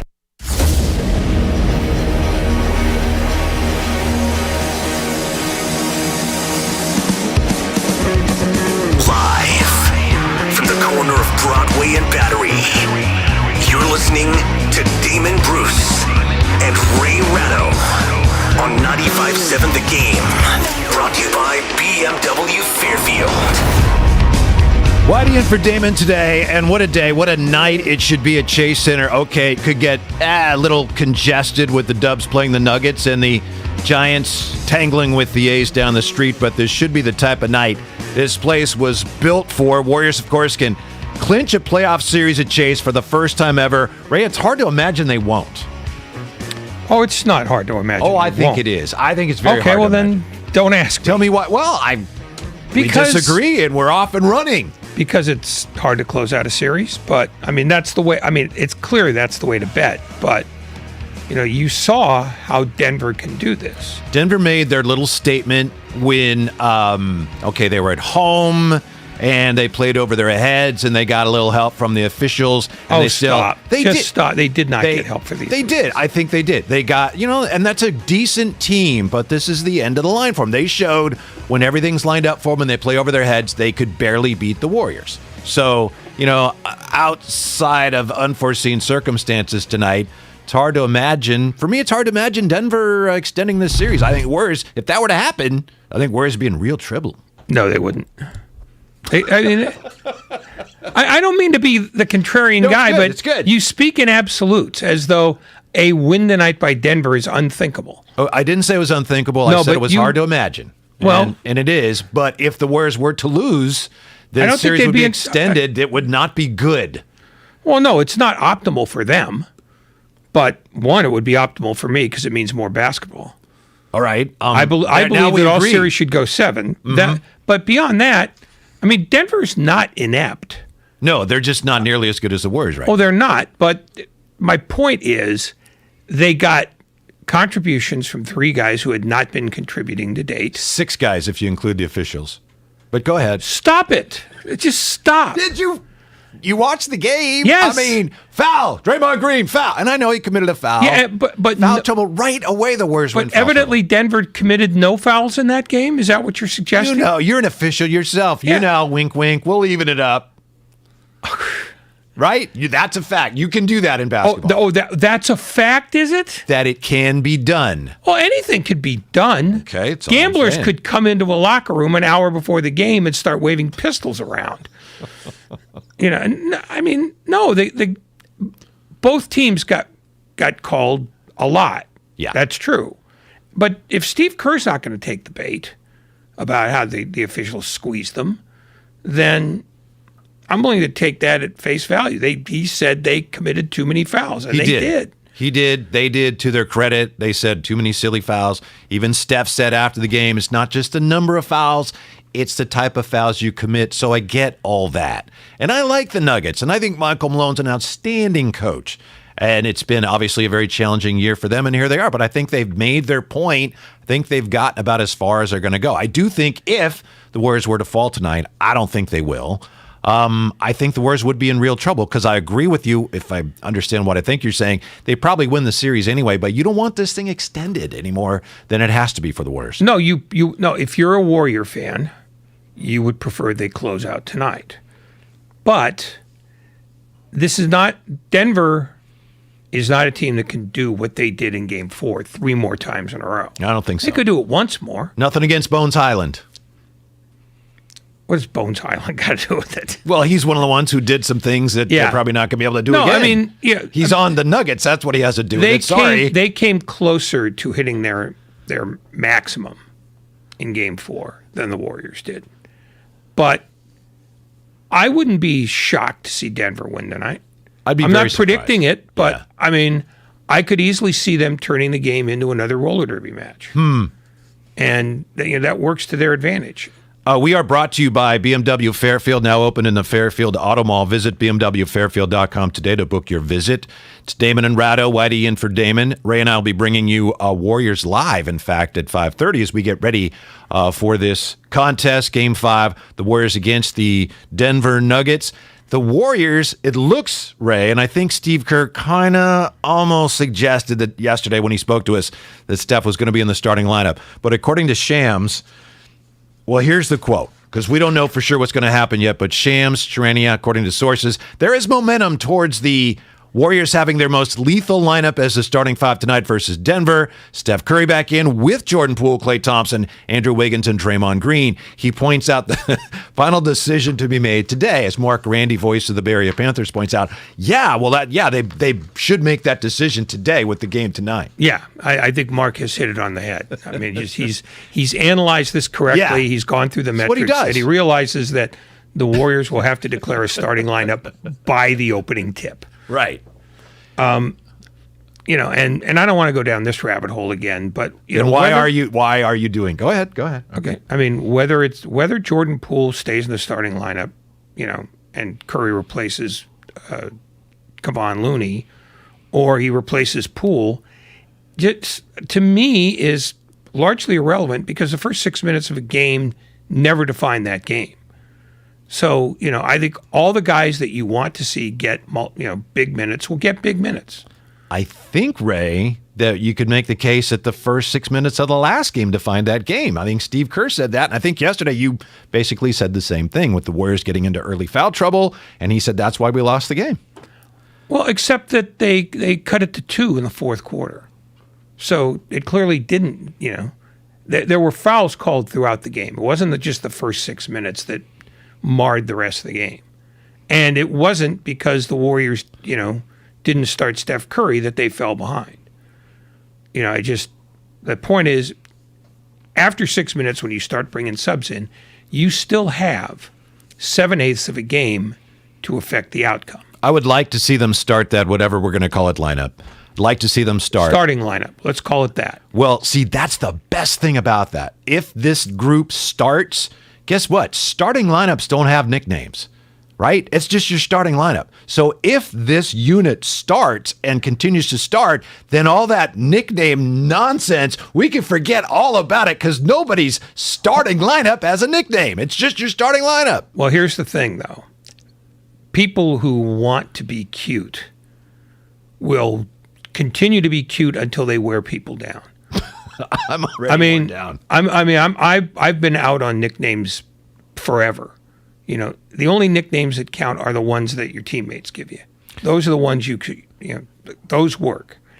No, but the ones that are outsourced to fans, they're never clever. They're never valuable. I mean, the death lineup was not, coined by a fan. Was that a soccer? Was that based on a soccer lineup or where did that come from? No. I believe it was Bruce Frazier.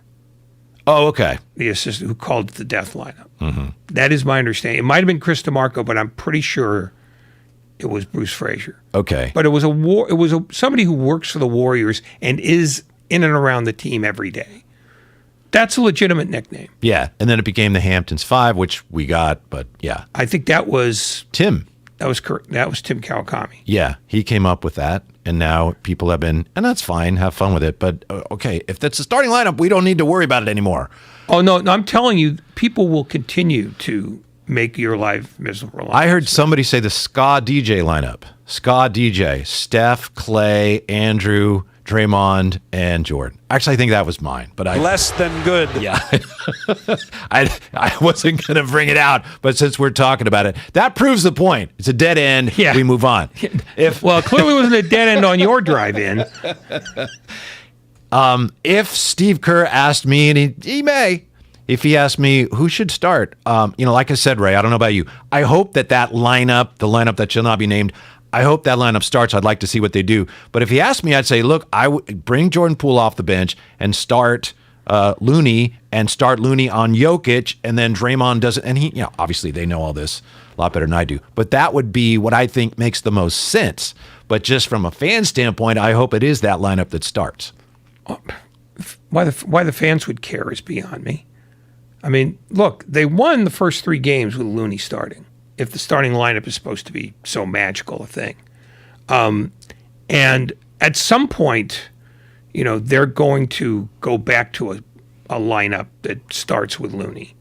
You would think. So, and at some point, Poole's going to be coming off the bench, right? You could make a logical argument that it might be good to have Poole come off the bench in this game because, if, as you say, it should be relatively easy for the Warriors to finish Denver off.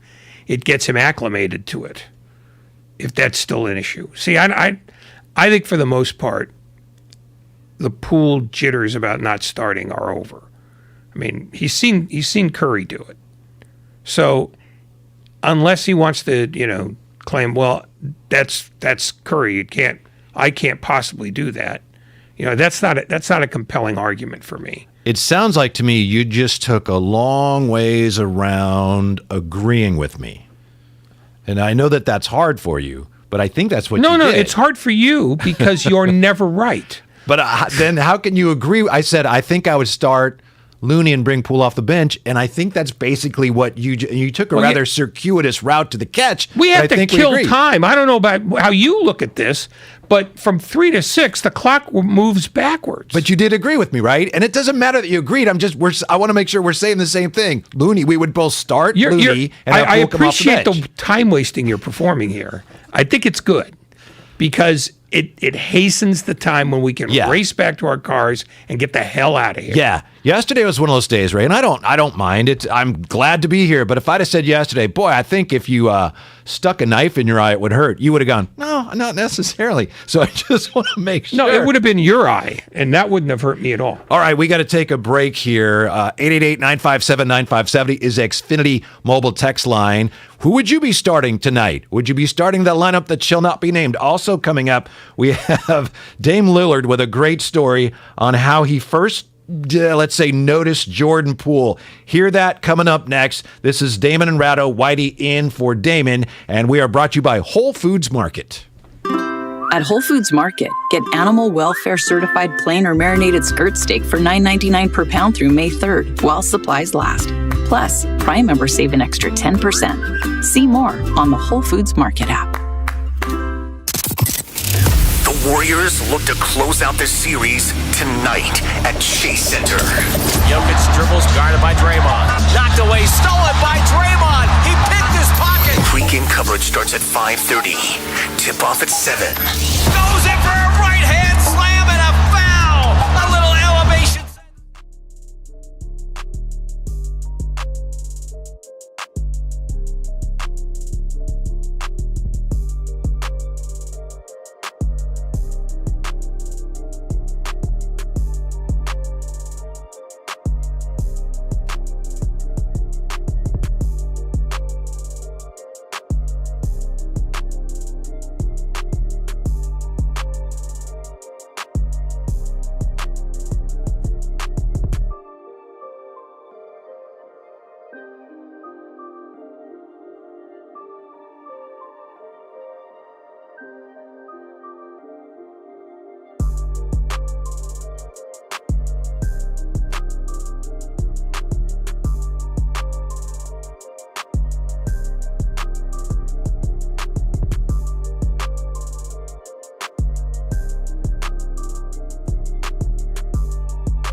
Now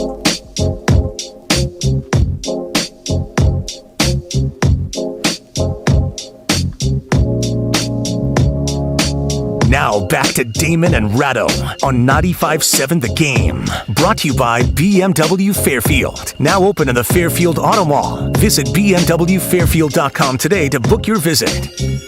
Damon and Ratto, by the way, streaming live on Twitch and YouTube. Head to twitch.tv/957thegame and youtube.com/957thegame to watch us live and see what's going on inside the studio on the Xfinity mobile text line here, Ray. I know you love me to go to the text line early and often. From the 510, Ray looks great in teal. I think we can all agree. Mark Randy, you with me on that? Lucas? Ray looks great for sure. Yeah. Nice look today. Is that it's a Nike shirt? Is it, and there's a rooster on there. Is that a soccer club that you're representing today? Pardon my ignorance. Yeah, pardon your ignorance. How do you not know this? It's French Football Federation, and I don't want to talk about my clothes. Okay, but people can see you. I don't care. I don't want to know what they All right, think. I just wanted to know what that was. Thank you, and thank you for the comment. You could have asked me off the air. Oh, but it's more fun. No, it's not. Yeah. It's never fun. Oh, yeah. Yeah. One thing you said already, Ray, today that I must agree with wholeheartedly is when we were talking about the Warriors, not that I want the Warriors to lose, but you said, hey, you know what? More basketball would not be a bad thing. And I'm with you on that in the sense that the NBA playoffs have been a lot of fun, a lot of drama, a lot of great plays. I know we're supposed to talk to Bomani Jones this hour. Coming up about a half hour, Bomani Jones is going to join us, and then Dave Fleming's going to be with us 4 o'clock hour. And I think Bomani on Twitter said something about, I need some of these series to wrap up here. I'm starting to hit the wall. And, to each his own, but I'm nowhere near the wall when it comes to watching the NBA playoffs. Well, Bucks and Bulls have been awful. I haven't really watched have been much close. of it. Yeah. Well, I mean, and the only reason why Celtics Nets was interesting is because people were actively rooting against the Nets. I mean, that was a Schadenfreude series. I don't know that Miami and Atlanta was terribly compelling either. But, certainly, but Memphis, Minnesota has been worth all the money you could shove in. You make good points, but the ones that have been worth watching have really been worth watching. And really, I mean, if you're talking about it, I think, the only ones that actually I thought have been worth watching, beginning to end have been that one and Suns Pelicans. Because the Suns are clearly grappling without having Devin Booker, and New Orleans has stood up. I mean, and the other one, again, Memphis, Minnesota has been hilarious. I mean, once again, hilarious. For the third time in 2 games, Minnesota blew a double-digit fourth quarter lead. I mean, they literally have no idea what they're doing.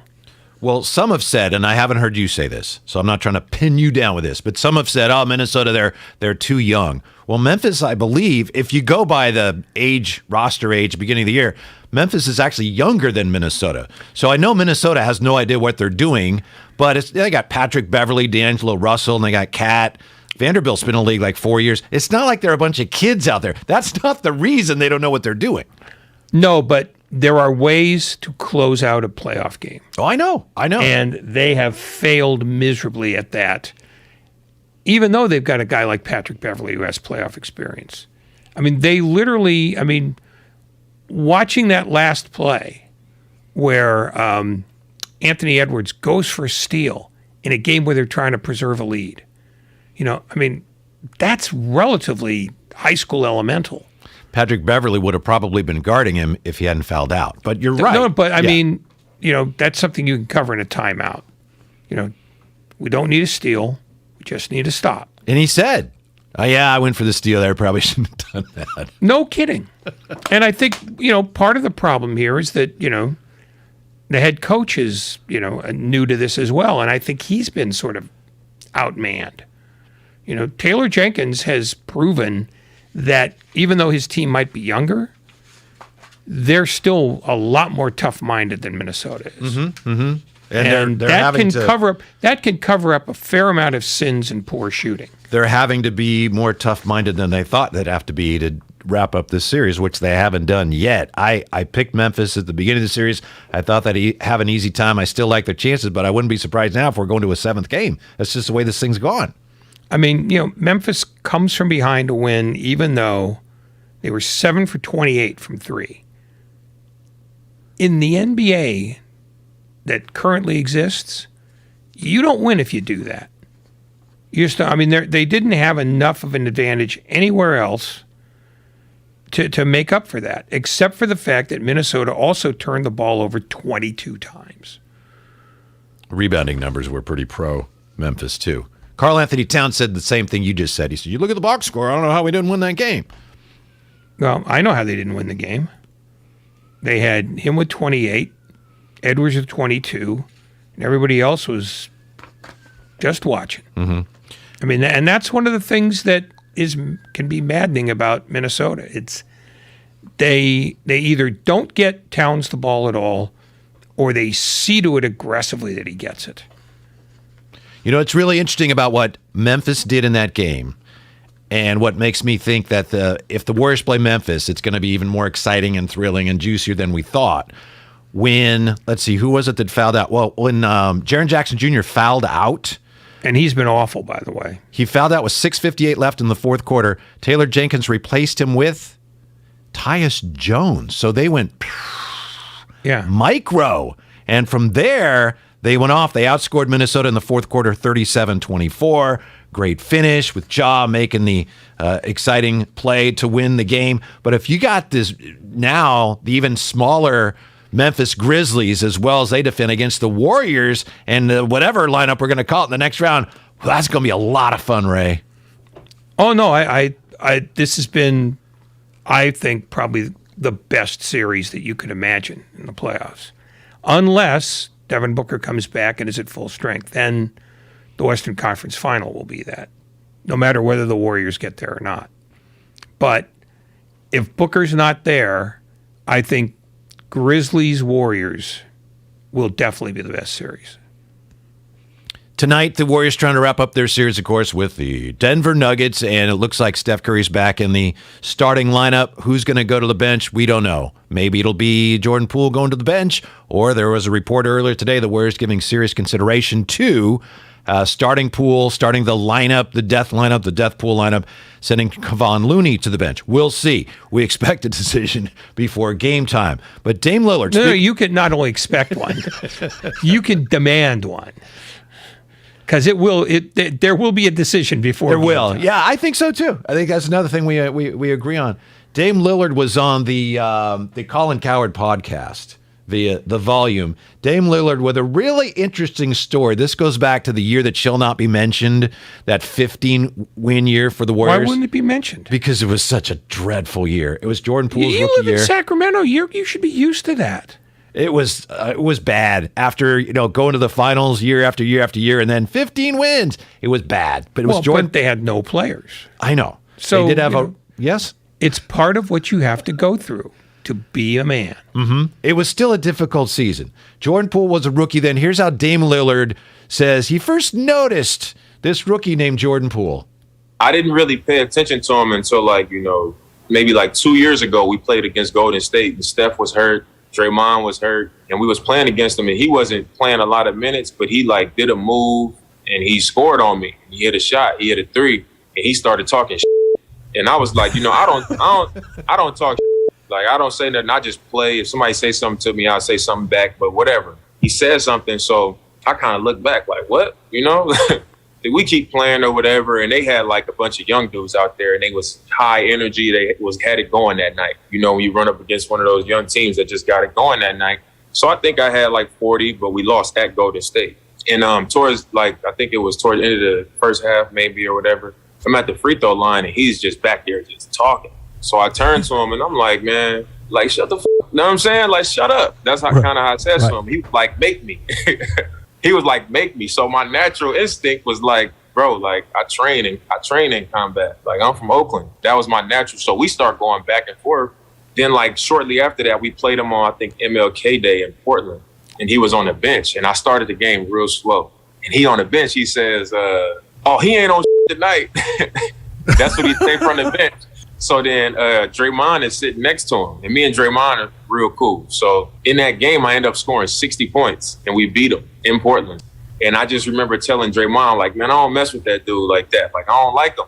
But then from those interactions, I paid more attention to him. And as I paid more attention to him, you know, I started to notice his game more. Like, oh, he actually got something to him. And he got, like, you know, confidence about him. So, like, I paid more attention to him, and I noticed him getting a lot better. So I can't say he caught me by surprise, but it is impressive to see, like, the growth. But I think coming under, you know, Draymond and Steph and Clay, you can definitely see the impact that they've had on him. Yep, Dame Lillard. I noticed the same things, Ray. I didn't like Jordan Poole initially. I remember one of those games, you know, he really struggled, as we all know, and he had to be sent to the G League, and he couldn't buy a basket, couldn't make a three-point shot to save his life at that time. And he came down in the middle of this slump, and he scored on a left-handed layup, and he runs back down court with his left hand up like, did you everyone see what I just did? And I remember I was like, who does this guy think he is?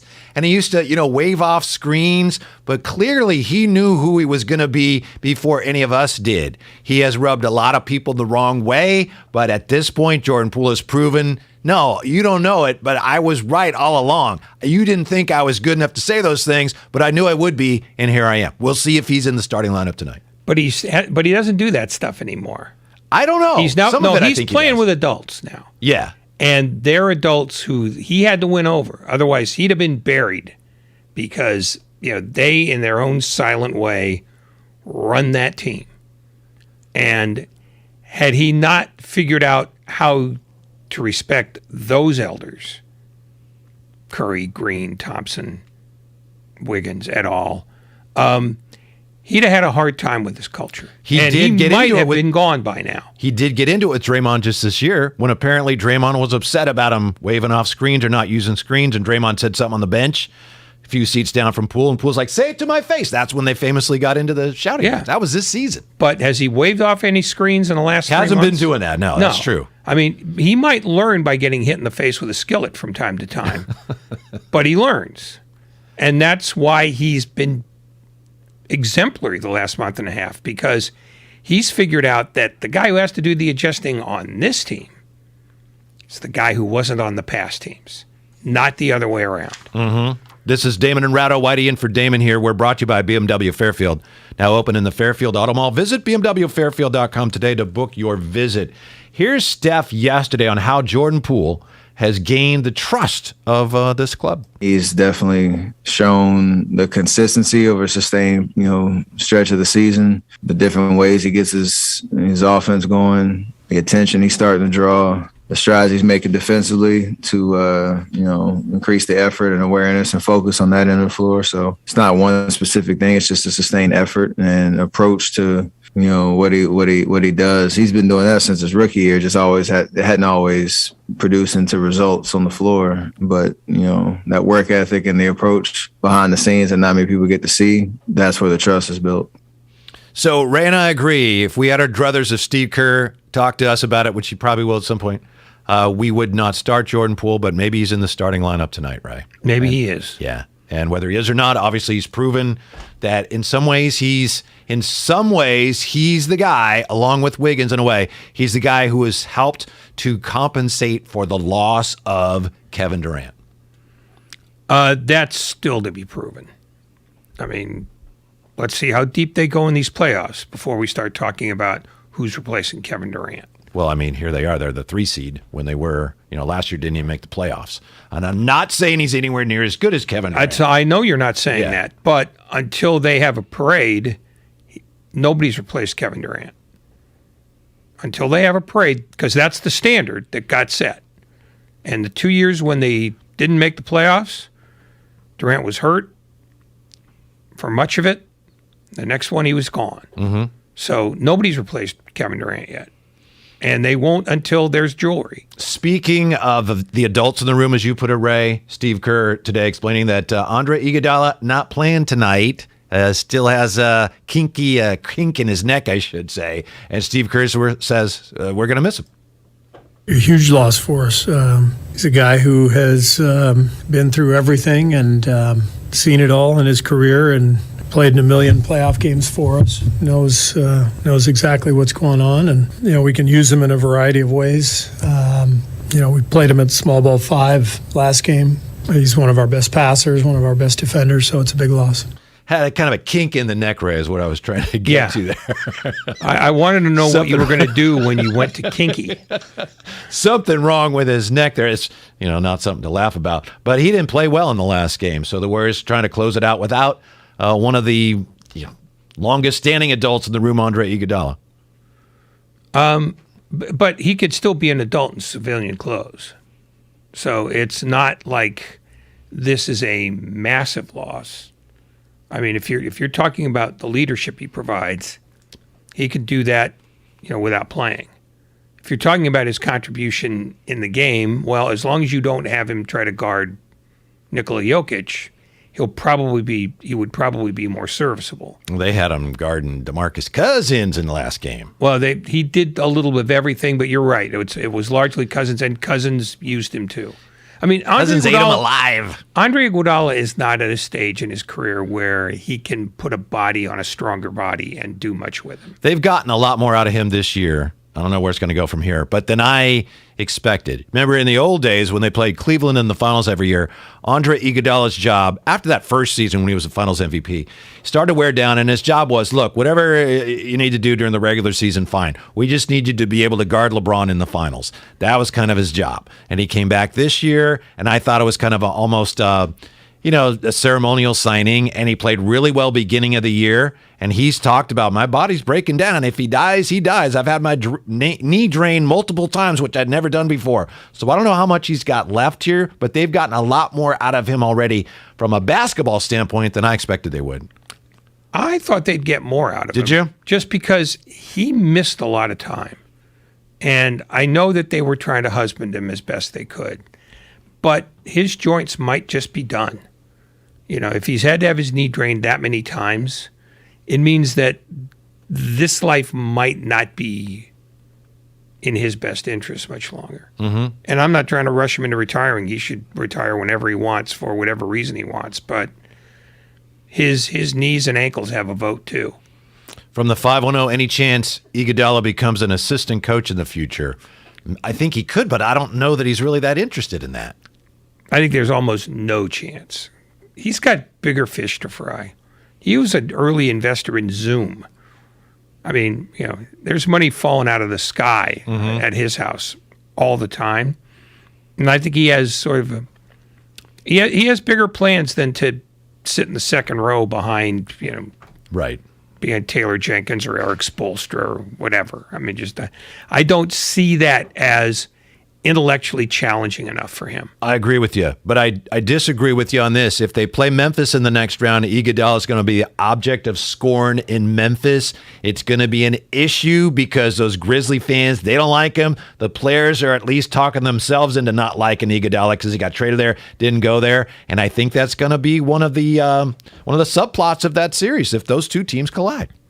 It'll be very much a subplot. Like be a big story back there. You almost can't see it. It'll be a big story in Memphis.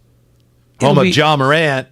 Winner takes a 3-2 lead in this opening round series. Morant. Oh! A jawbreaker! Ian Eagle with the jawbreaker, Ray. That's a good call. It's not a good call, and I'll tell you why. Because he's been saving that. That's not one that came off the top of his head. All right. I still think works. If you have plenty of time to think of like a throwaway line like that, wow. I don't think to me, that's not the same as if he just came up with it. Okay. Now, if he just came up with it, it's a hell of a line. Yeah. If I said that didn't say, sound like that. How do you know? How do you know that he didn't just think of it? That's what you would say to me. So how do you know? In my opinion, the way he said it right away at a moment like that, he had that written down. Just waiting for just the moment. Next thing you're going to tell me. Ja Morant did not have any potential jaw-breaking moments in that game. Next thing you're going to tell me that Jim Nance doesn't come up with his signature lines at the end of the men's basketball tournament on the spot. I know that's hard to believe, but it's called preparation. Huh. All right. It's one of the things I try to avoid. That was a great call. And it was a great finish. That game was just one of those, well, wow, I guess this game's... No! Anthony Edwards with the 3, my goodness. And then that, incredible. Well, you're easily amused. You said yourself it was a tremendous game, and you're loving this. No, it was a tremendous game. But the call's a little contrived for me. Goodness. Really? Winner takes a 3-2 lead in this opening round series. Morant. Oh! A jawbreaker! He'd That's a 10. That's a 10. And I like Ian Eagle. Oh, I Nothing like he him knows too. who I am. like him a great deal, but you cannot convince me that he hadn't had that in the holster for at least a couple of games. Why would that have been a bad thing if you thought of that? It's like, yeah, if you can find the right spot for it, good for you. Anyway, it's like Grandy does when he's doing the Bay Area Panthers games. He's got some of those, catchphrases saved up. Yeah, here's the catchphrase he's got. It's 3rd and 14. Wow. All right. The Warriors taking on the Denver Nuggets tonight. Warriors would be in big trouble if they didn't win this game, but I think it's very unlikely that Denver does what they need to do to win this game tonight. They need to have their others continue to shoot the ball as well as they did in the last game. They need the Warriors to not shoot well, because if the Warriors get Denver in transition tonight, that's going to help the Warriors set up their defense. I don't think the Nuggets, as currently constituted, are really much of a match for the Warriors tonight, trying to close out a series at Chase Center. Yeah, I mean, look, logically you would think that, but I think Denver, now that it has had a taste of success, will try to do the same thing again, and it will be up to the Warriors to figure out how to adjust to that. Do you think it'll be physical? I would expect it to be. I mean, certainly if they go to the lineup that doesn't have Looney in it, because who's going to be the physical presence that's going to deal with Jokic? I think, the Denver will do what they did in Game 4, which is go aggressively to the basket and make the Warriors pay for playing small. Now, can they sustain that the way they did in Game 4? We'll find out. But that would seem to be what I would imagine would be their plan. And, the one way you can beat the Warriors is by just wearing them down, just beating them up. And, Denver showed they could do that. As we know, it may be a little crowded there near the arena and near the stadium with the Giants playing the A's, the Bay Bridge series continuing. I just wanted to touch on, Ray, something you wrote, which was excellent. You were a little offended by Dave Cavill coming after the Giants attendance on Twitter. Yeah, I wasn't offended by him doing that. It's just he can't do it. If you're gonna pick a fight with somebody, you either have to do it with humor or do it with genuine malice. And he just sort of did it with just smarm. He couldn't sell it. No. Was he trying to, who was he going after? I mean, the whole thing was ridiculous for someone with the A's to make fun of the Giants attendance. And I know there were a lot of empty seats there whenever that picture was taken. It was they ended up with 32-8. It was the lowest crowd they have had in that series in San Francisco since Candlestick Park. That said, he's not the guy who gets to make that call, because he and John Fisher are working aggressively to undercut attendance in his own ballpark. Am I wrong, though? At 32-8 to me on Monday night in April, I thought that's okay. I don't know historically what it is, but that's not terrible, if that's an accurate number. Well, none of them are accurate numbers. I mean, that's the thing. I mean, every crowd announcement is padded because it's based on tickets distributed, not rear ends and seats. Right. So it might have been 26,000. But unless Dave Cavill is a whole lot more clever than he is, he doesn't get to make that case.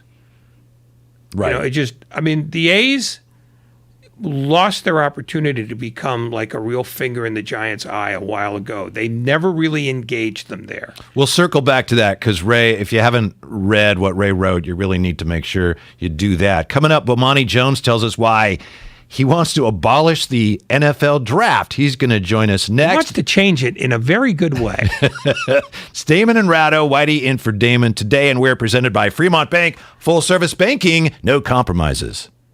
If you're a small business, there are lots of choices when it comes to your internet and technology needs. But when you choose Comcast Business Internet, you choose the largest, fastest, reliable network. You choose advanced security for total peace of mind. And you choose fiber solutions.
Now back to Damon and Ratto, brought to you by BMW Fairfield on 95.7 The Game. Whitey in for Damon today with this friendly reminder. If you're attending the Warriors-Nuggets Game 5 at Chase Center tonight, get there early, take public transportation if possible. Johnson A's playing just a couple blocks away, right, Ray? Tickets always available at Warriors.com. Remember, for road games, come out to Thrive City and watch the game. Nice enough to join us with more on the NBA playoffs and also with an interesting take on the NFL Draft. Coming up tomorrow. Host of Game Theory with Bomani Jones on HBO. Host to ESPN's The Right Time podcast. Bomani Jones with us. Bomani, thanks for your time. How are you today, sir? Hey, man, I'm all good. How about you? Good. I hate to do this to you because I've never even actually met you, but I'm wondering if you could settle, before we get to everything else, a dispute that Ray and I are having over Ian Eagle's call on Ja Morant's dunk last night. Would you be willing to just weigh in and at the very least give us your opinion? Yeah, I can do that. Okay, because I thought it was a great call, and I gave it a 10. And Ray, well, what did you think, Ray? About a 7. About a 7. Clever, but it was contrived. You thought it was contrived. Here is the call. Winner takes a 3-2 lead in his opening round series. Morant. Oh! A jawbreaker! Now, Ray backed off what he said earlier. He just went to a 7. Earlier, he was making it sound like maybe a 4. But, no, don't. We all heard you, Ray. We all heard you. Yeah, anyway, Bomani... He literally is going to hang up, and I will defend his right to do so. I would, too. Just wondering what you thought of the call. Of course, not only the dunk, but the call. It was all right. I mean, the dunk was... I officially stopped caring about who won the game. Wow. At the point of the dunk. I'm like, okay, I mean, he didn't lose. So, like somebody, if they lose, he didn't lose. The call itself, I'll be fair. I mean, when it was going on during the game, I was on the phone with somebody, and it was one of those things where you don't realize that the person is watching the game on a delay until you're. I called after it happened. I was like, "Yo," and I was like, "What? You don't understand why I'm calling? I thought this would be immediately clear why the phone rang, but the person did not see the game in real time." But the dunk, boy, I mean, I put it up there. I think the Baron Davis over Kirilenko was better, but it was of that caliber. Wow. Has that been the most interesting series by a margin of what? Because I think it's pretty indisputable that it's been the best series and the most fun and the weirdest. But I don't know. We also, that one. I was about to say we also had Minnesota, Memphis. No, actually, yeah, you win. You got this one. I was thinking, the Pelicans and the Suns. That one, I think, has turned to be a bit more interesting than any of us expected. Of course, partially because of the Devin Booker thing, but also because, hey, man, if you're going to be a place like New Orleans, I wish people would look at this and get a hold of it. You might as well be fun. Mm-hmm. And they are fun. Yep, they are like Minnesota and Memphis. Like, they're too young to be doing what they're doing, but they're doing it. Yeah, but I think there's another level with them, which is they're really no better or worse than they would have been if they kept Anthony Davis. So, like, I think about when Milwaukee traded Kareem Abdul-Jabbar in 1975. You don't get equal value for prime Kareem, but they did get two guys whose numbers they retired. So they trade Anthony Davis, they get back Brandon Ingram and then pieces, and then they could do some other stuff. But in the end, it sure seems like Pelicans fans are having more fun with this than they were every year sweating whether or not they were going to lose Anthony Davis. Waiting for Zion to play. Was it who were the two guys? Was it Brian Winters and Dave Myers or Junior Bridgman? Junior Bridgman. Okay, my bad. Yeah. Bomani Jones with us here on 95.7 The Game. I know on Twitter you have been addressing the KD Charles Barkley back and forth. KD still a real hot topic around here because the Warriors, for the first time since he left, may actually achieve something, and he's just such a fascinating character anyway, such a fascinating figure. What do you make of Charles Barkley implying that Durant not really a bus driver, although he kind of backed off of that? What did you think? Is KD getting too much blame for what went wrong with the Nets?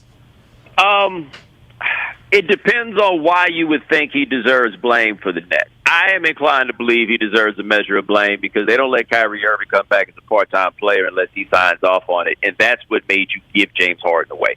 And as much as I think that James Harden doesn't have as much left as I may have thought coming into the season, he's got a lot more left than Ben Simmons sitting over there in street clothes, right? And that, I think, falls on Kevin Durant. I think he misread the room. And, I mean, if we're just talking about basketball players, even with Harden falling off, I'd rather have Harden than Kyrie. That's where I think he made the wrong call. He didn't play especially well, but that happens. It's actually pretty amazing that he got this far into his career and not had that one series that everybody could point to and be like, yeah, you just didn't really bring it there. So there's that. The thing that's interesting to me, though, is the complete absence of context for Charles Barkley's career when people clap back and they're like, oh, you played with Moses Malone and Dr. J and all those guys. Man, them dudes was done. Hey, well, you went to go play with the Rockets. I was in Houston. Them dudes were done too. Charles, he was done-ish. Like all of that. It's the back and forth between them becomes interesting. But with Kevin, he's in his 15th year in the NBA. LeBron has fooled us into believing that nobody gets old. You raise an interesting point there because, while a lot of people have been trying to make the point, well, this is what happens when you allow players to be empowered. And yet, my takeaway from the whole Nets thing is that it's hard to be a general manager. And I think maybe that's the one takeaway, that not that players shouldn't have input, but that there ought to be somebody who can say, maybe we don't do that. Does that sound reasonable to you?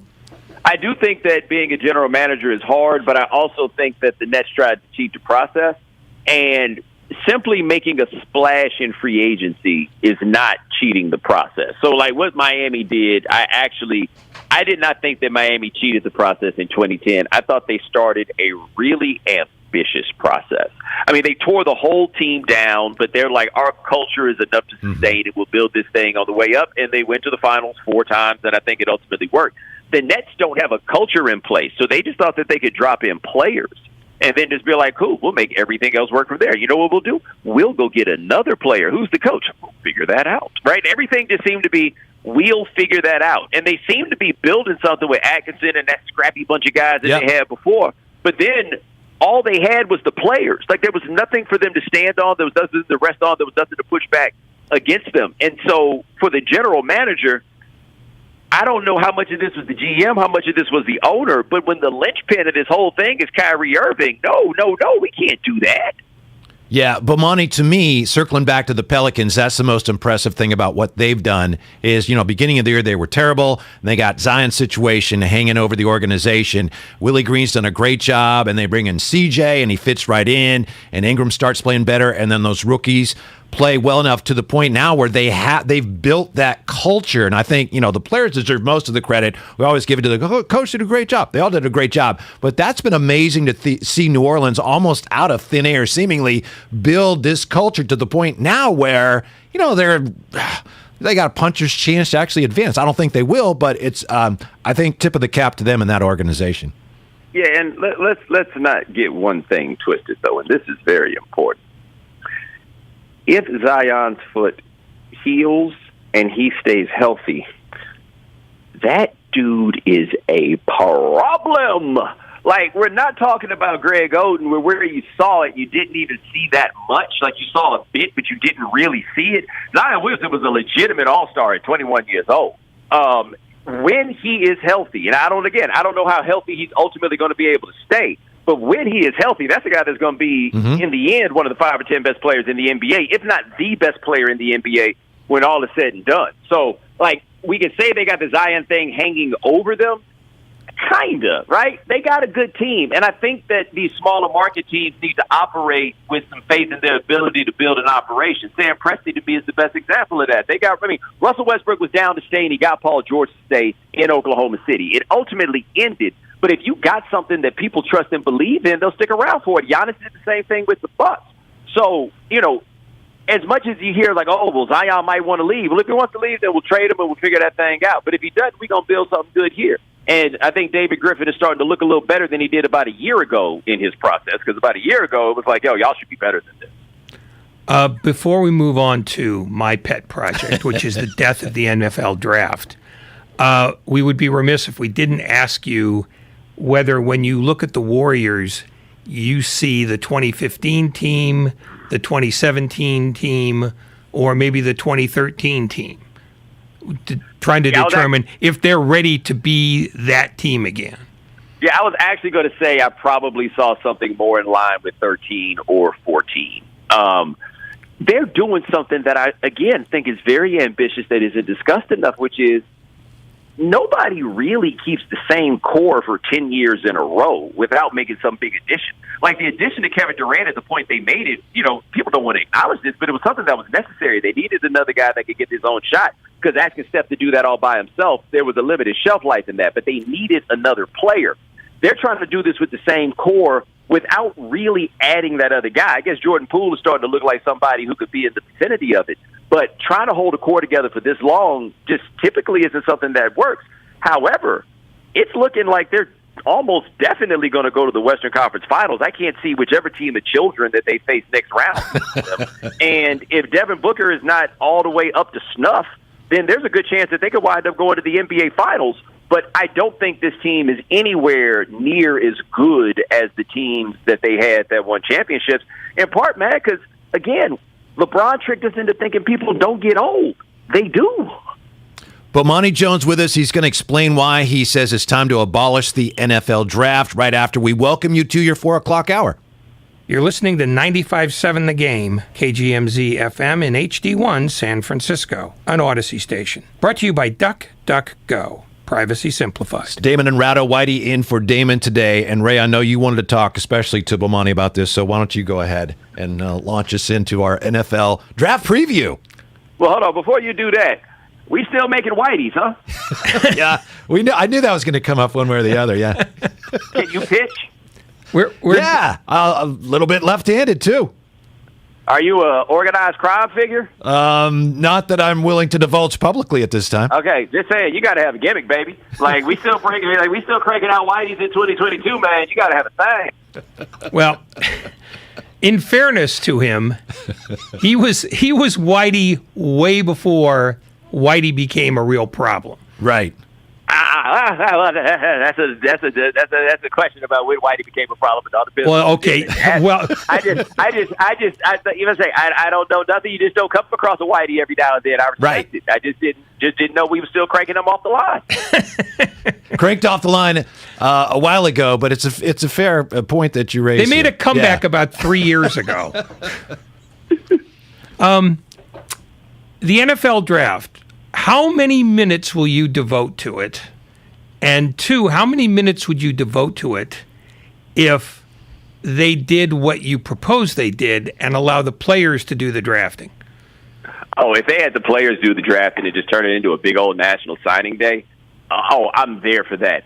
I find myself getting to the draft and often finding it to be somewhat entertaining. Like, it kind of depends. I did like watching all the dudes at their houses. Like, there was a certain charm to that one. But the thing for me about the draft is, it's with a lot of things that happen now. Do I necessarily need this in real time? Like, the fact that they turned this into something that possesses legitimate suspense is fascinating to me. Because no matter who you are, you root for your team, and you out here buying the magazines. I guess people don't do that no more, but you know what I mean. Like, you studying all these guys. Man, whoever they get you, you're going to talk yourself into it because you have no other choice but to talk yourself into it. Otherwise, you're just going to be miserable for 4 years.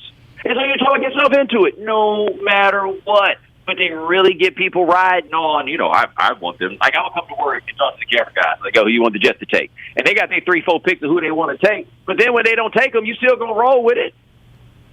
Bomani, I have always assumed, well, let me put it this way. Whitey has always assumed that the draft was necessary for a competitive balance. And then watching what you did on HBO, is it possible that that's not even true? Oh, it's incredibly possible that it's not true, because the problem is it could certainly contribute to competitive balance in theory, but, like, incompetent people are going to do incompetent things. Like, that's not going to change. But if you wanted to retain, like, that draft element, then what you could easily do is take an allotment of the salary cap proportional to where you finish, and then let teams do something that I think would be way more interesting, which is mix and match how they want to do it. Like, rather than being like, I want to pick in all these rounds, we could get a whole bunch of late-round guys and just see what pans out, or we could lean in extra heavy and try to get, like, 2 bookend tackles to settle this for the rest of the next 15 years. Like, there would be all kinds of intrigue and creativity in terms of how teams decided they were going to use their allocation, very similar to free agency. All of that could be done. The thing is, we just don't think about it because everybody has a draft and it stands to reason and it makes sense. that it would work. Like, okay, well, the worst teams get the best players, and then the worst teams become better, except the sorry team's been sorry our whole lives. What team would be picked first in your scheme, rather than what player? What team would be the first pick in tomorrow's draft if we did it your way? So the trick bag is we're dealing with youngsters. I imagine Miami would be a hot spot for the youth as they are making their decisions on where they might want to go. Like, if I was thinking just in terms of, like, competence of franchise, like, the problem is you might draft the Patriots, but they don't want to pay you. We know that. That's not going to be part of their game at all. And as one former Patriot told me, it's not a lot of fun. You just have a chance to win every week. The Cowboys are probably number one for most people, man, because we know this from covering sports and talking to football players. They don't stop being fans of their favorite team growing up. That doesn't change, and they all still love the Cowboys. Well, Monty, as I'm sure you remember, a couple of years ago, the NBA, they were looking at ways to minimize tanking, and one of the ideas they came up with, which to this point, of course, they haven't gone with, was, okay, with the draft selections will be determined randomly.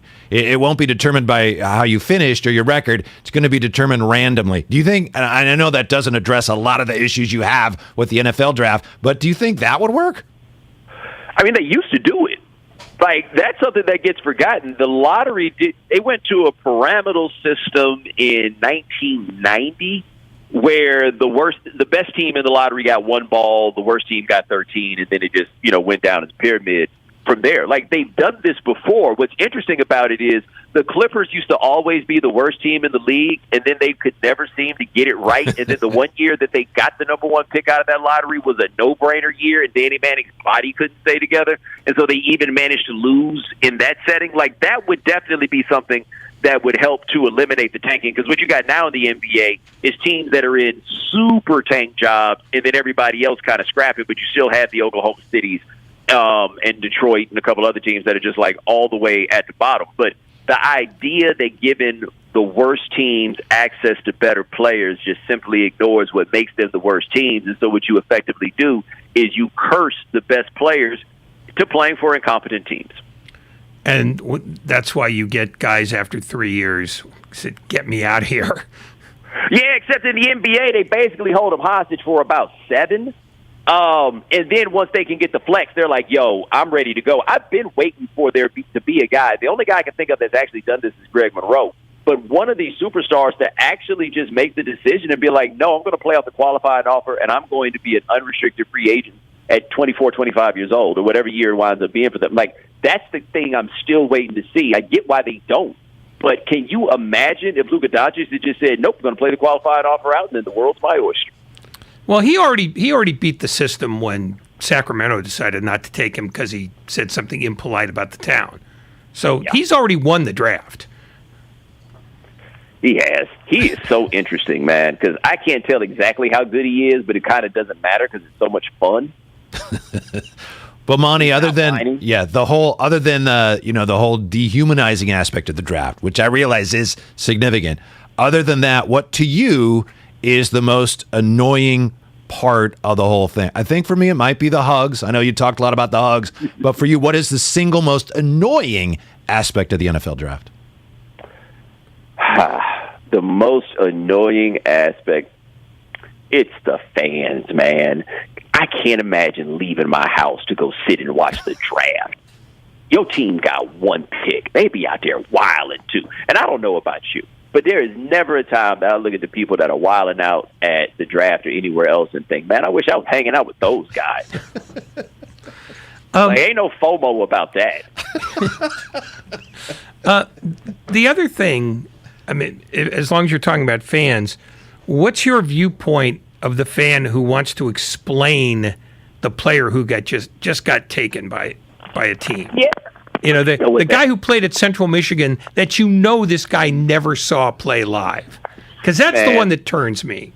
You know what this is, though. Sports allows the common man to be an expert about something, right?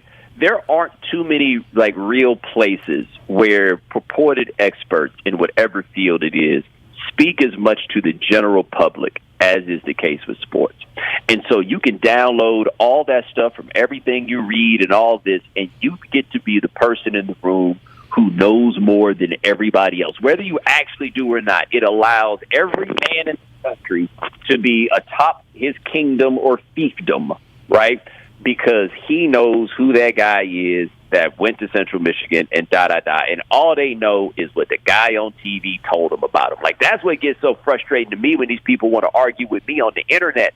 Dog, I work at this network. I've heard all this stuff 8 times. You think you are dropping game on me? No, yes, I know that's exactly what McShay said about him. Yes, you're absolutely correct. What do you think? Oh, you don't think anything. How could you possibly think anything? It's thousands of players. Bomani Jones, the host of Game Theory with Bomani Jones. Make sure you check that out if you haven't already. Bomani, thanks very much for your time. We appreciate it. Enjoy the rest of the playoffs. Hope to talk to you again very soon. All right, man. You guys be good. Yep. Thank you. Ray, here's the thing I don't understand about the draft. Somebody on the text line from the 510 here, the Xfinity mobile text line, says, draft is cool, get some friends and family, eat and drink. I understand that, but I believe, what do we have, 2 or 3 NBA playoff games tomorrow? You know that the NFL draft is going to just destroy actual NBA games in the ratings. And I understand why fans would get excited who my team is going to pick, but why the draft itself is such a huge show and people are, oh, it's the draft. I don't quite understand that. I would rather watch an actual game than a draft. Well, because fans are dunces. I mean, basically, if those are your choices, I'm going to stand there and watch Roger Goodell read 32 names, or I can watch 5 hours or 6 hours of really good basketball. Is some of it just the hope that fans of some of these downtrodden teams get? Draft day, it's just, you don't...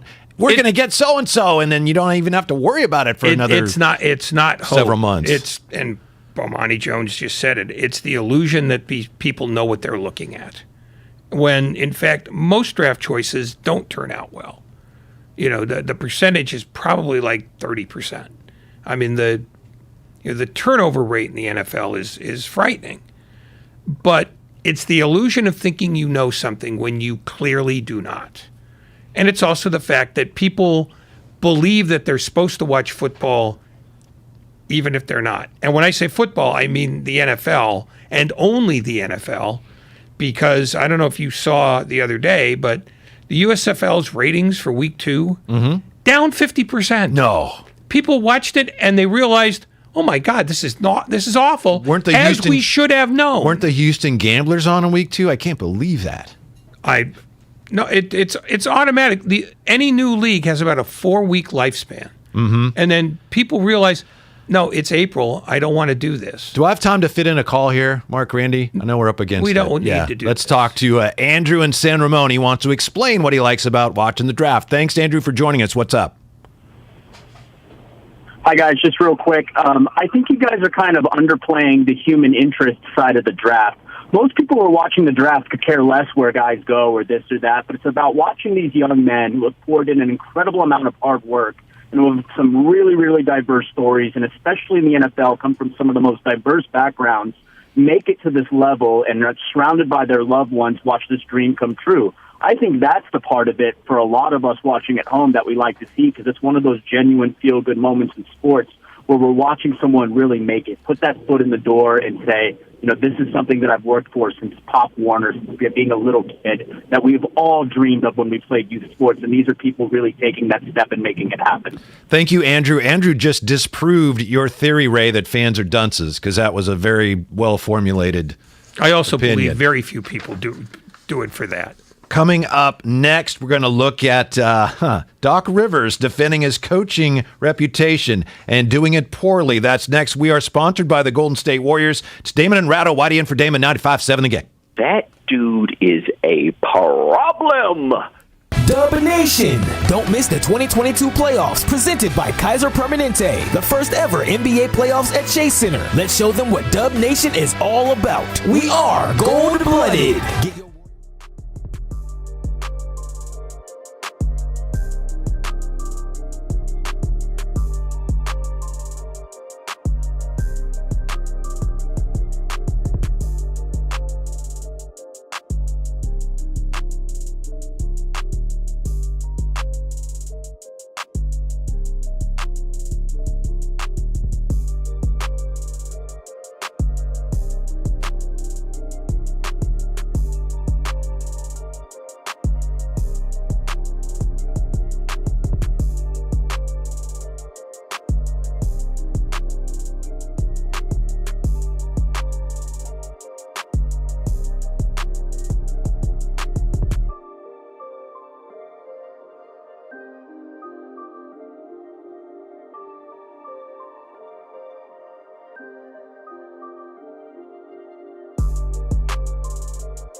Xfinity Sports Zone, the ultimate hub for everything sports, with live games, shows, news, and highlights, all in one place. Only with Xfinity X1.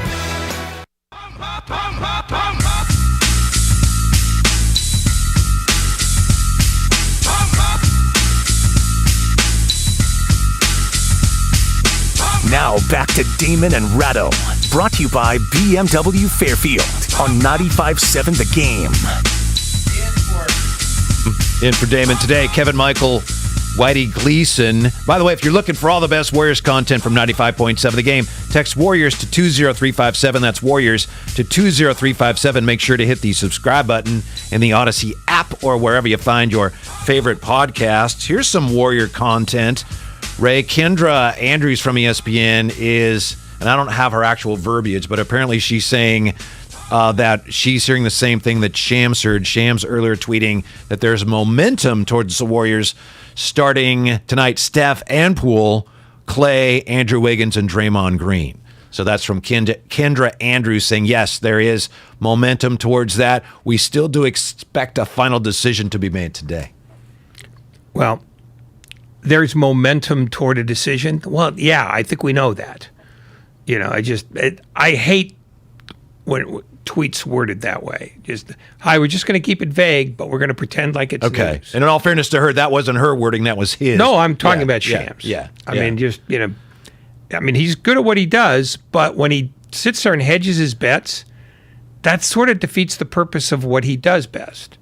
If you got it, say it. If you don't got it, don't say it. It looks like Looney would be going to the bench. Somebody asked Andrew Wiggins, and this was today, right, Mark? Somebody asked Andrew Wiggins, would his ego be hurt if he were out of the starting lineup? Right now it's playoffs, so, you got to throw your ego out the window and do whatever you got to do to win.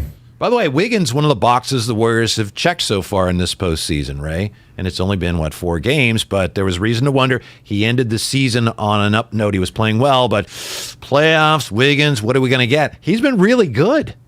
Well, I mean, I think, the struggles he had in the middle of the year were in large part because he was kind of forced to exceed his mandate.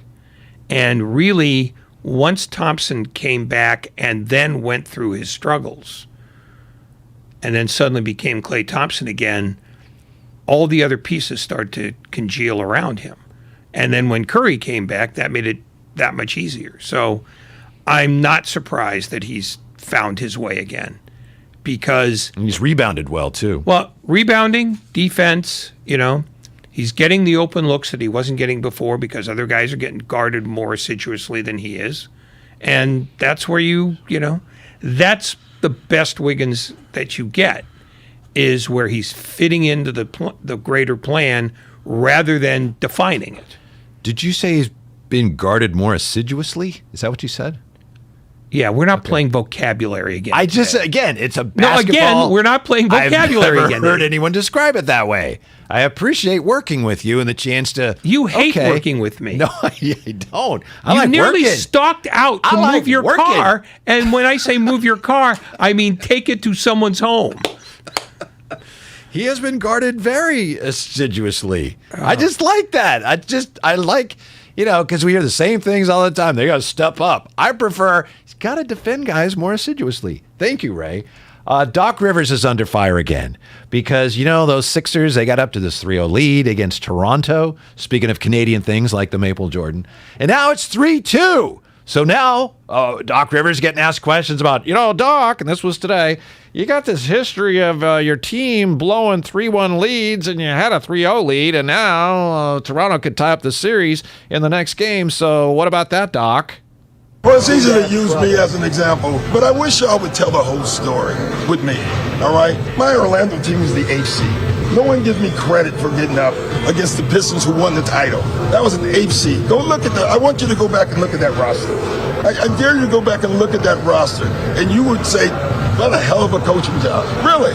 The Clipper team that we lost 3-1. Chris Paul didn't play in the first 2 games and was playing on one leg.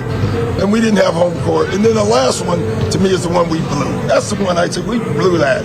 Now, it was in the bubble, and anything can happen in the bubble. There's no home court. Game 7 would have been in L.A. but it just happens. So I would say with me, some of them is I got to do better always. I always take my own responsibility. And then some of it is circumstances happen. You know, this one, let's win it, and we don't have to talk about it. Doc Rivers today. I'm in the minority, I think. I like Doc Rivers. I think he's a pretty good coach. I appreciate the fact that he was the first guy to go from the court to the broadcast booth to boom, you'll be a head coach. He was the first guy. And at the time, I was like, you can't do that. He did it before Mark Jackson did it, before Steve Kerr did it. I know Steve Kerr was a GM as well. Doc Rivers won a championship. I know that he has coached some teams known more for failure than success, like the Clippers. I think he's a really good coach, but he's got a reputation as an underachieving bad coach. I just think right there, he took the bait a little bit. If it were me, Ray, I'd say, you know what, okay, that's fine, but that's a long time ago, and we're focusing on this. But to then go back and recite, oh, well, this was a 3-1 lead, but the team wasn't very good. I just think he did a poor job of defending a record that is better than people give him credit for. Well, it's a dishonest question in a lot of ways, because if he answers it at all, it's going to be the reaction you had. And if he doesn't answer it, people are going to say, well, you clearly don't want to address the fact that you're a failure as a coach. So I mean, whatever he does, it's a loaded question. Yeah, whatever he does, however he answers this, he's wrong. So, the only way you could play that off is just go, well, then I guess I suck. Except that I've got this job and you can't fire me. So it sort of doesn't matter what you think. And then just do it that way and move on. Because he does have a point. He's had one example of having the better team and then gagging up a big lead. Which he owned up to. Yeah, but as we've seen, being up 3-1 and losing a series is no longer that unusual. There's also this, though, Ray. Last year, it wasn't a 3-1 lead, but the way they collapsed in the postseason last year, the way he kind of threw Ben Simmons under the bus, to me, that was worse than any of these blown 3-1 series leads. Well, but that was just last year. But he wasn't the only one who did that. I mean, Joel Embiid threw a lot more sand on Simmons than Doc Rivers did. Well, Doc Rivers at the press conference. Remember, I'm a Doc guy. At the press conference, can you win a playoff series with Ben Simmons as point guard? I don't know. I mean, you just say, yeah, of course we could, and then you move on. But I mean, I don't know the answer to that question. I don't think he needed to go there. Well, no, but that's the honest answer, because he doesn't know. Nobody knows. But you tell me all the time, coaches aren't honest. They shouldn't be honest. No, they're not. And I'm not sure he was being honest there either. I think if he was being honest, he'd say, well, you saw. What do you think? I mean, that's why, the whole thing about what Doc says or doesn't say is almost irrelevant, because people have decided what the narrative on him is, which is he's not an acceptable coach. Well, he's got a ring. So he was acceptable at one point. And it's not like he's forgotten basketball. Do you want to wander down the rabbit hole with me on this whole thing, Ray? What's really going on in Philly? You want to hear what Stephen A. Smith says? Stephen A. Oh, this will be good. Stephen A. Really tapped into what's going on in Philadelphia. He and Jason Dumas, my friend, are the two that know what's going on in Philadelphia. So, wow, all of a sudden, this team, they're collapsing. Stephen A. Smith on Harden and the Philly situation. I think this was on ESPN. I think he may refer to J.J. Redick here, who was on with him. Here's Stephen A. Has he really lost that much of a step, J.J. Redick? Or is it that you wanted to get out of Houston, so you got to Brooklyn, and then when you got to Brooklyn, you really wanted to get to Philly, and so obviously you told Steve Nash one thing, you do another, you end up getting out the door, which is what you really wanted, because we know what he's willing to do, and now you in Philly, and all these rumors are circulating that if things don't work out, Doc Rivers gonna be gone, and Mike D'Antoni's gonna be in there. Who wants Mike D'Antoni as the coach? We all know. Daryl Morey's one of them. James Harden's another. Is that going to happen if James Harden is looking all world? Is that going to happen if Philadelphia is winning?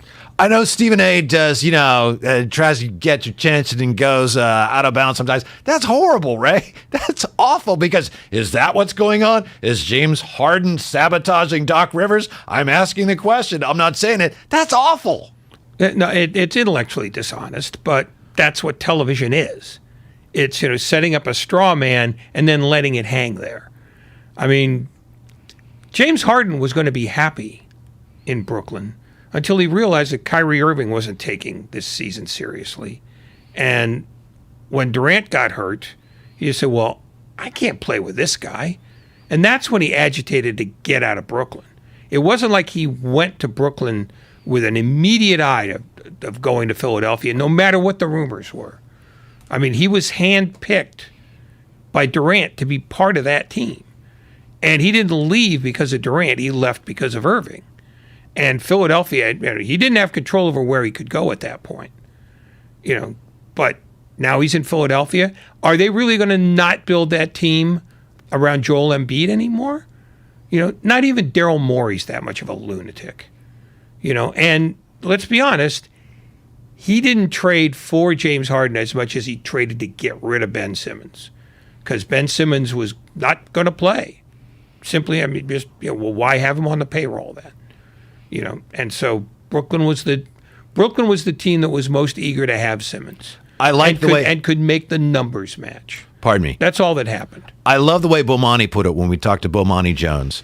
And the Warriors are one of the teams that does it right. They don't cheat the process. And the Nets learned, as if they needed reminding. They should have known. You can't cheat the process. You can't just build that culture and that winning way by just going out getting Kevin Durant. Who do you want? Kyrie? All right, here we go. Doesn't work that way. Philadelphia is struggling, I think, with the same thing over the last few years. Daryl Morey going out, let's bring in Harden. He tried that in Houston. We mentioned the Pelicans. You're seeing what they're doing, and it's working. I don't know how far they're going to get, but it's working. And in Memphis, they've built a culture. Again, I give most of the credit to the players because they have to buy in and they have to sacrifice. It's working, and it's working in Golden State. And it's just been gratifying as a basketball fan to see that, all right, some organizations, Warriors being one of them, chief among them, still recognize the value of doing it the right way, the hard way, the long-term way. I wouldn't include New Orleans in that group. I think I would this year. Not as an organization, but won, basketball ops, I would. They've won 2 games in a playoff series after finishing 9th and barely scraping into the play-in. But I don't think you do that just by luck, Ray. No. I think sometimes you get it by luck. I mean, if Zion Williamson doesn't come back, or if he comes back and starts agitating to leave again, then they have to start all over again. And there goes your culture one more time. They haven't put enough of a footprint to have a culture yet. I think Memphis has established a culture. I think you're right there. And the interesting thing that Bomani said about the Warriors is that they have held on to the same culture for well nigh on a decade. Yeah. Which actually is not the traditional way of doing it. You ride guys maybe 5-6 years, and then you move. I mean, this is an unusual team. This is as unusual a team as the Spurs teams. That's the team I was going to mention. That's the only other team. But really, no. There's one other team. The Celtics in the 60s. The Celtics of the 60s, but there was no player movement then. But the Showtime Lakers were that. So there's really been only about 3 teams where you just go, this is our core, and we're holding on to it forever. Everywhere else, it's 3-4 years, and then we got to start moving on.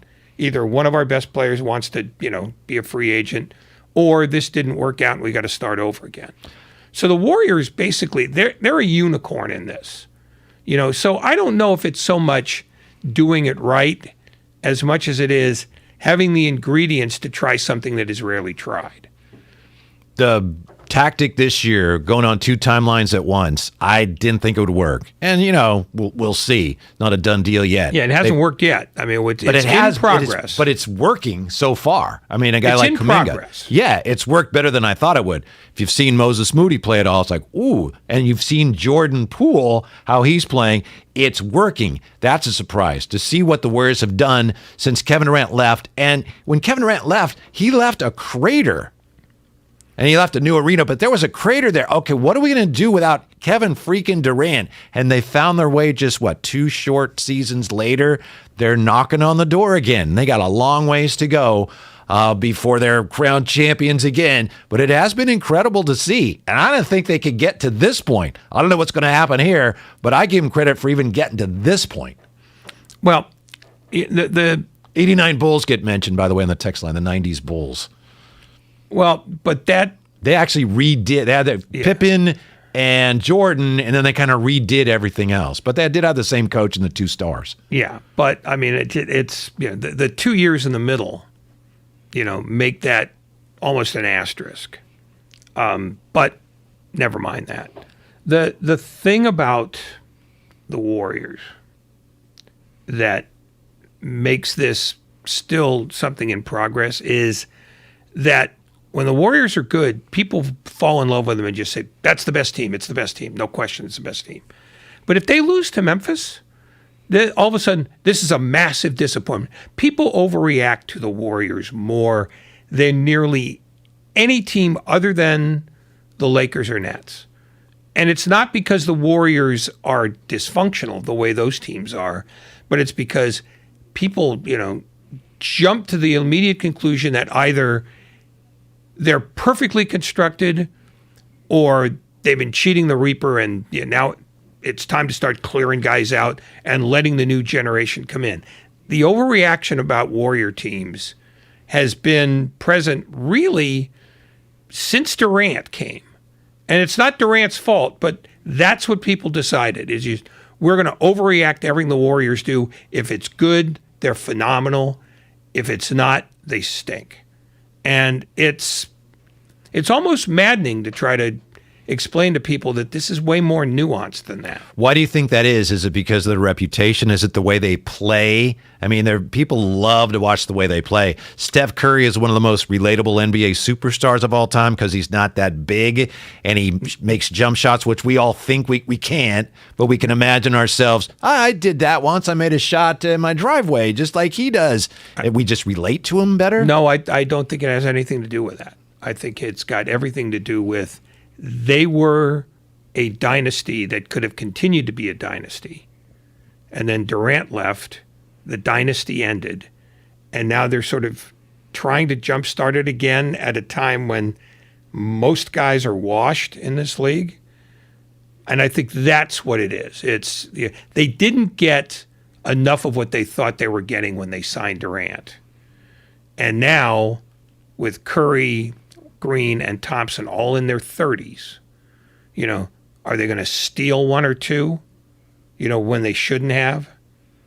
And I think that's it. It's more that they have given you the roller coaster ride, and now people are used to riding it. What would be the overreaction if they lose? Let's say they get bounced in 6 or 7 in the next round. Not saying they will, but if that happens, you think people will go nuts, or would it be? No, people will go nuts. Of course, but wouldn't it be if that happens? Wouldn't it be, at this point, it seems like it'd be reasonable to say, I think that's it for this core. They did all they could this year, and maybe that's the end of the line. I don't know if that would be a massive overreaction. It's hard to tell because we're not there yet. Because there wouldn't be any level of nuance to it. This was your big chance, and you blew it again. Now it's been 3 years since you've won a championship. You're wasting Stephen Curry's best years. That went on 2 years ago. And it will go on again. How could you lose to a team of 12-year-olds? There'll be that. The Warriors will either be overpraised or overcriticized. And that's how could you if they win a championship, how could you overpraise a team for winning they a will championship? Immediately call, this is the best team ever. When in fact, Bomani Jones said it, the best team ever was 17. they'll be over criticized if they don't win because people have gotten their hopes up again. They go, this is the team. They're coming on strong at the end. This is how you win championships. And if they don't get by Memphis or if they lose to Phoenix, the narrative will be they're no longer the best team and they will never be the best team again. I disagree with you. I understand what you're saying. I think this year's team has already accomplished more than a lot thought they would, unless there's some sort of total collapse, which I don't anticipate. Even if they lose, I think people are still going to be impressed by what they've pulled off and what Jordan Poole and what you have going forward. Hopefully we won't find out, but why do you hope? Why do you care? Well, I think it'd be better for me and fan. for the I'm not a Kings fan. I think it'd be better for me and the station, and I think you too, if they kept this rolling and actually won a championship. That's why. I don't get paid an extra dime if they win. I don't get paid an extra Maybe dime. not directly, but I think you do. No, I really don't. Huh. No. Whatever I get, it's due to my charm and fabulous looks. No, I've never understood that. Why am I invested in something that I have never been invested in before?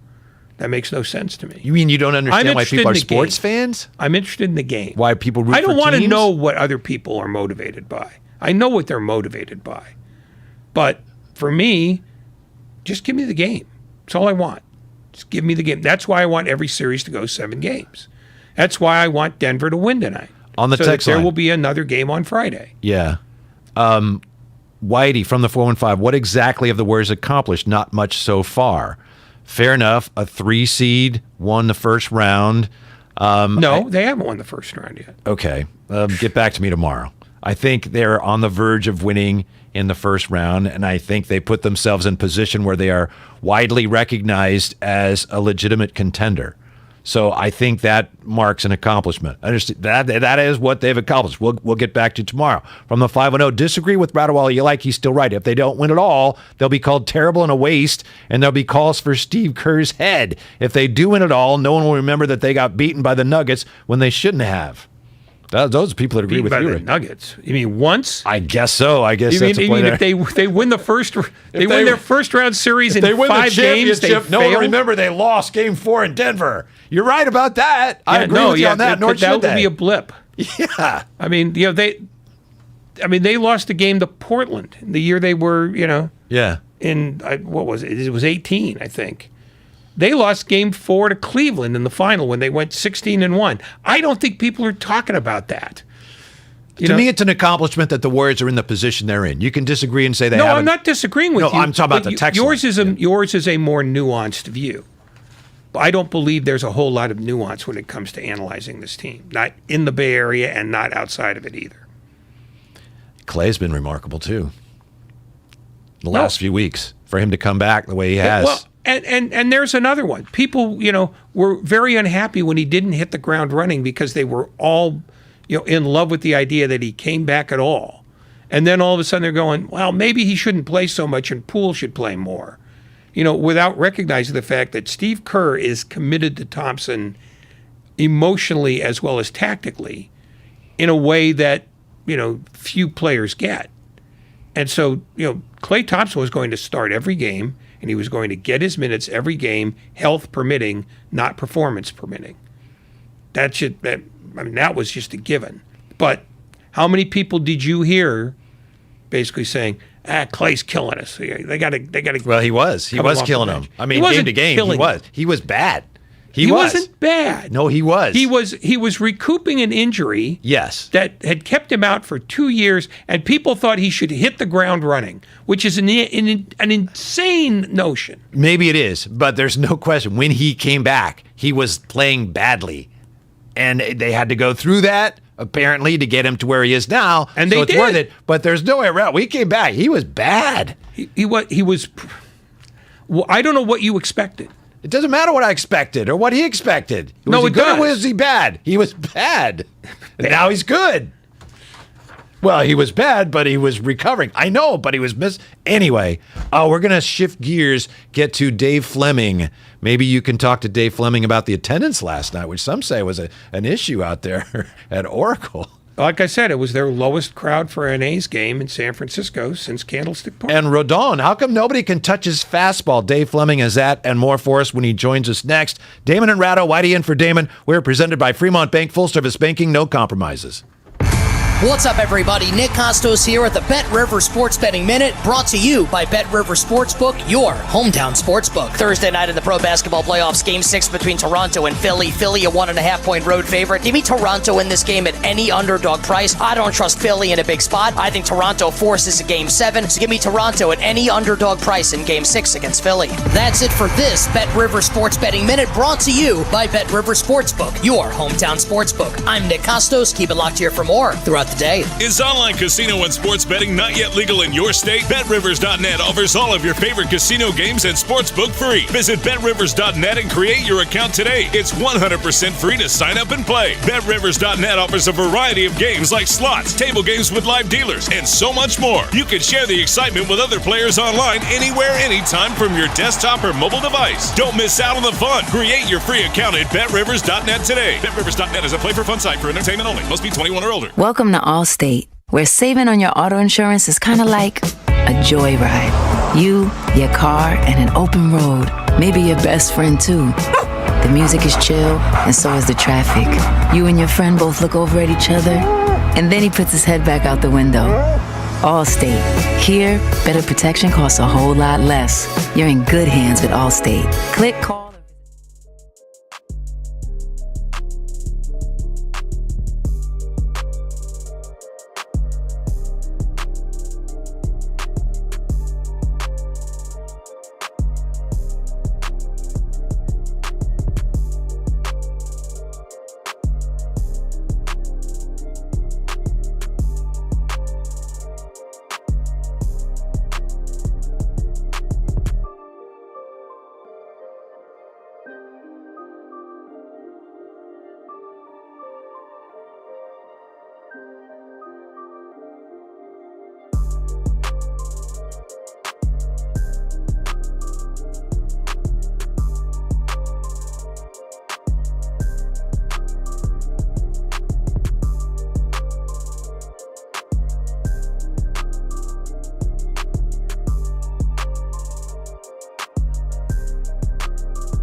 earlier, that's going to be the type of night that this place was built for. Tonight, playoff wins, much celebration.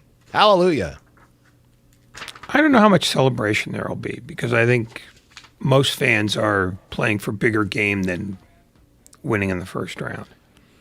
When you haven't been to the playoffs since 2019 and you went through that terrible year and then last year coming so close, and then if you win a playoff series, I know they got bigger fish to fry, but I think it'd be very significant just to win a series, especially if you can win it in 5, get some rest as you await the winner of the Memphis-Minnesota series.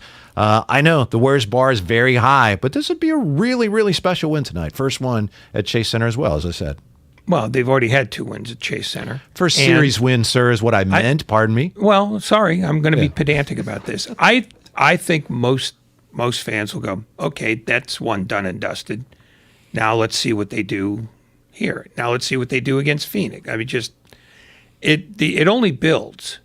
Yes, but the real significance of winning tonight would be there are a lot of cosmetic reasons why you could feel great about it, but getting that extra rest for this team would be huge. Well, I don't think you celebrate over, hooray, extra rest. No, I didn't. I mean, because that's what I'm talking about. Right. Yes, winning tonight is helpful to them. Yes. For any number of reasons. But I don't think the celebration is going to be over the top. I think people will go, well, that's what should have happened. And then they'll leave. Yeah, certainly the Warriors will be that way, but it's a great opportunity to rest up a little bit. I think the Memphis-Minnesota series, very good chance to go 7. I still like Memphis a lot. To me, they're still the better team. Minnesota's played better than I thought they would, but I still have a feeling this thing's going 7. Okay. What do you have any sense of how far this series is going? How long? I think it's done in 6. Do you? Okay. I don't think there are that many 7-game series, period. I think the team that's up 3-2, closes it out in 6 a lot more often than it takes it to 7. You think in Game 6 we're going to hear a lot more of this? Winner takes a 3-2 lead in his opening round series. Morant. Oh! A jawbreaker! Yeah. You think we're going to hear a lot more of that? All right. Dave Fleming should be joining us momentarily. Before we get to Flem, interesting thing going on with the Mets. Ray, you got former Athletic Chris Bassett. He's very upset. He was yesterday very upset that so many Mets are being hit by pitches. By the way, another guy got hit by a pitch today. Chris Bassett, who, of course, if you're a Bay Area baseball fan, took a line drive off the face. He knows how much damage a baseball traveling at high velocity can do to the human skull. And so he is worried about his teammates. And there have been pitches up near the noggin, tower getting buzzed. Here was Chris Bassett yesterday on how MLB is to blame for all the hit by pitches that the Mets are suffering. To get hit in the head, the amount that we're getting hit it's unbelievable. I had some close calls tonight, which I've been hit in the face. I don't ever want to do that to anybody ever. But the MLB has a very big problem with the baseballs. I mean, they're bad. Everyone knows it. Every pitcher in the league knows it. They're bad. They don't care. The MLB doesn't give a damn about it. They don't care. We've told them our problems with them. They don't care. What are the problems with them? What's different about them? They're all different. The first inning, they're decent. The third inning, they're bad. The fourth inning, they're okay. The fifth inning, they're bad. Then we have different climates. Everything's different. There's no common ground with the balls. There's nothing the same. Outing to outing, they're bad. That was last night. As I said, as you may know, another Mets hitter was plunked today. It's 19 times already this year, which is a really high percentage. A Mets hitter has been hit by a pitch. Chris Bassett says it's the baseballs. They're not uniform. If that were the case, you'd think it would be a problem that a lot of teams are having, and the Mets numbers are way out of whack with everybody else. So I think it's more a Mets issue than a baseball issue, but he may have a point with the non-uniform baseballs that we're playing with this year. Well, last year they were using balls from different lots. I mean, they said, well, every ball, it's round, it's got red seams, let's use it. How baseball has not done what the Japanese leagues have done and genuinely standardized the ball to the point where there's almost no difference between ball A and ball Z. I mean, that they have not figured out, even though the technology is right there for them. They did have a big controversy in the Japanese league, a few years ago, 5-6 years ago. The commissioner had to resign because the balls were juiced.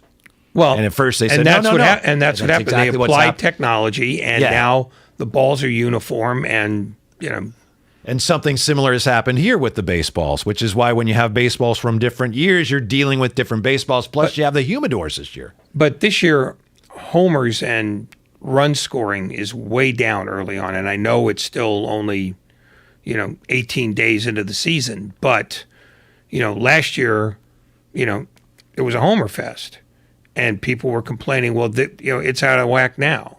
So nobody's ever happy about anything, but it seems to me that a minimum standard should be to get the balls so that they're essentially the same whether you're playing in Colorado or you're playing in St. Louis. And they can't do that for some reason. Well, I think the reason is because they don't care so much about the competitive integrity of the game. They care more about how are we going to make more money? How are we going to make more money? Which is but that was always true, no matter what, when they were getting the balls right. But I think we learned from the lockout that these owners care less about the good of the game than any owners previously in baseball history. I mean, you should care somewhat because it's your business. You're going to make money out of it. These owners, I think, are more concerned with the short-term make our money now. They just don't seem, and I don't think Rob Manfred seems to care as much about the quote-unquote good of the game, which I know is cornball, but somebody has to look after it or we won't have it anymore at some point. Well, then we don't have it anymore. Because these guys aren't going to look after it. I agree. I mean, Rob Manfred doesn't work for baseball. Never forget that. He works for the owners. I know. He works for 30 guys, and they all, they're all in it for the real estate, and they're all in it for the TV money, and they're all in it for the advanced media money. They're not in it for the game. The game is it's a means to an end. Well, we'll keep an eye.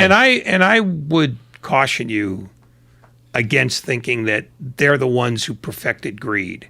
Greed has always been there. George Steinbrenner, who owned the Yankees 45 years ago, I mean, as greedy as they get. I think it's like players get better and better and better with each generation. I think owners in baseball, they're very greedy, but they get greedier and greedier and greedier. So we'll keep an eye on the Mets situation. But speaking of the business of baseball, Ray, I know you wrote about this. What about the fact that we only had, officially 32-8 last night for a Bay Bridge Series game? Honestly, I thought, and I saw some of the game, I wasn't out there, I thought, man, April, it's freezing. The A's aren't a very good team right now. That's not a terrible crowd. But historically speaking, it was a record low, so some people are ringing the alarm bells. No, nobody's ringing the alarm bells except Dave Kaval. And nobody's listening to him ringing the bells because he's coming off like Quasimodo. He was a famous bell ringer. Well, that was my point. Right, I know. Thanks for walking us through the joke. Joke? The only reason anybody is even mentioning the crowd is because Dave Kaval wanted to call it a disgrace. Well, most of it is disgrace probably because A's fans are so dispirited by the way their club is being run from a management standpoint that they didn't come over. Normally, they would fill the place. They'd get it to 38,000, 39,000 when they weren't filling the place. I think if you wanted to look at the 9,000 people that weren't there, the vast majority were A's fans who were so disillusioned with the way their team is being run, above ballpark level, that, they just said, screw it, we're not going. Because they're not going to the home games either. You really went after Dave Kaval in The Defector. If you haven't read that piece, you should check it out, The Defector. Great piece by Ray Ratto. It was very funny. It wasn't, Ray's kind of mean-spirited sometimes, but he's also very funny. I'm always mean-spirited and never funny. It was very funny. It's a very funny piece, Ray. I just don't know what his objective was. I mean, it's like so ridiculous and so ludicrous. What did he hope to accomplish? He was trying to pick a fight with the Giants, which is something that he's not qualified to do based on what's going on in his own ballpark at his own hand and that of his boss, John Fisher. Wasn't he in some way trying to insinuate that the media in the Bay gives the Giants all the breaks and isn't fair to the A's? And that too, it's a profoundly phony stand because it's the same thing that Sandy Alderson used to say 30 years ago. He'd complain about the fact that, there was only one newspaper in Oakland and there were two in San Francisco, and all the TV stations except for Channel 2 were in San Francisco. Just shut up and play. You know, when you were winning, you were outdrawing the Giants, and there weren't more newspapers or television stations in Oakland then. You know, it's your job to put the product on to get people out. It's not their job to come out and support you no matter what you've tried out there. And it was true 30 years ago, and it's true now. The A's very nearly drew 3 million one year, in a year when the Giants drew like 1.8, because the A's were an interesting and successful team, and the Giants weren't. It's no more difficult than that. Put on a show, your entertainment, do your job. Stop blaming other people for pointing out that you're sabotaging your own efforts. On that note, we welcome you to your 5 o'clock hour. You're listening to 95.7 The Game, KGMZ FM in HD1 San Francisco, an Odyssey station. Brought to you by DuckDuckGo. Privacy simplified. Damon and Ratto with Kevin Michael, Whitey Gleason in for Damon. We got the Bay Bridge series going on. The Warriors tonight. Almost certain, Ray says, to clinch their first-round series against the Denver Nuggets. Maybe I said that. I still have a hard time imagining Denver winning this game. Then, of course, tomorrow it's the National Football League Draft. Dave Fleming should be joining us here at some point. Looking forward to checking in. I think he got a better offer. And by a better offer, I think he might be fixing a flat. Maybe so. By the way, I was doing a radio interview once with Matt Mayoko, the great Matt Mayoko, and during the interview, he got a flat tire. He finished the interview. Isn't that amazing? He's a media whore. He's just a consummate professional is what he is. That's what I said, yeah. A media whore. So Dave Fleming, the great Dave Fleming, if he has a flat tire, I ain't going to cut it. We still need to talk to him. Oh, he's not wasting a moment with us. Let me just touch on the draft quickly, because I know it's one of your favorite topics. Deebo Samuel, here's what's upsetting Deebo today. He's upset about people talking, quote, about a situation they know nothing about, end quote. Deebo today with this was on Twitter. This was on Twitter, pardon me. Too real to entertain half the stuff y'all be saying, but it do be funny, though. Everybody want their voice to be heard about a situation they know nothing about and just be saying whatever the next person say, have a blessed day, end quote. That's his right. I mean, he could shed some light on this. People would be less inclined to talk about things they don't know about if we knew more about it. And if he told us more about it, we would know more about it. We'll figure it out one way or the other eventually. But do you think there's a way that the 49ers end up in the first round tomorrow with a Deebo Samuel trade? No. I don't think they want to trade him. And I think they've got plenty of time for this process to play out. Plus, most teams are trying to trade down. So, you know, what does that tell you? It tells you that the top end of the draft is not that compelling.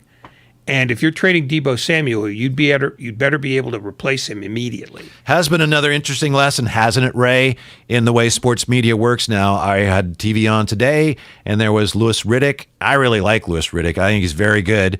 And Louis Riddick was talking about, well, here's what the Jets would offer. So, you know, if you're not really paying full attention and you're seeing all this stuff about the Jets, wow, something's going to happen with the Jets.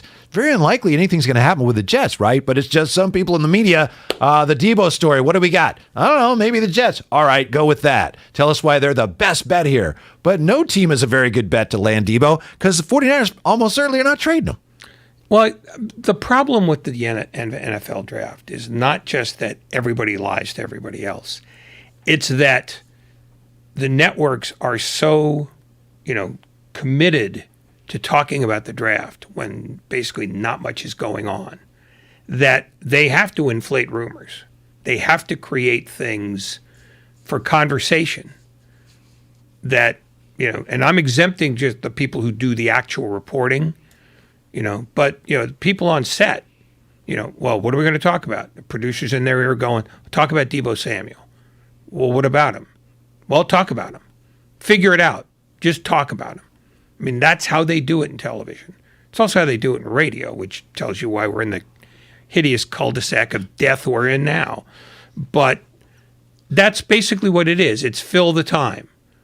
And, why Deebo Samuel doesn't understand that is beyond me, but that's the nature of the beast. It's talk about it, whether you have something to talk about or not.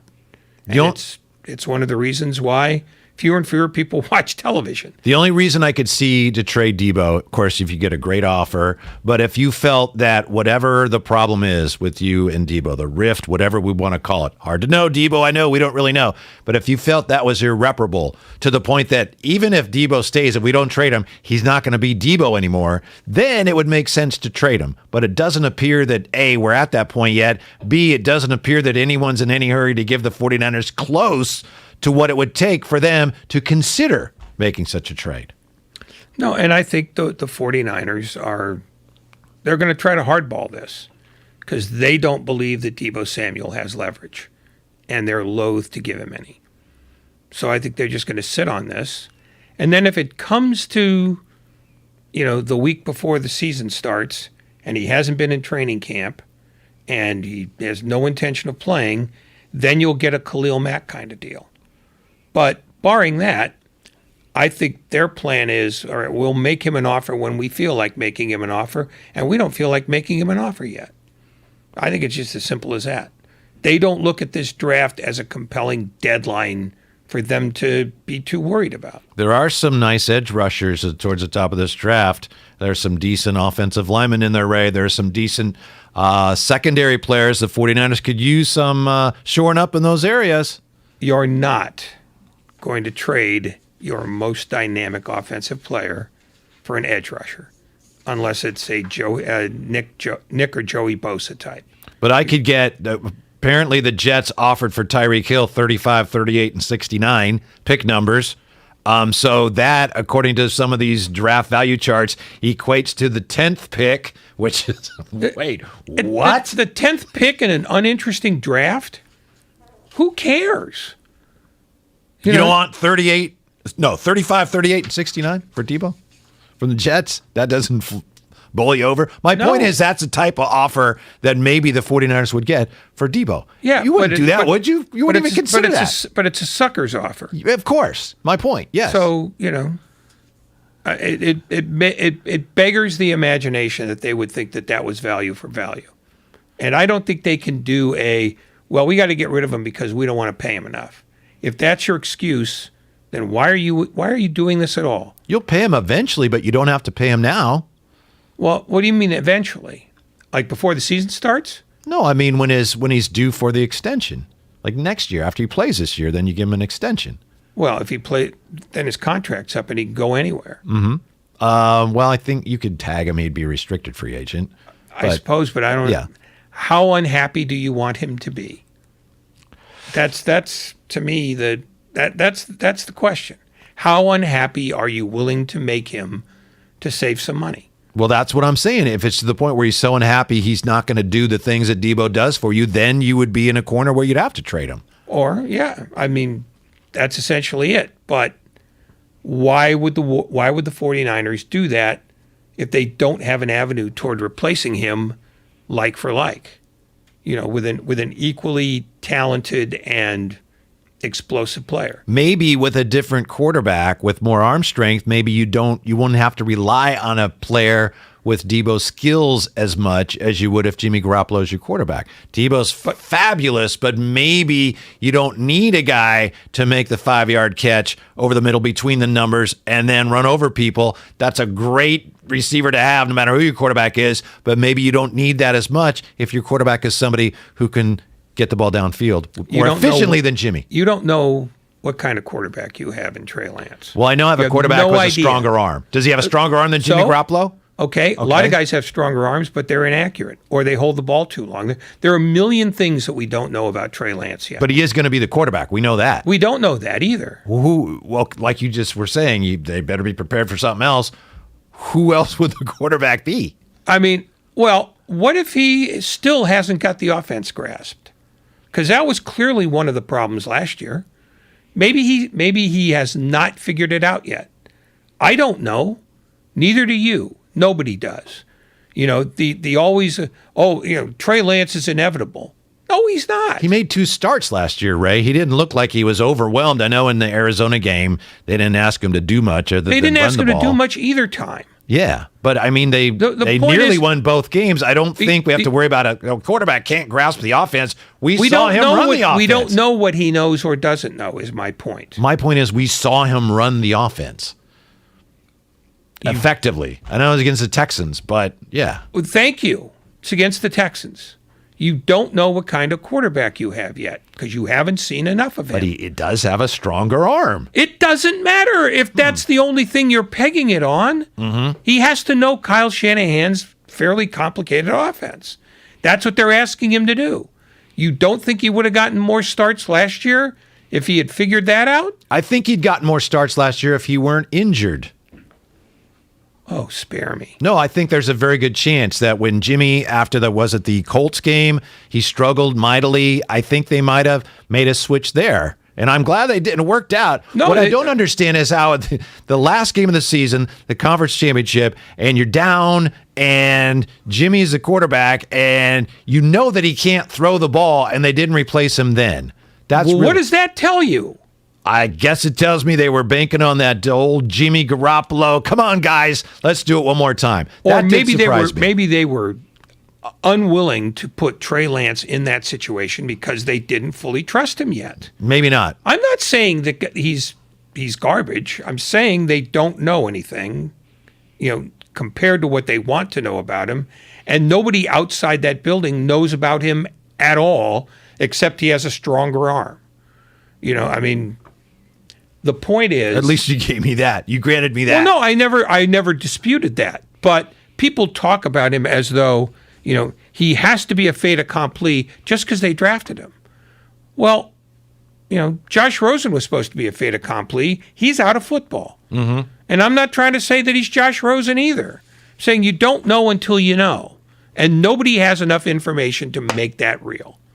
That's it. And, if you're going to gamble on that, but you're not going to give him the best weapon he's got, then aren't you cutting off your left arm to spite your right? Yes, you are. But again, it gets back to where Debo is. If he's that unhappy, and I think you made the point, if he's that unhappy, he's not Debo anymore. He's already gone, whether you trade him or not. If he's so unhappy that he's not going to give you the production that he gave you, and I mean above and beyond where, gets hit in the sternum and he's back out there the next play. If he's not going to give you that, then he's already gone. That's where you would have to consider trading him. But I'm sure right now that the hope is we can still find a way to salvage all that. We're not to that point yet. So I just think it's very unlikely the 49ers will be in the first round tomorrow because nobody is going to give them close to what it would take for them to make that move.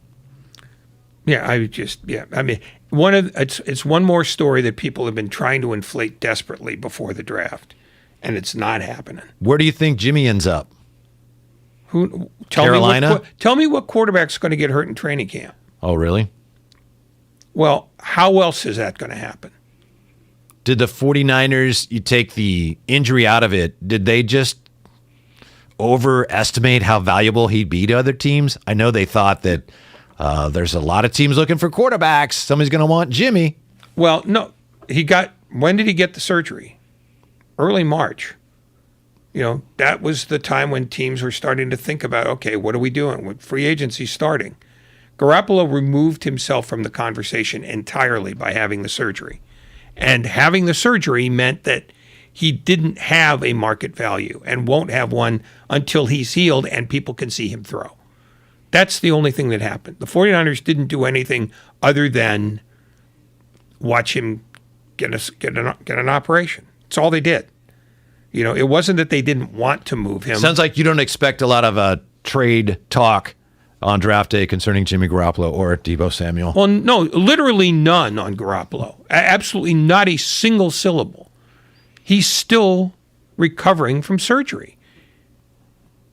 As for Samuel, there might be phone calls, but I don't think the 49ers are in the mood to do anything about it. Speaking of phone calls, Dave Fleming joins us in just a few moments here, and we have bottom of the hour. We have Warriors Live coming up, getting ready for the Warriors and the Denver Nuggets.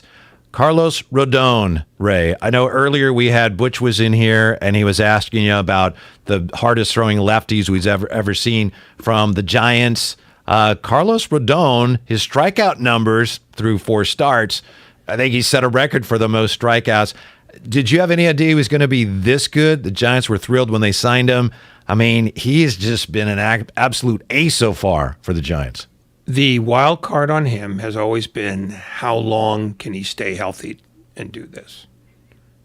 I don't know if he puts a lot of torque on his arm, but the reason why he was available was because he missed a lot of time during his time in Chicago.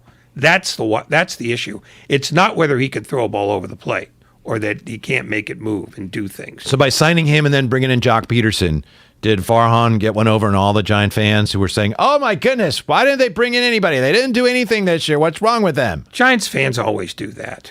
You know, they got their hopes up for Bryce Harper when Bryce Harper was telling everybody who would listen, I'm not playing there. You know, they got fans their gonna fan, Ray. That's what fans do. That's what we do as fans. Well, that's why there ought to be a bounty on them. Might be an overstatement. No, not really. There ought to be a bounty on them there's an almost unlimited supply of them. It's not like there's going to be a shortage anytime soon. No, I mean, when Max Scherzer was on the market, you know, Giants fans said, boy, he'll be great here. He said out loud where people could hear him, I want to play in Southern California. It made no difference here. They said, oh, no, we can get him. You know, Farhan should go out and get him. If he doesn't want to come, then what are you talking about? I think Giants fans have gotten over this, but for a while, a lot of people were really upset that Chris Bryant was leaving because when he came here, he seemed to represent so much. It's like, wow, this team's overachieving, got a chance, you know, at the deadline. Chris Bryant, he's a legitimate star, borderline superstar player. The Giants are going to let him walk. Obviously, to this point, it's working out. But I think a lot of fans saw that and wondered, how can they do that? Everything was going so well. Well, they love to delude themselves. You know, San Francisco is not a destination for big money guys yet. Just isn't. Is that true in all sports? Kevin Durant came. I mean, that's pretty big money. Mm-hmm. 49ers have not gotten a huge free agent anytime in the recent past. Of course, they're a little tight with the dollar. You know, the A's never get a big money guy. Haven't gotten one since Frank Thomas. The A's he was 100 years old when they got him. He was. But he's great on those commercials with Doug Flutie. Nice enough to join us, one of the outstanding voices of the Giants, Dave Fleming, with the Bay Bridge series continuing tonight. Dave, thanks so much for your time. With that doubleheader in New York and then that single game in Milwaukee to wrap things up, how strange was that just completed road trip? How nice was it to come home and get a win? Hi guys. Yeah, it was a very strange week, and every player that we talked to was feeling it by the end of it. I mean, because it was you know, you go to Cleveland, have an off day in Cleveland, which then, you know, even when the road trip started, it just feels like, man, we've been gone from home now for 36 hours and we haven't played a game. So you start off kind of feeling like it's a slow start to the trip. Then you get the rain out, the doubleheader, like you said, you're making all these different plane flights, in a plane, out of a plane, check in a hotel, check out of a hotel. Everybody was worn out, and I do believe that it was a good thing for the Giants that they came home for a game that had some emotion. You know, game on the field, is there like that much at stake? There's not really that much at stake in these Bay Bridge Series games. They're not division rivals, but in the stands, there's lots of energy and fun, and so I think it does help kind of perk you up for a game after a trip like they had. What was worse in the end, the one-game series in Milwaukee or a day off in Cleveland? Well, I really hate, you know, piling on Cleveland, but I just didn't, you know, it was cold weather. I don't have any friends in Cleveland. You couldn't do anything. I tried to get outside. I don't want to do the Rock and Roll Hall of Fame again. I already been there. I don't need to see it again. I went on this electric bike. You know, you can rent these city bikes, and I took it, and I was like a long way from the hotel, and it stopped working. So then I'm just sort of stranded out there. So my off day in Cleveland just didn't go all that well, I have to say. Dave Fleming with us here. It's Damon and Ratto, Whitey in for Damon. Carlos Rodon, the fastball, leaving a lot of hitters mumbling to themselves as they leave the box. And, of course, the A's, no exception. The numbers through 4 starts, as you know better than I, have been historic. What to you stands out so far about Carlos Rodon's fastball? Well, it's just way better than I just didn't realize how good he was. And that's the reverse East Coast bias. I just hadn't watched enough of him over the last few years because hitters know what he's going to throw and they still don't hit it. I mean, I think, I can't remember if it was Grant today in The Athletic who wrote the thing about his fastball, and the numbers that you look at from last night, the A's game plan clearly was to hit the fastball. That was what they were trying to do. And they got 2 hits against it and put it in play 4 times out of 60 pitches, something like that. That's what's impressive. These are the best guys in the world, and they know, or they think they know what's coming, and they still don't hit it. But I actually last night I thought the fastball was great, but he got a bunch of swings and misses and strikeouts with the slider, and that pitch kind of has been missing for him. That's the pitch when he was drafted 3rd overall and he was coming up as an amateur, but that's the pitch that everybody used to talk about with him. The slider, it's great slider, wipeout slider. If he's got the feel for that again and going to get a bunch of swings and misses with that, that's about as good a 1-2 combo as anybody in the game has. Given his arm history, where he's been hurt a fair amount of the time, he threw 104 pitches last night. Is that about the outer limit of what the Giants feel comfortable using him at? Or do they look at him and the way he's pitching and think, we could stretch him out some more? I think that's the outer limit. I do. And I think they're going to do more of what they did this time, bump him up, give him 1 extra day rest. And now the Giants can have 2 off days before he pitches again. So he's going to get 2 extra days.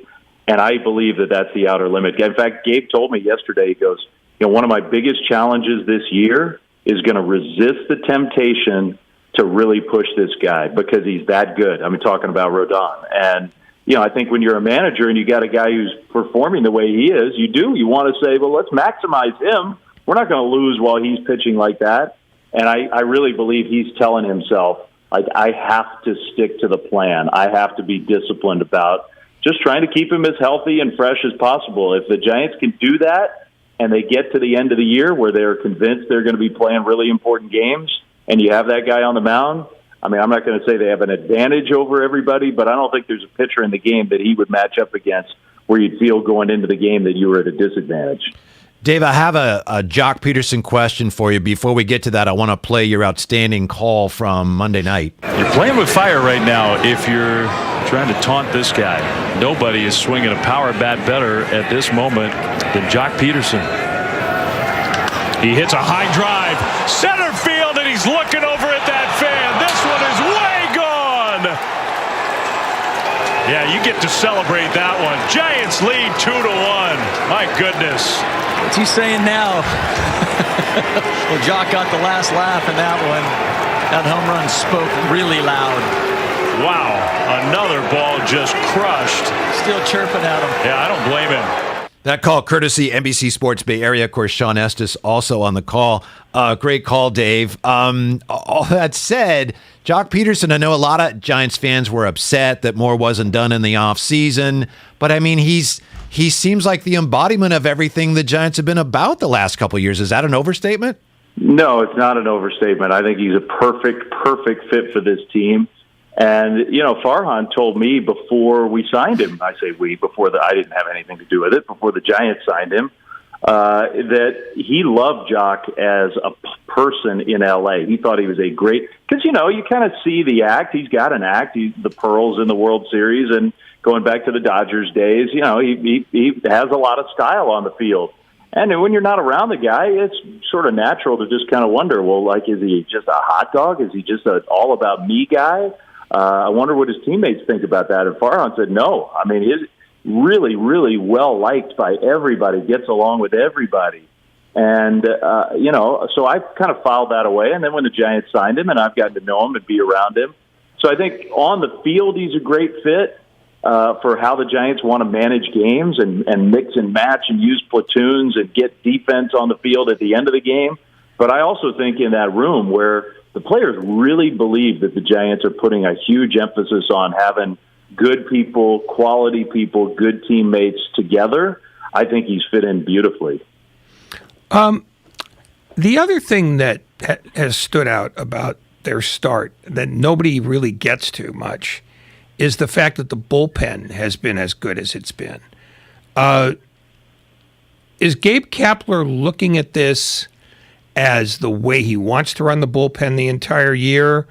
Or is this sort of the early stages of a bullpen that's going to be in flux for a lot of the... I mean, is what you're seeing now the way he intends to use this bullpen the entire year, or has he benefited some from the starting pitching and that it's going to get more complicated later? I guess it can always change, right? Because last year Doval changed everything when he came up, and so it's possible that somebody emerges, something happens to kind of shake up the way that it lines up right now. But I think he's going to do it the way he's doing it, and it's obviously working. Part of the key for the Giants and the way this bullpen works is that they have so many players that they trust, and so it's Gabe has a much easier time. We were just talking about being disciplined about Rodon. He's got a much easier time about being disciplined about, we're not going to pitch guys on a third straight day. If they go 2 straight days and then get a day off, we're probably not going to go 2 in a row again. Like, they have some rules that they try to follow. And the idea is, like, Tyler Rogers is a perfect example. He's pitched a lot this year, like 50% of the games. But you never feel like, man, they're really overworking him or they're wearing him out, because they make sure that he gets those rest days. And you can only do that when you trust everybody down there. When you say, okay, I'm not going to use Tyler today. I'm not going to use Doval. So that means we have Leon and Littell and McGee or whoever it is for that day. And they're so good at finding the right matchups. They're so good at looking at a lineup and saying, all right, when these hitters are up on the other side, these are the pitchers that we want to match up in those at-bats, and it's just been a great formula. So I expect that to continue. Dave Flemings, thank you so much for your time. We appreciate it. Have a great call. Enjoy the game. We hope to talk to you again soon. We always learn a lot from you, Flem. Thanks. Yeah, no problem. Talk to you guys soon. Thanks. All righty. So the Giants tonight taking on the A's Bay Bridge Series. Going to be crowded down there in the China Basin tonight, Ray. Why did you do that thing with your voice? Because I'm excited about one of this most unique evenings in Bay Area sports history, right? Isn't this something? Bay Bridge Series, Warriors trying to wrap up the Nuggets? But that's why you started to talk like you had a strangulated hernia? I don't really know. I just, you don't question it. You just roll with it, Ray. Oh, no, you should start questioning it. Seriously start questioning it. Really? Yeah. You said last night the Bay Bridge Series would only matter if the A's won the 2 games. Doesn't look like that's just the atmosphere of it. Yeah. I mean, I don't know that the atmosphere last night was terribly electric. I mean, the game was over early, and, it came and went. The only thing that happened, the only thing that sticking out there tonight, Ray. The only thing that happened was Dave cavilled. I don't think he's going to do that tonight. So the game is going to have to sell itself. But, I think if the A's had won last night, you might have gotten more people maybe to just come out on a flyer to go see it. On the text line here, Dub Nation looking to its first playoff series win at Chase tonight. Got that coming up. We are sponsored by the Golden State Warriors, and Ray and I bring you Warriors Live next right here, 95.7 The Game. Dub Nation! Don't miss the 2022 playoffs presented by Kaiser Permanente, the first ever NBA playoffs at Chase Center. Let's show them what Dub Nation is all about. We are gold-blooded. Get your Warriors playoff tickets now at Warriors.com. Tune in to 95.7 The Game for Warriors Live, 90 minutes before tip-off of every Warriors game. Brought to you by Xfinity Sports Zone, the ultimate hub for everything sports. With live games, shows, news, and highlights all in one place. Only with Xfinity X1. Anywhere fans go to cheer on their team, there are behind-the-scenes MVPs, ensuring everything is game day ready. We see you, Joe, fixing seats so every fan can enjoy every game. And Allie, who keeps her stadium running smoothly from the moment the first game starts to the last play of the season. At Grainger, you're our MVPs, and we're always here for you with supplies and solutions for every industry and 24/7 customer support. Call, click Grainger.com, or just stop by. Grainger, for the ones who get it done. Let's plan on having concessions over there. Mike is remodeling the old family drive-in movie theater. Go find Gavin. Tell him the sound team is here. He'll need a new front-of-house cast and behind-the-scenes crew. Hey, can we talk staffing real quick? I'm thinking at least 6 per shift. Indeed can help him hire great people fast. I need Indeed. Indeed you do. Our hiring platform instantly connects you with quality candidates whose resumes on Indeed match your job description. Visit Indeed.com/credit and get $75 towards your first sponsored job. Terms and conditions apply. 1-877 Cards for Kids. KARS Cards for Kids. 1-877 Cards for Kids. Donate your card today. 1-877 Cars for Kids. KARS Cars for Kids. 1-877 Cars for Kids. Donate your car today. To learn more about our programs and to donate, go to carsforkids.com. That's Cars with a K. Pickup is quick and easy. You'll also get a vacation voucher and maximum tax deduction. 1-877 Cars for Kids. KARS Cars for Kids.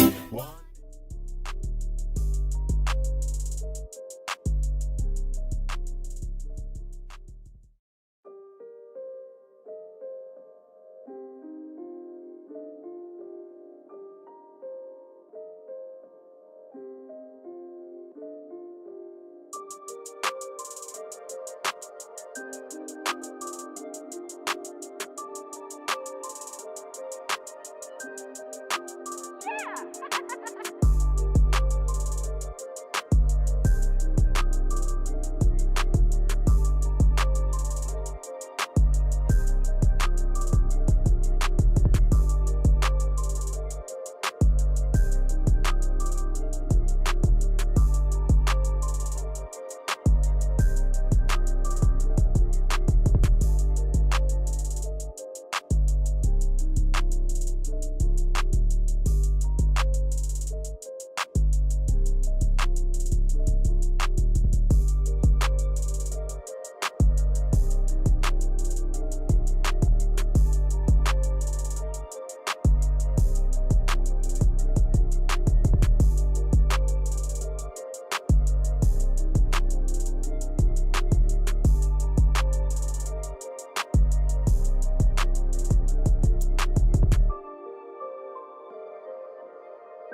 Stripped by Andre. Loose ball. It's out of bounds. Andre Iguodala with a huge defensive play. And the reigning NBA scoring champion. Curry takes another three. It's up and good. He's got 62. Welcome to Warriors Live on 95.7 The Game. Presented by Xfinity Sports Zone, the ultimate sports hub experience. Whitey Gleason, Ray Ratto, the Warriors trying to close out the Denver Nuggets tonight at Chase Center. Maybe the first time ever, most likely the first time a series-clinching win at Chase Center. Warriors won Game 1 by 16, Game 2 by 20. Game 3 in Denver, Warriors pulled it out. And then Game 4 Sunday, that uphill battle the whole way. So here we go, Ray, with the Warriors trying to close things out, move on to the next round. A lot of intrigue over who will be in the starting lineup tonight. There are indications that Steph's back in and Jordan Poole will be in as well. So the whatever you want to call it lineup, looks like there's a very good chance that'll be the Warriors starting lineup this evening against the Nuggets. Well, it's interesting that that Steve Kerr, if that's what happens, that Steve Kerr wants to open with three guards and maybe make Michael Malone make the first real sort of tactical move, because that's kind of a coach's gambit. More. You think Aaron Gordon guarding Poole was maybe the first tactical move? I think maybe. I think it worked. Whatever it was. I mean, everything that worked, Denver will try again because they don't really have a multiplicity of other options. So they're going to go with what they did last time that allowed them to open up a sizable lead that was wide enough for them to hold down to the end. So yeah, I think Aaron Gordon will be asked to punish Jordan Poole again. This is Warriors Live, presented by Xfinity Internet. Better streaming with our Flex 4K device, voice remote, and Peacock Premium, all at no extra cost, no strings attached. In just a couple minutes, we'll replay for you the conversation we had yesterday with Steve Kerr. And Steve Kerr and his staff have been trying to figure out, where do we go here with this starting lineup? So it appears it's either going to be Kevon Looney headed to the bench, or it's going to be Jordan Poole headed to the bench. Right now, it looks like Kevon Looney, pardon me, going to the bench. Okay. I mean, I would start him. He would be in my starting lineup. Yeah, so I don't have to have Draymond on Jokic to start the game, but we'll see. Yeah, I mean, look, and this might change in like a minute. It's Steve Kerr has already shown that he's not wedded to the sanctity of the starting lineup. I mean, when he and Steph Curry decided to, okay, you'll sit first. I mean, that's an indication that he values the starting lineup controversy a lot less importantly than anybody else does, because he gets it. They're all going to get the same amount of minutes they're going to get anyway. It's just a matter of when they're getting them. And the least important time in a game is almost always the first 6 minutes. Based on what Steve Kerr has told us over the last several weeks, the rotations may be changing. It's possible even, Ray, that the starting lineups may change based on situation and based on opponent. So my point is, even if we do see that lineup that hasn't been named yet in the starting lineup, don't necessarily get too attached to that as your starting unit. Well, no, because whoever they play next is going to have a different set of requirements. Memphis. Right? Memphis? Right? What are you doing? I'm asking you. You're just having this festival of twitches. Who are they going to play next? It's going to be Memphis, isn't it?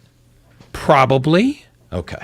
But, Memphis presents a whole different set of problems, and maybe they want to have Poole come off the bench there because Memphis will absolutely try to manhandle him. I mean, they will do more consistently what Aaron Gordon did in Game 4, is they will make it hard for Jordan Poole to have the freedom of action that he had down the stretch in the regular season and in the first 3 games of this series. That'd be a fascinating series if it comes to that. The Grizzlies went super small when Jaren Jackson fouled out last night, and so it'd be interesting to see the battle of the small lineups. We spoke yesterday with Steve Kerr about this and many other things. We'd like to share that with you now. We started by rewinding to Game 4 and what Coach Kerr said afterwards, that this team was a little too anxious to close out the Nuggets. Coach, what did you see that told you your team was a little too eager? Well, number one, the fouls. We fouled twice on the opening possession, one for Clay, one for Draymond. And, Draymond would be the first to admit it. He was so anxious to get a steal on that first possession. He picked up that foul. That put him and us in a tough spot just because we need Draymond against Jokic. The guy's such a good player and so difficult to guard.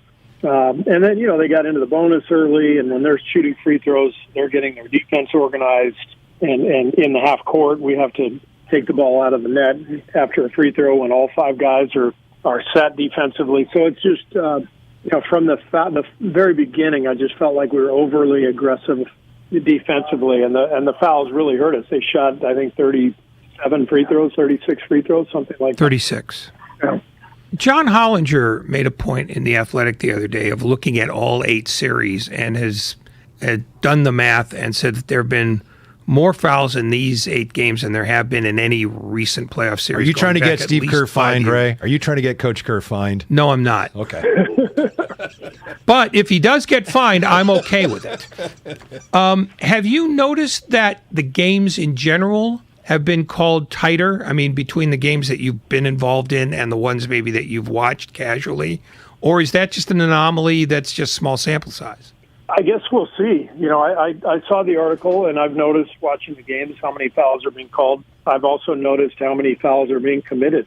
I think it's smart for the officials and for the league early in these playoffs to let the teams know. You can't just abide by the old adage. They can't call them all. That was kind of a Chuck Daly thing. Pat Riley with the Knicks. Those teams were so physical, and their philosophy was, let's just foul every time. They're not going to call them all, because you can imagine what the game would look like. If the refs called every foul, it would just, nobody would watch. And so I think teams take advantage of that in the playoffs. They're extra aggressive. They think they can get away with more than they can in the regular season, which is probably true. And my personal feeling is that the league is making sure that teams that this doesn't become just a wrestling match. The game is meant to be fluid and flowing, and I think the league wants that, so I applaud them. Steve, would you like to see, as I would, an amendment to the challenge rules so that if you challenge, no matter when you challenge, if your challenge is successful, you keep your challenge until and unless you miss on a challenge, so you don't have to worry early on, boy, I know that wasn't a good call, but I can't use my challenge now. Would that maybe be the way to go in the future where, hey, if you were right, you keep your challenge. As long as you're right, you still have your challenge? I think if you're going to have the challenge system, I think that sure makes sense. We all have spent the last couple of years trying to weigh, how to use the challenge most wisely. In the beginning, everybody kind of said, all right, you just don't use it till the fourth quarter because, you really need it down the stretch for a key call. And then it was, the analytics guys really got to look at it. It was like, no, if you think you're right, then use it in the second quarter because 2 points is 2 points, or maybe 3 points is 3 points. But there's a lot of nuance involved. For me the other day, Clay's already on the bench with 2 fouls. They called a second on Steph, and it was clearly not a foul. That's worth it. You challenge, you remove the foul, and the rule is the rule, and you don't have any challenges left. So, that's just the way it is. Honestly, if it were up to me, we would eliminate replay altogether, other than last-second shots at the end of every quarter. Did a guy get the shot off in time or not? Does the shot count? Otherwise, I'd like to eliminate all replay, all challenges, because in our quest to get, quote-unquote, everything right, which is impossible in basketball, whether you have, replay or not, we've just created all these stops and starts, and it's ruined the flow of the game. So I hate replay, personally. You should get a contract extension on that sentence alone. Contract extension from you? Oh, no. I mean, ignoring the fact that I'm right about it, you should get a contract extension because it's wisdom, and wisdom should be rewarded. No, I think a lot of people feel that way. I think the league has acted in really well-meaning ways with replay, but the reality is this is a fluid game. Can you imagine if soccer? I mean, I watch a lot of soccer. Can you imagine if every foul soccer were replayed and reviewed? The game would just come to a halt. And basketball and soccer are very similar. It's a fluid game. We don't want timeouts. We don't want stoppage. We want the players to play. That's why we got to get rid of the take foul, where teams are being rewarded for fouling as soon as they're in a disadvantage in transition. I think we've erred on the side of, like I said, trying to get everything right when we need to err on the side of let's keep the game moving. This is a question that requires only a number for an answer. How many more ways can you think of to defend Nikola Jokic that you haven't used yet? Yeah, that's a good question. There are a lot of things you can do. There's not necessarily an answer, because he's got an answer for everything you throw at him. So, for me, just playing this series, coaching this series, we have established a game plan, a series of rules that we want our guys to follow, and if we follow those rules perfectly, Jokic is still going to end up with 35 and 12 and whatever. So he's a phenomenal player. There's a reason he's MVP, probably two-time MVP after the votes are counted for this one. So you don't worry about throwing 11 different coverages at him. You worry more about just what are your baseline rules to beat Denver, and that's what we talk about. Is he the most maddening player that your team faces in the course of a year because of that? Maddening is probably the wrong word.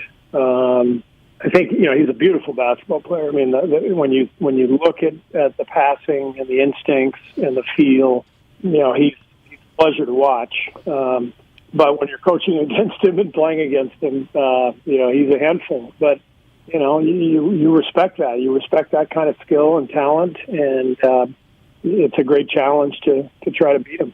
Steve, when Draymond was out, of course, you guys have known this for a long time, but when Draymond was out this year, we really got another lesson in how much he organizes things at both ends of the floor in the half court. So that said, how much did you guys miss him? How difficult was it to figure out what you wanted to do at the end of the game at both ends of the floor after he fouled out?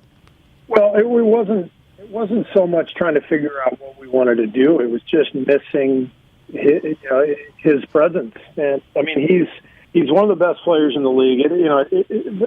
It's not a statistical thing. If you want to look at stats and whatever, even the advanced stats, PER, all that stuff, just throw it out the window with Draymond. He impacts winning as much or more than any player in the league, and it's because of his brain. It's because of his strength and his versatility defensively. The guy is an amazing basketball player, especially come playoff time.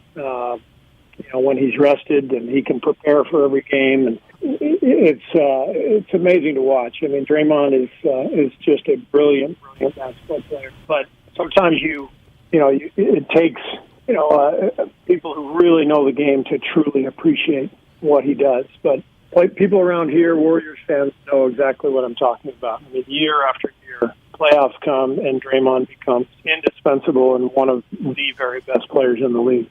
If there is one thing that you absolutely must improve between Game 4 and Game 5, and only one thing, what would be the one you'd want to improve most? I think it's the fouls. I mean, turnovers would be a close second. We had 17 in Game 4. I think we were averaging maybe 12 or 13. The turnovers are a big deal because they turn into buckets at the other end, and those easy points that they get in transition also mean that guys are more comfortable the next time they have an open shot because they've just had a transition layup. But it's the fouls that really muck the game up. If Denver can live at the foul line, then they get a chance to get their defense set up. And obviously our advantage in this series is our speed and our ability to get into the open floor. So if we're not fouling, then the game moves faster. And so we've got to defend without fouling. In what game of a 7-game series do your players get sick of their players and their players get sick of your players? Or has it already happened yet? Yeah, I think it's probably in the middle of the series. It's probably Game 4. They were much more physical in Game 4, which we expected. The first couple of games we were able to get to a lot of places on the floor, and they turned up the heat in Games 3 and 4. They were much more physical, and when it gets more physical, that's when it gets more chippy. I think it's usually Game 4 or 5 where teams really get tired of one another. I wanted to ask you about Jordan Poole, and this is Steve Kerr with us here on 95.7 The Game. I was impressed by the fact that as much as he struggled, and as you said, he's going to see a lot of different defenses here. They're going to focus more on him. He didn't seem discouraged or frustrated. He didn't put up big offensive numbers, but he didn't seem to me like it got to him. So moving forward, how much of it, Coach, comes down to him making adjustments? How much of it comes down to you as a staff making some adjustments within the offense to help put him in a better position against some more physical defenses that he's likely to see? Yeah, it's a combination of all that. That's what it's about. You watch film as a team. You watch film individually. You have individual conversations with guys. And for Jordan, this is his first trip to the playoffs. So there's a lot of good stuff happening. And for us to be able to tell him, hey, this is what Steph's been facing now for 10 years. He's lighting everybody up. And so, what's the opponent going to do? They're going to get physical. They're going to put a big, strong guy on him. And that's what they're going to do to you now because the word is out. The league has seen the impact you can make. And now it's a matter of adapting and adjusting. What do you do differently? How do you use an opponent's pressure against them? And rather than succumbing to it. And it's all part of the experience for Jordan. Coach, as fans, we sit there, and we watch the playoffs and we say, it's different in the playoffs, like we know. I'm wondering, and maybe there wasn't, but you as a player, was there a moment or a game or a series where you can remember as a player realizing, wow, okay, this is what the playoffs are really about? I think as a player, I felt in my very first playoff game, way back, I guess it would have been 1990. I was playing for Cleveland. We had a playoff game in Philadelphia, and you could just feel the intensity level just ratcheted up. And okay, I get it now. Everybody's moving faster. Everything you do has been scouted. They're kind of sitting on your pet moves, whatever whatever sequence you like to run as a team. They're sitting on that. And it's just a lot harder. It's a lot harder individually and team-wise. All right, Coach, we'll leave it with this. I was just wondering, I know you've spoken about how well Clay played. Had it not been for the foul trouble, is it possible that Clay was on his way to one of those 60 on 11 dribbles, 37-point in a quarter games? I know that's a high bar, but it looked like Clay had a chance to go nuclear again in that game. Did he have that look to you? Yeah, he had it going. I mean, he's just locked in and feeling good physically and comfortable in the spotlight. Obviously, been there a million times. He's just thrilled to be back playing after a long absence. So Clay looks great, and it's really fun to watch him play. Coach Kerr, thanks. We appreciate it. Good luck tomorrow night. We'll talk to you soon. Okay, sounds good. Thanks, guys. Steve Kerr, coach of the Warriors, taking on the Nuggets tonight, trying to finish them off. Ray, it was interesting hearing Coach Kerr. Of course, we talked to him yesterday, talking about his first playoff game. What did you think of Jonathan Kuminga? He had been on the floor before, but Game 4 was his first time on the floor during high-leverage minutes. How did you think Jonathan Kuminga responded? I thought he was there to give Draymond Green a spell, give Kevon Looney a spell. I mean, he's part of the sort of mob approach to trying to corral Nikola Jokic that, frankly, hasn't worked very well because Jokic is still